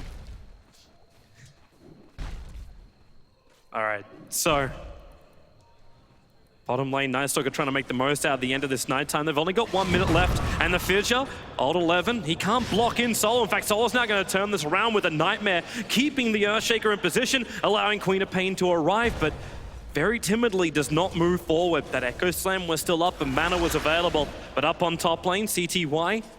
Okay, Mag can try and get aggressive on CTY, but the second he moves away from the wave, he has to be careful, because then the Eclipse, every single one of them could hit him.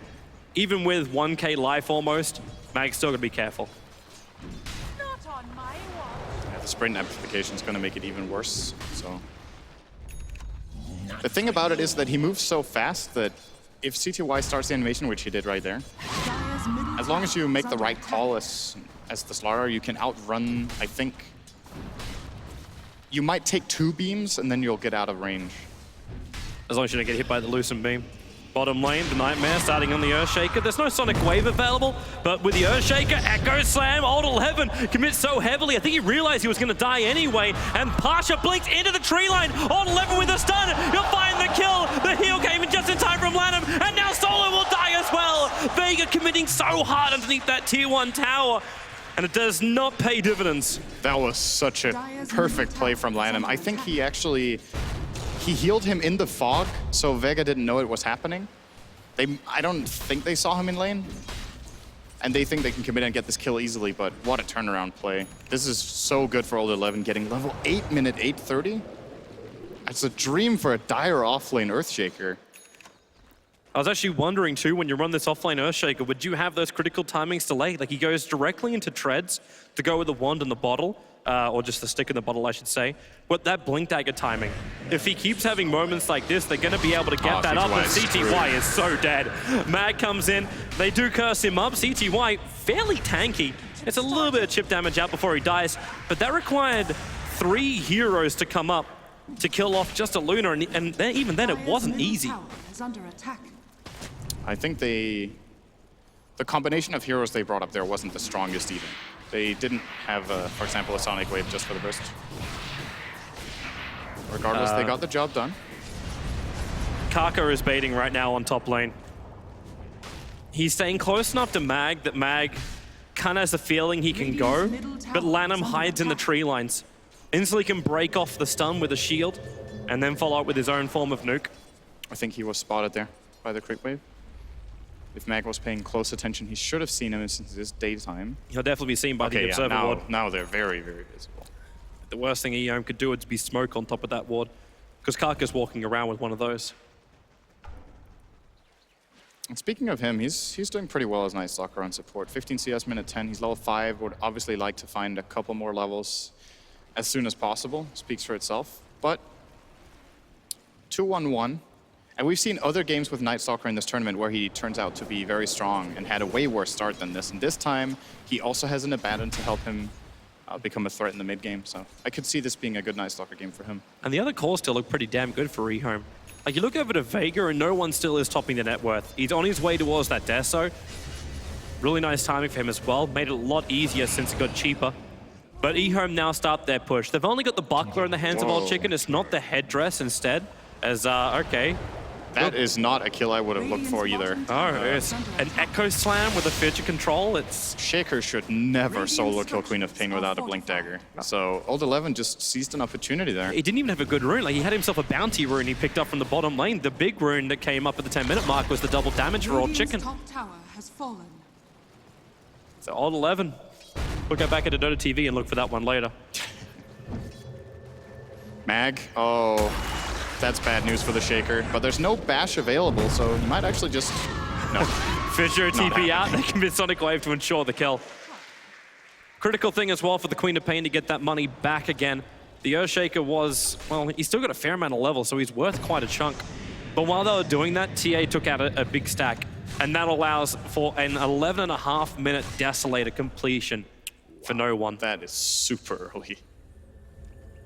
It might be the fastest Desa we've seen this tournament. We've seen a couple of TAs. I don't think any of them was sub 12. This is exceptionally good. And he's so far ahead of the SF. Like, Old Chicken's moved up to do a couple more stacks. Because eHome did keep their supports up there, up on the top lane a little bit longer, the stacks weren't really heavy or early. So the efficiency of the farming of the SF hasn't been perfect. But you're already looking at the completed mech for him. So you have a 12-minute mech up for the SF, and this will allow eHome to force the issue a lot more. I do want to point out how good of a pick TA is, though. I think Vega found the best possible hero in the pool. There's no really good counter on the Dire side. The best you can find there is, of course, a good Requiem dealing a lot of instances of damage, but removing Refraction, just that is going to become a challenge for eHome. I was actually wondering, too, then if Luna would try and go in for the early 4 levels up in Moonglaves, which means you have to sacrifice your aura. You can only put 1 point up into that Lunar Blessing. But CTY has already gone for the second point, so he's going to go for the standard build. Because Glaives will cause that TA to lose Refraction during the fights. I think Moonglaves have the weirdest scaling out of any spell in Dota. Yeah, it doesn't make any sense. So you One, go two, 1, 3, 3, 6. Okay. It's like the old Dro Agi buff up. Yeah, that's some weird stuff. Well, Under attack. I think CTY in this game has to get a Manta. They need multiple instances of damage to get rid of this Refraction, and he's the only one who can really do it with his hero. Him or the Shadow Fiend. Radiant structures. It is a requirement. Since Vega, or rather no one is already having such a good game on TA, they have to know he has incredible farm because of this Deso timing. If they don't itemize against him, this is the kind of game where TA can just take over completely and just run you down. Interesting to watch the trade coming out from eHome and Vega at the moment. So eHome take out the tier 1 tower. The SF's able to gain that. He's already forcing into the tier 2 tower, trying to force a rotation off. Now Vega, the trade-off is that Mag is getting a lot of farm up on top and getting closer and closer towards that Blink Dagger. And that will give Vega a lot more secure initiation. Mag, don't think you really want to jump forward for this one. 11, able to get that stun off with the Echo Slam. They ensure the kill on Mag. Well, you might hit with the Sonic Wave. A lot of the damage is repaired and Lanham. He's got shield off cooldown in 1 second time. Old Chicken gonna get cursed up. That's a big lockdown on top of eHome. No one needs to do more damage. However, they get through the refraction charges, but the Nightmare from Solo buying him a little bit more space with the Cold Embrace, not gonna do enough. Not when CTY turns on the Eclipse, looking for more damage. Siemens is gonna get beaten down by the Earthshaker. CTY, well, he can't even get that last Lucent Beam off because the Void from Night Stalker. Kaka able to find the kill, and they get a 4-for-1 trade-off in favor of eHome. That was all about the initiation. The fact that Slaughter just got blown up before the fight even started. I think at that point, if you're Vega, you're just like, okay, we got caught off guard and we can't take this fight. But they tried to commit further in and ended up in a pretty bad 4-on-5 where the idea was good enough and they did get the kill on the Shadow Fiend. But there's just so much more in eHome's tank after you've committed everything for that kill. I think they didn't even get their mech off and they still won that fight convincingly. He died without using it. And there's one thing you should keep an eye on in this game, of course. This was the biggest buff in a long time that Abaddon got, and buff I thought would bring the hero maybe back into the metagame. It didn't. But you can cast your ultimate whenever you want. So even if you're nightmared by Bane, you can just pop Oro Time and help your allies out. So they can't really shut him down. They can't prevent Lanham from getting out of disables and getting a Photic Shield onto his core of choice. Nice denied by no one. So this kind of begs the question now. Is Vega in any position where they can beat eHome in just a direct fight? Yes. When eHome have all their ultis up. they can, and the last fight was actually close if Mag just wasn't dead. Because what they what they managed to do is exactly what needs to happen. They need to get a Winter's Curse on a target where Abaddon is part of the curse. And they did that on Old Chicken and blew him up, but it was still just a 4-on-5 fight, essentially. Well, eHome now going to have a secondary life, so next one will be 5-on-6. As an easy pickup now for eHome, Roshan. Just a simple walk in. They will have to trade off on the top lane as the Queen of Pain is up there pushing pretty hard. And already Earthshaker TP's back to the mid lane. So Roshan belongs to eHome. They're stacking up the Ancients at the same time, and Old 11, he's itching for another fight. Echo Slam comes off cooldown in 5 seconds time. He's already got it up at level 2. So not only did you get farm on this Earthshaker with his Blink Dagger, and almost probably even at 4-star for the Staff of Wizardry now being purchased, he's got a level 2 ulti already. If they catch TA without Refraction, this could hurt like hell. Yep. And CTY is already looking for support. Solo's out a very long way on the bottom lane. And in fact, with this rotation coming in from both Kaka as well as Old 11, Solo, he can't even TP out. If he goes into the tree lines, like he'll attempt this, but the Fissure will easily reach him. And now with the Void as well, the Nightmare's still controlling him, but then they go for one quick Lucent Beam. And the Bane will end up dying, getting a little too confident on that bottom lane. Man, this Night Stalker's getting really rich. He's got 4 kills, only 1 death to his name, double assists, and of course earned Tranquils and 2,000 gold. This could be such a fast Aghanim Scepter for Kaka if they give him a little bit of farm priority. Looks like CTY says, no, get off these 2 creeps. I need absolutely everything, but he needs that Manta, man. Whatever he wants. He needs that Manta, or SMY. Yeah, curious to see which choice it is. I think this is a great Manta game. Although, of course, as we mentioned, he does have the Abaddon to take off the Amplify. It's still good to have more choices and to be able to break through the Refraction. The bottom lane pressure's kicking in again, and no one. Still on his way towards that BKB. He can pick up his Mithril Hammer. So the damage output of the TA is still very, very good. Like, you're still looking at 230 damage coming out from her before her Mithril Hammer arrives. I kind of like the switch up from Pasha too. He started, okay, CTY should be dead. Got a couple of one-charters and 11 with the Echo Slam and the Eclipse. He ain't dead at all. Live and kicking eHome. With the help of Old 11, just turns it around and no one's on the run out of here. Lanham wants to catch up, just want to take a storm down. Old 11's going to do the work. The curse is there. It does include at least the Abaddon. And Earthshaker will end up dying. Solo must have had the biggest deja vu right there. He did the exact same thing as before. He nightmared a hero, ran into the exact same spot in the tree line, but this time he got out with the TP, so he had to escape there. Still a good fight for eHome. 2-for-1 trade. They should also get this tier 2 tower, knowing that Sonic Wave and Winter's Curse are on cooldown. Vega just don't have what it takes to fight into this. They really don't. Not when the Earthshaker was also that close. If they were able to pick off the Luna so quickly, then it could have been better, but the fact the Earthshaker had time to arrive to help out CTY. CTY, that's now the second Eclipse we've seen him trigger, and every single one's been away from creep waves and isolated heroes of Vega. So really effective ultis out from him. This has been a really solid game from eHome so far. They're even managing to stack the Ancients very nicely here. This is a is that? No, wait. 1, 2, 3, 4. 10 stack on the Ancients. I think it's a 4. Man, you're scaling that as well as the Glaive bounce. It's a lot. When he's probably going to wait until he has Moonglaive level 4 so he can farm it. That bounce increase from 3 to 6 is massive for farming Ancient stacks, of course.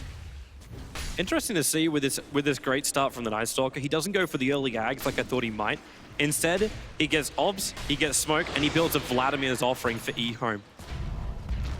Strengthening up their fighting even more. And, well, Night Stalker, when you got Lanham behind you, these initial stuns don't really count for anything. So problematic. Like, you think you've got yourself a good initiation, but if you don't catch the Abaddon, your initiation doesn't do anything. And it's funny when you see how this game has developed so far and how much Lanham has managed to accomplish that this hero is never picked. It's really a great showcase of its strengths, and in my opinion, a pretty forgotten hero who even, as we mentioned, got a big buff on his ultimate and his Aghanim Scepter. Should you manage to acquire that somewhere down the line, it's one of the best Aghanim Scepters in the game. Like, it's absolutely incredible. One of the old problems was he was never in range, though. Yes. So you had to get like blink daggers and force staffs on the Abaddon to make it work. Well, he still has the same bad cast range on Aphotic Shield. That wasn't changed, but the fact that you can stay close to your carry now and still get it off simply because of the borrowed time just means you basically have a get out of jail free card for your carry almost all the time. Imagine if Wyvern wasn't in this game. Then they couldn't even do the curse. That's one of the best counters in the game, essentially, to Abaddon doing that thing. They're still making it work very easily. Double damage. If you want the answer for CTY, he is most definitely saving up for for a Manta. You actually have Old Chicken also completing up a Manta, so they can have double Mantas available for eHome. Very Vega, good choice. smoke movement, Old 11, he's going to get initiated on. Mag gets the good start off, but how much work can he do? Old Chicken Fiend script up, Mag isolated on the hillside, but can this SF get his mech off in time? No, he can't. It's just a death ulti. Landon wants to move forward as Seema, locked in by this vision. No one's BKB, is now going to wear out and wait for your Eclipse time. CTY's got it ready to go, and he's moving forward, but the curse! Catching all of eHome, holds him in position, but it's not enough. Seema will still end up dying, but at least it keeps eHome away from the two big cores of Vega. I think that was a good curse. I'm not sure if they could have caught up, but the risk-reward ratio here, It's well just worth the it. safety first. Yeah, just get out of there. You knew no one already burnt his BKB. That's when it starts getting really scary. And that was a pretty good fight for Vega. Yes, they end up losing it 2-1, but the way they initiated it, split it up, and got a full Fiend script off, that's what they need to look for. That dire observe what is watching no one. Old 11 really wants to jump and stun him. He's just not sure he can get it off.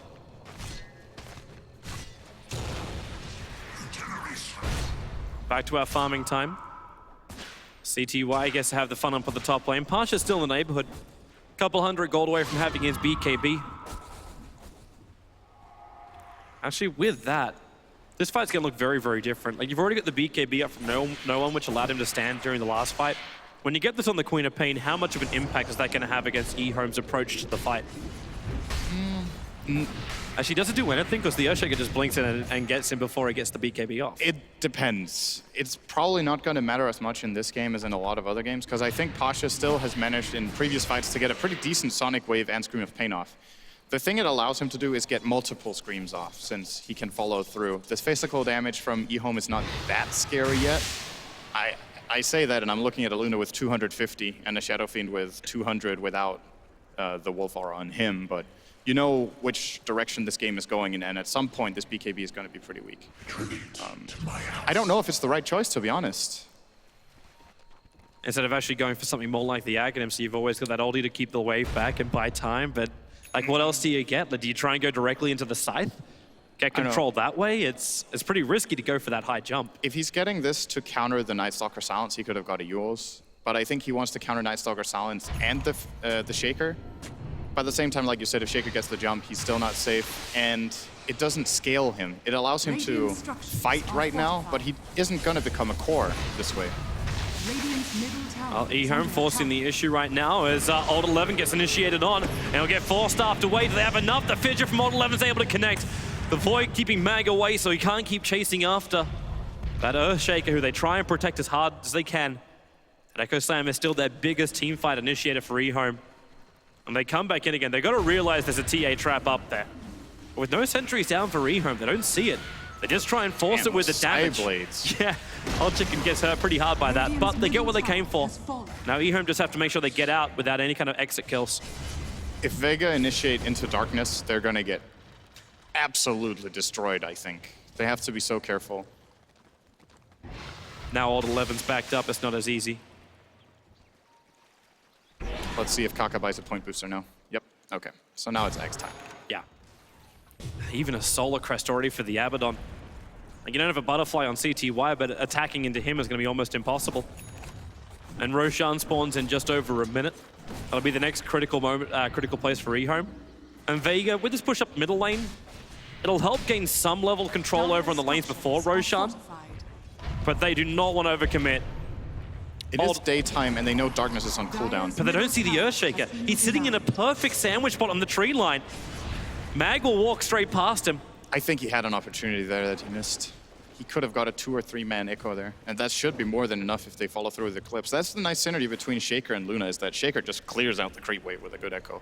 The only problem they had was it wasn't nighttime anymore. Well, Eclipse gives them 10 seconds of nighttime, so then Kaka can run in. You know? If you can win a fight in 10 seconds, that's a pretty short clock. Echo Slam is a really good ability for winning a fight in 10 seconds. But yeah, I mean, at the same time, you could say for eHome, they don't need to take the risk. They know they're winning on farm. They've got a really substantial lead, actually 10,000 right now. Probably with a better late game too, since they have good counters for amplify damage, the Slaughter doesn't have the same impact as we're used to seeing. Dire's top tower is under attack. I'm interested to see what CTY is going to be building into. He just used his wand charges and then sold his wand. Still holding on to almost 3.8k. Dire's top It might tower also be is so we can under open up a attack. slot for this Aegis the Immortal. Yeah, I think it's going to be a butter for CTY. But It would make sense, but when you've already got the Solar Crest over an Abaddon, do you really need it? Like, it might almost be worthwhile getting something like a Skadi up. I think a big percentage Oh, of the no damage one Vega is jumps from in. that. There's your curse. And this time, again, it catches out Lanham. He's just a little bit too close, but there goes your ultimate. And dead Lanham too. just wants to back out. With the crush, the Abaddon should die. They're attacking a hell of a lot before his ulti runs out. And Lanham does as much damage before his own death. Nice curse. And that's 5 heroes. 5 heroes for Vega committing on this bottom lane. They're going to get at least one. They could get maybe 2. Knowing that Shaker is on the sideline should give them a lot of confidence. Or they can get this, which is with actually a TA. even better. Considering they're 10,000 gold behind, this is such a big play coming out from the Wyvern. The SF Illusion scouts it out. Doesn't matter. They can't fight this. Dire's There's no bottom way they're tower going to even is try. under attack. They're just going to split push the best they can. Except that this did not go the way they wanted. Has fallen to the radar. And they're going to lose a tier 1 as well. This is a 5,000 gold swing with one fight, I think. It's going to be a debate going on inside of eHome. CTY actually bought a BKB and then sold it instantly after. Dire's bottom tower is under attack. Really uncertain about how they want to approach this Dire's game then. bottom tower has fallen. Vega must have quite a bit of confidence now, knowing that they have this Aegis on the Templar. It allows no one to engage without using BKB and eating some key cooldowns from eHome if they find a team fight. So lets him buy up some big items. If he wants to go directly into that crit or direct attack, he is going up against a Solar Crest, a potential evasion. MKB has to be the choice. Yeah. He's playing against 2 natural butterfly carriers and a crest. It's a no-brainer here for no one. I'd be... Actually, any other item would be a surprise to me, even a Daedalus. There's just too many good reasons for MKB. Yep. I concur. CTY, wait, where's he going here? I'm almost wondering how long he thinks he can keep farming. Why is he bringing a Satyr Banisher around with him? Oh, Does that... they've had it for a while. I don't know what exactly they're trying to purge. But they've been walking around. Can you purge amplify damage with that? I guess you can, right? Should be able to. And it can farm the Ghost Camp. Nice. 7 damage. It will win in time. This 1 HP region from the Ghost is actually helping it a lot. Come on. Winner! Middle lane, TA blinks away. Mag, he's jumping in over on Kaka. The 4 stars from both Mag as well as Kaka, pushing them out to safety. That was actually old 11 who was saving his teammate. I know the duel on top lane was important, but maybe the tier 2 tower is also important. No one, just keeps attacking in, and he's trying to force eHome to attack. This is that soak up you were talking about. He's got the Aegis, he's sitting on the front line. Seema now starts the curse on the Earthshaker. They're removing him from the fight, and Lanham, Mag controlled him perfectly with that Slither and Crush. And do they have enough damage? The Glaive's starting to bounce around. No one. He's getting carved apart. They can at least buy a little bit more time here with that Cold Embrace. But remember, that's only part 1 of this fight. You might lose Solo as well, but the Aegis Immortal brings it back up, and he blinks away before the Eclipse from CTY can connect. He triggered his BKB for that one too, and Mag, well, he actually gets Glimmered. Nope, Night Stalker. Had enough damage. It was the urn that was ticking him out. So it will end up being the Aegis pop. A 3-for-1 trade if we do count the Aegis. That looked like a great initiation from Vega. They immediately blew up the Shaker. The Sonic Wave, I think, hit 2 other targets. But they're struggling to deal with the BKB on this. First of all, the Luna. I don't even know if they even had an opportunity to kill him there, but he just used it for safety. And of course, the Abaddon again. As long as he's outside of range, that Winner's Curse, it's difficult for them to find a key target that they really want to kill. they really need Lan to have a Blink Dagger or a Force Staff.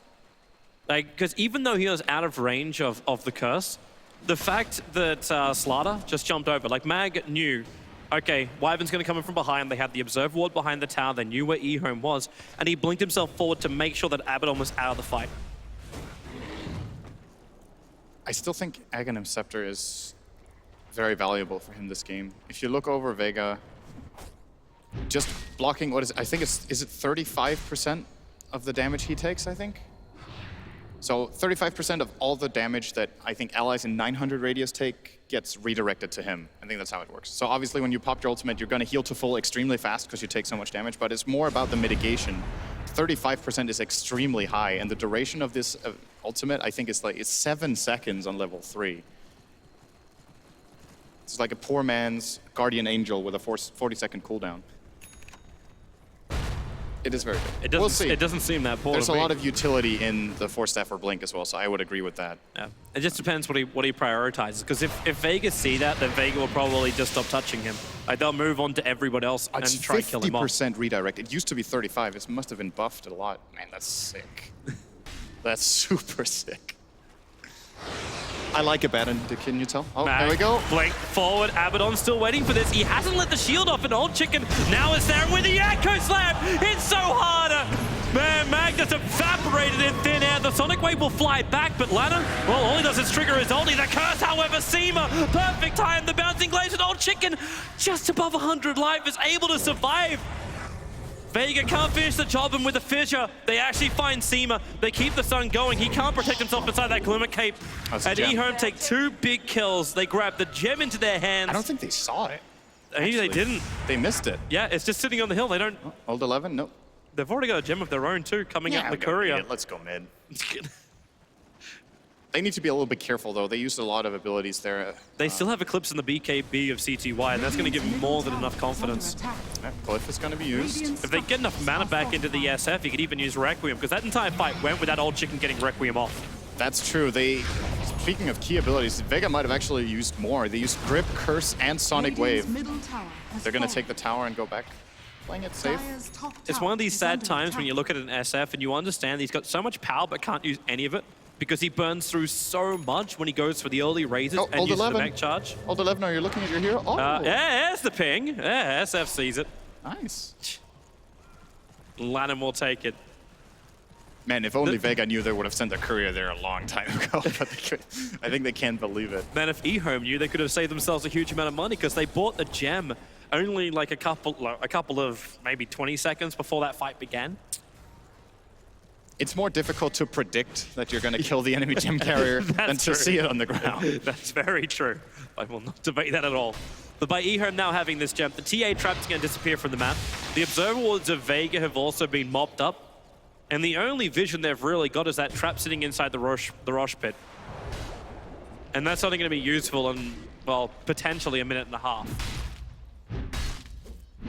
And eHome should be getting back there about 10k lead now. See, there's this one moment of greatness for Vega, and then they made a little hat in the graph, and now we're back to... It's the one moment of greatness. I'm still looking at something that's so great that he's sitting at the top net worth. It's the Templar Assassin. He's sitting at 19k net worth. The Monkey King bar is done. If he can actually get the Daedalus as well, he could destroy eHome. It only takes one good coordinated fight. I'm actually wondering then if Curse really helps him out. Because you curse and you line everyone up, but you do still have that reduced damage. Yeah, that is true. They need to put the curse on a nice target and then wait with Sonic Wave. Wait until it's just about to expire, then throw in the Sonic Wave. And of course, Templar Assassin has to be hitting the guy who's cursed. And sometimes in teamfights, that's a little bit difficult to identify and click it correctly. Then is it worthwhile holding back on Mag's initiation? So if you can get something like that Glimmer Cape into a big curse on the Wyvern, then you wait for it to end and Mag jumps in with the Blink Dagger to get the crush off. Yes. That'll keep that control going, so that is then the TA can do the damage. The best thing they can do. It is also very difficult to get that set up, but should they do it, they could probably win the team fight off the back of it. But again, there's always the wild card in Abaddon. Even if he's caught in the curse, in which case using his ult won't help, the moment the crush is on, he can take that away with borrowed time and save one of his characters. And all he needs to do is get a Photic Shield off so they can BKB. Oh, Vega, if they do get that lockdown, that TA is hitting at 400, not including when she crits. That is including the refraction charges, however. He's so farmed. Yeah, if that full Daedalus is done, it's only going to take 1, maybe 2 hits to rip apart almost all of eHome. I'm not sure if Daedalus is actually the right choice, though. It's always very tempting to go super high damage on TA, but I think there could have been a lot of value in getting a Butterfly at this point, so you can, first of all, use the Flutter to stay on targets in the fight if you need to, and more importantly, it improves your refraction, because a lot of the attacks will actually miss, and you will keep it running for longer.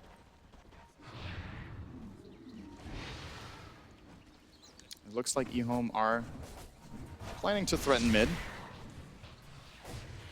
But Vega are seemingly ready for it. By the way, this ward inside the Radiant base is extremely good right now for you. I see so much. And because you lost the gem, you can't de-ward it. They put a Radiant Sentry out to try and get rid of that, but that's almost going to give him a little too much confidence. Vega going to group up. Looks like it's smoke time again. They're not fully ready to go. Like, Solo still hasn't finished up this Vladimir's, which he attempted to start. Well, he did not attempt. He did start before. With a smoke movement, Mag to the front lines. eHome, they're bailing out of here. They got the Aghanim Scepter up, so Mag's gonna be visible very early on. Jumps forward to Old Chicken. He's so tanky though with that fresh Skadi done. And Vega, they move over. Look for that side blade damage. The curse is out on Old Chicken. No one needs a little bit more. And the SF can't get the Metcalf. He'll die as the first casualty of war. And the blink away. Partial survive with the Echo Slam. Back in from Alt 1 and CTY is eclipsed. It does way too much damage. A double kill, a monster kill for CTY. And they'll chase even further. The blink is still on cooldown for Alt 11, but he'll force stuff up, looking for the stun over on Seema. The loser beam will set up for the follow-up fissure, and then Kaka can go to work with the rest of his team.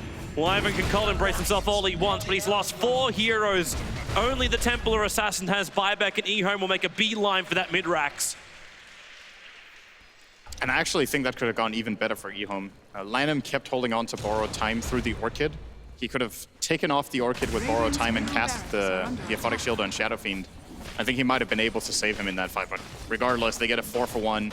Exceptionally good fight for them. And this is one of the things that Luna is so extremely good at, is sieging the base. The moment you take down the tower, so you allow these glaives to bounce across all the buildings, it increases her damage on this build. I don't know by how much, but it's the fact that it's not just that too. Like, you look at Solo try and come back in. He takes a little bit of glaive damage and already drops down to 3/4 of his life. That's not even intentional damage from the Luna. There's a couple of illusions left behind. And now she becomes even stronger. A full Satanic done, combining up with the Assault Cuirass.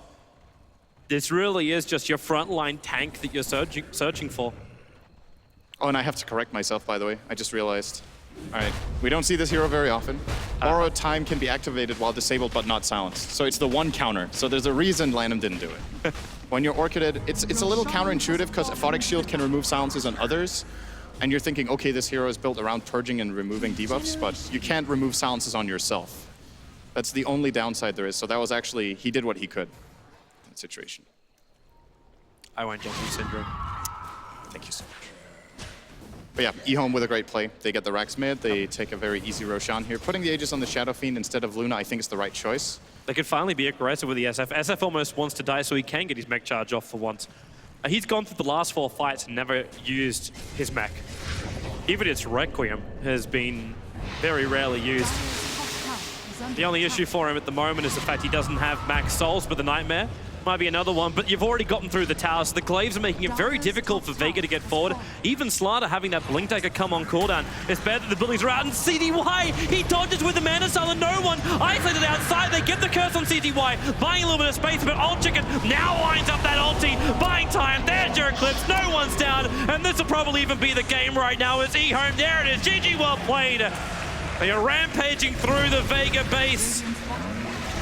As the eHome combo, the unique picks, they work and they take game number 1 in this best of 3. That was such a cool draft. I hope eHome have more of these strategies up their sleeves. Not only showing off the Abaddon pick, but of course the Luna here. Exceptional performance from everyone in the team. It's amazing how well the lanes worked as well for eHome. You didn't really feel Vega controlling early on. Like, the Templar Assassin was probably their strongest lane out of all 3. But you never really felt the Slaughter. Like, it was the Slaughter versus the Earthshaker. The fact the Earthshaker also got so much out of the offlane, that solo kill on the Queen of Pain, and then momentum following up after that. Yeah, they definitely got too much in the Shaker. I think if there's one key thing to criticize about Vega, it's how much Shaker got. Because often in the offlane, when we see especially dire offlane Shaker, it's kind of fallen out of favor because you can punish it so hard. But Vega didn't really manage to shut down Old 11 whatsoever. You're right. You know what? As far as guys who knows how to criticize things, we know who we got to go to. It's our panel. Yes, I thought for a second there, because he finished on the words Old 11, I thought he was going to do an Old Link, but luckily we got away with that one. We are back on the panel. Melini's here, LD's here, and Capitalist is here as well to dissect our first game between these two. I guess the main thrust of this is CTY yet again. I'm not here to criticize anything. I'm here to praise. Really? You know, they played amazingly good. well. All right. Excellent team fight execution. Really great saves by Lanham. I mean, you go back to that early whack-a-mole fight that they had where the Radiant was diving the trees behind the Dire Tier 1 bottom. They end up getting the kill on the Queen of Pain. Looked like she would get it for sure. They had some great individual plays. A lot of really good saves later on with the Aphotic Shield. I really like the Solar Crest pickup. Thought it was a very value item versus what they had. And the team fight execution, the Manta dodge on the Blink Crush later on in the game, yeah, they'd probably won by that point, but I just felt like everyone on eHome stepped up, played their game. Great Earthshaker initiations and counter initiations. The only fights where Vegas stood a chance were the ones where they found the Shaker. It was, I think, 2 fights in a row they did, but after that, they couldn't really find him, and from there it got very tough. It was relatively one-sided throughout, Cap, and I didn't get the sense that Vega really knew how to get back into the game once it started getting away from them. Yeah, I think the first, the biggest misstep that I saw in the early game was the fact where they went for that that fight at the bottom tier 2, and they initiated without the Slaughter Art Blink Dagger. I think that was fairly obvious that they needed to wait for that, and they ended up feeding away 4 different kills, and then just ended up snowballing from there. I think the drafting from eHome was actually quite on point. I think it takes advantage of some of Vega's weaknesses when it comes to some of, perhaps if you're just able to get this overwhelming amount of teamfight advantage that Vega Squadron won't be able to win some of that early to mid game that they usually focus on, and then you maintain that strength throughout.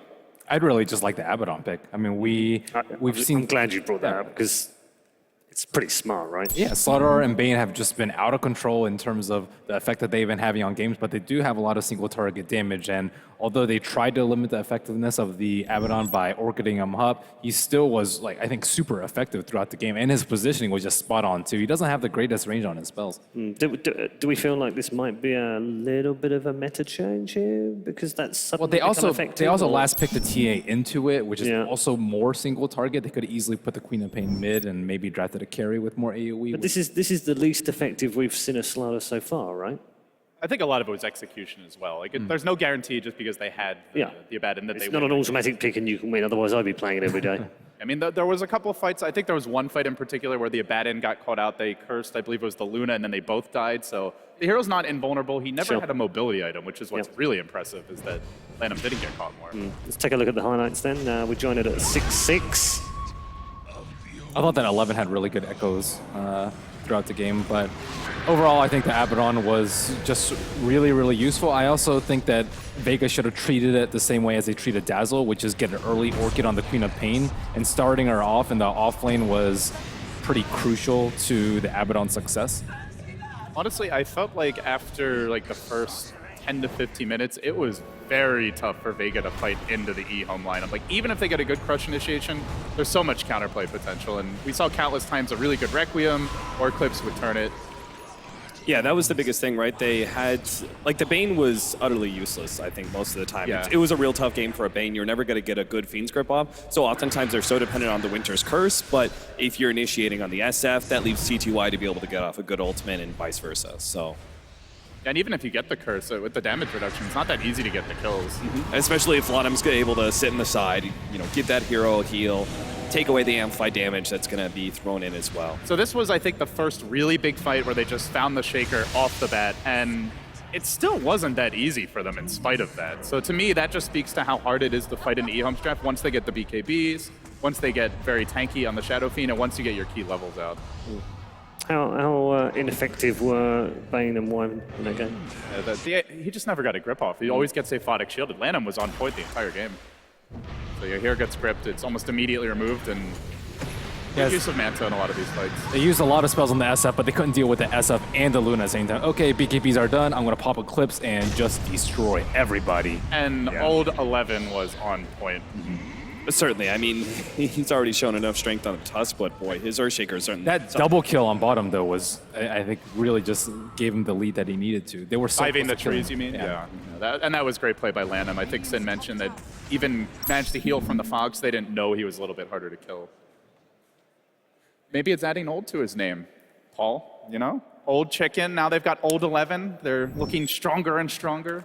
Your people. If they need a substitute at any point over the next 3 months, old Red Eye can step in, no problem at all. Just, you know, as long as you're playing with CTY, you've always got a chance. He was fantastic. You've picked out old Chicken as well. How about Kaka on the Night Stalker, though? Night Stalker's effects are generally harder to see. It's not like, oh my god, that silence just one. It's more about vision and how they can play. They had a hard time finding the Earthshaker and had to be less choosy with their Winter's Curse target just because they couldn't really see everybody. They weren't able to silence up and control the Abaddon a lot, so his effect is hard to see when you're observing the game because you see both teams' vision. Okay.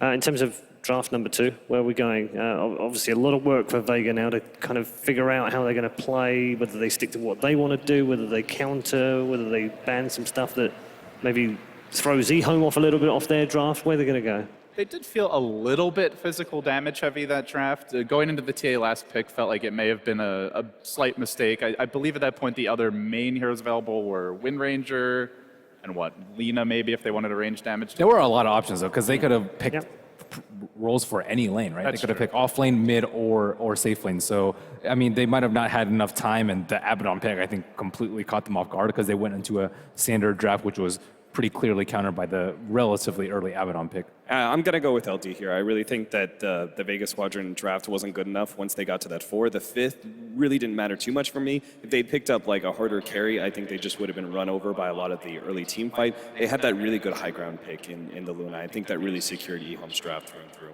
And from eHome's point of view, presumably they're going to be very happy with that, but they're going to get away with the same thing twice, are they? Or are they going to surprise us again? Well, that's the thing about this game. I don't think you can look at eHome's lineup and be like, oh god, that's an OP lineup. We can't give them, like Luna? I mean, Shadow Fiend obviously is a very solid hero.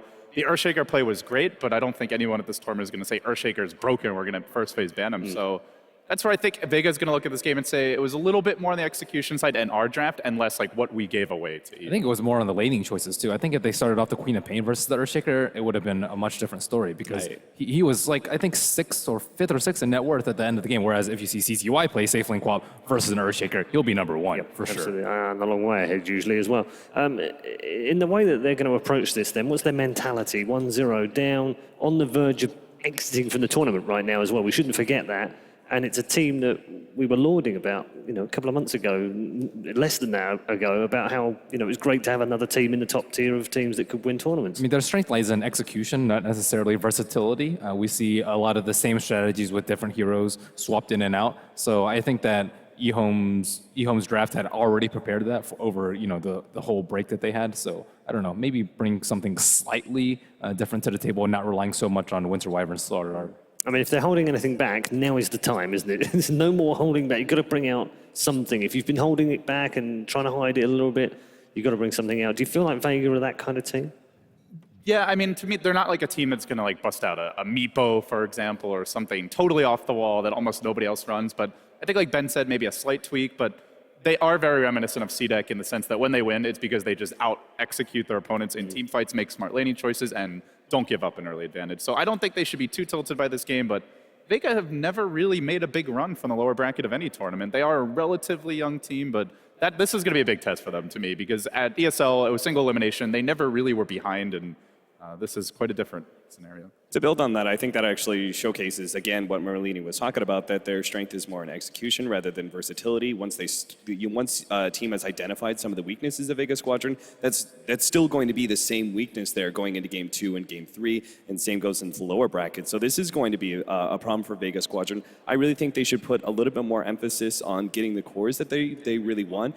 For example, I really like Bane. I think is an excellent hero so far in this major. I think he's a decent win rate, but I think in the games that I've watched Bane, it's been excellent, but this is not a hero for Vega Squadron. I really felt like it wasn't the sort of playmaking, space creating, just ganking hero that would usually go ham on. Something like the Spear Breaker, the Night Stalker. Right, exactly. They've had a lot of success with. Yeah, and then I would go back to the Gyrocopter, put a little bit more emphasis on getting perhaps a more aggressive early team fighting hero for Pasha. Now, if they want that, they might have to pick it first phase, because I believe it did get banned second. Yeah, I'm fine with that. And the Night Stalker was block picked. So, I mean, credit to eHome. They definitely know what Vega like to do, and they took some of those tools away. The problem, of course, is that with the bans that we had last time round being fairly popular bans for this particular meta and for this tournament, is if they don't go down that road, they're back to where they are again for the second game in a row. So whatever they do now, surely they're going to be in a poorer position. They could have picked Brood earlier. I think. They could have fourth picked Brood. That was the other thing. I think they could have fourth picked Brood. Actually, you're right. They could have. Yeah. It was Shaker, Night Stalker, and Abaddon as their three that weren't the Shadow Fiend mid, and then the CTY hero left. And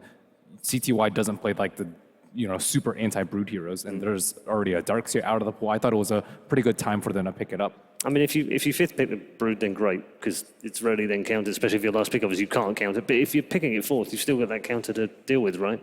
Not if it's only a CTY hero left, though. I don't see any way they get it fifth unless eHome think they have counters for it and they can deal with it. Because after ESL 1, a lot of teams look at that tournament like, my God, if you're going to give away Brood, you need to have a plan, mainly Darkseer being the solution that most teams go for. But it has crept through a couple of times, I think, mainly I just the don't group think stages. versus Vega, because they Sure. won one of the biggest tournaments Yeah. over the past 2 months with a Brood, basically. Right. So eHome are going to be on their guard for that one. Is there anything else that sticks out that you think eHome absolutely have to not give them to allow Vega back into this game?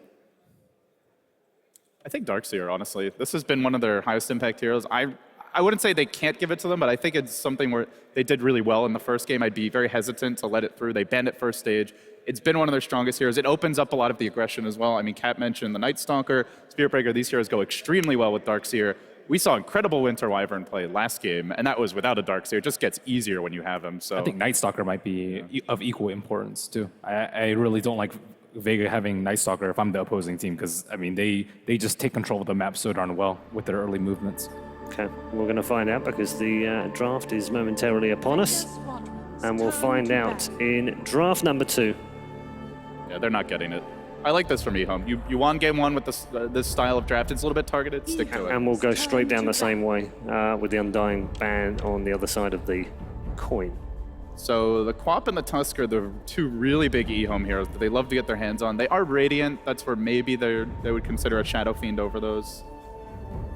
10 seconds. Yeah, for me, it's the question of like Quap, Tusk, and SF. Like, which one of those threes is going to be led through? And of course, Doom. Yeah, or if you ban something like the Quap just to deny it to eHome, then you're letting through the Doom, the Slardar, and the draft gets pretty open at that point.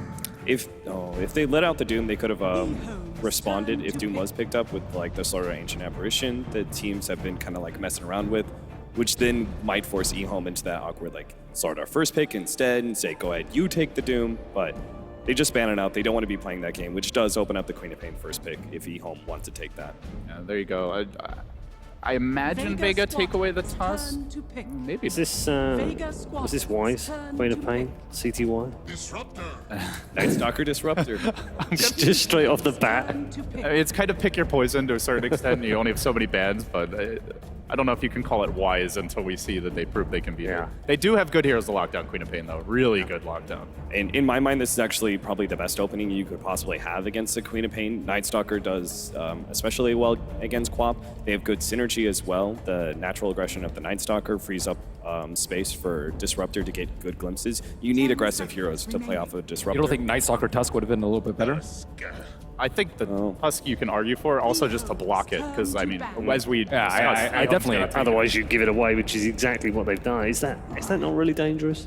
I think it's Pretty super dangerous. dangerous. I think I would have preferred to see the Tusk picked over to Disruptor, because Disruptor you can grab at a later phase. And they have the option of like offlaning the Tusk. You can run the Night Stalker as a roaming support, or vice versa. So you're not committed to bad lanes. And Tusk can also protect the Queen of Pain from these silences from both of these heroes. So you jump her, you just snowball her, and it's turn the fight. Very risky. Alternatively, depending on how the fight goes, Tusk is also very susceptible to immediate lockdown from the Disruptor as well. But I do agree. I think the Tusk would have been a better pickup, and hope that Disruptor survives through the 3-4.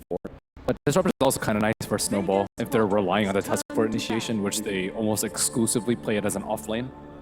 So once again, the gyro gets banned. I think, And like the you brood. said, Cap, this is a... And Brood.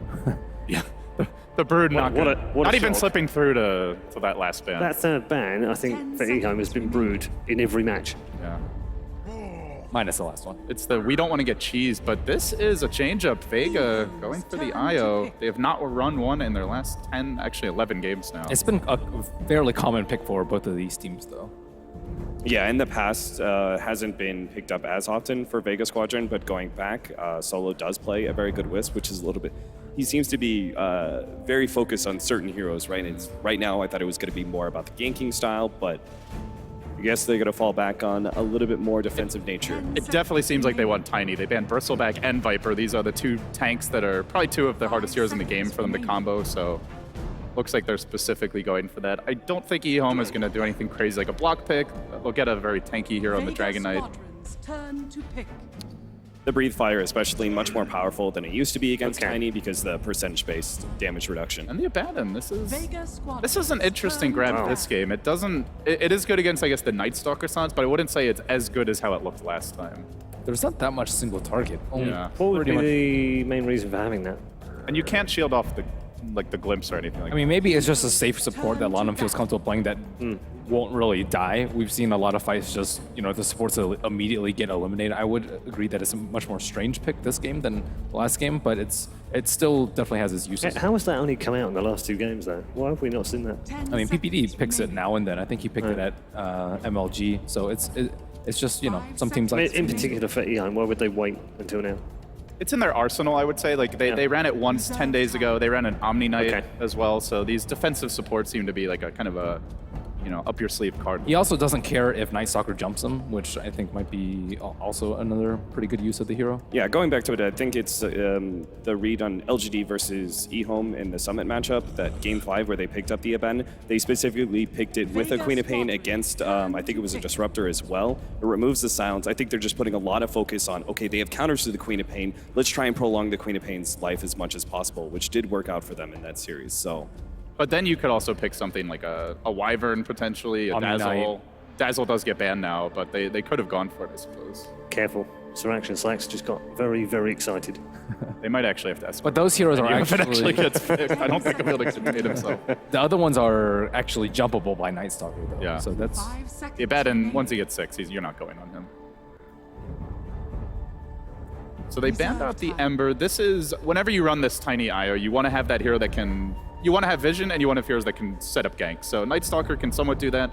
A second hero that can assist in that endeavor is definitely advisable. And Ember is definitely a comfort hero for Vega, so I like that ban.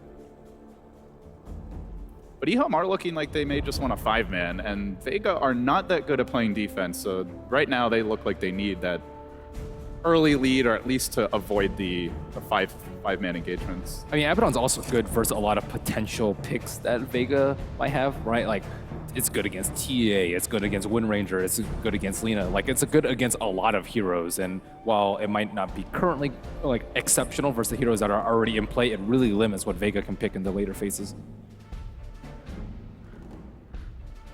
I think if you have a pretty strong laning phase hero, I'm trying to think of what's really left, because the Ember Spirit and Gyrocopter are banned away. Like, the Sven pops up to mind because it's an alternative hero that the Wisp can go for. It does have some laning phase presence.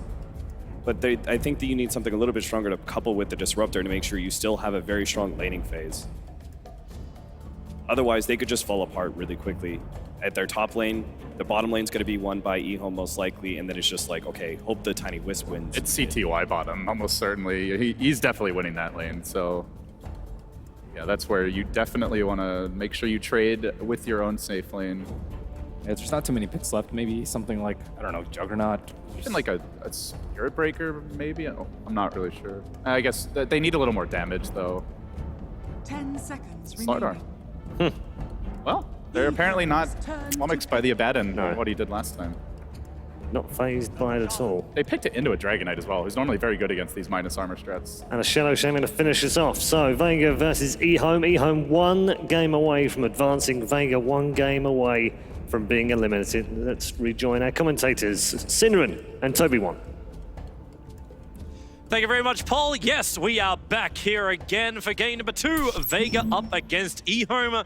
I'm Toby1 here with Synderen, and once again, we appear to be the Abaddon series. It is the second game we'll have him up.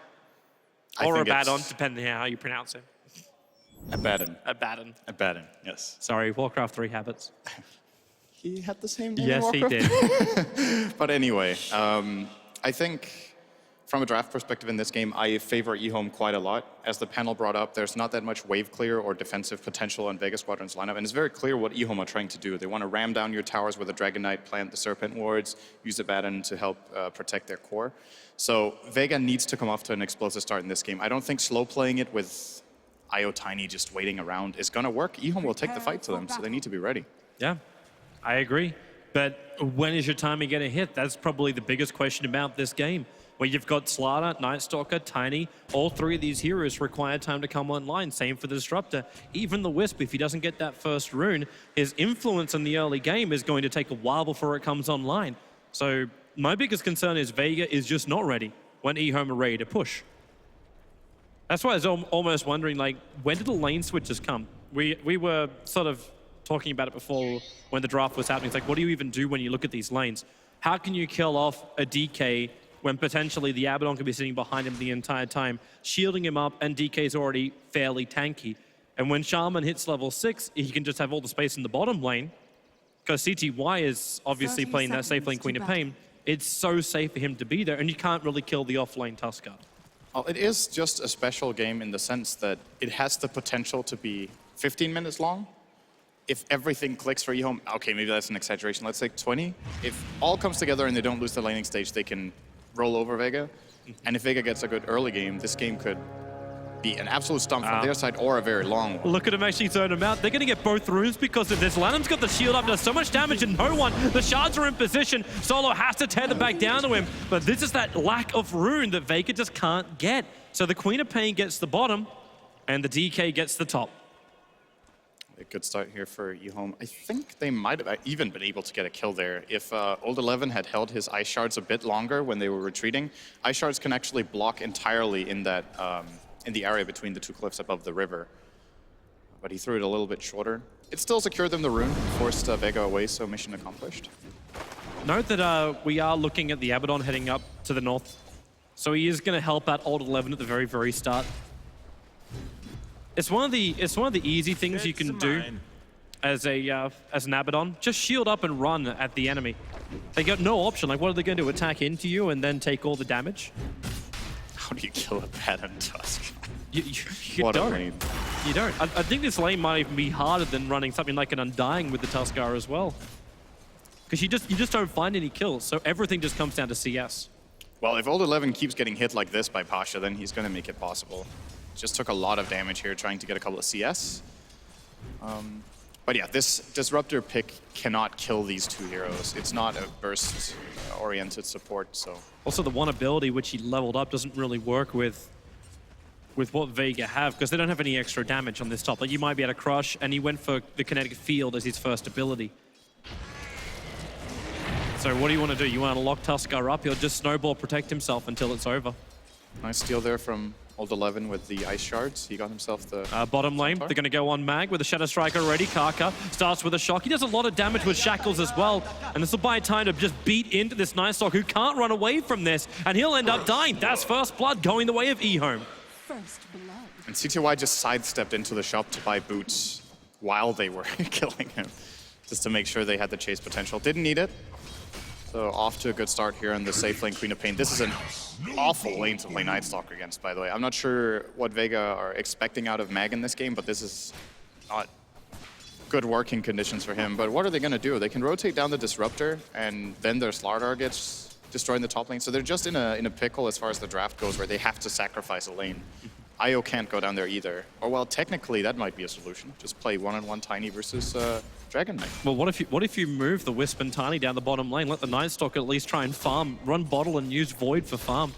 Because at the moment he's not getting much more. You could actually do that. You could put Night Stalker mid, but he's already so out-leveled now by the Dragon Knight. Nice toss here from no one.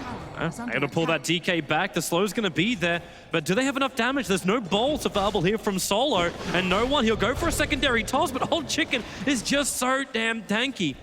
And with no one taking that much damage from the tower, he's a little bit scared about one. the rotation in from someone like the Tusker, but two, also that Breathe Fire at level 2 from the DK. No one really needed, Solo really needed level 2 before they started that. Top lane. Lanham being harassed a bit by Seema. Can't really too much out of this. So pretty quiet first 3 minutes. eHome getting the first blood, of course. Still, as far as the farm goes, you just look across the lanes. It's unfolding according to their plan. They don't even need to build a lead. They just need to slow down the game, secure their key items and their farm over time. So far, so good. Yeah. Safe lanes from eHome. They go again on this middle lane, really trying to bring him down. This time, successful gank from Vega. I say gank, just initiation. That's the most important hero for them to kill as well, I think. Well, Queen of Pain might be a better kill, but is also way less likely that they can threaten CTY right now. Just delaying the Dragon Knight level 6. Every kill helps keep their towers alive. And really good timing for it too, because they kill off the DK, which allows Sol to come down for this 4-minute rune without having to worry about being contested. Now it's nighttime. And they could try for this. This, I think, is a pretty risky attempt. And no one's in very, very close, but it's the bottom lane where they're going. As Karka, silenced up for the moment, he just shocks him down. The Shackles will follow up into Mag. And can they control him long enough? CT1 does not enough damage to instantly kill off Mag. So he'll end up losing his Shadow Shaman. In fact, with the Void, Mag's going to pick up a double kill as this Night Stalker. All right, that's worth it. It looked pretty bad for them when the IO died with a haste rune. That's very unusual that that happens for Solo, but the end outcome is great for Vega, getting 2 kills on Mac, who was being shut down very much. He's back in the game. And you'd expect eHome to try and just bail out that as quick as you can. Nighttime arrives, and you don't want to fight Night Stalker if you can avoid it during that nighttime phase, especially this early on. Night Stalker works so well against the Queen of Pain. And now with phase boots up for Mag, a quick sprinter across the map. Pulls the pressure off the middle lane too, so no one can go back to farming. He's almost neck and neck with the Queen of Pain. Queen of Pain obviously has been throttling that bottom lane a lot more, and I'm kind of looking for both of them because they're the initiators from both sides. The Tiny... Actually, is this even a Blink Dagger game, or do you just go for the split push? Do you go for that early Aghanim Scepter build over on the Tiny?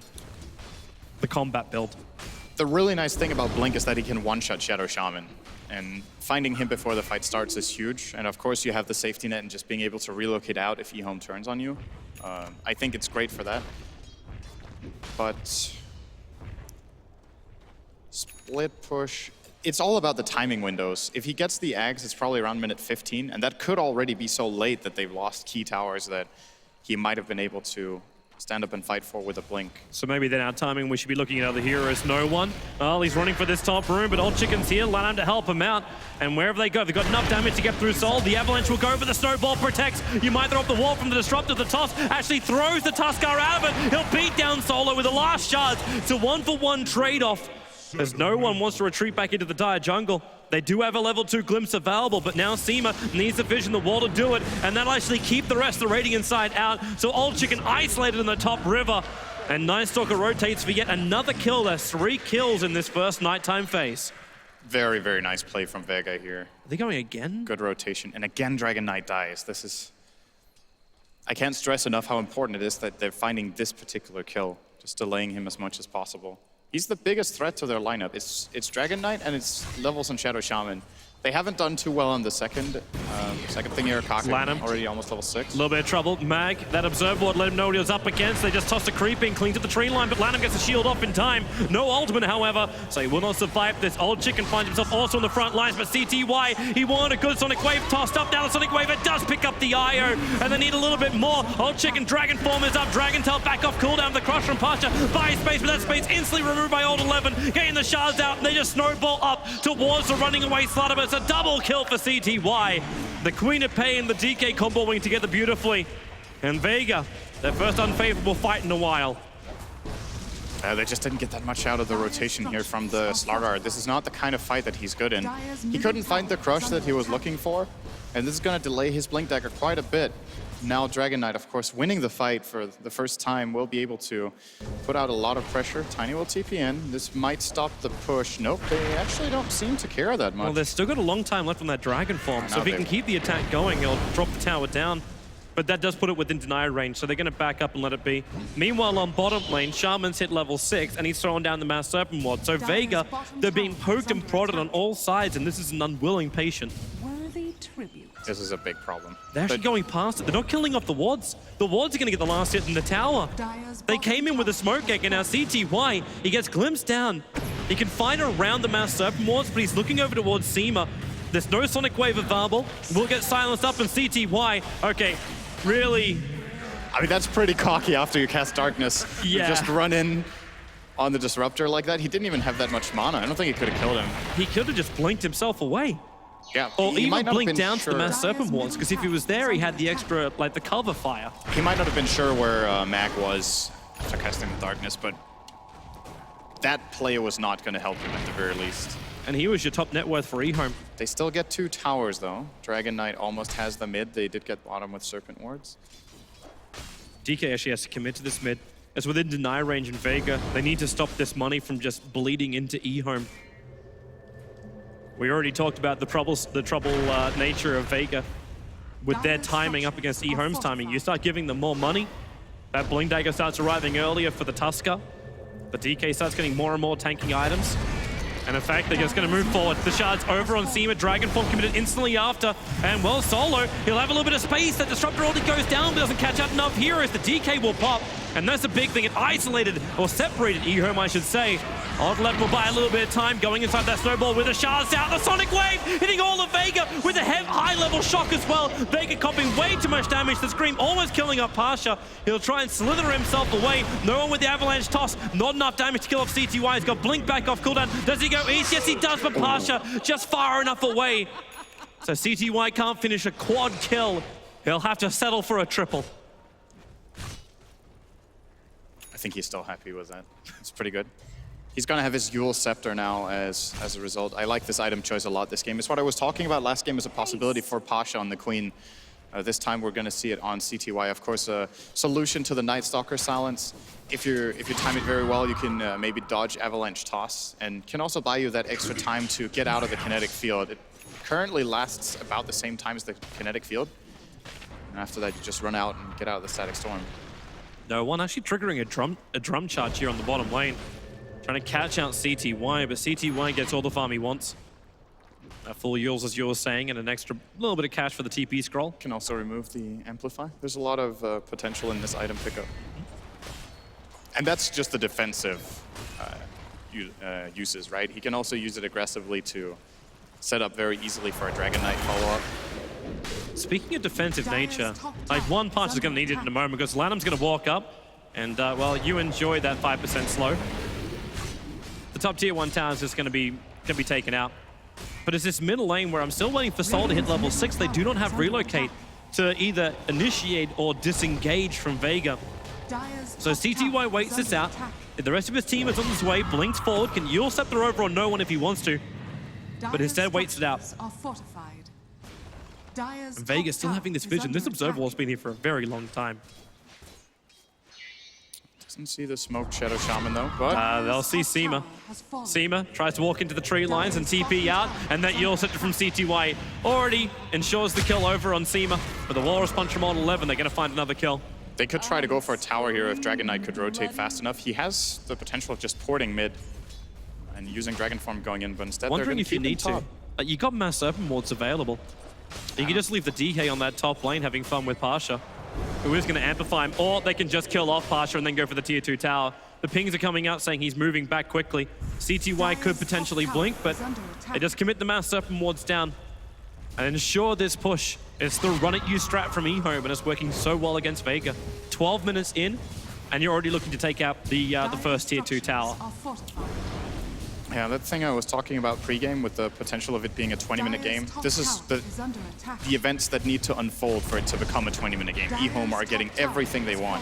It hasn't been perfect, but it's been very good. Is there any follow-up to this? No, there isn't. Odd Lev is just trying to back up. The relocate's kicking in. It's going to bring in no one. Disruptor holding down, but again, not catching out enough heroes. Tusker can't survive with his one charge, but the Sonic Wave hits Vega so hard. Mag wants to retreat back out here. They've got 2 seconds until that relocate will drag him out, but it can't do anything. There was enough damage with the shock. The DK finds the kill, and Old Chicken commits him pretty deep here. So does CTY, jumping in a long way. Mag's already Shadow Striked up, so he can't stick around. And with the nuke arriving from Lanham, the Yule Scepter dodges the avalanche. And Vega, it's 13 minutes, and they're dying behind their own tier 3 towers, almost under their tier 4s.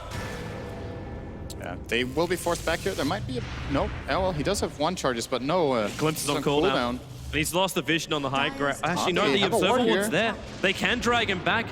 The rest of eHome have kind of disappeared, and now with the drum charge going, Pasha, he won't be able to catch up to the DK straight away. They can keep the chase going, and now the fact that Mag is hot on the tail, they should be able to catch up to the DK. They still have enough to kill him.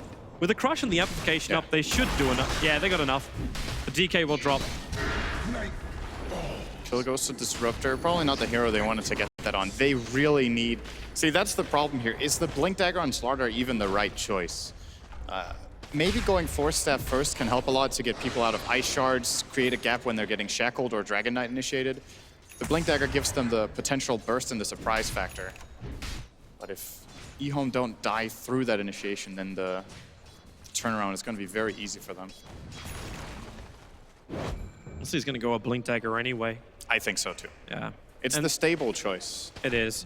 It might also be because he looks at his second item build, like, where do you want to go after that? Do you really want to look into like the Blink Dagger 4 stuff? While it has become more of a staple over on the Slaughter, maybe it's worthwhile getting a BKB in this game, as eHome will be looking to fight pretty hard as they push into the tier 3 towers. You're going to need to have that ability for Shaman not to screw around with you. I think the first goal is to get to a point where you can get a second item. If they already get there, they've overcome the hardest part of the game, which is the up-and-coming 10 to 15 minutes.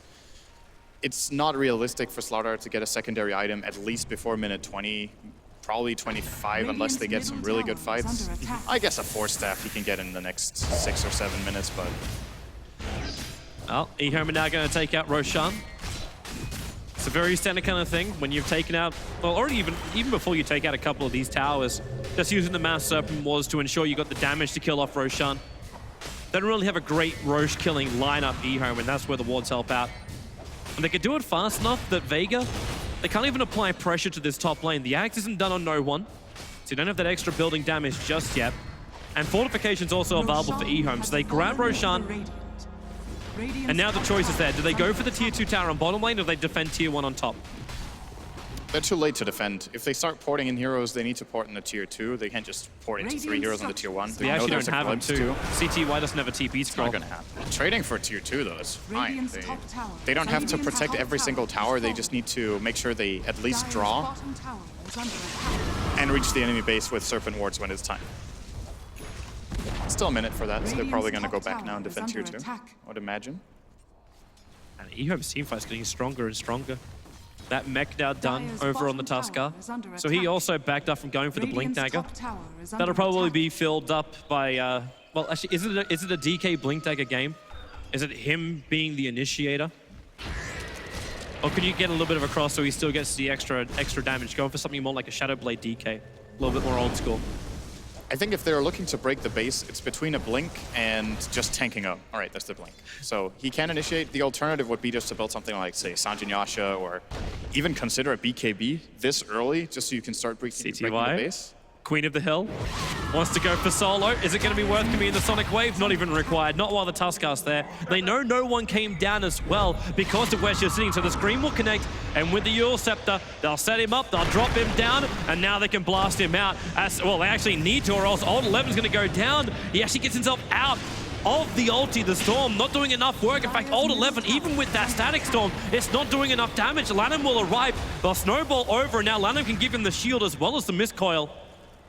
Life arriving back in Seema. Now it's his turn. The tree lines comes underneath the sigil, and now CTY as well as Old Chicken will ensure the kill. Very, very nice play from the Tusk there, and knowing his limits, gets the snowball ready again, crosses over to his ally and stays safe. Of course, the mechanism, maybe a little bit of a surprise there for Vega that he was able to burst heal with that.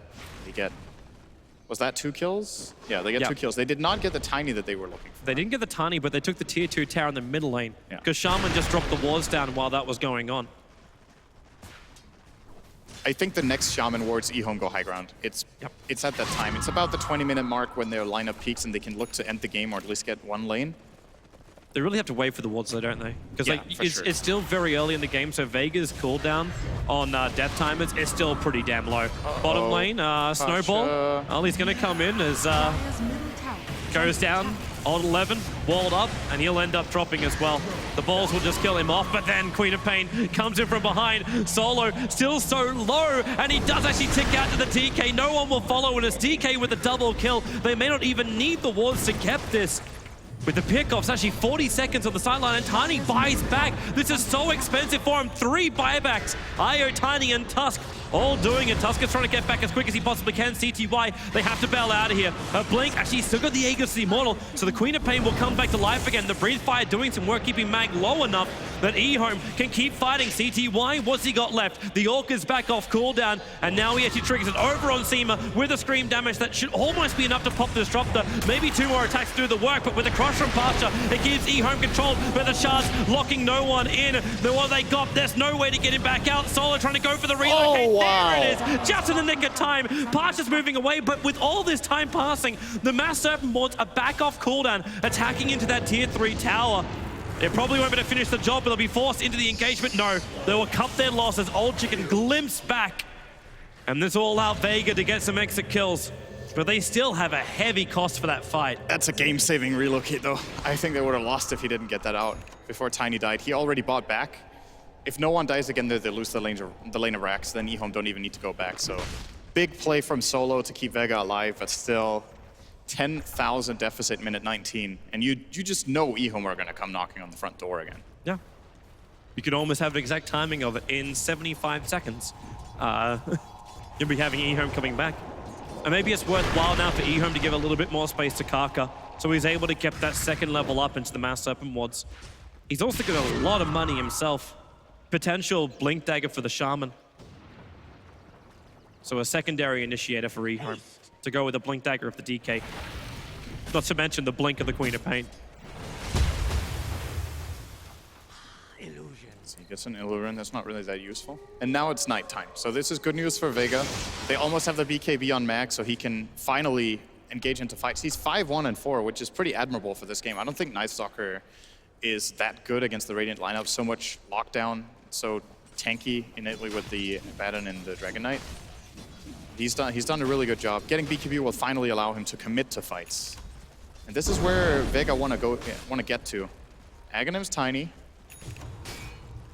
BKB on Night Stalker. It's still difficult, and eHome are not messing around. They're going to go right away. Yeah. Well, they know once the Mass Serpent wards are off cooldown in 8 seconds time, they will be taking out that tier 3 tower. So that is the minimum of what they want to gain from this fight on bottom lane. But with a fresh Blink Dagger, a surprise Blink Dagger from the Shaman, he's still not level 11 yet. They even gave him the bounty rune on bottom to try and get him there. But jump forward, Mass Serpent wards are down. It's very shallow. Placed. They can't reach the racks. He blinks himself forward. They can't block no one close enough. Maybe at least from here they understand they can keep their Mass Serpent wards alive. That's one upside. And Vega, they're going for the AO wraparound. Three of them can reach. Yay. There's an Observe ward up on the hillside, so the smoke will break. Mag instant triggers his BKB and Kaka. He's meant to be caught out in Pasha. A big double stun, allowing no one to move forward. Swing and cleave. He's looking for more damage. How much have they got that Meg charge keeping Kaka alive? Mag wants to keep running, but his BKB's worn off. Have they got the control? The shock doesn't even come off, and Mag copying so much damage from Pasha again. A huge stun. Maybe they got the control. Old Chicken's low over Snowball. Nothing is left, but the shards are keeping them here. Old Chicken, he's just so damn tanky. Now he'll finally go down. There's no one really pumping it out. Lanham, they're just tossing it around. The Snowball's back in again. No Walrus Punch left. Mag barely missing the Ice Shards. It's 2-on-2 left. Old Chicken can't reach Pasha or Mag as they retreat back out again. And Lanham working overtime as a support for eHome. Just look at how much Abaddon is doing in these fights. It's unbelievable that they managed to pull that back to a 3-for-3 exchange. It looked like they were going to get run over. CTY didn't get a spell off in that fight, and they still draw it. They do lose a lot of gold because they're far ahead, and of course losing their 2 biggest cores, but still incredible from eHome, and both teams playing a really, really good fight. Man, big props to Pasha. He gave so much breathing space to Vega. The fact that Tiny stayed alive as long as he did as well. Like, this is a Tiny with just an Ags, drums, and treads. I know we're 22 minutes in, so that's really not that bad. But with the fights being as intense as they are from eHome, he should be very happy he can survive with only 8 armor on that Tiny. It's all about CTY not getting spell. I mean, if CTY doesn't get burst there, imagine that fight where, let's just say he gets one Scream and a Sonic Wave off. They would have just wiped Vega out very easily. So it still bodes well for eHome, knowing that, okay, we had a fight where our Queen of Pain just got completely destroyed and we still salvaged it. So if that doesn't happen again... It was still fairly even, and they did it during nighttime. That's true. It's going to be day in about a minute. Yeah. Mag will have darkness for that, though, so they can always have those 50 seconds of... Are they coming again? Potential fighting. They're coming again. Like, you've already taken out the tier 3 tower, like... Okay, Old Chicken is 50 gold away from... I would also... Maybe. I would also say the other reason is that Roshan's going to be spawning up. Now, the teams don't know he's obviously going to spawn in 35 seconds, but they'll find out sooner or later. It's the BKB for Old Chicken coming out. Have they finished the... Okay, so the Vlads are still also being worked on by Lanham. Just racking up the auras. How close is he? 900. Needs the mask. Now drawing a little bit of a square here. Well, that's not a square at all, actually. They are expecting that Vega are somewhere in that area. They weren't that far off, and now they're going to see them in the ward. No one got a lot out of that previous fight, by the way. Looking at the net worth, he's almost caught up to Queen of Pain. This is when you can start seeing things like Assault Cuirass arriving in, and DK will have a lot of his power stripped away. Roshan is now up. eHome is well aware of this. And Vega with that Blink Dagger on the Slaughter, they got a lot of ways they can contest this. They just don't have that unobstructed vision. And CTY also gave a little bit of momentum. And he himself, yeah, he just actually blinked himself stuck into the tree line. Now he'll blink out. They TP'd back to base. This is eHome's Q to go in and get something done. But it's Solo and no one that went back. It's the 2 heroes that can be relocated down. I think Seema TP'd as well. Like yeah, they all came back. 5 heroes away? Interesting. They could have stuck around or at least forced to the tier 1 tower, expecting eHome to be at least go for some kind of trade-off here. I think the ping just came out from no one they were doing it, but I'm not sure I agree with Vega's call of not trying to contest this. They have to know what's going on. They're just trying to get everything else out of the map, runes, push waves, etc. But fighting inside their own base is obviously a positional advantage, but I think the Aegis outweighs it when you don't have your tower. Yeah. Because it allows eHome to finish what they started a while ago, and that's to take out that bottom ranks, have the superior team fight because of that second life on the Queen of Pain now. Radiant's top tower is under So attack. they come to defend, and eHome, the ball's being drawn now to head towards the top lane. That's Lanham calling the shots. So there was a little bit of controversy about how eHome would be performing and communicating after a couple of recent things. Well, you could try and glimpse, but you've already got Old 11 there. He's got the Tranquil Boost ready to go, as now they're actually running themselves forward. That Disruptor ulti. Have they got Punch? 11, he gets himself out of it. Flips Seema, and that'll allow them to get the quick pick off. Sharman actually kills Securing by blinking forward with that shock to find the kill. All right. And sorry, it was Greaves. Yep. Can't relocate save, so ends up losing his life. And Sharman picks up a double kill. I'm actually perfectly all right with that, considering it's just going to bring forward that that Aghanim Scepter a lot sooner. Mag also just had to burn his BKB charge to survive a gank from the Queen of Pain. She blinked in with both Orchid, Shadow Strike, and all he could do was TP away to safety. And they're coming up mid lane really, really fast. There's 25 seconds on the IO. They won't be ready for this defense. They're going to lose the tier 3, or eHome can just go bottom, drop the wards here. You got no BKBs. Like, the Slaughter is still trying to build his BKB, and the Night Stalker has his on cooldown for another 48 seconds. So the Mass Serpent wards get dropped. Vega have to use the Fortification to slow this down. And what are you going to do? Initiate an Old Chicken? He's also shielded up. So the initial damage won't do anything, and they just jump on Mag. A 3-way right now, just destroying off that Night Stalker. And then also the range racks to go down. No Night Stalker here, as you said. No buyback available. Old Chicken protects himself inside the BKB, but they jump up. They want this IO gone, and the wish shall be granted with a Sonic Wave, removing him from the face of the earth. They'll go for the Avalanche Toss and the Cleaver. No one can start doing work, but they've already lost Seema. He's basically got no friends left. Even the Courier is in jeopardy of dying. Pasha and no one forced back into their fountain. Karkar's wards held finish off most of that bottom lane, but now eHome, with so many heroes dead for Vega, for 25 seconds till they're back to 5, they can force in and take out this tier 3 tower at least. They can look for more, being the mid-racks. Yeah, they're definitely getting 2 lanes here. I think 15 seconds should be enough. They got Dragon Form off cooldown in 2 seconds time, sure. No Mass Serpent Wards up just not yet. using it, actually. A little bit surprising, but... Yep. Get the melee, get out. The fact you don't have to use your Dragon Form and you can still retreat from Vega. Vega don't want to let this happen. In fact, you see that TP coming and very quickly cancelled after he realized eHome were turning.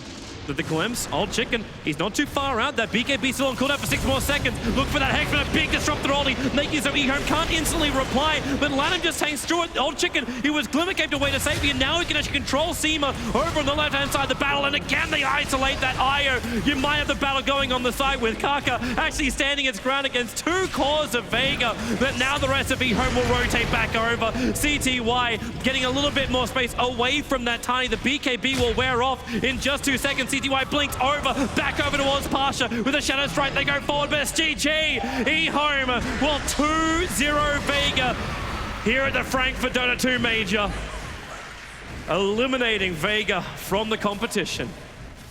I gotta say, whoever is gonna play eHome next, they should really ban this abandon in the second phase. Once again, I think Lanham just discovered a long-lost secret for this matchup. And it works so well, and it works so well up against Slaughter, one of the most popular heroes of this tournament. They play so well around it too. They've tailored the lineup so that they can enable enable the Abaddon, especially in this game.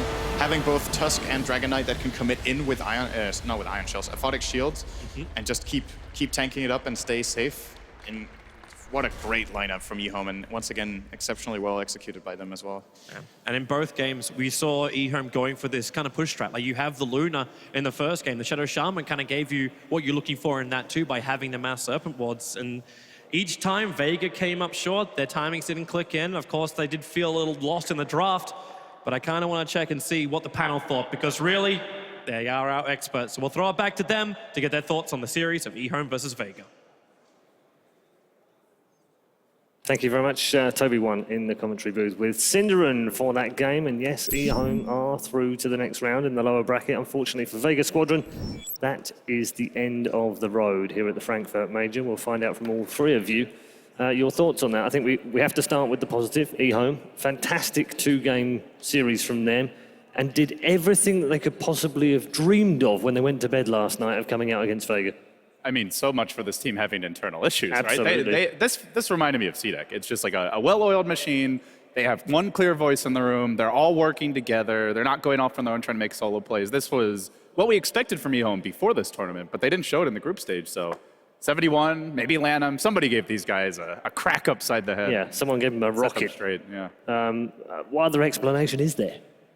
Cap, theorize. I mean, maybe we're seeing the eHome that we were hoping to see in this tournament, that they're finally beginning to show up. I mean, the fact that they took down Vega Squadron in very convincing 2-0 for me, I actually looking at that and I feel like eHome did do a bit of outdrafting. They definitely played a certain kind of style against Vega Squadron that was quite successful, but I still felt like eHome, while it was alternatively, yes, a little bit perhaps drafting, it was also eHome playing, as LD said, very crisp, very clean. They had one voice. When they went in together, they went in together all the way, which is what CDEC do. When they back out, they would cut their losses and make sure that they minimize, some of the reprisal that Vega Squadron were able to get. So I think that eHome, this is the kind of team that I want to see here. And if they continue to play like that, we'll see them go farther in the tournament. Absolutely. And CTY yet again showing us just what a valuable player he is to that he team. plays really well on the Queen of Pain. He plays really well on the Luna, the anti-mage, the hard carries. What can't that guy do? But more importantly, I think that eHome is not,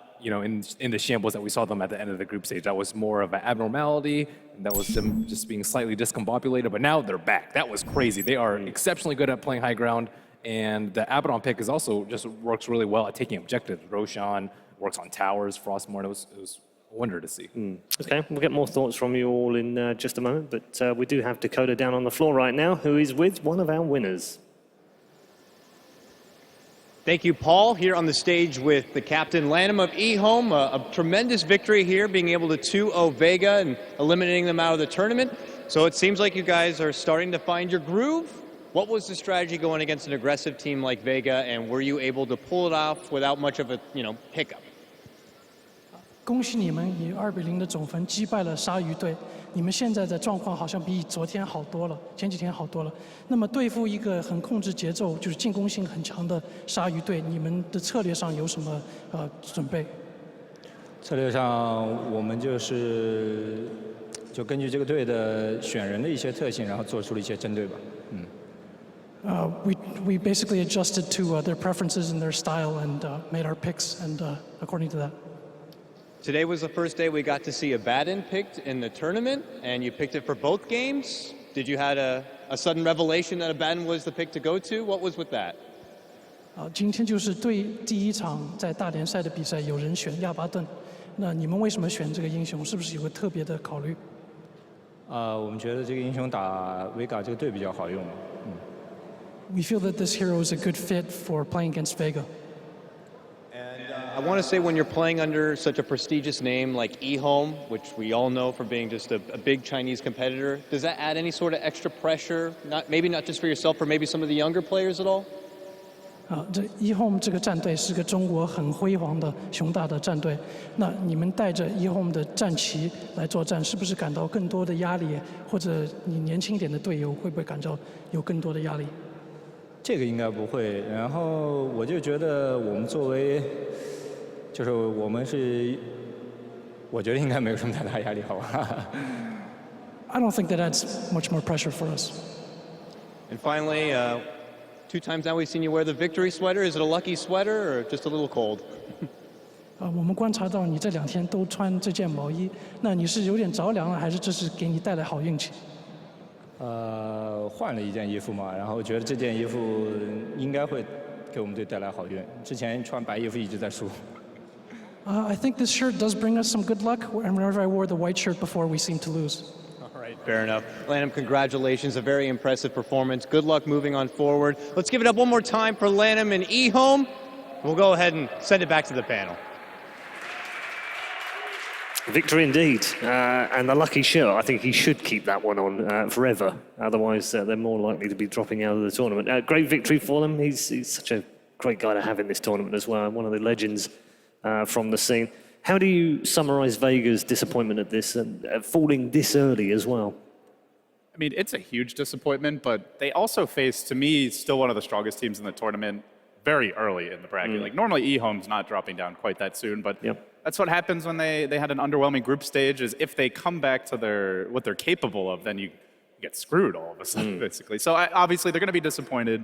I think they were capable of beating eHome, but eHome just had the better strategy coming to the series and was much more polished. Okay, well, let's take a look at the highlights. And unfortunately for Vega fans, this will be hard watching as we go through the highlights. But nevertheless, eHome having played very well. Where do you think it started to go wrong, Ben? Giving CTY Queen of Pain? I was going to ask you.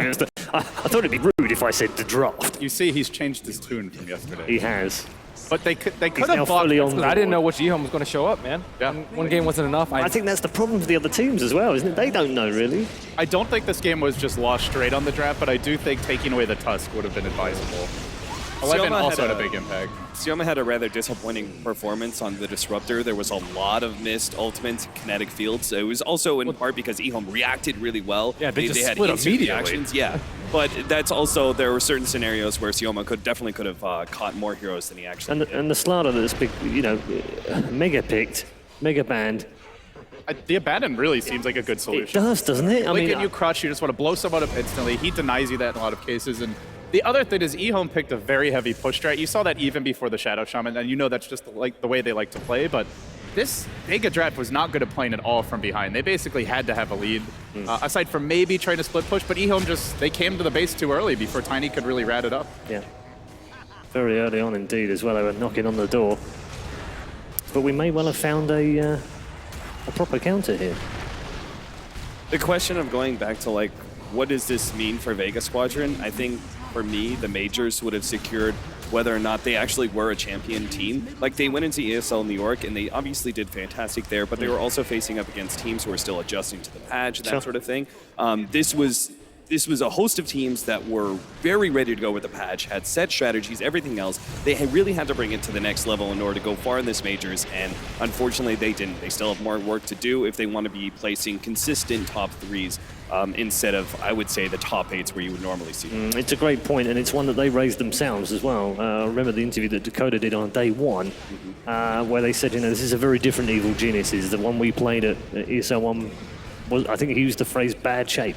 Yeah. So they're realistic as well. So they know what's ahead of them. They know what they've got to fight against. But I'm guessing they're still going to be very disappointed at disappearing this early. And it also has to go back to the Darkseer ban too. You were talking about Disruptor not being able to lane those ultimates, and there was no Darkseer to kind of set it all up for them. Whereas it might have been a better choice for them aside from the Slardar. Yeah, I mentioned that before game 1 that eHome doesn't run it all either, and they, in theory that could be a weakness having to ban it, but it turned out that it was one of Vega's most crucial heroes that they didn't get this series. Okay, final thoughts on eHome going through. How far can they go? Cap said he had them in the top 4 at the beginning of the tournament. Are you sticking with that again? Have they kind of reinvigorated that flame for them? Oh boy, if I flip-flop again, I'm going to have a total label on me. But you know what? Let's go for eHome! Okay, yes, all right. let's go eHome, top 4. I think they could be the Vici gaming of this tournament, the way that Vici performed at TI. eHome, a little bit less experience. Hold on, though. How can we have Vici Gaming? Because they're already still in the tournament. You can't have 2 of them. But they're in the upper bracket. Last Sure. time they started in the BO1s and made that. Okay, I see what you mean. Okay, so you think they're going to run. Okay, all right. Okay, I get you. What about you, Ben? Their ceiling is definitely at top 4 if they play at their best. But no higher. Doesn't.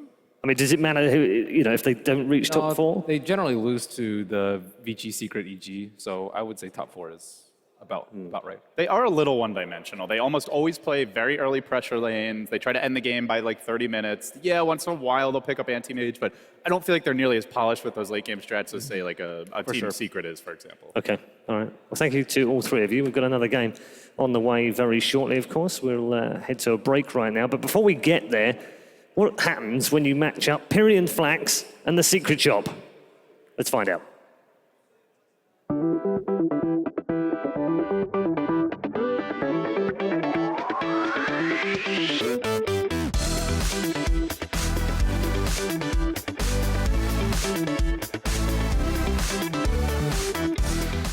Hey, this is P-Flax, and I'm in the secret shop. If you guys want some loot, come on down. I think you get your little catalog here, and you can run through it. We've got all kinds of stuff here. They've got...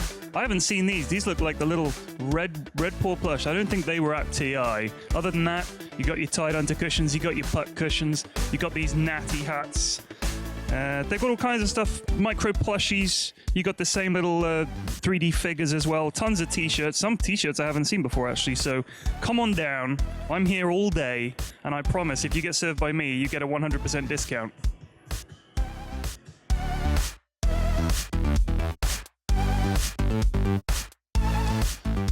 Okay, thanks very much for joining me, guys. You guys came all the way from? Australia. Australia. It's a long old way. And what is it about Dota 2 that you guys think means that people buy all this merchandise and stuff? I'm not sure really, but I love all of the artwork and just it's kind of nostalgic almost to be able to buy something from Dota and be here at the same time.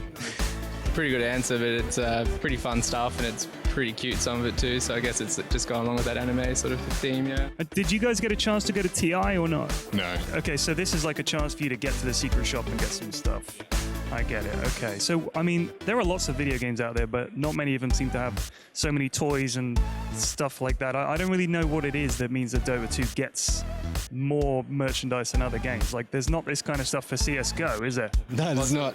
Free-to-play game, so you got to make money off the merch, I suppose. That's true. That's a very good point, yeah, very good point. Anyway, I hope you guys found what you were looking for, and we'll see you guys in a bit.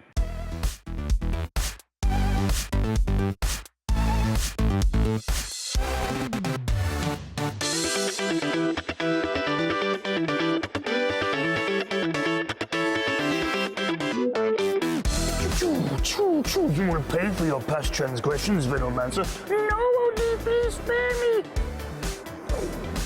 Hey guys, yeah, so that's the secret shop. Just a few things, nothing to interest me, obviously, but head on down if you want to check it out. It's in the foyer sort of area.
And welcome back to the Frankfurt Major 2015, the first ever Dota 2 Major, of course, in history, following 3 months on from the International 5, where all of the teams have re-garnered their strengths, grabbed new lineups, and are now ready to do battle. We've lost 5 teams already over the last 2 days, and we're about to find out who the 6th team is going to join them. But I'd prefer to be a bit more positive with the panel and look forward to who's going through the lower bracket matches. It's LGD versus Unknown. We've got a change of personnel on the desk once more.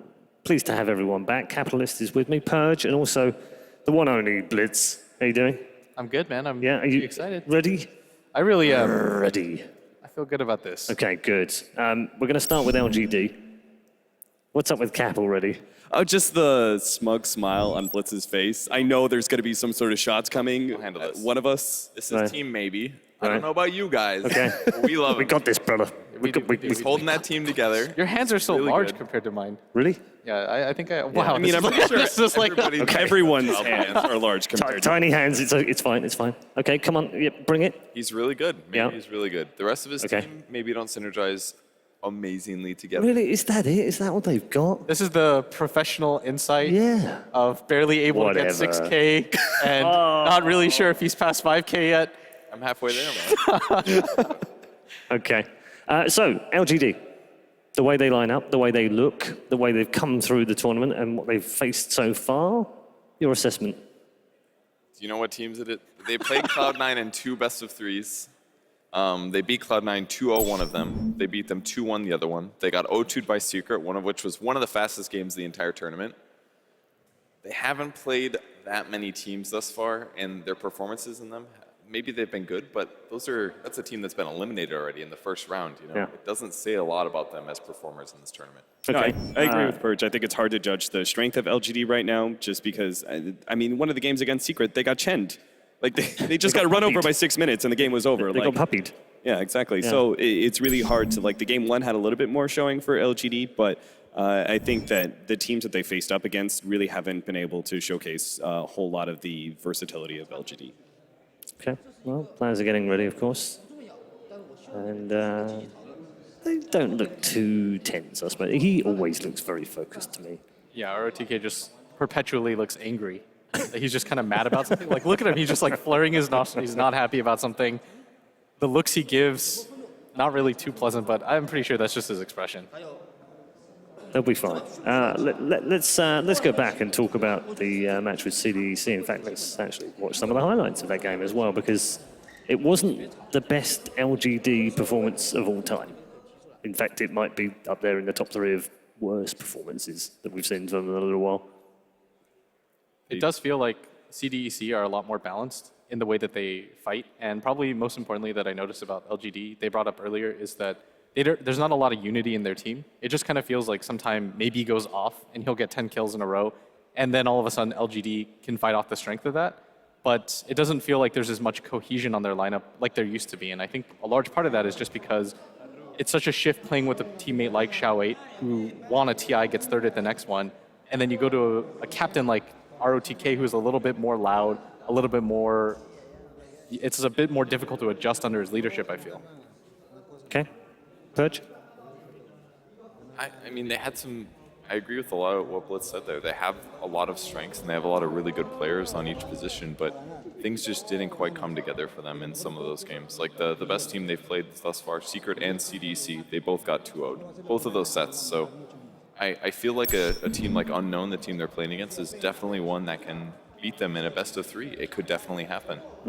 They've got some great veterans. I hate using that word because it makes them sound old, but 4 of the 5 have got a ton of experience in this team, so they should know how to get themselves out of holes like that, surely. I understand why you're a little bit afraid of calling them old when you're twice their age.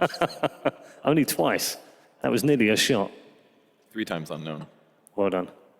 That was much better. We'll give you half a point for a shot. You're not doing bad in the melt position, but you need to step Well, up. you guys have to make fun of me more. That'd be the real moment. Absolutely, yes. We'd have to reflect back on it. Let's move on to Unknown, and they are no longer Unknown, which I think is the easiest pun to make here. The Peruvians came into this with a bit of swagger, a bit of how do I know, je ne sais quoi, and wanted to prove to the world that they not only had this swag, but could play as well. And they showed us that yesterday. They did.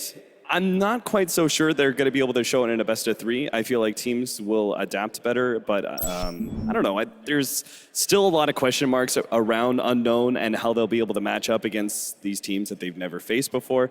LGD, they're known for like a lot of their early aggression. We'll have to really see how the mid matchup fares, because maybe, again, like Blitz said, if maybe's doing well, then LGD like can just rest all their hopes on maybe and say, go ahead, carry us to victory.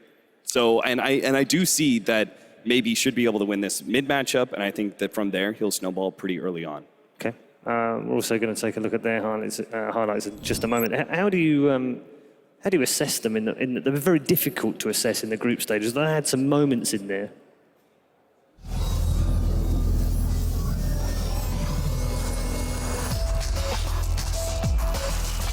Cuando entramos al primero, sabíamos que íbamos a perder, pero cuando vino el segundo, ahí yo predije que íbamos a ganar y ya llegamos a ganar. Cuando clasificamos, obviamente todos saltábamos y celebramos. Yo describiría al Team No como una familia.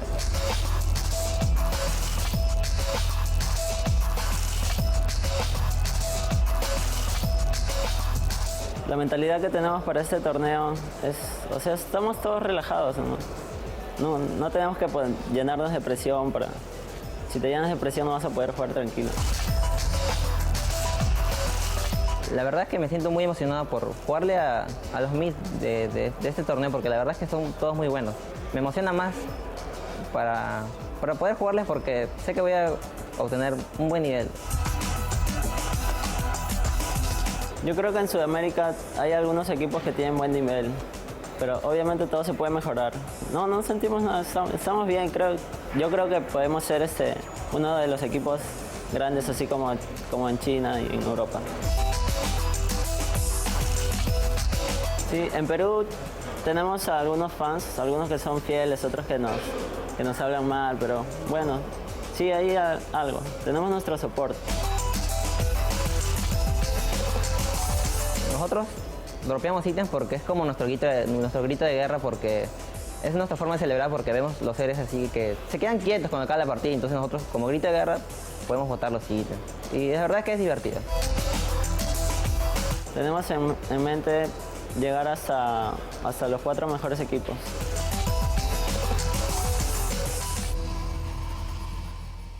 Good to learn a little bit more about Unknown. We were talking about the group stage games, and very difficult to assess, because with 2-0 defeats, what do you take out of that other than they got easily beaten? But beating Newbie yesterday was a whole new level for them. I mean, I think everyone on the panel had Newbie winning that game, bar maybe one, I think. I don't know, I can't remember exactly. I think it was LD. There was LD Peruvian flag bearer, wasn't there, yesterday, I think. It was LD. He always goes for the underdog. He definitely flipped if he did. He definitely flipped anyway. But much easier to assess them based on yesterday, don't you think, Blitz? How did you think they paired up against Newbie? I thought they had a really safe style. You could really tell that they had a pre-planned lineup when they go for the first pick Templar Assassin, and the way that they played around Kotaro Hoyama, they made him kind of the centerpiece of their strategy. And you could see that it wasn't just some random thing that happened. They really studied Newbie, and they said, okay, Moo plays a little bit over-aggressively. Let's just keep attacking that angle. And I think what they really gathered from that information when I rewatched the replay is that they understand that Moo thinks he's so much better than him that he's just he dies once, he's like, I'm gonna catch up to this guy. He dies again, he's like, they're not gonna gank me a third time. And then he dies the third time, and at that point, he's probably thinking to himself, like, what the hell's going on? Like, I can't recover from this. And it felt like there was a real dedicated strategy. And for people this young, these guys aren't veterans of the scene. To make up a game plan like that on the spot, when their backs are against the wall in a best of one, that really goes to show that they have a lot of composure. There's a lot of team cohesion there. Against a team like LGD, I think it's going to be a little bit different, because they did have some missteps in the mid game where you could genuinely just see that they weren't really sure what to do in that position. They're just like, my God, we're ahead. And all of a sudden, what are we supposed to do after this fact? And there were a little bit of slip-ups, but they came together at the end. But against a team like LGD, you can't make those mistakes, because players like Maybe, they won't make the same mistakes that Moo will. He'll have watched the replay and said, okay, they're going to try to focus on me. Well, I'm just going to play a safe defensive style. And when they make those mid-game mistakes, I'm going to punish it all the way through. Okay, thank you very much, Blitz. We'll hear from all three in a bit more detail in just a moment. But it's now time to introduce you to the two teams.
So, the biggest question I think we have to answer is, we know they can do it in a best of one, but can they do it in a best of three, Capitalist? They'll also need to change up their playstyle from the best of one against newbie. The very greedy playstyle that they win for, you can't run that against LGD. But I think that they should still run dual lanes. I think that's probably the strongest factor of Team Unknown. I think, like percentage-wise, I think they're the team that runs the dual off lane the most out of everybody else. So I think that's really where a lot of their strength relies. And then that just creates more space for Kotaro, and then he's able to really function into that carry role. But we'll see. I think that maybe they can take an early game, like the first game against LGD, surprise them. But when it comes to the best of three, my bet is on LGD being able to react better and Unknown in a full series.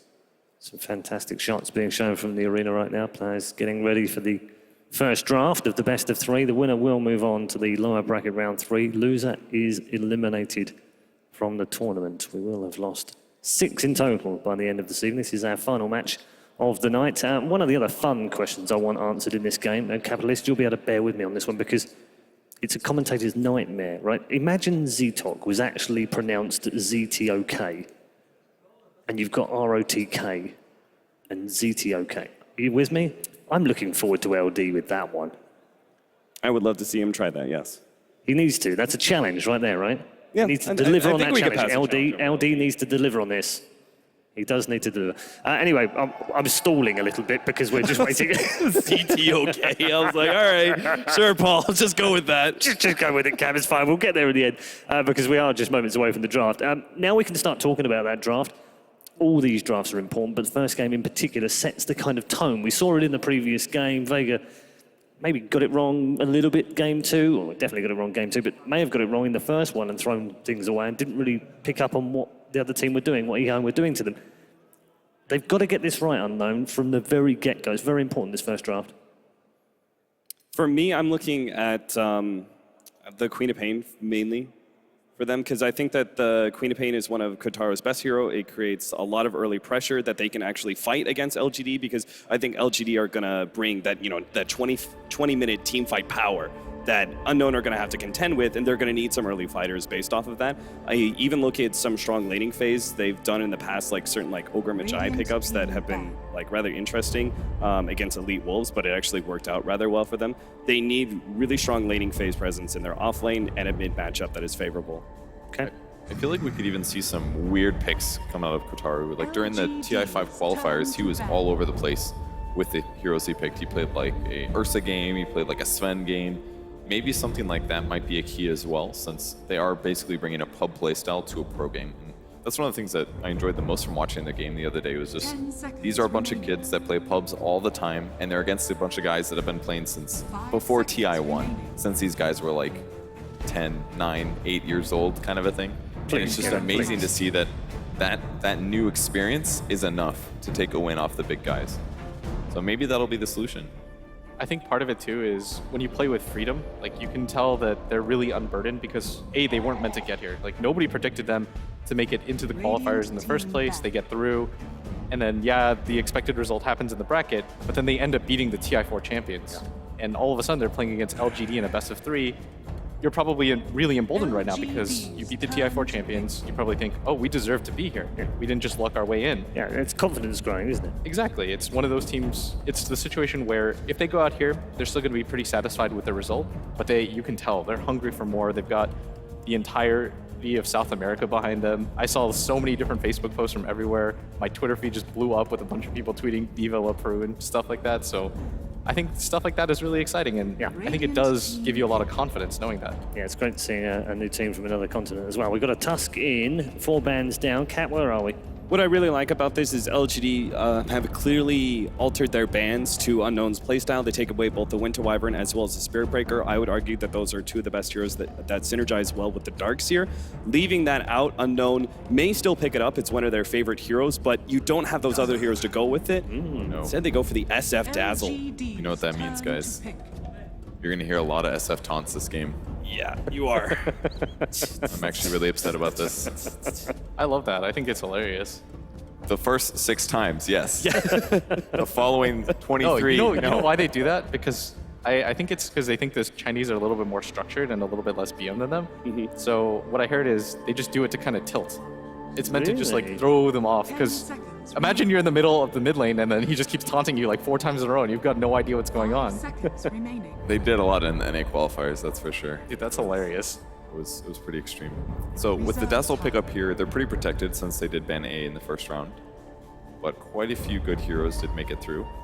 Dazzle still, by the way, we talk about this every time it gets picked up because it loses every time it's been picked up so far in the last couple of days, it seems. It's not quite that bad, but it's 41.9% win rate with that Dazzle. I'd be really curious to see what his win rate is like with Shadow Fiend, though. Because as we saw with the Abaddon in the last game with the Dragon Knight, if you put heals and protection on a hero that's naturally tanky, then it's going to go a lot farther. So for Shadow Fiend, he's building tons of agility items going into the late game. You put a heal on him, he's getting more value there as well. So I feel like, and especially because he has a lot of damage that he can do in a short period of time. So I feel like Dazzle can actually synergize really well with this hero, do further minus armor. It's just a really good pairing where before people were just grabbing Dazzle to protect against maybe a Slardar or just to have Grave. Okay, so Darkseer goes to LGD instead. They have to be a little careful with their carry now. Radiant team ban. There goes their typical. Score is gone.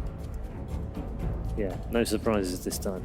I think Unknown should start to ban out the really strong mid heroes. Something like the Wind Ranger, or even, I'm trying to think right now. The Wind Ranger would be pretty annoying to play against. I think Queen of Pain you can deal with her. Because of the Dazzle? No, more just the fact that the SF does okay in that matchup, and because you have the Radiant side jungle, you can kind of abuse that stack. But the Gyrocopter is also what I thought LGD would pick if they didn't ban it right here, just because you ban out the Huskar, that's the main counter to the hero, and it does fit their playstyle where they want to try to get aggressive all around the map. Right, has really good synergy with the Darkseer as well. 10 seconds remaining. I feel like surely Quap's the go-to to ban for Unknown. Yeah. Just such a dangerous hero. Reserve time. They currently lack 2 heroes that, I mean, in the laning stage, Shadow Fiend's okay against it, but as things develop, they don't have any lockdowns right now, and they'd be forced to catch up with their next couple picks, which could allow LGD to target ban really easily. Yeah, the thing about it is they can put the Queen of Pain in the safe lane and still pick up like a Templar Assassin mid as well for maybe. But Unknown may want that as well. They did first pick it or second pick it in their do or die match. I would sort of like to see the Queen of Pain ban. I think the Clockwork one is a little bit more obvious just because LGD, when they look at Unknown's draft, it's pretty open. And most of the hard carries that they're worried about are probably already banned out, the Gyrocopter and the Husk. And if you look at LGD's lineup, the Clockwork actually does quite well against the Darkseer. And Unknown picked it in their last game. So. Yeah. Greedy played it, I believe. Yeah. Although it wasn't 100% successful, it still kind of fits their playstyle. So they do ban out the Lina. They take out one of the 2 mid laners that are good against the Shadow Fiend. And that's actually probably the premier one, just because the BKB piercing ulti with the Ags. What was the second mid hero you'd say would beat SF mid? I think Wind Ranger and Lina. I said those 2 would be banned, but they actually, instead of doing the Wind Ranger, they banned out the Gyrocopter. I wonder if we'll see a role switch. Yesterday, Atune played the Alchemist in safe lane. He even made those comments on the video about wanting to play against the mid players. 5 seconds So, remaining. but I think he was playing the Shadow Fiend at the qualifier, but it kind of seems like they swapped roles a little bit. I think it's just for TA. It's a Katara Hayama special. Okay. So what do we think about LGD? They need a carry, another support for sure, and a mid laner. And that's the call. Radiant team pick. No huge surprise there. Not bad for Unknown. It's probably why they didn't ban Quaps, because they knew they were going to first pick Night Stalker. So now they have that silence against Queen of Pain. We saw it very useful in the last game of the stream. Mag played great on Night Stalker, and it worked very well versus Queen of Pain. it just forces you to do a wonky item build. Because if you go for the Orchid, then if the Night Stalker gets the jump on you first, through smoke or something like that, you die so quickly and you throw away 5k net worth over nothing. 5 seconds I think it's really hard right now for Unknown to judge whether or not they can be aggressive with a dual lane scenario in the off lane, because LGD haven't picked up that other core. Because if you could still be a Queen of Pain in the safe lane, and that's really dangerous to contend with. Maybe you pick Slardar and run the NS as a support. LGD. Well, Ember very good versus Queen of Pain. Pretty good against Darkseer too. Can't move even when you're surged. And pretty easy for him to get away from Tusk. LGD is definitely lacking disables right now. And like you said, if Quap does go Orchid, then she's still very vulnerable to Night Stalker for a while. The Ember's not bad too. It just depends on who initiates on who. If the Ember sees a Queen of Pain, we saw it a lot at TI when teams would pick up the Queen of Pain or the Anti-Mage. Like the response would almost always be the Ember, and then they would just run a mid-game lineup. But LGD, instead of picking the Wind Ranger, they're going to take the Templar Assassin, who does really well against the Shadow Fiend mid. Now you need a strong response hero for LGD, because you need like a really good controlling hero, I feel, because the Ember Spirit and the Night Stalker can just get in your face so much that it's dangerous, because Templar Assassin and Queen of Pain are such fragile cores. Yeah, they're definitely lacking disables. You're totally right about that. But I guess Unknown doesn't have that many as well. I guess theirs is better with Ember Spirit. In general, I think it's just better for Unknown because they are naturally going to be the aggressors. For me, I would look like, the Disruptor as well. For I was thinking Unknown would pick Disruptor.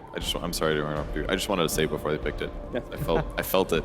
You're gonna get in there beforehand? It's good against Darkseer. It's good against Queen of Pain. It has some damage sources against TA. I think it's pretty good. You can ulti on top of Tusk Snowball.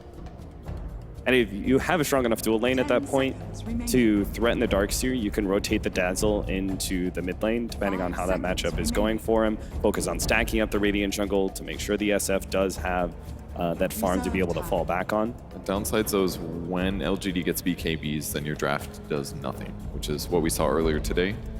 I think it was the Mineski lineup, I believe. They did a similar strat, but Secret just built BKBs, and then it was easy. What do you feel like is more likely here? That the Night Stalker is a support? Or do you feel like it's the offlane? If they think it's the support, then you can take something like Slardar and you'd have tons of negative armor. Yeah, I guess. You'd have an easy way to deal with the Templar Assassin. Yeah, I think you're right. They might as well. It's one of the best heroes right now. It's been having some trouble the last couple days. And they go Wind Ranger. Okay, that's... So... Is that a support? Or it's offlane Wind Ranger, offlane dual lane Night Stalker Wind Ranger, maybe? Dazzle Wind Ranger, something like that. Shadow Shaman, really good control for LGD, exactly what they needed. Okay, thank you very much, all three of you. We'll hear from you at the end of the match. Now time to go over to our commentary team for the final match of the night for Game 1. Thank you very much, Paul. Ladies and gentlemen, welcome to the match that everyone has been waiting for. Unknown are trying to prove that they are not a flash in the pan. I'm LD. I'm joined here to my right by Merlini. Ben, do you believe that the Peruvians can do it? I know you're rooting for them. I love a good underdog story. They had me dead to rights there. I've been a fan of Maybe for a pretty long time, so I'm going to root for LGD. I'm against you. Ben was actively rooting. You want them to be taken down a peg. You feel they're a little overconfident, perhaps. Yeah, they say it's their war cry. War cry. They said that, but they said after we win, and they do it before they've even secured the late 8 stage. So the final pick here, Shadow Shaman, we did see the Visage ban out from Unknown. Definitely felt like they needed something that could take objectives, towers, as well as Roshan. So I do like the Shadow Shaman grab as an alternative. Actually, it's been a pretty surprisingly successful hero as of late. You know, the whole time I was kind of rooting for an Abaddon pick after seeing him last game. I don't know if anybody can pull it off quite the way Lanham did. But all right, folks, with that, as you can see our beautiful stage, we hop into game one of this best of three. It's LGD versus Unknown. Here we go. Need more taunts. Already, the symbols are out. Attune is on the case. All right, so whose lineup do you favor more, LD?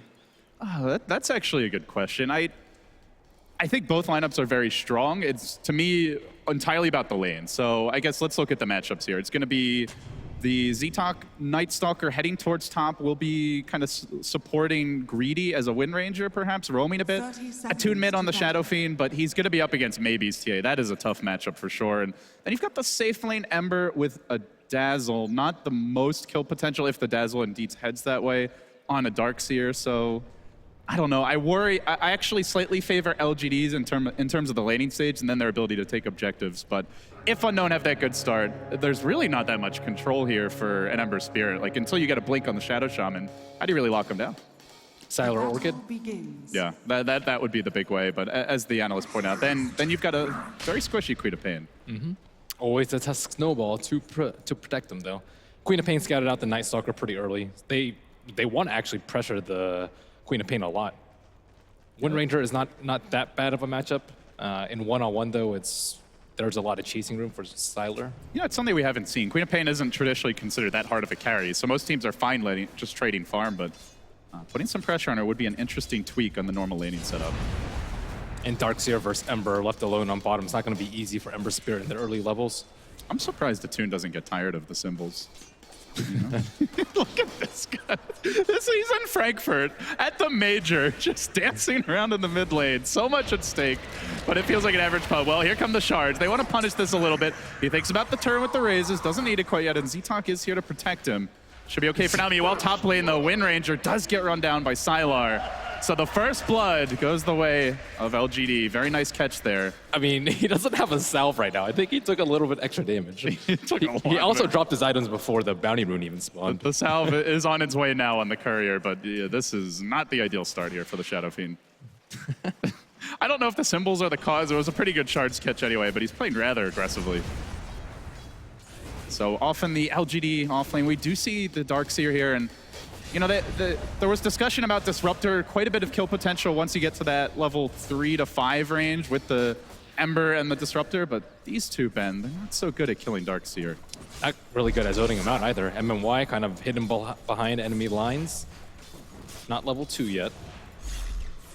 So maybe does tank a few tower shots here mid. Will be forced back, and we're going to see Greedy rotate now as the shards come in, looking to catch out Excel. Beautiful catch here. Has one more tango. Doesn't want to use. Figures he's dead anyway, and the snowball indeed says, yes, sir, you are. As Momoya makes short work here of the support player for Unknown. Now Greedy will grab that bounty rune. There is a DD rune bottom. Could be a big pickup for Ztalk. Does have the boots, though we're not close to nighttime, unfortunately, for him. I mean, I think the first pick Tusk for LGD is certainly warranted, given MMY's Ice Shards placement, his early maneuvering.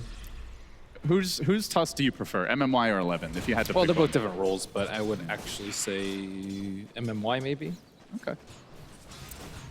We'll see if he lives up to it. He did have the one shoddy game the other day, but other than that, he's been spot on all tournament, and even MMY's human after all. Only Look at Ztalk. Trying to help his shadow friend out mid, and he certainly needs it. So despite the early kills here, Kataro is farming very well on the Ember Spirit in the bottom lane, 12-4. The Shadow Fiend doing quite well. We are seeing some stacking, so it looks like the early economy for the cores will be intact. And this is kind of an interesting thing with Unknown, Ben. I think it's worth discussing since everything's fairly passive for now. Is they tend to have much more of that like 2 fat carries and then 3 very poor heroes syndrome than some other teams. Yeah, it's true. And especially this game, those supports are really poor. Night Stalker still level 1, Dazzle with the early First Blood, and I don't know, they seem to manage to pick up their Glimmer Capes and other items at a reasonable pace though, so they don't seem to suffer too much from that. Yeah, that's where you really want to see, once the Ember Spirit of Kataro gets his level 7 or so, maybe he starts to move around the map and then give the lane to a support, try to set up some ganks. It will pressure maybe a little bit in the mid lane, but MMY is sitting in reserve with a Clarity as well as a Mango. That would be dangerous, and I suppose the big thing here is that this off lane currently not being contested at all by Greedy. He's back just scouting the top rune very early there. Yeah, it's a tough lane for a Wind Ranger, especially with Shackle being pretty much the entire duration of Wind Run. I mean, there's the option of maybe sending the Night Stalker there, but then your Shadow Fiend's left alone. Is this just a necessary sacrifice, or? Well, they want to prioritize farm and the Shadow Fiend. It's not that easy of a matchup versus TA, and just getting him stacks as much as possible. Is really toying with maybe. It does get the bottle back now. Will heal up as we'll see an invis. Grabbed by C-Talk. It is nighttime. Only level 2 on the Night Stalker. In fact, the Shaman of DDC already 3.5. So you can see the lack of pressure here, Tom, does have its consequences early on. Makes his way forward is... Oh, he ran into Sentry Ward vision. Yep. Creeps are going to hit him, so he knows. But he is also denied any sort of pressure in that lane. And meanwhile, someone who was not scouted, swinging towards mid, it's MMY. Gets the ward down. Attune's out a bit far. Snowball's going to come through. The shards are available. It's not a catch, though, by MMY. A missed opportunity, and suddenly Z-Talker has from behind, and Attune has been given a freebie. Didn't get the last hit there, but still denies the gank. Even forced out the mango for that attempt. At least he dropped an Observer Ward safely, and Tusk is probably wondering how they were able to respond so fast, and they have an Observer Ward of their own. Yeah, very nicely done there. And meanwhile, top lane, there's a jump forward onto Greedy, gets caught up by the shackles. He already popped the Wind Run, so he's got no way out of this situation. Throws out a power shot, but it's to no avail. So a good retaliation kill there by LGD. They continue to get a lot of early levels on DDC. 4 and change already. The Night Stalker just clipping level 3. Excel also only 3.5. So we're going to see those fast Shaman wards at this rate. And an underfarmed Wind Ranger. She fell out of favor because she wasn't really able to stand in the off lane. Big jump forward by Attune. He's gotten really far into the tower. Only so much the Night Stalker can do to protect him, and they're going to rotate the Queen of Pain. Sylar wants to put a stop to this, but there's the deny! Beautifully played by Z-Talk. Forces out the TP. They do lose their Shadow Fiend, but in the end, he is able to avoid giving away the kill. They actually needed the TA in the snowball, too. He didn't bring the TA along with the Tusk. So for that this does secure the 6-minute rune. Maybe he's going to get it, but it's a bounty. Meanwhile, regen bottom. LGD have really good wards up in the jungle, though. They're blocking, still blocking that small camp, and then they have kind of good vision of where SF's going to be. So maybe they can jack his stacks with the Darkseer once he has mana. And I mean, you just compare, I've been comparing the supports. Well, mid lane, a little bit of pressures, maybe he's going to back off, but the offlaner seems to be the biggest trade-off bet. ROTK level 6, Wind Ranger level 3. At least he has money for boots. It's the little things. But the items for the offlane Wind Ranger are scarce, and even then, like the mech build for the Wind Ranger has been completely out of favor. Not really sure what item build they're planning on going for. Maybe 4-staff, but that's also been a little bit out of favor. I want to see how they utilize this Wind Ranger. Yeah, I'm curious to see. For now, has gone for the very traditional 1-2-1 build. Sometimes we do see the support Wind Rangers even opt to level up the Shackle over Power Shot if they feel like they're really going to be experience starved, but it's not come to that point yet, as there is some action bottom lane. Dive, Kataro fishing for the RTK kill. He's going to find it. The shards are there, not fully trapping him, and he jukes, but he's already committed all the remnants. Does force out the double hero rotation, gets the kill, but will pay with his life.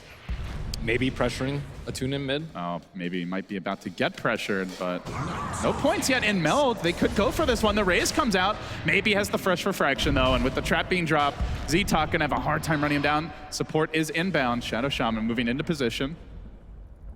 And it looks like DDC could cut off Z-Talk here on the way out. Let's see. Clubbed a few times, now tanks a void, but in comes the TA, and there's the shackles. A little bit of extra damage with MMY here as well, and Z-Talk has overextended, will go down. LGD just punishing the unknown heroes that dive in a little bit too deep once again. I think he expected the Shadow Fiend to be up there. He was playing like, okay, we can kill this Shadow Shaman. If he shackles me, you can just hit him with a double raise, but he was busy farming out the creep wave in mid lane with not enough mana to raise out the lane and come over. What Shadow Fiend build do you expect this game? We've seen sometimes that early Sanjin Yasha, the mech. I think they need an early mech. It's not coming out on the Wind Ranger anytime soon. LGD definitely looked like they could 5-man a lot early. Because you have to worry about LGD taking out Roshan very early. Not only do they have a TA, they're also on Dire, and they have the Shadow Shaman, who is level 5 already. And that's the big thing here. They banned Visage, worried about that ability to take objectives, but Shaman can maybe even do more there at the Roche pit if he gets the fast level 6. MMY doing a pretty good job of reading the ganks from Unknown, sitting their bottom to protect ROTK, sitting their mid to help out the Shadow Shaman, although not picture-perfect placement with his Ice Shards yet. The smoke now. MMY will be looking for a little vengeance in the mid lane, bringing in Sylar as well, level 8 already. And Atune is in a very compromised position, but Excel GD is there to reveal the gank. Maybe they get both. They commit the quad bolt, and instantly Graves looks for the TP out. He's gonna make it! Beautiful play. Just skates away still, though. Atune could be in trouble anyway. There's nobody home. Help me, he says. Help me. He's got the stick. Heading onto a pops it now, maybe. Chain. Backup has arrived in the form of Kataro. He's going to get a second kill. But out they blink. Sylar will escape. So they bring down the Shadow Fiend, but it costs them two. And Kataro, all of a sudden, we haven't seen this build as much lately, but it looks like he might be rushing those Boots of Travel. 1,800 gold up. It's going to be pretty good. I don't know if he might be susceptible to the Queen of Pain burst though, if he does do that, as well as the Tusk, so he has to play it pretty darn carefully. They had a lot of physical damage and he can't rely on Flame Guard too much. That was a great grave by the Dazzle there, really quick. Very quick reactions, and also protects the Shadow Fiend by revealing the gank, so well played there. As Kataro will take over the mid lane for a little bit. Looks like they might want to make a jump forward on maybe. Dangerous to dive him here under the tower. LGD, while this was all going on, managed to siege out the top tier 1. Not the best tower defense available for Unknown, so they do let it drop. There will be some additional gold for the LGD machine, now leading by 2,000 gold, 2,000 experience, this entire laning stage going their way when it comes to the numbers. And they have a pretty good opportunity right here, I think, to try and siege Darkseer and the rest of LGD before Darkseer gets his mech. He's still 400 gold away. It's going to be nighttime pretty darn soon. And Atune actually is a little bit further away from his mech than I expected. Yeah, he did get the stacks, but in terms of the laning stage, it's 70 CS, so I guess stopped off for the Aquila as well, and that may be slowing him down just a little bit. But almost level 6 on Night Stalker and BOT's up on Ember Spear. I think it's a good time to hit. Yeah, nighttime not that far off. A couple of minutes to go, and Zitok, as you mentioned, is getting his levels bottom. It's been kind of quiet here from LGD lately, with the wards on cooldown. Waiting for those before they really look for the objectives, but... And no ancient stacks from, or not that many ancient stacks from LGD. And they have been warded, something a lot of teams are not disciplined about doing. Sentry ward dropped on bottom lane, does not find the Observer ward. Looks like MMY purchased a smoke, getting ready to hit. They want to get a kill and then take a tower down with the Mass Serpent ward, but it's going to be right before nighttime. It's almost there. Mech is ready. Shackle's going to latch in the mid lane. It's a level 3 Shackle. He has opted to prioritize it, but no follow-up at all. Looks like it could be an opportunity, but maybe with the Refraction active is just too tanky. And they do have their mech now, along with the Clarity, so Unknown may be gearing up. Once he gets his focus fired, they can take down the Refraction really quickly, but precasted by maybe no kill there. Yeah. The Ember does have the BOTs as well, so if they really see an opportunity, Kataro could jump in. For now, opting to hold that bottom lane. Yeah, I think everything's ready for Unknown. Mech, nighttime, plus BOTs. It's a good time. And what are LGD waiting for here? Mech on ROTK for sure. Okay. They've got the wards back up on DDC now.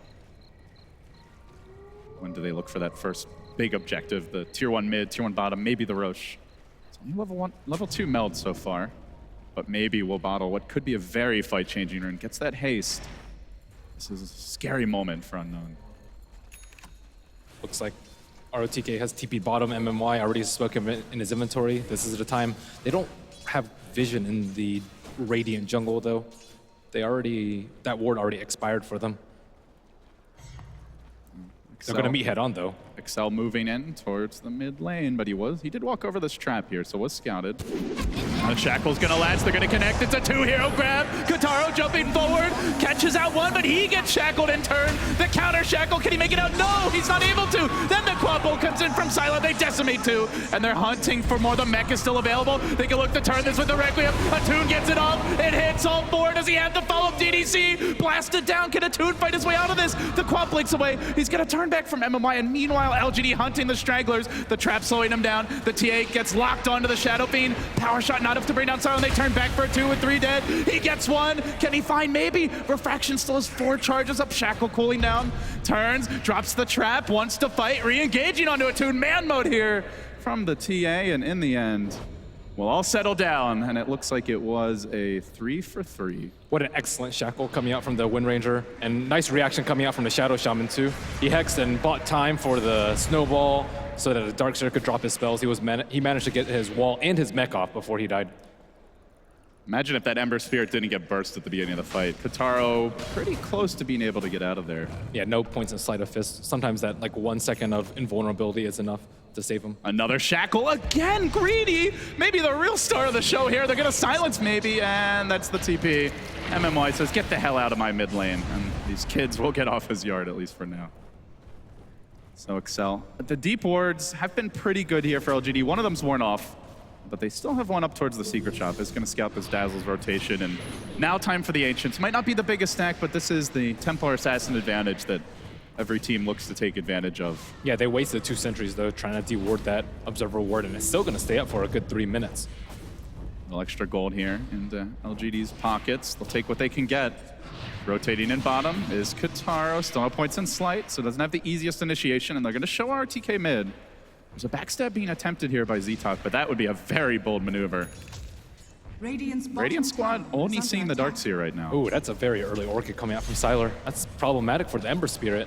He went BOTs, but has very little HP. He doesn't know this gank is coming. It is nighttime as well. Very tricky. There's the reveal, jumps in, but Kataro able to just walk away. They couldn't get in range with DDC. Yeah, and the Flame Guard's still up for about 5 seconds time, but gonna run away once that's down. Well, he's sticking around for now. And they are wrapping with MMY. He's got another ward. The deep wards have been trouble. Ztok will scout out MMY though, quickly gets out the void, draws first, and now they chase forward. He drops the ward while being pursued, but there's Kataro. Baits out the snowball, gonna drag him back away from the reinforcements. Oh, does go to the creeps. MMY will end up going down. Good attempt there to escape, but not enough. As Sylar farms a camp, Ztok hunts forward, RTK with the surge. The Queen of Pain into the trees, blink out, and Sylar will TP away. Can they catch him? No points in sight yet.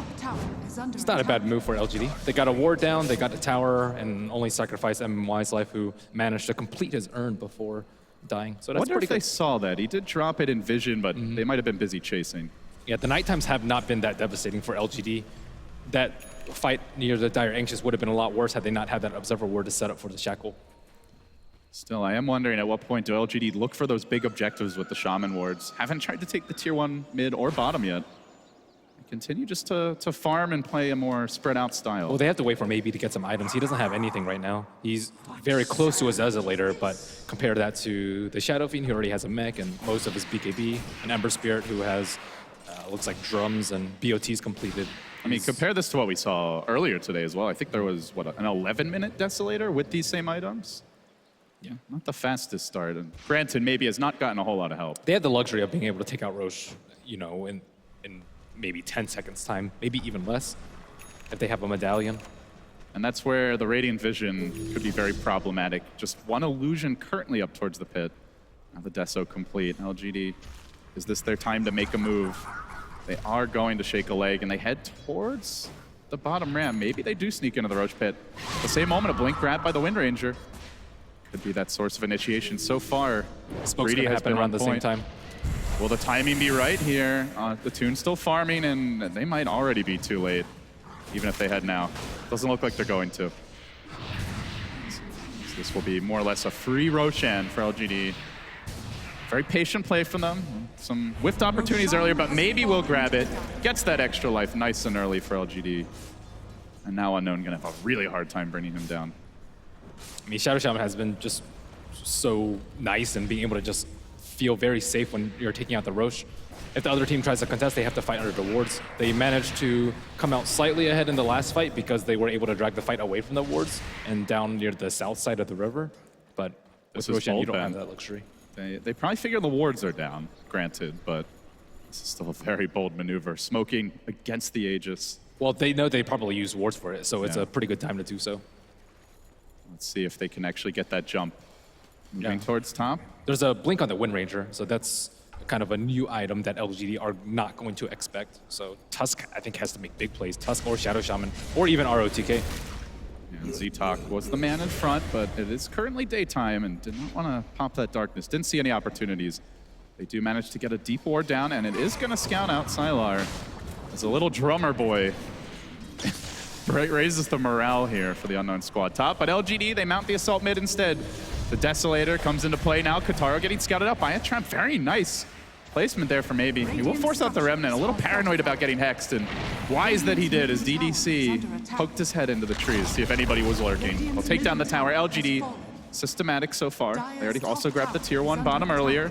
A small trade for Unknown, but they're giving up quite a bit of map control with that mid tower down. The Ember Spirit's farm has suffered because he's really scared of the Orchid. He knows that he can die if he's too far out and without Flame Guard up, but his gold's 2,000 below the 2 cores on LGD. Yeah, Kataro is sitting very far back. Even opted for the drums as well, just for the bit of extra HP. It's going to delay any sort of bigger item to deal with the Orchid or to accelerate his farm. So this might actually be a good fight for Unknown. Nighttime's closing in pretty soon, but with the wards drop, very unlikely to take a fight, even if it's 4 on 5. He's really taunting LGD here. DDC doesn't have the blink just yet, though. Yeah, no Orchid, no blink. Looks fine for them. So they're going to trade on mid. As a tune posts up, Excel is here next to him. But the shards scare them back. So it's another tower grab by LGD. Really making great use of this Aegis. 19 minutes in. They have managed to grab quite a few crucial towers. The tier 2 bottom, tier 1 mid, and now back to stacking HS. But Unknown haven't been able to really pressure that much with the Night Stalker as well as the Ember Spirit. Ember Spirit with the split push threat, and then Night Stalker with the darkness, vision, and being able to just scout out LGD before they can scout them out. But the TA traps certainly help a little bit with that. But at the same time, Unknown are falling behind in terms of farm and objectives. Hide your kids, hide your wife. Maybe's got a haste and a DD, and he is on the hunt right now. Dropping the traps at the Ancient, sprinting up the ramp. He is not afraid. This is not a good time to engage, and I'm not sure they'll get caught here. Unknown gonna smoke again, though. They are quite close. Smoke almost revealed. In fact, Z-Talk, his smoke did break. Don't think the Dire squad actually saw him, but they know somebody's nearby, and Z-Talk. Looks like he may be seen here by Maybe, but it is nighttime. The trap gets dropped on the high ground, out of range. And meanwhile, up in the Dire jungle, they found that Blink Shackle. It's onto Sylar. Big grab! Again, it's Greedy, making the plays for Unknown. Nice observer reward placement by Unknown. Yeah, that's kind of exactly what they needed. They had that quote-unquote failed gank earlier top, but this did allow them to get the ward down. But we might see a solo kill attempt by Shadow Shaman with his recently acquired Blink Dagger. Kataro does pop the Flame Guard here, so at least that Ether Shock isn't going to bother him. He doesn't have any remnants out. They can hover over him and see that. Maybe he's moving in. If he gets in range with the Deso, this is death for Kataro, but he senses something coming. He's going to back off, and meanwhile, Greedy applies a bit of pressure on the top lane, forces RTK back. They get another deep ward down. This one over towards the mid lane, so very good maneuvering here by Unknown. Ensuring that they won't be caught entirely off guard, and it looks like the Ember is going to go back into that Manta style now. Grabbing his Blade of Alacrity, Yasha complete. Nothing too greedy here for Kataro. So it looks like they probably need a blink on a Tusk to deal with the Shackle Shot coming out from a Wind Ranger. There's so much burst at the start, and they don't have the luxury of having a Grave to save them. So that's kind of the next best counter that they have. Just for the Blink Snowball, you mean? Yeah, I think Blink Snowball's pretty good, especially without Shadowfiend having a BKB. It's very unlikely that he's going to be able to get a Requiem off to counter that. Let's see. Kataro's still farming. And I feel the big thing for Unknown is they haven't gotten forced into a 5v5 against LGD. They've been able to spread the map, mostly trade so far. But do you see LGD allowing that to continue? I mean, they've been positioning themselves pretty well. Attune, this could be bad. Caught up by the shards. He pops the bottle. He tries for the Requiem. That ain't gonna happen. Symbols or not. He too bleeds. And LGD grab the kill. Meanwhile, mid lane, they're diving a bit deeper. Kataro able to get the chains off onto Maybe, but he jumps forward. Hasted and double damage up again. Off with your head. Slices up Excel, and what do you know, has the perfect rune to lop down this tower as well. 2 quick kills. And LGD surge forward, looking for high ground. No buybacks available. The wards are ready. 1, 2 mistakes, and all of a sudden the base is in jeopardy. LGD showing that killer instinct here. Well, they might not be able to fully break the base. They're at least going to grab this tower from the looks of it. And no buyback from Shadowfiend. So this is definitely a free T3. Yeah, no real damage here on Kataro to actually deter the push. Still very early in the Embers game. Tower will fall. LGD is going to play it safe. They don't try for the racks or anything like that. They'll back away. get their next round of items, with BKB now up on Sylar, and maybe very close to one of his own if that's the choice. 3,300 gold. The Ember Spirit has been very hesitant to jump in, though. I can understand why he's scared, though. There's like the Tusk lockdown, the Hex, and the Orchid for him to deal with. Just BOT'd into this lane.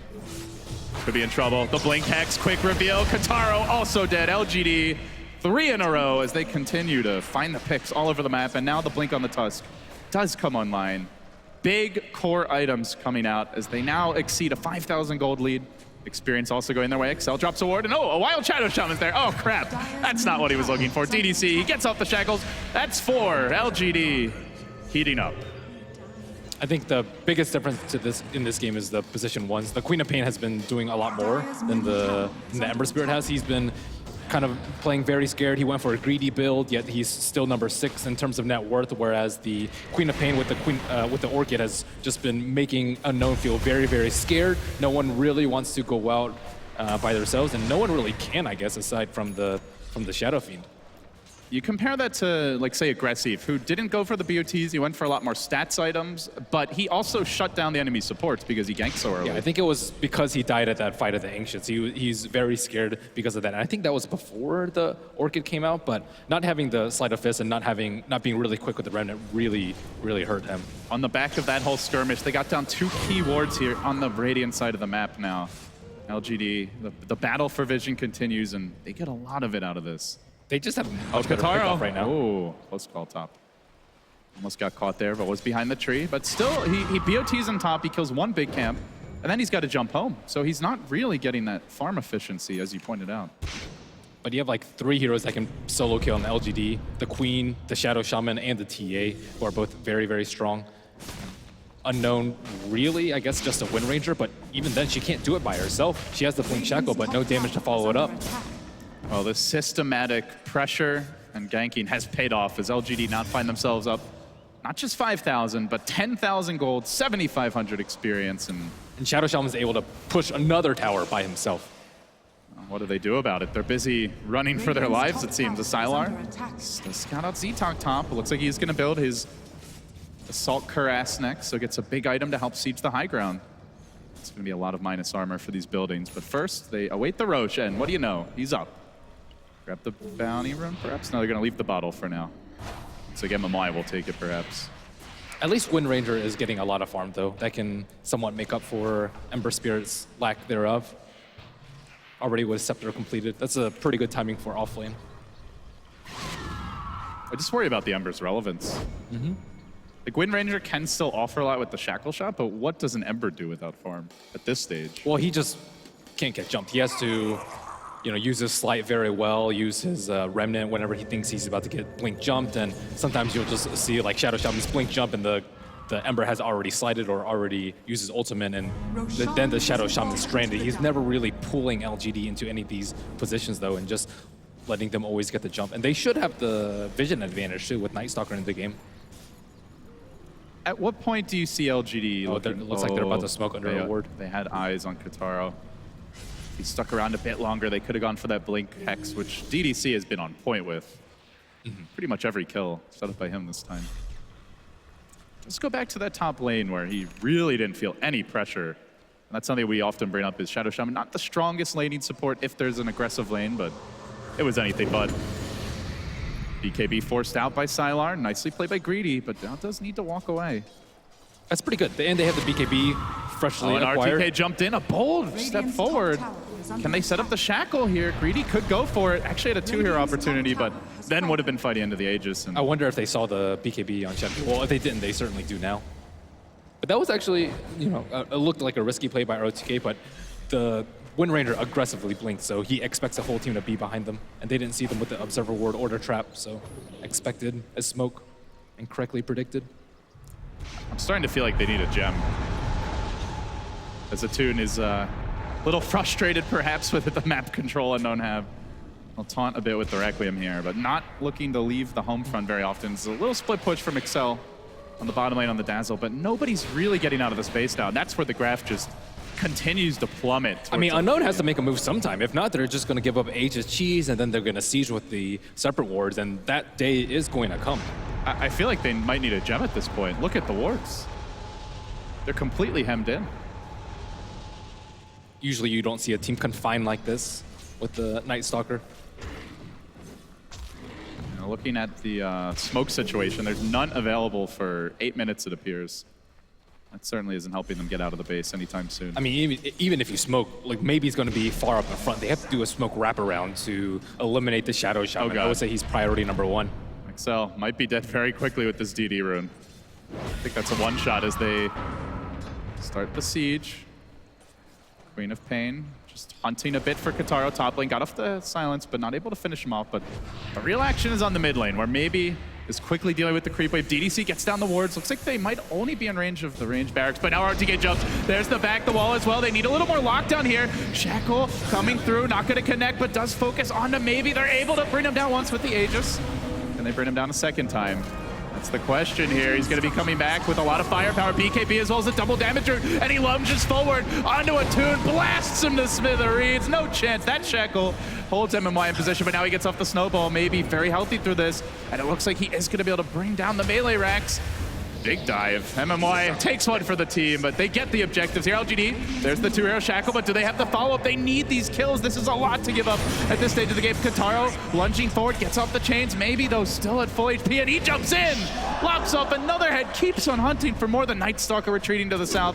Z-Tug looking to run. They get the blink. The Shackle will connect on the Sylar, but it's too slow. The damage from Maybe is simply overwhelming. Oh, might get Z-Tug. There's the Glimmer Cape. Barely able to retreat, but to what end? The base is in shambles, and the graphs are as well. It was a 4-hero massacre in the Radiant base, and they're not done yet. Maybe he continues pressure, looking for the second lane of racks. Very nice systematic siege coming out from LGD. Also great presence of mind for them to drop the gem.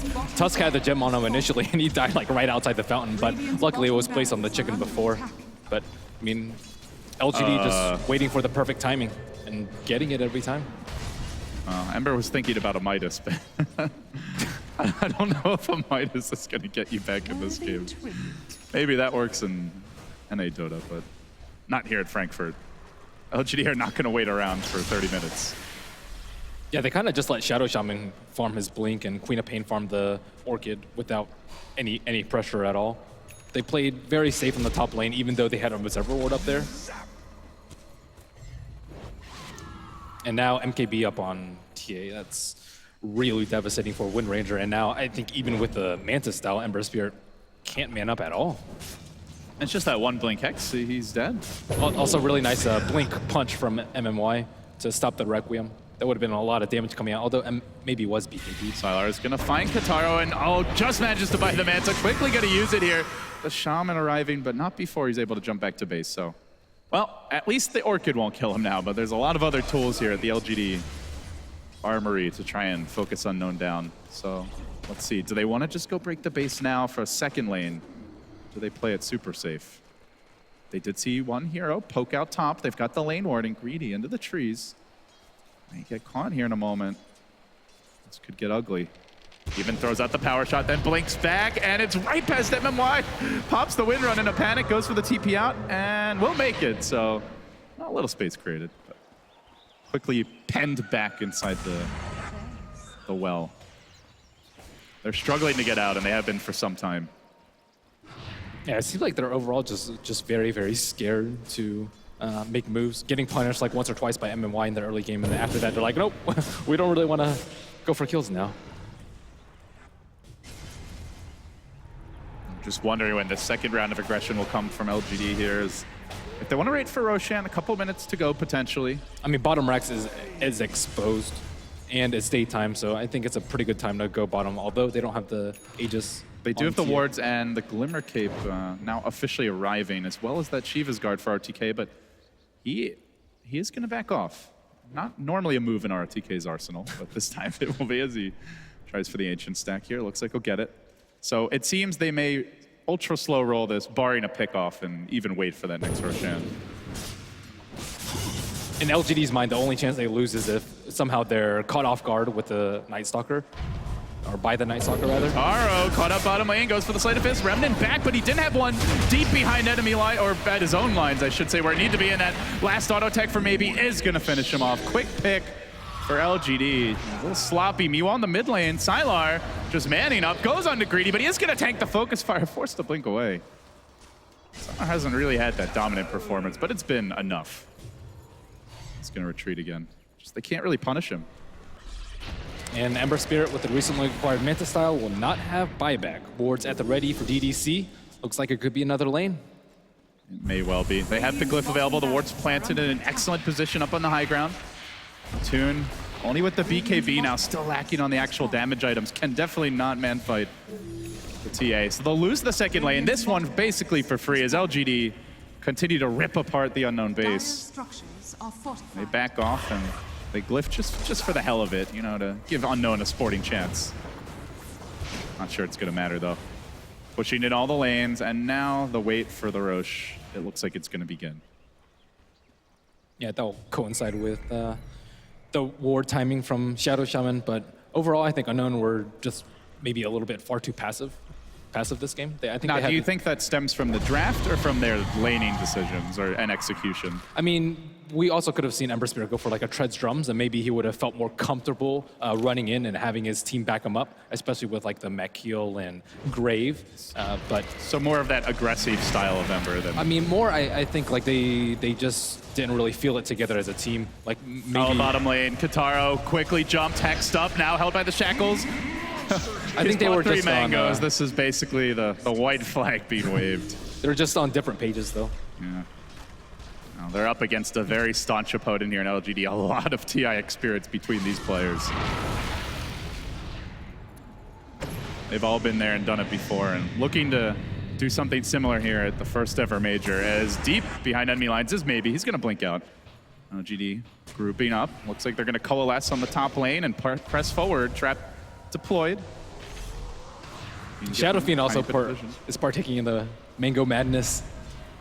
Well, if nothing else, Unknown will have something good to eat while they contemplate how to do better in game number 2. But LGD want to put them out of their misery. They're up onto the high ground now, chunking through the creep wave. Maybe the man in front, the Blink Shackle is there. Unfortunately, won't latch, and now the back wall to turn it. Quick damage from Maybe, chunking down 2 heroes in a matter of seconds, looking for more. Sylar there with the ult, only hits Excel, but enough to drive him back at least. And during that time, they just hit so hard that the racks are about to fall. Well, actually, no, just the 1 hero shackle, but what does it matter? Greedy gonna get caught out and done, and Unknown, they'll tap out here in game number 1. LGD just never gave them a chance to come online.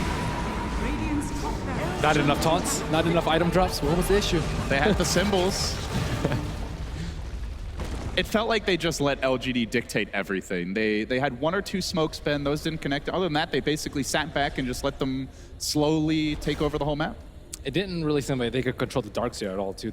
I think they had like 2 or 3 heroes down at some point in MMY with an early kill on the Darkseer, or early kill on the Shadow Priest, kind of forced them into a really defensive posture. Too defensive, even. Well, LGD looking very businesslike as they exit the booth, and they know they've got a lot of work ahead of them, even should they win this series. As we'll see what Unknown have in store, how they look to react and adjust. Moving into game 2, and to get more thoughts on that, we'll go back to Paul and the analysts.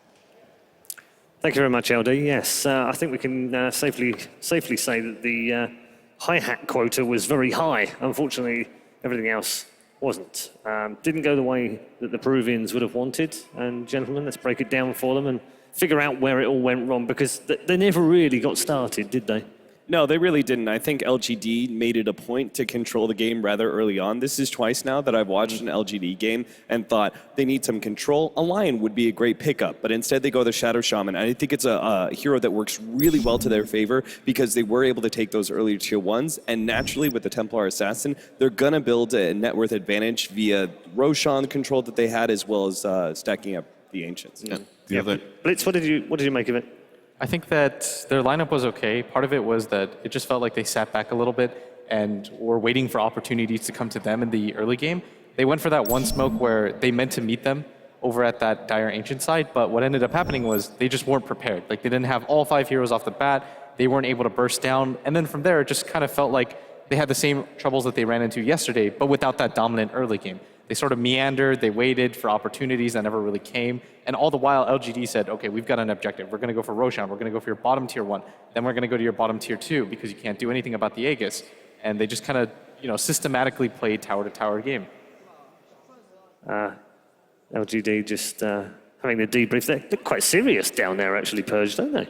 I don't think that game was very hard for them, honestly. Like the first 15 minutes, it looked a little iffy, as if Unknown could potentially get some advantage, but they took so many tier 1 towers with the Shadow Shaman pick, and once all the towers are gone, it makes it much harder for Kotaro Hayama to not get ganked or for his team to even back him up.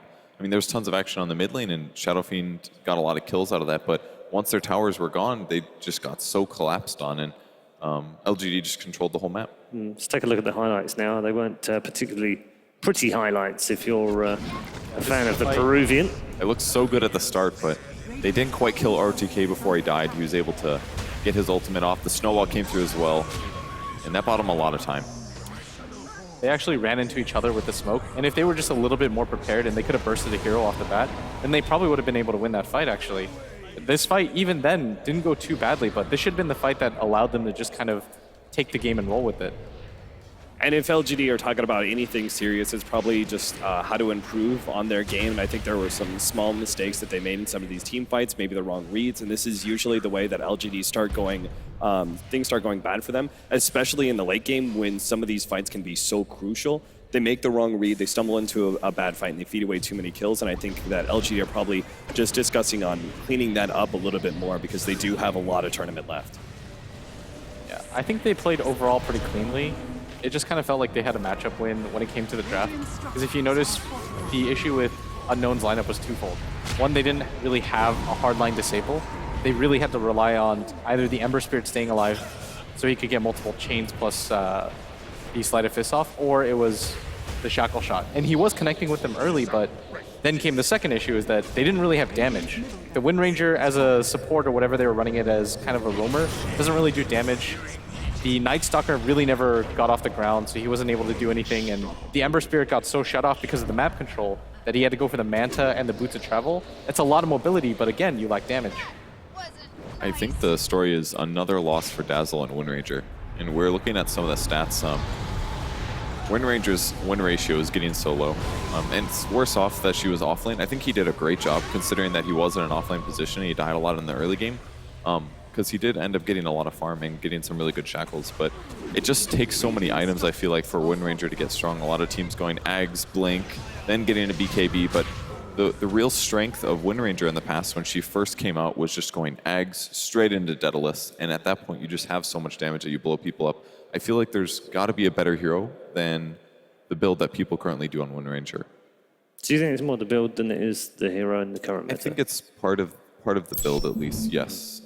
Maybe it's just the heroes that are picked. Maybe it's the meta changing slightly, that it's very bursty right now. So if you can't survive the burst, then you just die and lose your team the game. So then teams are adjusting with BKB, and then they're kind of losing where the real value of the hero is. Let's focus on the second of the drafts, because last chance saloon now effectively for Unknown. We've got to get this one right. What do they do differently this time around, Cap? I think that maybe if they can get first pick this time around, I would like to see them actually grab the Queen of Pain for themselves, denying it away from eHome. I think that would just be the best tempo controller they could possibly have. If not, look for the Darkseer. I think those are one of the two heroes that I would like to see them first pick up. Blitz?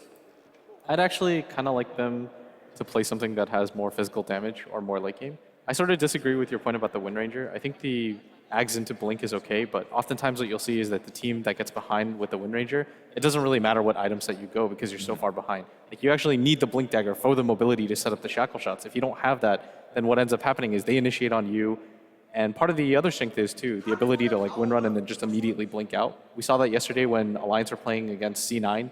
Like, so often S4 would be caught in situations, but because they only had physical damage, he was able to get away so frequently.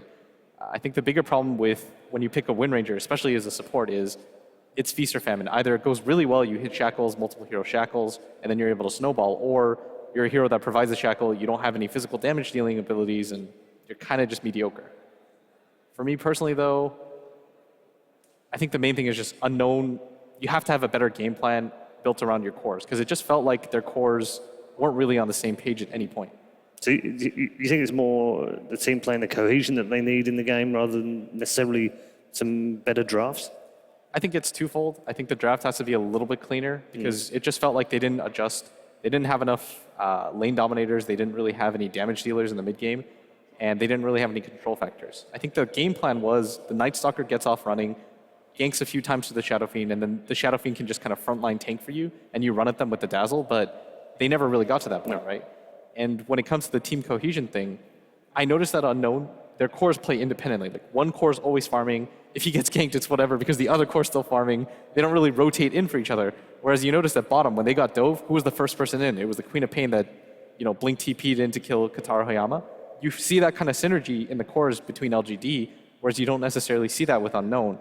And that means I think you actually have to go greedier in the draft with your 2 cores. I would agree with that, but I would also say that they should maybe not get as... I think they still need a playmaker in their offlane position. I think greedy, coincidentally enough, should be less greedy in the pick, but they should get really greedy with their 1 and 2 position and have them separated. Otherwise, I think if you try and get a little bit too greedy with all 3 cores, there's not going to be enough farm. So the draft that they had against Nube, I think, is the perfect kind of example where they had both the Alchemist and the Templar Assassin. They say, this farm is entirely just for you 2, and the other 3 are going to be able to create space. Okay, well, we'll see if they revert back to that kind of format as well, because, as you said, it worked so well against Newbie, another one of the Chinese teams, albeit a different one to LGD, but maybe they can get something on that. Purge, thoughts on that?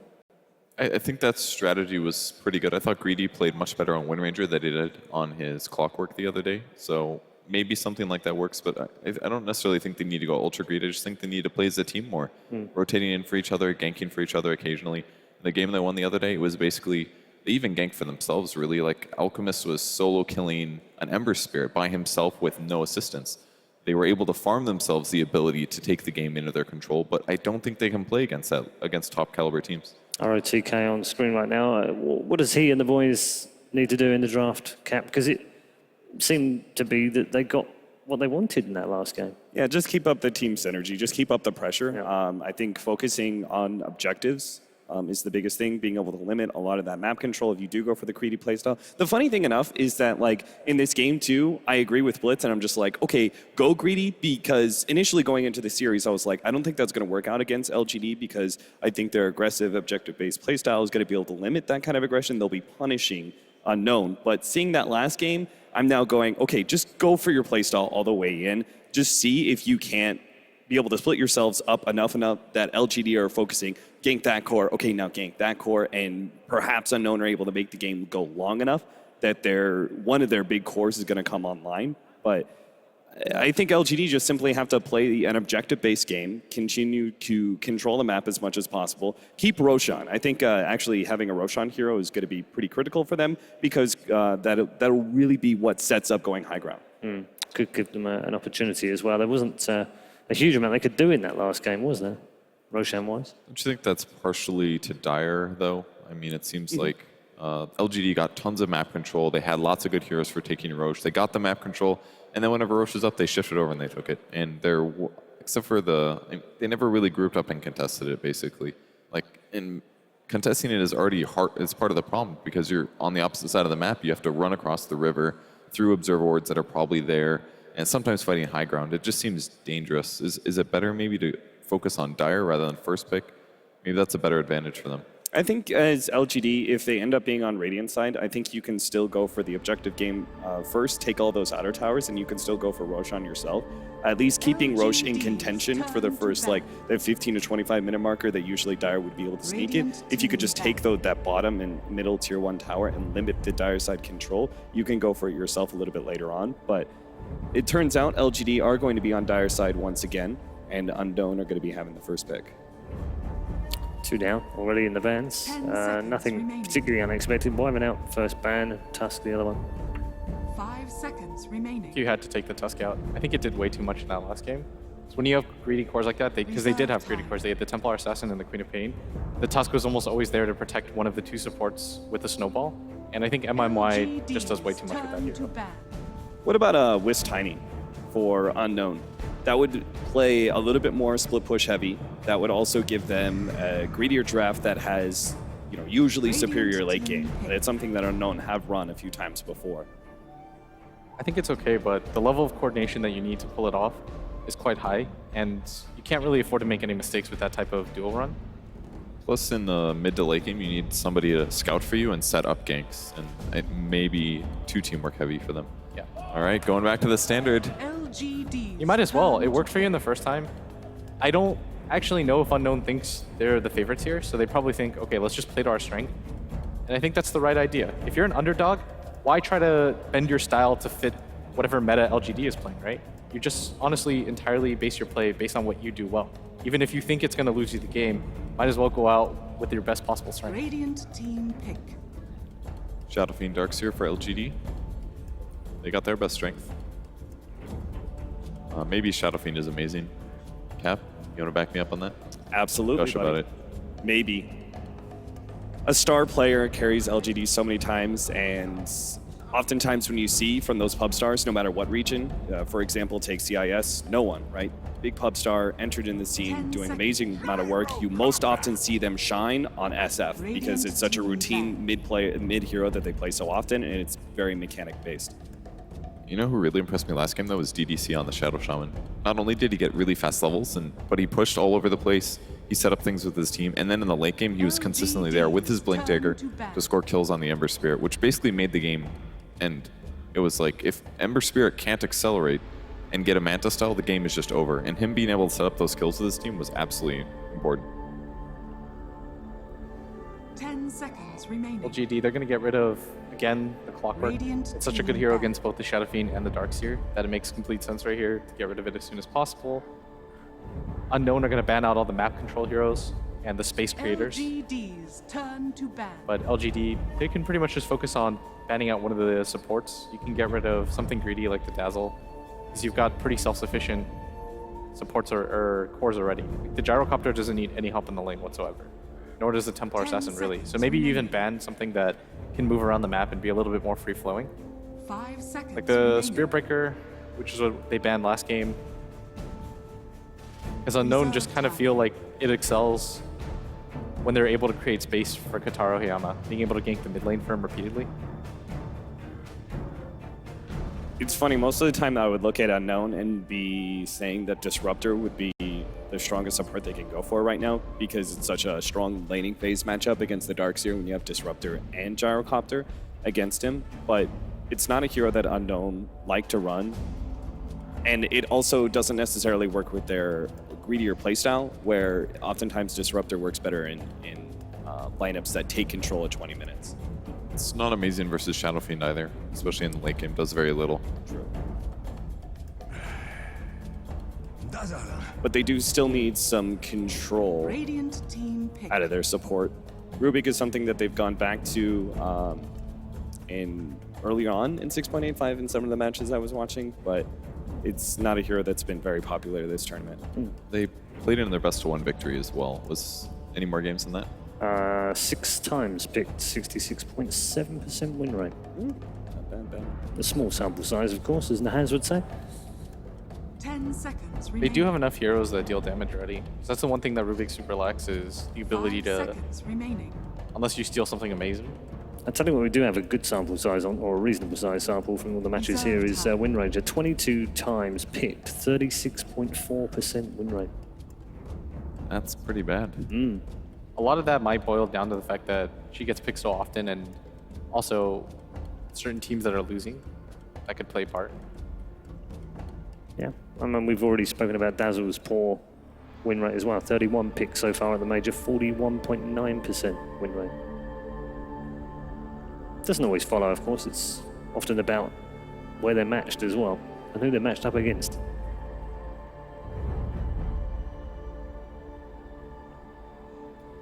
Bane wouldn't be bad control. It wouldn't. It trades well with Darkseer too. Yeah. You don't have a whole lot of, you have actually pretty much no stuns coming out from LGD to stop Fiend's Grip, unless you're going to expend Vacuum to stop it. But they go for the Undying, most likely dual lane aggression. I think that suits them. Yep. Put LGD on their back toes, try to get some kills in the lanes. It's going to make occasionally roaming mid a little bit easier too. PL is, that is a hero that beats TA. Yeah, but you've got Gyrocopter who, in the early mid game, if you start pressing it really early on, can do quite well for yourself. But that's assuming, yes, they can do that, but they would need a lot of teamwork for that, I feel. And they're also a team that has a little bit of trouble playing from ahead. So I wonder if they're not going to be able to do that successfully. At some point, I think the PL would win. I like Unknown's draft, though. Remaining. A lot better than their previous one. I think they have better ways to deal with LGD's lineup than they did last game, and okay. Okay, well, don't leave it till the 5th then. Pick it in 4th, just in case he gets banned out. Yeah. I mean, this could be their last game at the Frankfurt Major. They can't not play their signature hero.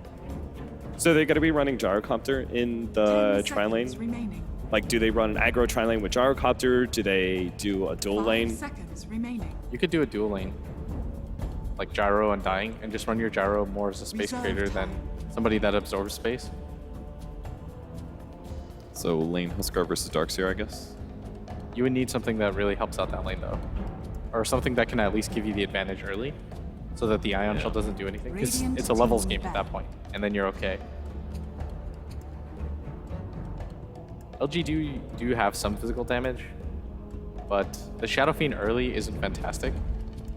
You know, Huskar versus PL is not even good. They literally have two like Huskar and TA are two of the worst heroes against PL, at least according to pub win rates, which means that they just don't match up. I would like LGD to not over-respond to this. I don't think they have to worry too hard about it. Their lineup is pretty well balanced independently. I think so too. But if you're going to take something as a support, I think right now, Stun on either team would be good. you definitely need disables if you're LGD. That's actually one of the better ways to deal with Huskar, because it's not like they have an Omni or anything like that. 5 seconds Not yet. remaining. Yeah. Reserve time. Line is, well, no. Maybe line for Unknown could work. It's not that good against PL, I guess. For me, I'm looking at Unknown as either the Disruptor or even like Earthshaker. It's one of the few times I think you could run double melee as your 4 and 5 because you're splitting them up and you have 2 different ranged heroes to back that up. LGD are going to take the Spirit Breaker for themselves. Decent control hero. Does some physical damage too. And you can pressure all the lanes, whichever one's weak at whatever moment. If a support rotates, for example, then you'll have a solo. You can charge that way. For Team Unknown, you need something that can play pretty aggressively, because I think there's too many heroes that require a lot of farm on their team. But you've got heroes like Gyrocopter and Undying, which are really strong in the early mid-game. Well, their disables still aren't amazing. But they just might be able to do it. Okay then, time to find out whether LGD are making their way through the lower bracket or whether Unknown can hang in there by a thread. Let's head back to our Peruvian biased casters. Thank you very much, Paul. And I suppose we might as well just begin with a Viva Peru. No, it's LGD looking dominant here, Ben, in game number 1. And heading into game number 2, a weapon that I feel like often the underdog teams pull out. It's the Huskar. You know, you really need a win. Maybe not a Broodmother game with the Darkseer. So what's Huskar? Do you think it's going to work? Unknown have let go of all reservations. First pick TA. Oh, we have TA and Gyro. Okay, we're going to go with a Huskar too. Let's give them 5 picks to counter the TA, and then also give them 2 to try to deal with that. I mean, to be fair, they did ban out the Ancient Apparition on LGD, and they took the Undying for themselves on Unknown, so I don't think it's that bad of a Huskar game. I am just a little bit worried about how they're going to manage the farm spread. Yeah, they don't really have that kind of independent offlaner that we often see, who's the one like a Tusk or a Clockwork that goes around setting up the ganks, controlling the map. All these heroes need some farm. All of them generally want to do a bit of damage in the fight, so we'll see if that ends up costing them. There was an early TP towards mid. As we get underway, game number 2, DDC, getting down the early observer ward, and it scouts the entire Unknown squad outside of the Gyro. Greedy, more of the utility player. He's going to head towards bottom now, back. It's already a smart They're move all from scouted. LGD, though. They know that they have 3 farm intensive cores. They have the TA that's... Are you serious? But anyways, they have the Gyro in the safe lane, and they actually don't want the Phantom Lancer to be pressured because they expect the Huskar to be in the off lane, so they actually swing him down to the bottom lane and make sure that he can get some farm. Because they don't really have a good PL counter at all. How amazing would it be if LGD just 5-man smoked behind them and killed all their items? They just GG down. Oh, that would just bash them all down the cliff and then hit the 5-hero charge and kill all their items. GG. It's not going to happen, though. We get underway. Game 2, Unknown, trailing LGD 0-1 in the best of 3. Bounty Rune goes to Kataro. A little love here from Unknown for you guys, of course. Maybe we'll also grab his own Bounty Rune, and he'll trot off towards mid. Looks like MMY going to be blocking the way for him. Okay, Similarly, Z-Talk doing the same. They swap for back Unknown. lanes, actually. So it is the very scary dual lane. Huskar Undying. This is Pup Cancer, Ben. That's okay. MMY is in a good position to maybe try and charge them out early. But Z-Talk is out trying to deal with the Spirit Breaker. Yeah, they did get that Rubik, one of the best heroes to interrupt the charge and frustrate MMY, although doesn't have the best damage output, but slowly plinking away at him. They can have surprise burst into Huskar. I don't think this PL Dazzle lane should be underestimated. Yeah, that heal bomb is really devastating, and Huskar only has 1 base armor. He is very vulnerable to it. Bottom lane ROTK versus Greedy. We have seen some games where ROTK just dies a lot early, but in this matchup, it's almost impossible to never underestimate ROTK. Underestimate. It's about to say. Great minds think alike. So MMY, he'll hang out on the ramp here. Z-Talk down in the river, just doing a bit of scouting. But this Observer Ward has already paid quite a few dividends for Team Unknown, or rather for LGD, has scattered a lot of rotations. Z-Talk back towards mid, but just no way he's going to get the jump on maybe. As they start to pressure the pull a little bit here. Excel getting aggressive, giving DDC the old zombie claw. Now throws out the decay, continues to go in. He's in pretty far. He's only level 1. The charge comes through. They're going to jump on this, pounce and look for the quick grab, and it will be the first blood. Atune unable to assist. No way he could have done anything. So LGD, they get the first blood, and they get it on, of all heroes, the Phantom Lancer. And DDC manages to de-ward the ward that blocks the large camp on top. But overall, I like Unknown's picks a little bit more than last game because I think they're much more likely to play aggressively and feel comfortable given these heroes. This is their bread and butter. TA plus ROTK really getting punished here on the bottom lane. Takes a full duration rocket barrage. Will be forced back. There is a mango. He's going to pop it. Oh, he wanted that one. Instead, he's going to blow up the hell out of that creep. Well, meanwhile, there is a charge up top, and they are going to find the kill here, bringing down Atune on the Huskar. Spirit Breaker causing a lot of trouble. Maybe. Jump onto maybe. They get the lift off the double damage rune, and they will pop maybe. So the punishment top has its own counterplay here. Unknown. Very well done. But their cores are farming pretty well, Ben. Yeah, the lineup looks greedy, but all 3 are near that 10 CS mark or above.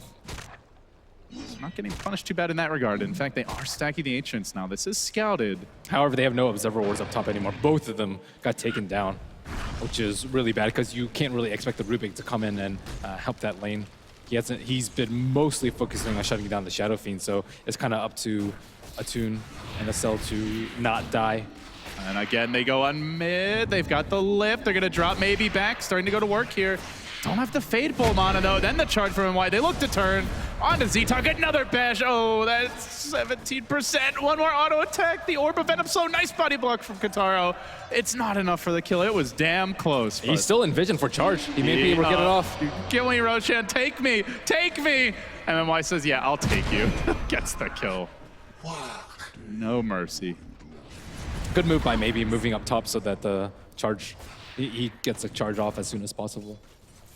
Yeah, so far, the early movement from the Spirit Breaker has been the engine driving LGD forward. 1-0-2, 3 kills. He's been in all 3. This is what you want out of your Space Cow. So finally, they had the Rubik move up top, and that's just because they have no vision up there. They're really scared of having Huskar become completely irrelevant. There's a haste turn, though. Kataro going to take this. We see maybe walk back towards base. Let's see if he TPs out into that mid lane. Could get punished by this potentially then. Oh, see a charge down on bottom. So this could potentially set up for a kill. ROTK maybe setting up for a double Ion Shell fairly soon. And the charge goes the way of the bottom lane. Kataro now pushing in that mid. Maybe he's going to hang very far back, but the charge connects. Greedy, close to level 6. Doesn't quite have it yet. He really needs the extra firepower. No, it's okay. They'll let him go. Spirit Breaker not getting that necessary bash. So they are tri-laning top now as they jump forward with Sylar. Atune taking some damage here, but they're going to look for the turn. They don't really get much out of it. Just a Fade Bolt, no lift there. They get the vision of Rubik though, and maybe they'll be more inclined to dive bottom greedy. Still not level 6, so close, but yet so far the Ion Shell doing its work. They don't have the double Ion Shell going though, as MMY is gonna get stunned. Now chucks it up, but the vision simply isn't there, and Greedy jukes through the cheese, continues to retreat. It looks like he's gonna make it away here. It's nighttime, and MMY doesn't have the vision, but he drops the ward for it. Beautiful play from the wily support. Oh, run Greedy down. MMY showing off those veteran instincts once again. And he will find yet another kill. He's been in on all 4. Huge impact early on. Is that HP for real? He has 900 HP at level 4. He's got I was like, he's gonna die sometime. 1 gauntlet of strength. That's just disgusting. So they're making the Rubik move around a lot. After he died in mid lane, he goes up top, he waits, no kill really happens, and then he has to hop out the gyrocopter. So LGD again dictating the pace of the game. Sick stuff from MMY. And now they are going to look to shut down the Ancients here, but the stacks are there as Katara engages onto DDC, quick grave, and became prepared with the TP. So away he goes back towards the well. All the core's farming here. Is it going to be enough? They do grab their urn now on the Spirit Breaker. Let's see where MMY wants to go next. As the boots now, the urn complete. Might be a good time to go for a kill on ROTK. Unknown is sitting behind him. Greedy just picked up his level 6. I don't think they exactly know where the Rubik is unless he pops in a ward vision. I am low. They are looking for it. RTK tanking that first flat cannon. Still doesn't see it, but may suspect it. Well, he popped flak, so it's like, why is he popping flak? Because he doesn't want to push out the lane because that leaves him more vulnerable to Spirit Breaker. So that's a telltale sign that something funky is happening. RTK doing a good job of not getting caught. There is a charge towards top, but MMY opting to cancel it. Not going to engage onto Attune, who... A smoke from Greedy and Z-Talk. A little worried about this Huskar, though. He's feeling a bit squishy at this stage. Only level 4. Nowhere near that ideal like level 8 to 9 where you get the maxed out spears and the max Berserker's blood. Man, that ward on bottom is really paying off. First, it secured the kill on the gyrocopter. Now they're like, okay, no one's pulling bottom and no one's in lane attacking these creeps. They have to be up to something funny, and maybe his positioning is far back at the T2. Yeah, the safe lane is not often abandoned entirely like that. As Greedy, Z-Talk, and Katara all kind of hanging out, are scouted out a bit by this observer ward. Z-Talk be looking for another ancient stack. They are going to get eyes on Excel. Do they want to go for the charge here? They're not sure if there's a gyro sitting behind, so they're a little There's bit only scared. an Attune for now. Is there a TP? Is there any kind of backup? There is nothing but a Tombstone, which will be instantly blown up. And finally burning Greedy. Man, that heal What's bomb not just seen? is crushing them. Yeah, the PL Dazzle is pretty scary. But while that was happening, off in the mid lane, Kataro does go deep, finds the kill, and maybe that is much needed. As the charge comes in, he's got refraction. Just 1 second, but there's creeps here. Urn deployed. Katara will go down. He wanted that regen rune, but he ain't gonna get it. Man, Spirit Breaker 3-0-3, involved in every single kill that they have. ROTK doing a creep skip on bottom. This leaves Undying vulnerable at the tower. Yeah, Undying still no boots. This guy's got nothing. Oh, now they've given up on top lane. It just feels like LGD are kind of repositioning Unknown at their will. Already up 2,000 plus gold, close to 2,000 experience as well. It's just all LGD all the way. And then you go into the mid game and you wonder who's going to be the tempo controller, who's going to be the guy that starts the fights, helps them come back into the game, puts pressure on the PL. They just don't really have that hero, Ben. TA. That's pretty much the only one that's doing well. Yeah, Been involved in the only kills on Unknown. Got a solo kill on SF, so he's the one that they need a kind of... The chosen one. Yeah, but they already have the Urn on Spirit Hayama. Breaker. That's already really good against the refraction. Yeah, the Darkseer, Spirit Breaker, even the PL, it's not going to be easy. But now their lineup's starting to suffer with everyone is like, okay, I need farm on the Huskar. I need level 6 on him. I also need, boots on Undying. That's not asking for too much, is it? But maybe it is with this. Yeah, Huskar is going to get the safe lane farm now, and they are going to try to take advantage of their ability to clear out the jungle. So TA works on the Ancients. The Gyro was clearing out some stacks in his own jungle, and Z-Talk will take over mid. So they're being fairly efficient here. but so too have been LGD. And now LGD, they see not a whole lot. They actually did scout 2 heroes running towards mid, and they had the lane war bottom. So they have a general sense of where heroes are located. As there's a jump on the mid lane, they get the lift off on maybe, but backup's coming in. MMY diving in very aggressively. He is going to back off. Looks like that smoke did break. Not sure if they realized he was smoked though. The rest of LGD swing around. I thought they were going to go in. There was no lift. No lift. But I guess the gyrocopter call down is pretty hard to deal with this early into the game. Maybe if they had their mech, I think they would have been more aggressive. But again, they lay a sentry ward over there. RTK will reveal himself bottom now, building towards the mech. Very close to it, just needs the recipe, and it's like they're kind of resetting here, going back to their original lane assignments with Sylar up to 1,100 gold of his own. Aggressive dual lane really didn't get anything done as far as limiting his farm. So Huskar is still pretty close to his armlet, and he can do a lot with just that one item alone. So even though the early dual lane didn't end up pressuring Sylar's farm that much, he didn't suffer as badly as he could have. Yeah, that ancient stack did make a dent here in the LGD lead, pushing it from about 2,500 gold back to 1,500. Something that LGD, they were cognizant of. They dropped the wards, they tried to contest a bit, but they never fully shut it down. Yeah, Rubik did a really good job of dropping his own sentry ward to clear the dire observer ward. But yeah, I think Unknown are actually doing pretty well here. Only 1,500 gold deficit with this sort of lineup. But RTK gets a free tower. Bottom lane, one last karate chop will bring it down. So the map control will increase here for LGD.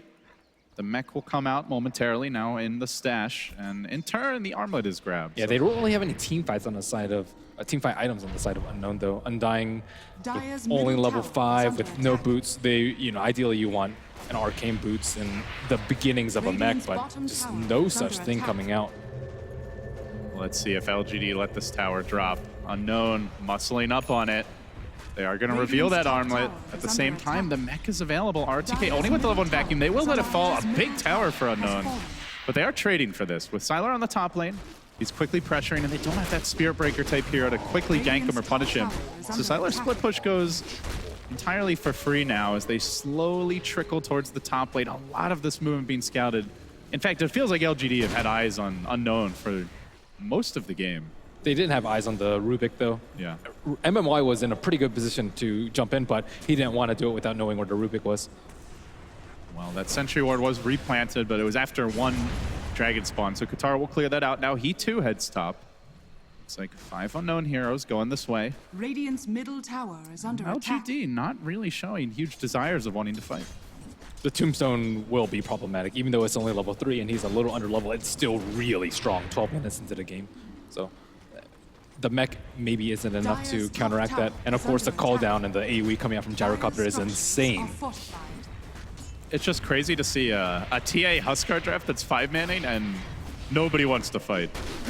Not often. But the other thing is LGD are very light on the disable. Something that was brought up in the pre-game analysis. They can't get a clean jump unless they scout out the Rubik or Spirit Breaker can charge from the trees, and just it's way too unreliable for them to give up such a big team fight, because if they give that up, they could likely give up Roche. So the pressure is there on the mid lane. Sylar looking for another tower. He's going to grab that one as well. So his first big item coming out, it's going to be the Yasha. They canceled a lot of TPs though. This might kind of make LGD want to pressure their jungle a little bit more, knowing that they can't all be united on that south side of the map. Radiant's bottom tower The Deso complete. Good timing here for Kataro. Not the fastest we've seen this tournament, but still a good clip. So they have their armlet, they have their Deso, they've got the gyros level 8. When do Unknown look for their first big fight? What is maybe going for? SNY, BKB? Not sure. Decent BKB game. Yeah, I don't think you want to pick that up first though anyways. As you said, Deso up. Are they really going for this? Kataro. Oh, with that rune, of course. Rune straight in. Sneaky, sneaky. And they're in a great spot here with the potential for the high ground tombstone about to come out. LGD totally unaware of this. DDC creeps down. He is going to weave. Surprise! It's a Roshan. And it goes the way of Katara. Now they're going to lift him, drop him back, and he does immediately grave. Try to get the hell away. Nothing to prevent that TP out. So he escapes. A missile will haunt him on his way back to the well. Eventually he'll get the doink, but should be able to emerge intact. So free Roshan, Ben. And this one not really punished at all, although it looks like a tier 1 top may fall. but they may have lost that anyway. Yeah, with that, LGD top tower don't has really fallen. want to fight into that. It's far too risky. They're not completely sure if they can get the jump. They're not completely sure if they can take down the Huskar with the armlet, and they're pretty sure they can't kill TA twice. So there's no real good reason to fight them ROTK. Uh-oh, this looks like trouble.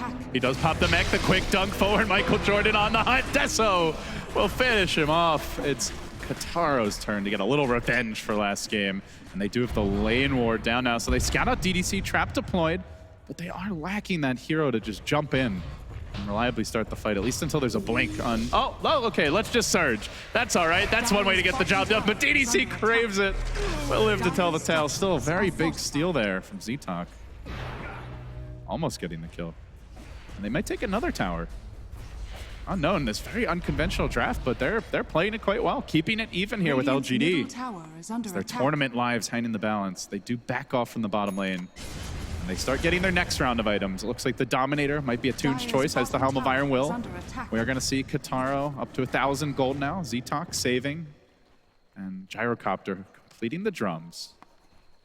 LGD are making good use of the other side of the map, though. Sylar farming the left lane, and then Shadow Fiend taking a few of the Radiant jungle as well as the Dire jungle, so they're just not interested in really fighting. The charge goes on to Greedy top. MMY just streaming in, and it's going to be scouted running past the creep wave, but just wanted to use it for a little bit of mobility as he sees that siege happening bottom. They don't really want to fight into this Tombstone or the Aegis. RTK is going to have to surge himself away. Huskar getting the last hit on the tower. That will complete the Dominator, and then up to another 600 gold, so Unknown doing pretty well here. But LGD just taking the trades for now and waiting for the PL, the Shadow Fiend to fully come online. Very patient stuff from them as Baby Split pushes mid. Can they catch him? Can they punish him? There's your surge forward from the little Rubik. Hunting, there's a ward up, so he does get scouted.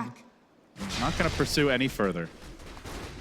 And fast forwarding maybe 10 minutes into the game, like Greedy is just not that farmed as a Gyrocopter. You need your Gyrocopter to be over farmed to deal with the Phantom Lancer, and Phantom Lancer is heavily out farming the Gyrocopter right now, kind of able to make use of the whole top left side of the map. And Gyro, it's not even like he's an Ember where he just destroys the PL late. At best, you can kind of get rid of the illusions once before that fresh round comes in. Yeah, Huskar really has no solution. And TA struggles mightily as well. So I'd like to see them maybe stack up Ancients for Gyrocopter just to make him a little bit more relevant, and then have the TA push out lanes very aggressively, because as it stands, LGD just don't want to look for a fight. Oh, Kataro, he does purchase his Blink. I think he wanted to kind of hide the purchase, but he is just going to make sure he gets it. See the Darkseer poking forward towards him. There's a surge on mid. ZTalk going to pull back the Shadow Fiend, and then he just kind of laughs and walks away. They really don't have the easiest time starting these fights. It's going to be a lot of big spells steals required from ZTalk to activate their lineup. So instead, they'll rotate Kataro. The Aegis about a minute and change. Let's see, do Unknown want to go for a big objective mid? They do have the level 4 Tombstone, but Sylar, patient as ever, slowly working down this top lane up to 3,000 gold. So he could buy that Diffusal Blade soon if he wants to get active in the fights. They commence their siege on the mid lane. It's ZTalk up in front. As always, they get down the aggressive ward from MMY's Excel. positioning is really good. He's on the left side. Starting to converge. He's got the line here for the charge, and there's no Radiant Vision up the hill. This could get ugly real quickly, but the tower drops very fast. They do manage to steal the heal. Are they thinking about high ground breach? They're still a tier 2 up on both side lanes. No, just going to deny one creep. Catapult alive for now. They don't know that Sylar has a Diffusal yet, and this could be really bad for them. Oh, this could be a 5-man wipe if they get caught by that. The Lance comes out, and it looks like now the Diffusal is indeed revealed. Maybe doing a good job of creep skipping in the mid lane. They have no wave. And Aegis is expiring soon. They're going to charge now. Kataro, regen rune available, Blink online, but he's about to get cut off. He's separated from the team. He suddenly realizes I'm too far away, and he'll blink across the river. MMY chasing with the Ion Shell. Tombstone gets dropped, and they back off. Suddenly, the chase becomes the chaser. Your Requiem being attempted, but there is going to be a quick stun onto Maybe. Now they jump forward. They've isolated the Shadow Fiend. Unknown get the jump here in the fight, and now they jump forward onto RTK, looking to blast down the Darkseer. There's the Grave, no TP. RTK immolating the Burning Spear as he tries to turn and take down ZTalk with him. Not going to happen. Unknown find 2. Sloppy play here from LGD. Let's see if they get any more. Sylar, Doppelganger, Kataro on the hunt, has the trap available, drops it. And Sylar just going to TP away. So good calm instincts there, but they give up 2 very avoidable kills. Yeah, really nice blink by the TA. And looks like MMY wanted to bait out some more spells, but kind of put his team in a bad position by charging across the river. And of course, maybe looked like he wanted to maybe think about Requiem, but it was just not the right place at the right time. He hesitated, and then the homing missile hit him, and then things just got really sad really quickly at that point. Bottom lane, dunk onto DDC. Oh, Grave at the well. The lack of disables here frankly, for both teams might become a problem as this game moves along. Now they have the blink on Rubik, though. Now they can actually get picks with Rubik and Huskar or Rubik and TA. I think they have enough burst to just obliterate people in that 2 seconds. And, well, an item that could obliterate Unknown if they're not careful is Grab now. It's going to be a bit unconventional here. MMY going for the Blade Mail. Sees all this damage, no BKBs on the map, and although that may change here with Greedy. Oh, they have a Zerval Ward that scouted out ROTK on the bottom lane. They're already making a move for him. Can Kataro bring him down on his own? He's got the DD rune available. There's the first melt shot. Secondary attack. Dropping the trap is going to deploy it, but RTK just starts to sprint away. Jukes through the trees. Cuts him off at the pass. Oh, that ward. That ward. So easy for Kataro to track him down. Very nicely done. Yep. Only 6 to 6. Push. But LGD have lost a lot of map control right now, and the TA is just getting out of control with her damage. It's just crazy that this draft is looking so good. It seemed a little vulnerable on paper. They didn't have great answers for the PL. They lack any sort of real disable outside of the Rubik, but it's paying off. And now that stolen wall from last fight has cooled down. They've got some time to take advantage of it. Sylar will TP himself in. They wait in the trees, searching for that opening, and it's Zitak who quickly initiates, dropping the wall to cover Sylar's retreat, but he just doppelgangers over, will back away. Still, they forced him back. They've created a little zone of control here. So it's up to Maybe to split push on the mid lane, while Unknown continue their pressure bottom, mounting the aggression now, as they've clawed this game back by almost 5,000 gold to a 1,000 gold lead. They will take that tower bottom, another 1,000 in their pocket. LGD playing defense, a totally opposite story from game number 1. They really had to be better about controlling Roche. They were in a really good position up until that point and just unwilling to take the fight that could just leave the Marax down. But now Roshan going to respawn very, very soon. No TA trap in there, though. Oh my god, that is one of the shortest respawns I've seen. Let's see if LGD can do anything about it. They don't really have the best Roche lineup in their own right, obviously. Unknown the ones who can quickly bring him down. We're going to see Kataro back to the side shop. Looks like another item might be purchased. No, saving his gold up to 3,100. Any new items coming out for LGD? Anything that can really break this game open? Sylar's farm has been slowed down a bit. Spent a lot of time coming to fights. Finds himself even now with the TA and the Shadow Fiend. Maybe blink on Darkseer, I think, is probably the next item. Because they don't really have BKBs up on the Radiant side at all. So that's where the blink vacuum wall can actually make a big difference. RTK is pretty close if he wants that. And there's a BKB, number 1 on Greedy.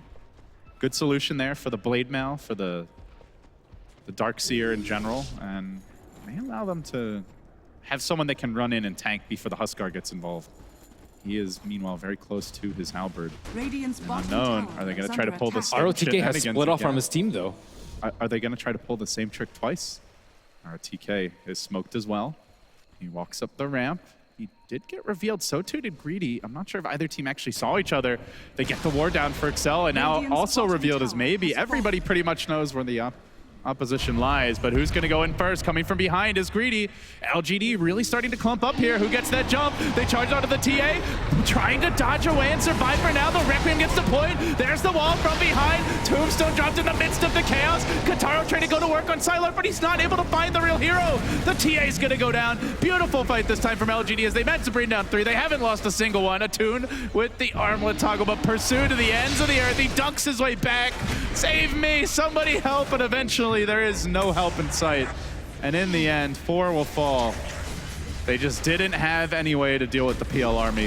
LGD was really fortunate that they pulled away from the Observer Ward, and TA is trying to be really cute with the blink. She blink dodged the Spirit Lance. I think that's the second time she did that, and kind of left her in a really bad position because she didn't blink far enough. and also going for a very greedy build with the Blink Dezo and the Hyperstone with no BKB. I mean, look at this. Greedy does have BKB. He's already procced the Rocket Barrage. He may take down here to the Urn Charge. The homie missile is going to hit MMY, and TP just fakes it out. But bottom lane, the real action is LGD are looking for their first lane of Rax all of a sudden. Well, they'll take the tier 3. It looks like they'll let it end there. But as far as Roshan goes, it's LGD suddenly with the much better map control. And that 5,000 gold swing they worked so hard for, Ben, it's gone. It's now 5,000 right back the other way. Yeah, it's tough when LGD are unified S5. They have really no good way to stop the Shadow Fiend Requiem unless you want to use a Rubik Lift on it.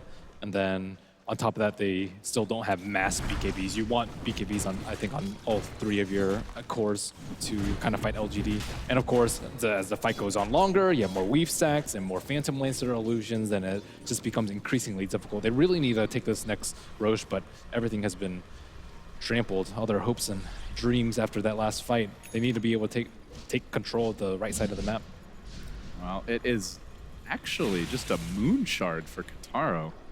He expected to be able to win a fight or just take Roche out, but now his lack of BKB might be punished. Yeah, not even going for the slightly more stable AC for that bit of extra. They smoked. I don't know if it was in that Observer Ward vision. It was really close, though. And Sylar's not actually there. Z-Talk, someone in the neighborhood, not able to break it. The charge goes in all the way into the bottom lane. Attune will get stunned off the bat. Has the armlet available, is going to get the heal off, and may even look to turn. Backup is coming. Greedy's about to arrive. They cancel the Nether Strike. Jumping back, but Z-Talk's there quick on the follow-up to try and turn this one around. The Blade Mail's already worn off. Looks like they should get MMY. It isn't going to be allowed to TP out easily here as it's cooling down. And jumping forward is the Huskar. They will get the Spirit Breaker off the bat, but coming from behind is the Army of Illusion. Sylar starting to really go to work. The BKB on Greedy already committed the call down as well, and now coming the Requiem. Almost enough to kill RTK is the Gyro. They do manage to bring down the PL on the backside of the fight, though. Great teamwork here from Unknown. That's a big grab. The Spirit Breaker's one thing, but the PL, that is quite another matter. And all of a sudden, it looks like they might roll the dice and try to walk into the pit. This is very bold. Wow, Sylar just died so quickly. He got life broken and then melted at the same time and just exploded. Let nobody say that Unknown lacks for courage. They walk into the pit. There could be a buyback for all they know, but there's no tower, so maybe it's not all that risky. And in fact, it looks like it could be an easy Roshan. RTK surging, has the blink, and he's just gonna let it go. Unknown, slightly won fight with 2 kills. Another Aegis going their way. Kataro gets a little breathing room, despite the super aggressive build.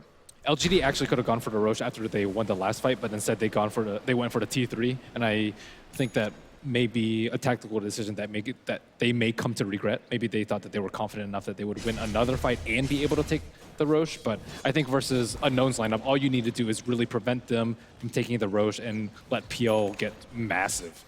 And at this point, he's not really getting as big as they would like.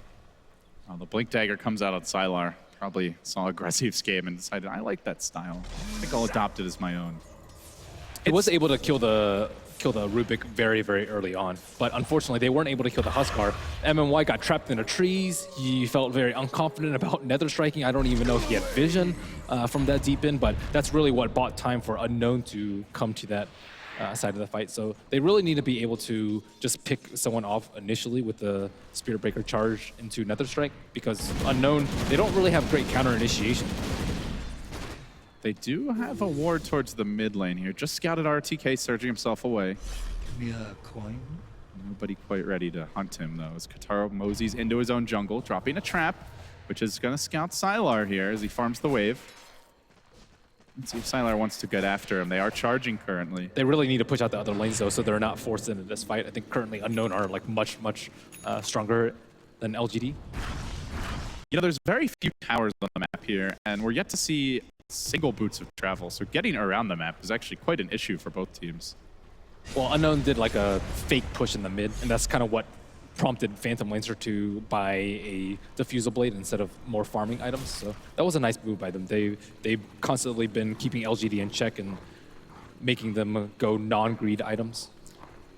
I mean, do you see either team on a timer here? Do you think Unknown can actually handle the PL if this goes ultra late game, Ben? I mean, with him being third in net worth, I think so. Radiant's middle tower is so as under long as they attack. keep him down or even with them. That last death, and of course, getting constant Roshans is going to really help Unknown. Big smoke wrap around. It looks like they might find DDC here. It does heal the wave, and surprise! It's Kataro up in your grill. Will go down, so they get a support pick, but the trade is Sylar taking that last outer tower. So now LGD, no tower standing between them and the bottom lane. I think they just split push, though. If you fight Unknown, you have to fight into the Aegis, but maybe the push is faster here, though. You've got. I mean, the Desolate Templar armor. Assassin is going to push a little bit faster, I think. But LGD, it's a better choice. They could try to swing around bottom, but that would take a while. Dire team still has their glyph available. Radiant team also going to pop theirs. Are we about to see a base race? There's not too many ways to cancel TPs. RTK is going to use what he has, the Blink Vacuum, off the bat, while meanwhile, maybe and Sylar chunking down that top lane. Katara working on the melee Rex. Both teams content to trade, but if they try to back down, MMY could be the savior for this team and cancel a lot. It's LGD TPing home, and they're going to look to engage. Attune backing off. They've managed to isolate Kataro. He's still got the Aegis here. He's going to need a little help, though. For now, hiding. Where's the vision? Where's the detection? A swarm of illusions descends on him. Oh, they might lose him twice now. It's going to be real tricky getting up here. Yeah, there's no escape. My God, he exploded. Then another back, and chasing forward. A massacre erupting over on the Dire side of the map. So it's a Rax for a Rax, but it ends up being 3 unknown heroes and an Aegis quickly eviscerated. That was a really nice play by ROTK. He caused enough chaos in the fight. Yeah, the wall didn't really hit that many people after initial vacuum, but it's still unknown. It still bought them maybe a good 5 or 6 seconds on the racks and caused them to have to spread out again, and then that left them vulnerable to the charge from Spirit Breaker in case they wanted to TP back to defend. So that was a nice tactical maneuver by LGD. And they want to make another one now. Try to force those buybacks out if possible. Sylar barreling down mid. They could even sweep towards the bottom lane if they wanted, where the racks are exposed. LGD, they were able to close out Unknown very quickly in that game number 1, and they're looking for something similar here in game 2. A loss here will end the South American dream.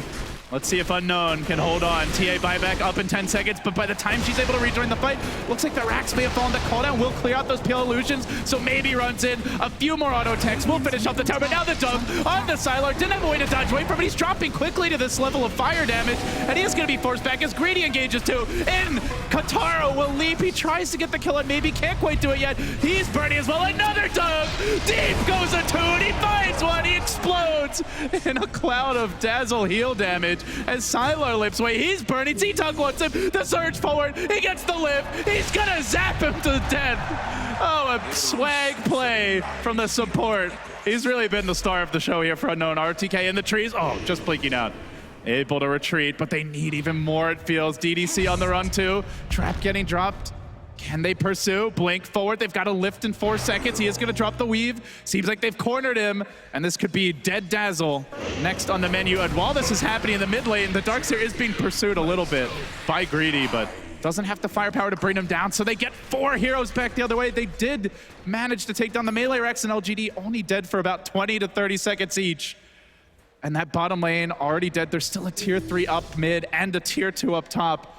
Can they take a lane of Rax back? Can they equalize the score here? The top lane's pushing in for the Radiant side. Creeps are attacking the range Rax with Fury. And that's a very nice spell for Z-Tug to steal the weave from Dazzle. They might just go all in here. Unknown. It doesn't seem like they're in any rush to back. They're going to commit onto the tier 3. They will bring it down quickly, but do they continue? There's the back. It didn't manage to catch the TA who blinked away. Z-Tug being focused. He did deploy that weave, and now the Glimmer Cape. Can he make it out? Where's the detection for LGD? They don't have it. Blinking out. He makes it away. Z-Tug again. Pulling out the big plays as effigies drop. How appropriate. The LGD getting a little sloppy here, Ben. Yeah, they saw the Huskar in the top lane, and that was the green light for them, and still unable to even connect on 1 kill. Let's see how quickly Roshan respawns after this one. I mean, they have to get some sort of detection. The first was the Meld, now it's the Glimmer Cape. This is getting a little ridiculous. Well, they have it on the Dazzle, but Dazzle's been dead, and Spirit Breaker out of item slots. And it's 1 century. It's not much to work with. Yeah, he really wants the BKB on MMY so they can guarantee initiation. Yeah, coin. LGD perhaps waiting for that next Roach. They really feel like they want to slow this game down. The frantic pace seems to be more to Unknown's tastes, as Kataro, next damage item, full-on aggression, gets the MKB. This is a solution to the butterfly for maybe, and it looks like Sylar building one as well. Already, Kataro will be ready for that. Yeah, no buyback on Kataro. That could actually be pretty devastating, considering he doesn't have a a BKB. He could very easily die to a Phantom Lancer or Spirit Breaker if they have detection. This game feels like it could get really wild. Or Unknown could just casually get wiped in the pit and lose. Hard to say, but it's got that aura about it, Ben. That would still be wild. You would be happy. Gotta whip these young upstarts into shape. Whippersnappers. You can't whip a whippersnapper, though. I was already committed to a different word once they said whip. So they get a Halberd now, and there's no... Oh, this is actually big. There's no BKB on Kataro. This could be a fight-ruining Halberd, potentially, for the Spirit Breaker. LGD are going to look to march down mid. There is a charge onto a very defensively positioned Huskar, but not someone they want to engage on. So they are split pushing. Kataro pressuring out this top lane. But LGD seem to have the presence on the bottom side of the map. They're the team with the wards. They got them down during that last push near the pit. Somewhat pinning Unknown back. Dire's top tower is under attack. Both teams just waiting for that elaborate Roshan dance. Round number 2. Actually 3, I think, at this point. Yeah, they'll see the TA and then they'll feel pretty comfortable to move around the map. I mean, I'm surprised ROTK hasn't had bigger Darkseer vacuum walls because they still don't have that many BKBs. Just one up on the gyrocopter at the moment, and Huskar is building one, but it hasn't been as impactful as I expected from him. Yeah, definitely seems like the item the TA needs next, though. At this point, she's just begging to be halberded and kept out of the fight. I mean, she cannot rely on refraction at all with the mantas, the split. It's like the ideal fight is if she's the, I don't know, maybe the 3rd hero in or something like that. Yeah, they have to rely on the Huskar to tank up. He is very, very tanky. He has a lot of armor, he has evasion, he has inner vitality. Oh, they just send Kataro flying into the pit. Get in there. Sitak, you work for me now. Pretty lucky for LGD that it didn't respawn right there. I think that Kataro can just destroy Roshan before they can even respond. LGD aren't even headed around the pit right now. I guess they have the chicken. Really good ward up mid lane, though, giving them a ton of vision. LGD are going to smoke, but they were just scouted running past the wards.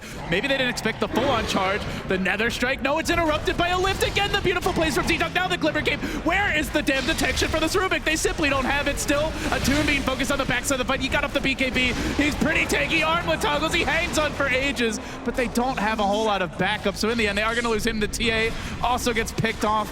They traded this for Sylar, though. 3 now dead as the Undying of Excel will also fall. Now the charge forward onto Greedy, blocking him down. They may have to use that TA buyback to hold the line. There's the lift on MMY, dropping him down towards Greedy, who simply doesn't have much in the way of damage, and the buyback comes out now. Requiem gets deployed. TA's TP'd in. A big leap to the side for Kataro. He's committed heavily. He's got to get something out of this fight. Jumping onto DDC, fairly tanky, courtesy of the Solar Crest.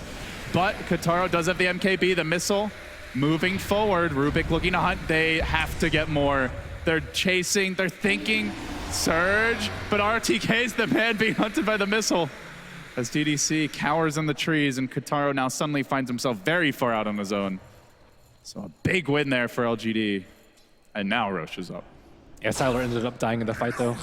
And again, LGD press on a little bit. The alternative scenario would be for them to take out Roche, and if TA buys back, she's not going to be there in time. And then I still think they have enough time with that to push high ground, because they only have 1 Rax left. She has to buy back very, very soon. So LGD seeing a clear preference for choosing to siege the Rax as opposed to the coveted Roche. Both teams do have their glyphs available. Checking the buyback situation, it's pretty bleak for the Radiant. Only the Gyro with buyback. 3 heroes on the Dire, including both of their carries, do have it, and they feel like they have to get this Roche after that Kataro buyback, but he gets caught in the pit. He's almost in still. He's dead. He's killed by Roshan. Dead for 90, and so here may end the dreams of Unknown, unless the rest of the team can do the heavy lifting, but a Toon melts and a sea of PL Spears. They've lost all their carries. They're about to lose the Zombie. Excel, possibly the last to fall. The Tombstone up on the high ground. Now he'll TP home, but this may be the end. How did MMY get vision for that? And meanwhile, creeps are pushing in. Was it this like observer ward that barely saw him? I'm so surprised he was able to get that charge off, and TA certainly did not expect that. Bit of a deflating way for the dream to die, but you called it. This is pretty much what we're left to here. TA just mincemeat for Sylar. And LGD taking care of business now in the lower bracket. Didn't want to be here this early, but they'll get one step closer, bringing down the melee racks, officially getting the mega creeps. The last moments for the first ever South American team are upon us, and they have been defeated. LGD, they show the young upstarts just what it takes to stay alive here at a big event. Unknown go home, but hopefully they've learned something along the way. I mean, the TA actually just kind of gave them an easy route. It's like, hey, I have no BKB. Focus me. Focus me. I have all the damage. I am really squishy. I also have no buyback. Please, don't come at me. Well, they ended their game in true Lil Hardy style here. So they'll grab some branches, and we see LGD exiting the booth. They move on. They take the series 2-0. And it was a good run by Unknown. Unknown, you got to give it up for them. They had a hell of a showing even in defeat. I'm sure they made a lot of fans, and hopefully we see more of them in the future. But as the series wraps up and LGD take it, we go back to the panel to wrap up this match and to wrap up the day. Very much LD, of course, the Peruvian fanboy, but not on this occasion enough to take the South Americans through. They can be proud of what they've done, though. They have won a game and at least avoided the bottom four. They will bow out against LGD after a 2-0 defeat. In the end, it was all a bit sad. I mean, the last game showed that they could play at least, and they did kind of hang in there. There were even moments where you sort of thought, well, they might be able to take this game. So it's not all doom and gloom. Yeah, it was the first half of the fight. They'd go in, they'd maybe do a bunch of damage, but then they would get overwhelmed by the PL illusions, and there'd be a lot of counter initiation. The Spirit Breaker charge at the end would just lock down Kotaro Hayama completely, and there's no coming back from that when your main damage dealer dies right at the start. As you said, Red Eye, there were definitely some moments where you looked at Unknown and saw the potential of the team that they really can be, but ultimately they were facing up against a Phantom Lancer. Their lineup was pretty much limited. There was going to be a time where eventually the Phantom Lancer took over the game. Yeah, they've left us with some fun memories and some good memories as well.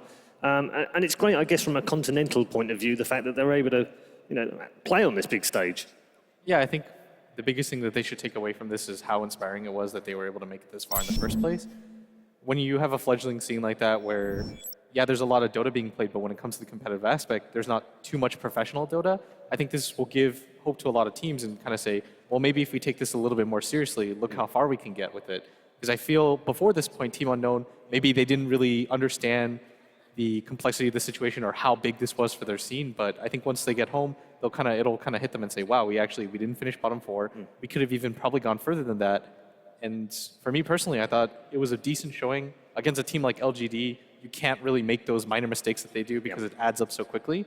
But overall, I think it was an okay showing that they'll be somewhat satisfied with. It's a bit, I'm not going to draw comparisons too much, but a little bit like MVP Phoenix at TI in that, careers that sort of up-and-coming fledgling scene. They've got to be seen to be doing well, and hopefully that inspires other players to come and play the game more than anything else. Yeah, especially since we know that the Peruvian scene is very young, age-wise, and knowing that just being at the majors was actually significant. Them, a Peruvian team making a showing at an international tournament is amazing, and them actually being able to make it one more round is also awesome. And the money that they take home is actually going to mean a lot for them in Peru, being able to play professionally even further.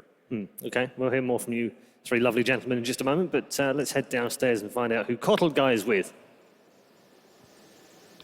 Thank you, Paul, here on the stage with Maybe of Team LGD, a very clean 2-0 against Team Unknown. Congratulations on that. I do want to ask your opinion about going against a team like Unknown. They're a rambunctious group known for taunts and dropping items. What's your opinion on going against them? 恭喜你们这一场大获全胜。那你们这次面对的对手，以前有的时候会做一些很不礼貌的行为，比如说把装备放在地下啊什么的。你对这有什么反应？这是不是会给你更多的动力，还是你觉得很滑稽？我觉得就是看个人喜好吧，也没什么，主要还是看你怎么对待，就是游戏开始之后。 It's not really a big deal. I don't think too much about it. What really matters is after the game starts. Now, ROTK has said in a past interview that if he was able to compile a team of a lot of the younger talent, that he named you as one of the first picks. So now that you've had the opportunity to work with ROTK, how's that been like from your perspective?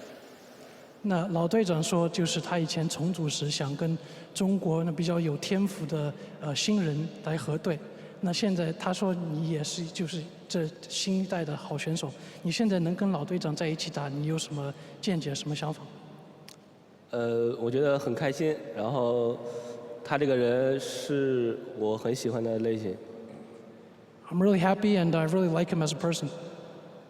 And I guess finally that means that up next you're going to be going against eHome, which means you get to square up against Old Chicken in that mid lane. What's your thoughts about taking them on in the next round? 你们下一轮对手就是eHome，那这样你终于要对待那个老鸡，那你对他们有什么见解，有什么想法？我觉得老鸡是一个很优秀的选手，对他们我觉得应该是一场算是苦战吧，然后希望自己和队友还是发挥的像今天一样。I think he's a really good player, and I expect a long and difficult battle with them. And he's a really good player. I hope we can play as well as we did today. Very good. Maybe congratulations again. A very hard-fought match. We look forward to you competing on further. Let's give it up again for Maybe and Team LGD. And thanks again, Jack, for helping us out. Let's go ahead and send it right back to Paul at the analyst panel. Thank you very much. Well done to LGD. 2-0 victors. We're going to wrap up our thoughts on that with our panelists, and we are in our final game of the day, of course, so it is the end of the day. We will give you the brackets in just a moment, but first of all, summarise LGD's performance so far in the major and how far you feel they can travel through the bracket. Looking at it, LGD, I thought that that going into the match against CDEC, it was very clear that CDEC would be the favorites, and they had a rather disappointing performance there. I think that they're going to need a lot more this series against Unknown. They showed some pretty straightforward play, I'd say, for the most part this game, too. There were some openings that I saw. I was like, okay, there's some mistakes here in these team fights. This is something that you can't really afford against some of the better teams here at the majors. And I think they will just have to continue to clean up their play if they have to go up against eHome. Yeah, well, they do have to go up against eHome, so how do they fare, Blitz? I think eHome are definitely going to be the favorites here, especially after they were able to take out Vega Squadron. For me, Vega was one of the top 4 teams here. They definitely had the potential to go even further than they did, but eHome, when they played up against them, their teamwork was pretty much impeccable from what I saw, and probably most importantly was their map movement, so precise. They didn't really make any mistakes, they didn't waste any time, whereas I feel like LGD, when it comes to their map movements, and even their team fights, it kind of feels like there's some lapses in judgment, or it feels like their communication isn't all the way there. Even against a team like Unknown, they're probably individually better, so that it didn't play as big of a role. But when you're playing against a team like eHome, where you've just got star after star, where CTY has just absolutely gone off in this tournament, you absolutely can't afford to make the same mistakes that you made. CTY versus Maybe, that's a mouth-watering prospect in the lower bracket. Even me and Cap can probably agree on that one. A fairly matched.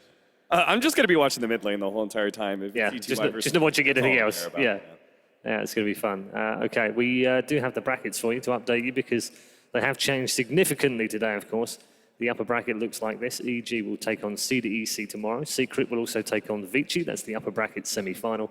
And at the lower bracket, you can see now that LGD and eHome have advanced. Alliance will play Virtus Pro, and OG will take on Mineski. Every single game, every single day is one to look forward to. Can't wait.